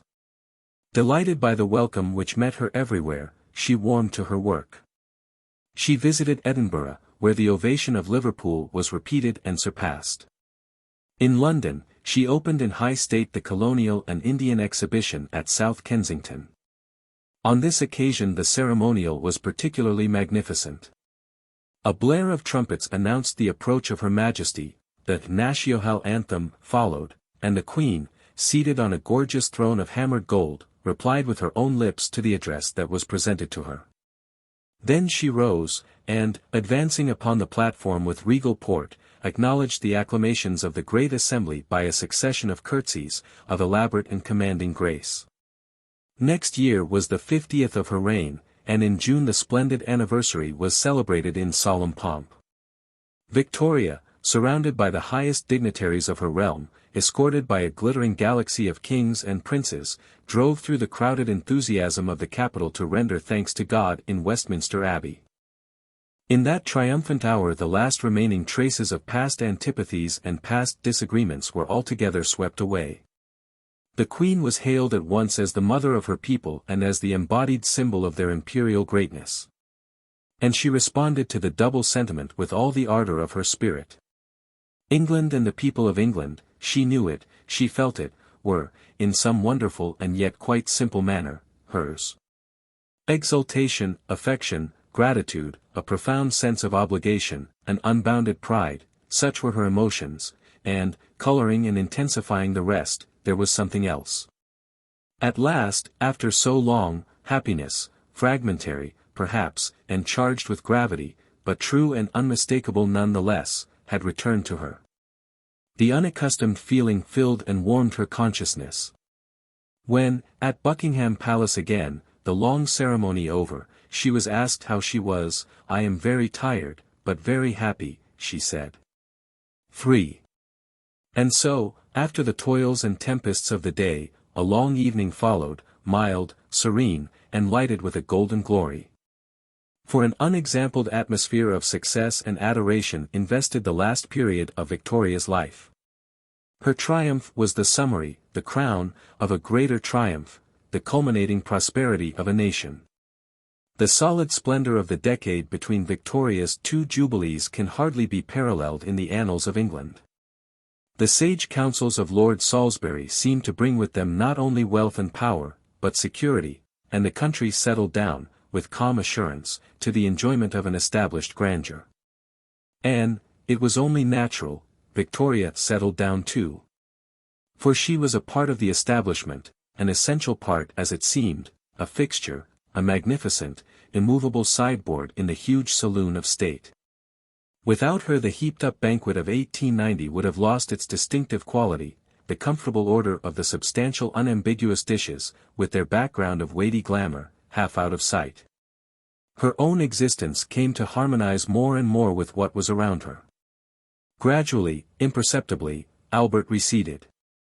It was not that he was forgotten, that would have been impossible, but that the void created by his absence grew less agonizing, and even, at last, less obvious. At last Victoria found it possible to regret the bad weather without immediately reflecting that her dear Albert always said we could not alter it, but must leave it as it was. She could even enjoy a good breakfast without considering how dear Albert would have liked the buttered eggs. And, as that figure slowly faded, its place was taken, inevitably, by Victoria's own. Her being, revolving for so many years round an external object, now changed its motion and found its center in itself. It had to be so. Her domestic position, the pressure of her public work, her indomitable sense of duty, made anything else impossible. Her egotism proclaimed its rights. Her age increased still further the surrounding deference. And her force of character, emerging at length in all its plenitude, imposed absolutely upon its environment by the conscious effort of an imperious will. Little by little it was noticed that the outward vestiges of Albert's posthumous domination grew less complete. At court the stringency of mourning was relaxed. As the Queen drove through the park in her open carriage with her Highlanders behind her, nursery maids canvassed eagerly the growing patch of violet velvet in the bonnet with its jet appurtenances on the small bowing head. It was in her family that Victoria's ascendancy reached its highest point. All her offspring were married, the number of her descendants rapidly increased, there were many marriages in the third generation. And no fewer than 37 of her great-grandchildren were living at the time of her death. A picture of the period displays the royal family collected together in one of the great rooms at Windsor, a crowded company of more than 50 persons, with the imperial matriarch in their midst. Over them all she ruled with a most potent sway. The small concerns of the youngest aroused her passionate interest, and the oldest she treated as if they were children still. The Prince of Wales, in particular, stood in tremendous awe of his mother. She had steadily refused to allow him the slightest participation in the business of government, and he had occupied himself in other ways. Nor could it be denied that he enjoyed himself, out of her sight. But, in that redoubtable presence, his abounding manhood suffered a miserable eclipse. Once, at Osborne, when, owing to no fault of his, he was too late for a dinner party, he was observed standing behind a pillar and wiping the sweat from his forehead, trying to nerve himself to go up to the Queen. When at last he did so, she gave him a stiff nod, whereupon he vanished immediately behind another pillar, and remained there until the party broke up. At the time of this incident the Prince of Wales was over 50 years of age. It was inevitable that the Queen's domestic activities should occasionally trench upon the domain of high diplomacy, and this was especially the case when the interests of her eldest daughter, the Crown Princess of Prussia, were at stake. The Crown Prince held liberal opinions, he was much influenced by his wife, and both were detested by Bismarck, who declared with scurrilous emphasis that the Englishwoman and her mother were a menace to the Prussian state. The feud was still further intensified when, on the death of the old emperor, 1888, the Crown Prince succeeded to the throne. A family entanglement brought on a violent crisis. One of the daughters of the new empress had become betrothed to Prince Alexander of Battenberg, who had lately been ejected from the throne of Bulgaria owing to the hostility of the Tsar. Victoria, as well as the empress, highly approved of the match. Of the two brothers of Prince Alexander, the elder had married another of her granddaughters, and the younger was the husband of her daughter, the Princess Beatrice. She was devoted to the handsome young man, and she was delighted by the prospect of the third brother, on the whole the handsomest, she thought, of the three, also becoming a member of her family. Unfortunately, however, Bismarck was opposed to the scheme. He perceived that the marriage would endanger the friendship between Germany and Russia, which was vital to his foreign policy, and he announced that it must not take place. A fierce struggle between the Empress and the Chancellor followed. Victoria, whose hatred of her daughter's enemy was unbounded, came over to Charlottenburg to join in the fray. Bismarck, over his pipe and lager, snorted out his alarm. The Queen of England's object, he said, was clearly political. She wished to estrange Germany and Russia, and very likely she would have her way. In family matters, he added, she is not used to contradiction. She would bring the parson with her in her travelling bag and the bridegroom in her trunk, and the marriage would come off on the spot. But the man of blood and iron was not to be thwarted so easily, and he asked for a private interview with the Queen. The details of their conversation are unknown.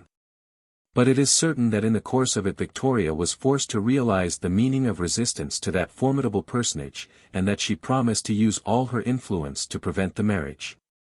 The engagement was broken off.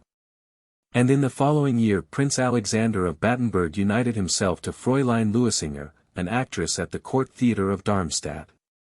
But such painful incidents were rare. Victoria was growing very old.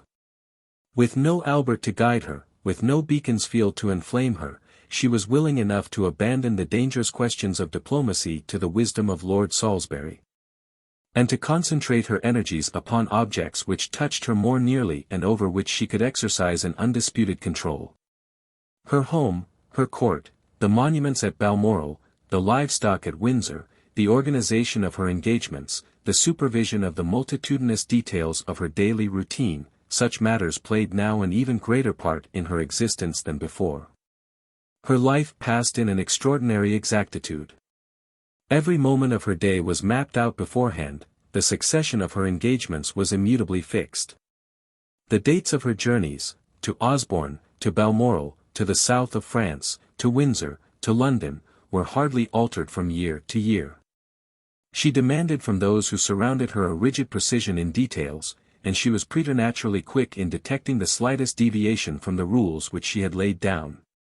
Such was the irresistible potency of her personality, that anything but the most implicit obedience to her wishes was felt to be impossible, but sometimes somebody was unpunctual, and unpunctuality was one of the most heinous of sins. Then her displeasure, her dreadful displeasure, became all too visible. At such moments there seemed nothing surprising in her having been the daughter of a martinet. But these storms, unnerving as they were while they lasted, were quickly over, and they grew more and more exceptional. With the return of happiness a gentle benignity flowed from the aged queen. Her smile, once so rare a visitant to those saddened features, flitted over them with an easy alacrity, the blue eyes beamed. The whole face, starting suddenly from its pendulous expressionlessness, brightened and softened and cast over those who watched it an unforgettable charm. For in her last years there was a fascination in Victoria's amiability which had been lacking even from the vivid impulse of her youth. Over all who approached her, or very nearly all, she threw a peculiar spell. Her grandchildren adored her. Her ladies waited upon her with a reverential love. The honor of serving her obliterated 1,000 inconveniences, the monotony of a court existence, the fatigue of standing, the necessity for a superhuman attentiveness to the minutiae of time and space.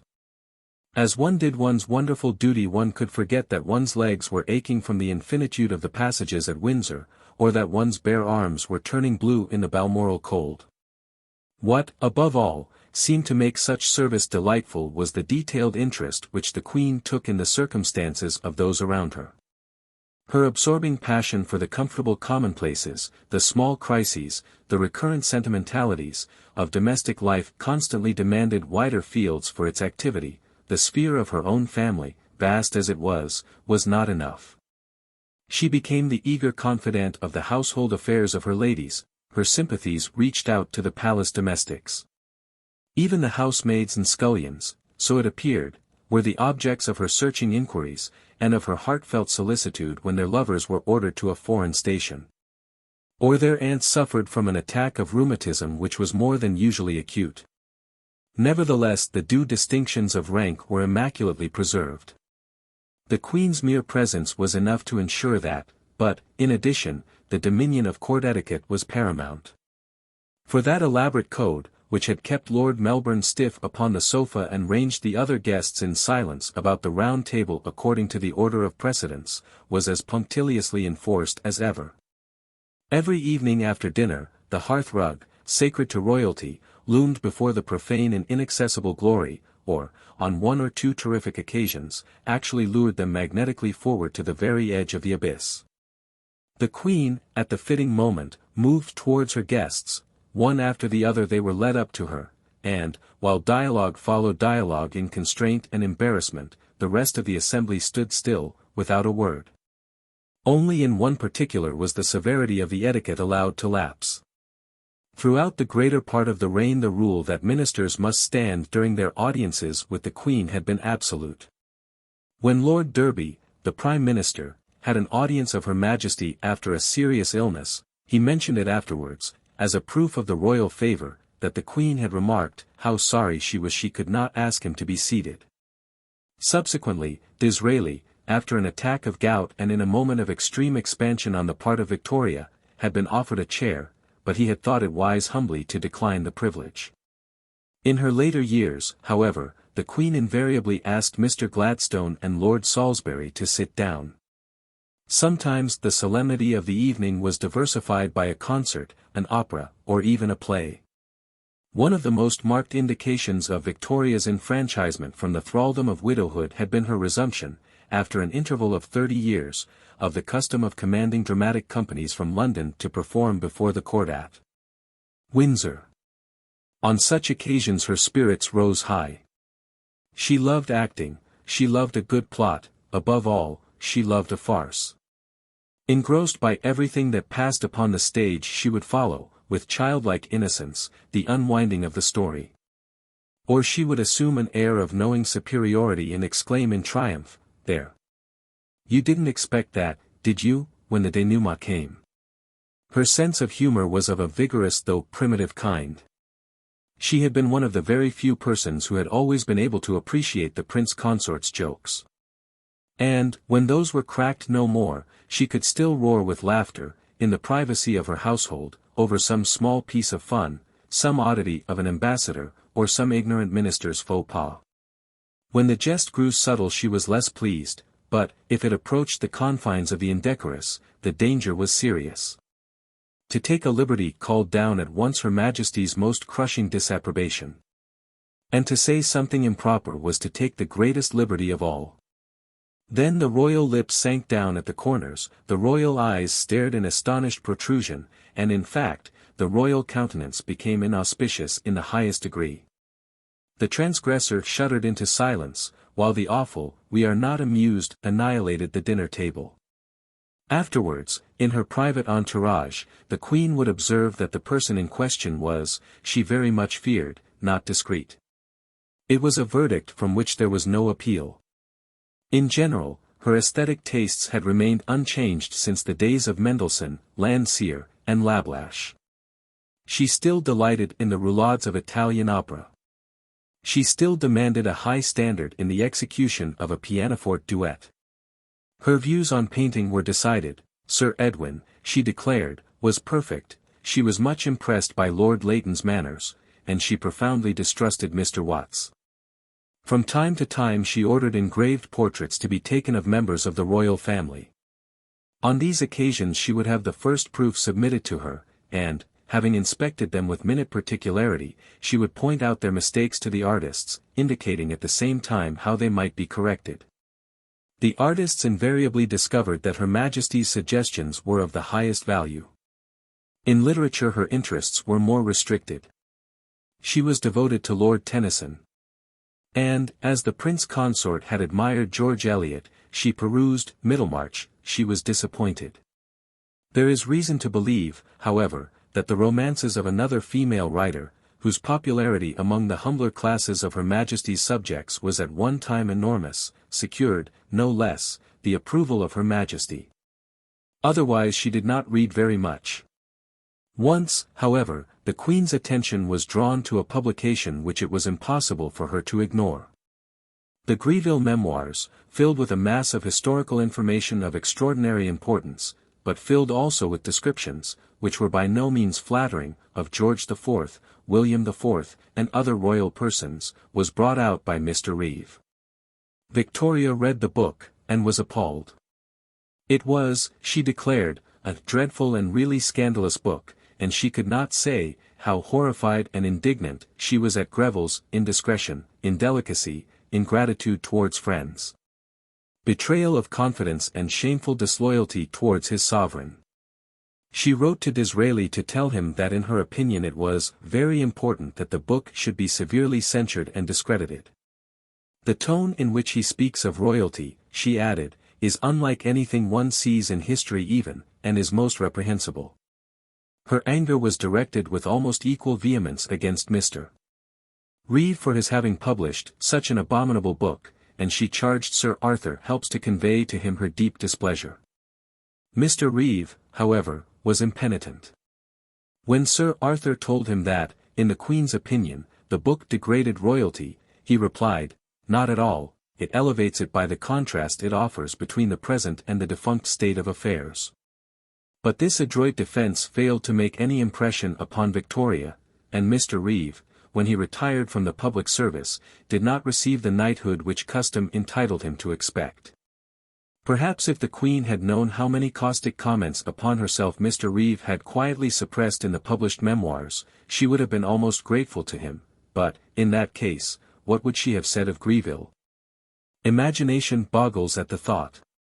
As for more modern essays upon the same topic, Her Majesty, it is to be feared, would have characterized them as not discreet.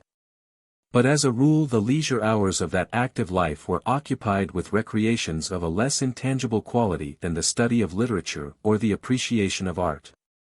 Victoria was a woman not only of vast property but of innumerable possessions. She had inherited an immense quantity of furniture, of ornaments, of china, of plate, of valuable objects of every kind. Her purchases, throughout a long life, made a formidable addition to these stores. And there flowed in upon her, besides, from every quarter of the globe, a constant stream of gifts. Over this enormous mass she exercised an unceasing minute supervision, and the arrangement and the contemplation of it, in all its details, filled her with an intimate satisfaction. The collecting instinct has its roots in the very depths of human nature. And, in the case of Victoria, it seemed to owe its force to two of her dominating impulses, the intense sense, which had always been hers, of her own personality, and the craving which, growing with the years, had become in her old age almost an obsession, for fixity, for solidity, for the setting up of palpable barriers against the outrages of change and time. When she considered the multitudinous objects which belonged to her, or, better still, when, choosing out some section of them as the fancy took her, she actually savored the vivid richness of their individual qualities. She saw herself deliciously reflected from a million facets, felt herself magnified miraculously over a boundless area, and was well pleased. That was just as it should be, but then came the dismaying thought, everything slips away, crumbles, vanishes, several dinner services get broken, even golden basins go unaccountably astray. Even oneself, with all the recollections and experiences that make up one's being, fluctuates, perishes, dissolves. But no. It could not, should not be so. There should be no changes and no losses. Nothing should ever move, neither the past nor the present, and she herself least of all. And so the tenacious woman, hoarding her valuables, decreed their immortality with all the resolution of her soul. She would not lose one memory or one pin. She gave orders that nothing should be thrown away, and nothing was. There, in drawer after drawer, in wardrobe after wardrobe, reposed the dresses of 70 years. But not only the dresses, the furs and the mantles and subsidiary frills and the muffs and the parasols and the bonnets, all were ranged in chronological order, dated and complete. A great cupboard was devoted to the dolls. In the china room at Windsor a special table held the mugs of her childhood, and her children's mugs as well. Mementos of the past surrounded her in serried accumulations. In every room the tables were powdered thick with the photographs of relatives, their portraits, revealing them at all ages, covered the walls. Their figures, in solid marble, rose up from pedestals, or gleamed from brackets in the form of gold and silver statuettes. The dead, in every shape, in miniatures, in porcelain, in enormous life-size oil paintings, were perpetually about her. John Brown stood upon her writing table in solid gold. Her favorite horses and dogs, endowed with a new durability, crowded round her footsteps. Sharp, in silver gilt, dominated the dinner table. Boy and Boz lay together among unfading flowers, in bronze.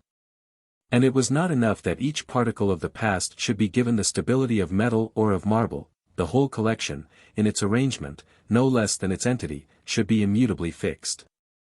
There might be additions, but there might never be alterations. No chintz might change, no carpet, no curtain, be replaced by another.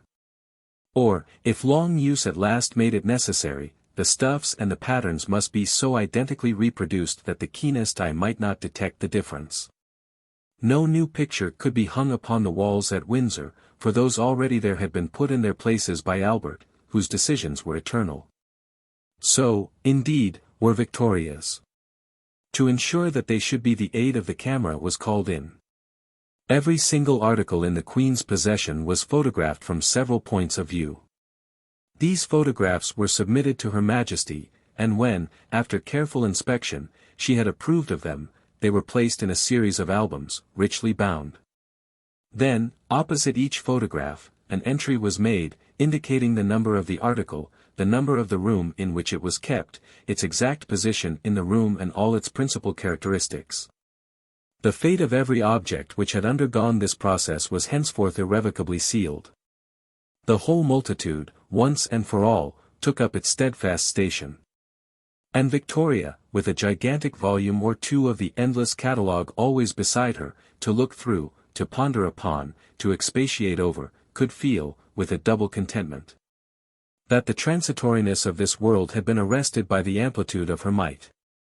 Thus the collection, ever multiplying, ever encroaching upon new fields of consciousness, ever rooting itself more firmly in the depths of instinct, became one of the dominating influences of that strange existence. It was a collection not merely of things and of thoughts, but of states of mind and ways of living as well. The celebration of anniversaries grew to be an important branch of it, of birthdays and marriage days and death days, each of which demanded its appropriate feeling, which, in its turn, must be itself expressed in an appropriate outward form. And the form, of course, the ceremony of rejoicing or lamentation, was stereotyped with the rest. It was part of the collection. On a certain day, for instance, flowers must be strewn on John Brown's monument at Balmoral. And the date of the yearly departure for Scotland was fixed by that fact. Inevitably it was around the central circumstance of death, the final witness to human mutability, that these commemorative cravings clustered most thickly. Might not even death itself be humbled, if one could recall enough, if one asserted, with a sufficiently passionate and reiterated emphasis, the eternity of love? Accordingly, every bed in which Victoria slept had attached to it, at the back, on the right-hand side, above the pillow, a photograph of the head and shoulders of Albert as he lay dead, surmounted by a wreath of immortelles. At Balmoral, where memories came crowding so closely, the solid signs of memory appeared in surprising profusion. Obelisks, pyramids, tombs, statues, cairns, and seats of inscribed granite, proclaimed Victoria's dedication to the dead. There, twice a year, on the days that followed her arrival, a solemn pilgrimage of inspection and meditation was performed. There, on August 26, Albert's birthday, at the foot of the bronze statue of him in Highland dress, the Queen, her family, her court, her servants, and her tenantry, met together and in silence drank to the memory of the dead. In England the tokens of remembrance pullulated hardly less. Not a day passed without some addition to the multifold assemblage, a gold statuette of Ross, the piper, a life-sized marble group of Victoria and Albert, in medieval costume. Inscribed upon the base with the words, "Allured to brighter worlds and led the way" a granite slab in the shrubbery at Osborne, informing the visitor of Waldman, the very favourite little dachshund of Queen Victoria, who brought him from Baden, April 1872, died, July 11, 1881. At Frogmore, the great mausoleum, perpetually enriched, was visited almost daily by the Queen when the court was at Windsor. But there was another, a more secret and a hardly less holy shrine. The suite of rooms which Albert had occupied in the castle was kept for ever shut away from the eyes of any save the most privileged. Within those precincts everything remained as it had been at the prince's death. But the mysterious preoccupation of Victoria had commanded that her husband's clothing should be laid afresh, each evening, upon the bed, and that, each evening, the water should be set ready in the basin, as if he were still alive. And this incredible rite was performed with scrupulous regularity for nearly 40 years. Such was the inner worship, and still the flesh obeyed the spirit. Still the daily hours of labor proclaimed Victoria's consecration to duty and to the ideal of the dead. Yet, with the years, the sense of self-sacrifice faded. The natural energies of that ardent being discharged themselves with satisfaction into the channel of public work. The love of business which, from her girlhood, had been strong within her, reasserted itself in all its vigor, and, in her old age, to have been cut off from her papers and her boxes would have been, not a relief, but an agony to Victoria. Thus, though toiling ministers might sigh and suffer, the whole process of government continued, till the very end, to pass before her. Nor was that all. Ancient precedent had made the validity of an enormous number of official transactions dependent upon the application of the Royal Sign Manual, and a great proportion of the Queen's working hours was spent in this mechanical task. Nor did she show any desire to diminish it. On the contrary, she voluntarily resumed the duty of signing commissions in the army, from which she had been set free by Act of Parliament, and from which, during the years of middle life, she had abstained. In no case would she countenance the proposal that she should use a stamp. But, at last, when the increasing pressure of business made the delays of the antiquated system intolerable, she consented that, for certain classes of documents, her oral sanction should be sufficient. Each paper was read aloud to her, and she said at the end, "Approved." Often, for hours at a time, she would sit, with Albert's bust in front of her, while the word "approved" issued at intervals from her lips. The word came forth with a majestic sonority, for her voice now, how changed from the silvery treble of her girlhood, was a contralto, full and strong. 4. The final years were years of apotheosis. In the dazzled imagination of her subjects Victoria soared aloft towards the regions of divinity through a nimbus of purest glory. Criticism fell dumb. Deficiencies which, 20 years earlier, would have been universally admitted, were now as universally ignored. That the nation's idol was a very incomplete representative of the nation was a circumstance that was hardly noticed, and yet it was conspicuously true. For the vast changes which, out of the England of 1837, had produced the England of 1897, seemed scarcely to have touched the Queen. The immense industrial development of the period, the significance of which had been so thoroughly understood by Albert, meant little indeed to Victoria. The amazing scientific movement, which Albert had appreciated no less, left Victoria perfectly cold. Her conception of the universe, and of man's place in it, and of the stupendous problems of nature and philosophy remained, throughout her life, entirely unchanged. Her religion was the religion which she had learnt from the Baroness Lehzen and the Duchess of Kent. Here, too, it might have been supposed that Albert's views might have influenced her. For Albert, in matters of religion, was advanced. Disbelieving altogether in evil spirits, he had had his doubts about the miracle of the Gadarene swine. Stockmar, even, had thrown out, in a remarkable memorandum on the education of the Prince of Wales, the suggestion that while the child must unquestionably be brought up in the creed of the Church of England, it might nevertheless be in accordance with the spirit of the times to exclude from his religious training the inculcation of a belief in the supernatural doctrines of Christianity. This, however, would have been going too far, and all the royal children were brought up in complete orthodoxy. Anything else would have grieved Victoria, though her own conceptions of the orthodox were not very precise. But her nature, in which imagination and subtlety held so small a place, made her instinctively recoil from the intricate ecstasies of high Anglicanism, and she seemed to feel most at home in the simple faith of the Presbyterian Church of Scotland. This was what might have been expected, for Lehzen was the daughter of a Lutheran pastor, and the Lutherans and the Presbyterians have much in common. For many years Dr. Norman MacLeod, an innocent Scotch minister, was her principal spiritual adviser, and, when he was taken from her, she drew much comfort from quiet chats about life and death with the cottagers at Balmoral. Her piety, absolutely genuine, found what it wanted in the sober exhortations of old John Grant and the devout saws of Mrs. P. Farquharson. They possessed the qualities, which, as a child of 14, she had so sincerely admired in the Bishop of Chester's exposition of the Gospel of St. Matthew. They were just plain and comprehensible and full of truth and good feeling. The Queen, who gave her name to the age of Mill and of Darwin, never got any further than that. From the social movements of her time Victoria was equally remote. Towards the smallest no less than towards the greatest changes she remained inflexible. During her youth and middle age smoking had been forbidden in polite society, and so long as she lived she would not withdraw her anathema against it. Kings might protest, bishops and ambassadors, invited to Windsor, might be reduced, in the privacy of their bedrooms, to lie full length upon the floor and smoke up the chimney, the interdict continued. It might have been supposed that a female sovereign would have lent her countenance to one of the most vital of all the reforms to which her epoch gave birth, the emancipation of women, but, on the contrary, the mere mention of such a proposal sent the blood rushing to her head. In 1870, her eye having fallen upon the report of a meeting in favor of women's suffrage, she wrote to Mr. Martin in royal rage, "The Queen is most anxious to enlist everyone who can speak or write to join in checking this mad, wicked folly of woman's rights, with all its attendant horrors, on which her poor feeble sex is bent.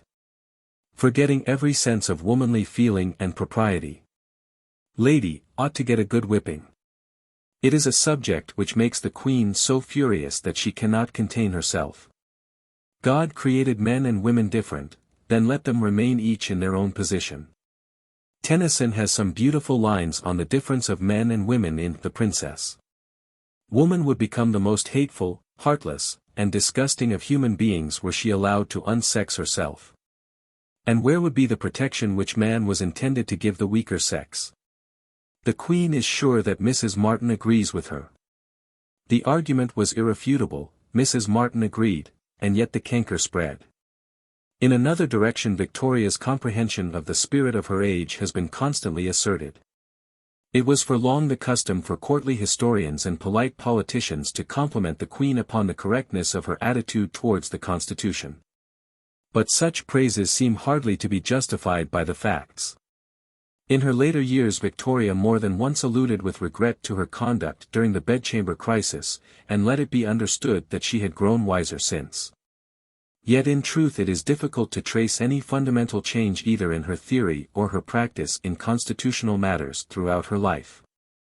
The same despotic and personal spirit which led her to break off the negotiations with Peel is equally visible in her animosity towards Palmerston, in her threats of abdication to Disraeli, and in her desire to prosecute the Duke of Westminster for attending a meeting upon Bulgarian atrocities. The complex and delicate principles of the Constitution cannot be said to have come within the compass of her mental faculties, and in the actual developments which it underwent during her reign she played a passive part. From 1840 to 1861 the power of the Crown steadily increased in England, from 1861 to 1901 it steadily declined. The first process was due to the influence of the Prince Consort, the second to that of a series of great ministers. During the first Victoria was in effect a mere accessory, during the second the threads of power, which Albert had so laboriously collected, inevitably fell from her hands into the vigorous grasp of Mr. Gladstone, Lord Beaconsfield, and Lord Salisbury. Perhaps, absorbed as she was in routine, and difficult as she found it to distinguish at all clearly between the trivial and the essential, she was only dimly aware of what was happening. Yet, at the end of her reign, the Crown was weaker than at any other time in English history. Paradoxically enough, Victoria received the highest eulogiums for assenting to a political evolution, which, had she completely realized its import, would have filled her with supreme displeasure. Nevertheless, it must not be supposed that she was a second George III. Her desire to impose her will, vehement as it was, and unlimited by any principle, was yet checked by a certain shrewdness. She might oppose her ministers with extraordinary violence, she might remain utterly impervious to arguments and supplications, the pertinacity of her resolution might seem to be unconquerable. But, at the very last moment of all, her obstinacy would give way. Her innate respect and capacity for business, and perhaps, too, the memory of Albert's scrupulous avoidance of extreme courses, prevented her from ever entering an impasse. By instinct she understood when the facts were too much for her, and to them she invariably yielded. After all, what else could she do? But if, in all these ways, the Queen and her epoch were profoundly separated, the points of contact between them also were not few. Victoria understood very well the meaning and the attractions of power and property, and in such learning the English nation, too, had grown to be more and more proficient. During the last 15 years of the reign, for the short Liberal administration of 1892 was a mere interlude, imperialism was the dominant creed of the country. It was Victoria's as well. In this direction, if in no other, she had allowed her mind to develop. Under Disraeli's tutelage the British dominions over the seas had come to mean much more to her than ever before, and, in particular, she had grown enamored of the East.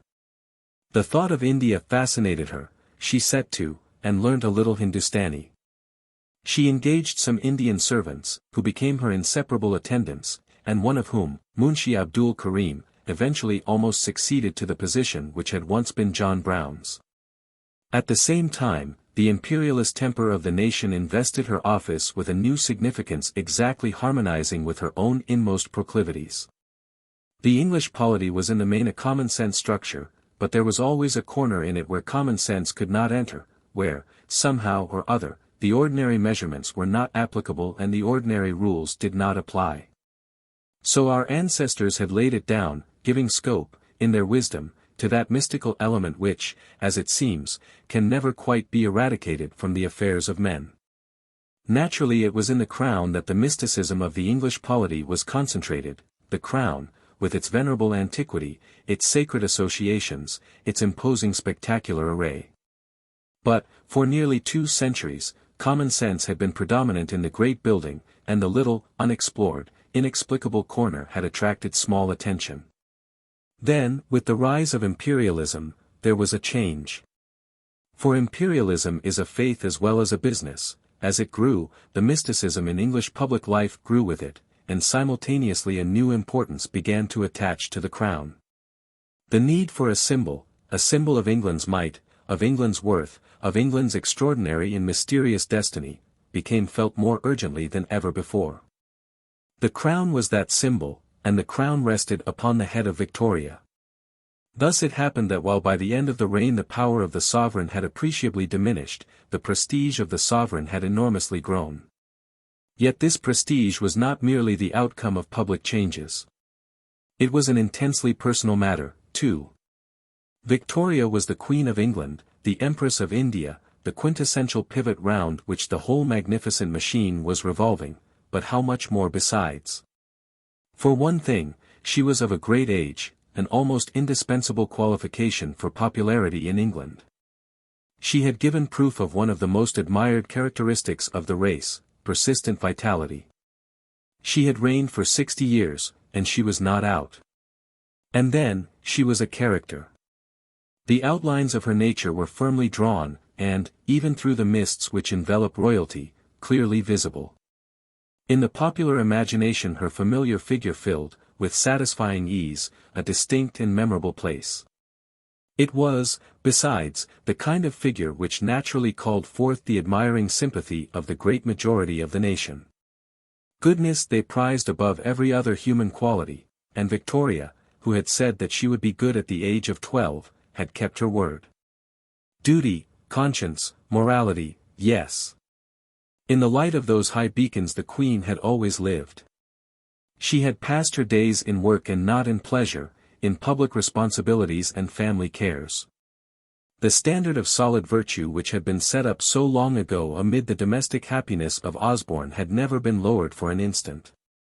For more than half a century no divorced lady had approached the precincts of the court. Victoria, indeed, in her enthusiasm for wifely fidelity, had laid down a still stricter ordinance. She frowned severely upon any widow who married again. Considering that she herself was the offspring of a widow's second marriage, this prohibition might be regarded as an eccentricity, but, no doubt, it was an eccentricity on the right side. The middle classes, firm in the triple brass of their respectability, rejoiced with a special joy over the most respectable of queens. They almost claimed her, indeed, as one of themselves, but this would have been an exaggeration. For, though many of her characteristics were most often found among the middle classes, in other respects, in her manners, for instance, Victoria was decidedly aristocratic. And, in one important particular, she was neither aristocratic nor middle class, her attitude toward herself was simply regal. Such qualities were obvious and important. But, in the impact of a personality, it is something deeper, something fundamental and common to all its qualities, that really tells. In Victoria, it is easy to discern the nature of this underlying element. It was a peculiar sincerity. Her truthfulness, her single-mindedness, the vividness of her emotions and her unrestrained expression of them, were the varied forms which this central characteristic assumed. It was her sincerity which gave her at once her impressiveness, her charm, and her absurdity. She moved through life with the imposing certitude of one to whom concealment was impossible, either towards her surroundings or towards herself. There she was, all of her, the Queen of England, complete and obvious. The world might take her or leave her, she had nothing more to show, or to explain, or to modify, and, with her peerless carriage, she swept along her path. And not only was concealment out of the question, reticence, reserve, even dignity itself, as it sometimes seemed, might be very well dispensed with. As Lady Lyttelton said, there is a transparency in her truth that is very striking, not a shade of exaggeration in describing feelings or facts, like very few other people I ever knew. Many may be as true, but I think it goes often along with some reserve. She talks all out, just as it is, no more and no less. She talked all out, and she wrote all out, too. Her letters, in the surprising jet of their expression, remind one of a turned-on tap. What is within pours forth in an immediate, spontaneous rush. Her utterly unliterary style has at least the merit of being a vehicle exactly suited to her thoughts and feelings, and even the platitude of her phraseology carries with it a curiously personal flavor. Undoubtedly it was through her writings that she touched the heart of the public. Not only in her Highland Journals, where the mild chronicle of her private proceedings was laid bare without a trace either of affectation or of embarrassment, but also in those remarkable messages to the nation which, from time to time, she published in the newspapers, her people found her very close to them indeed. They felt instinctively Victoria's irresistible sincerity, and they responded. And in truth it was an endearing trait. The personality in the position, too, the wonderful combination of them, that, perhaps, was what was finally fascinating in the case. The little old lady, with her white hair and her plain mourning clothes, in her wheeled chair or her donkey carriage, one saw her so, and then, close behind, with their immediate suggestion of singularity, of mystery, and of power, the Indian servants. That was the familiar vision, and it was admirable, but, at chosen moments, it was right that the widow of Windsor should step forth apparent queen. The last and the most glorious of such occasions was the Jubilee of 1897. Then, as the splendid procession passed along, escorting Victoria through the thronged re-echoing streets of London on her progress of thanksgiving to St. Paul's Cathedral, the greatness of her realm and the adoration of her subjects blazed out together. The tears welled to her eyes, and, while the multitude roared round her, "How kind they are to me! How kind they are!" she repeated over and over again. That night her message flew over the empire. "From my heart I thank my beloved people. May God bless them." The long journey was nearly done. But the traveler, who had come so far, and through such strange experiences, moved on with the old unfaltering step. The girl, the wife, the aged woman, were the same. Vitality, conscientiousness, pride, and simplicity were hers to the latest hour. Chapter 10. The End. The evening had been golden, but, after all, the day was to close in cloud and tempest. Imperial needs, imperial ambitions, involved the country in the South African War. There were checks, reverses, bloody disasters. For a moment the nation was shaken, and the public distresses were felt with intimate solicitude by the Queen. But her spirit was high, and neither her courage nor her confidence wavered for a moment. Throwing herself heart and soul into the struggle, she labored with redoubled vigor, interested herself in every detail of the hostilities, and sought by every means in her power to render service to the national cause. In April 1900, when she was in her 81st year, she made the extraordinary decision to abandon her annual visit to the south of France, and to go instead to Ireland, which had provided a particularly large number of recruits to the armies in the field. She stayed for 3 weeks in Dublin, driving through the streets, in spite of the warnings of her advisers, without an armed escort, and the visit was a complete success. But, in the course of it, she began, for the first time, to show signs of the fatigue of age. For the long strain and the unceasing anxiety, brought by the war, made themselves felt at last. Endowed by nature with a robust constitution, Victoria, though in periods of depression she had sometimes supposed herself an invalid, had in reality throughout her life enjoyed remarkably good health. In her old age, she had suffered from a rheumatic stiffness of the joints, which had necessitated the use of a stick, and, eventually, a wheeled chair. But no other ailments attacked her, until, in 1898, her eyesight began to be affected by incipient cataract. After that, she found reading more and more difficult, though she could still sign her name, and even, with some difficulty, write letters. In the summer of 1900, however, more serious symptoms appeared. Her memory, in whose strength and precision she had so long prided herself, now sometimes deserted her, there was a tendency towards aphasia. And, while no specific disease declared itself, by the autumn there were unmistakable signs of a general physical decay. Yet, even in these last months, the strain of iron held firm. The daily work continued, nay, it actually increased. For the Queen, with an astonishing pertinacity, insisted upon communicating personally with an ever-growing multitude of men and women who had suffered through the war. By the end of the year the last remains of her ebbing strength had almost deserted her, and through the early days of the opening century it was clear that her dwindling forces were only kept together by an effort of will. On January 14, she had at Osborne an hour's interview with Lord Roberts, who had returned victorious from South Africa a few days before. She inquired with acute anxiety into all the details of the war.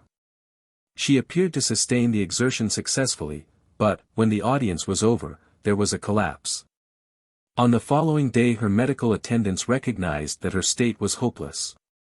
And yet, for 2 days more, the indomitable spirit fought on, for 2 days more she discharged the duties of a Queen of England. But after that there was an end of working. And then, and not till then, did the last optimism of those about her break down. The brain was failing, and life was gently slipping away. Her family gathered round her, for a little more she lingered, speechless and apparently insensible. And, on January 22, 1901, she died. When, 2 days previously, the news of the approaching end had been made public, astonished grief had swept over the country. It appeared as if some monstrous reversal of the course of nature was about to take place. The vast majority of her subjects had never known a time when Queen Victoria had not been reigning over them. She had become an indissoluble part of their whole scheme of things, and that they were about to lose her appeared a scarcely possible thought. She herself, as she lay blind and silent, seemed to those who watched her to be divested of all thinking, to have glided already, unawares, into oblivion. Yet, perhaps, in the secret chambers of consciousness, she had her thoughts, too. Perhaps her fading mind called up once more the shadows of the past to float before it, and retraced, for the last time, the vanished visions of that long history, passing back and back, through the cloud of years. To older and ever older memories, to the spring woods at Osborne, so full of primroses for Lord Beaconsfield, to Lord Palmerston's queer clothes and high demeanour, and Albert's face under the green lamp, and Albert's first stag at Balmoral. And Albert in his blue and silver uniform, and the Baron coming in through a doorway, and Lord M. dreaming at Windsor with the rooks cawing in the elm trees, and the Archbishop of Canterbury on his knees in the dawn, and the old King's turkey-cock ejaculations, and Uncle Leopold's soft voice at Claremont, and Lehzen with the globes. And her mother's feathers sweeping down towards her, and a great old repeater watch of her father's in its tortoise-shell case, and a yellow rug, and some friendly flounces of sprigged muslin, and the trees and the grass at Kensington.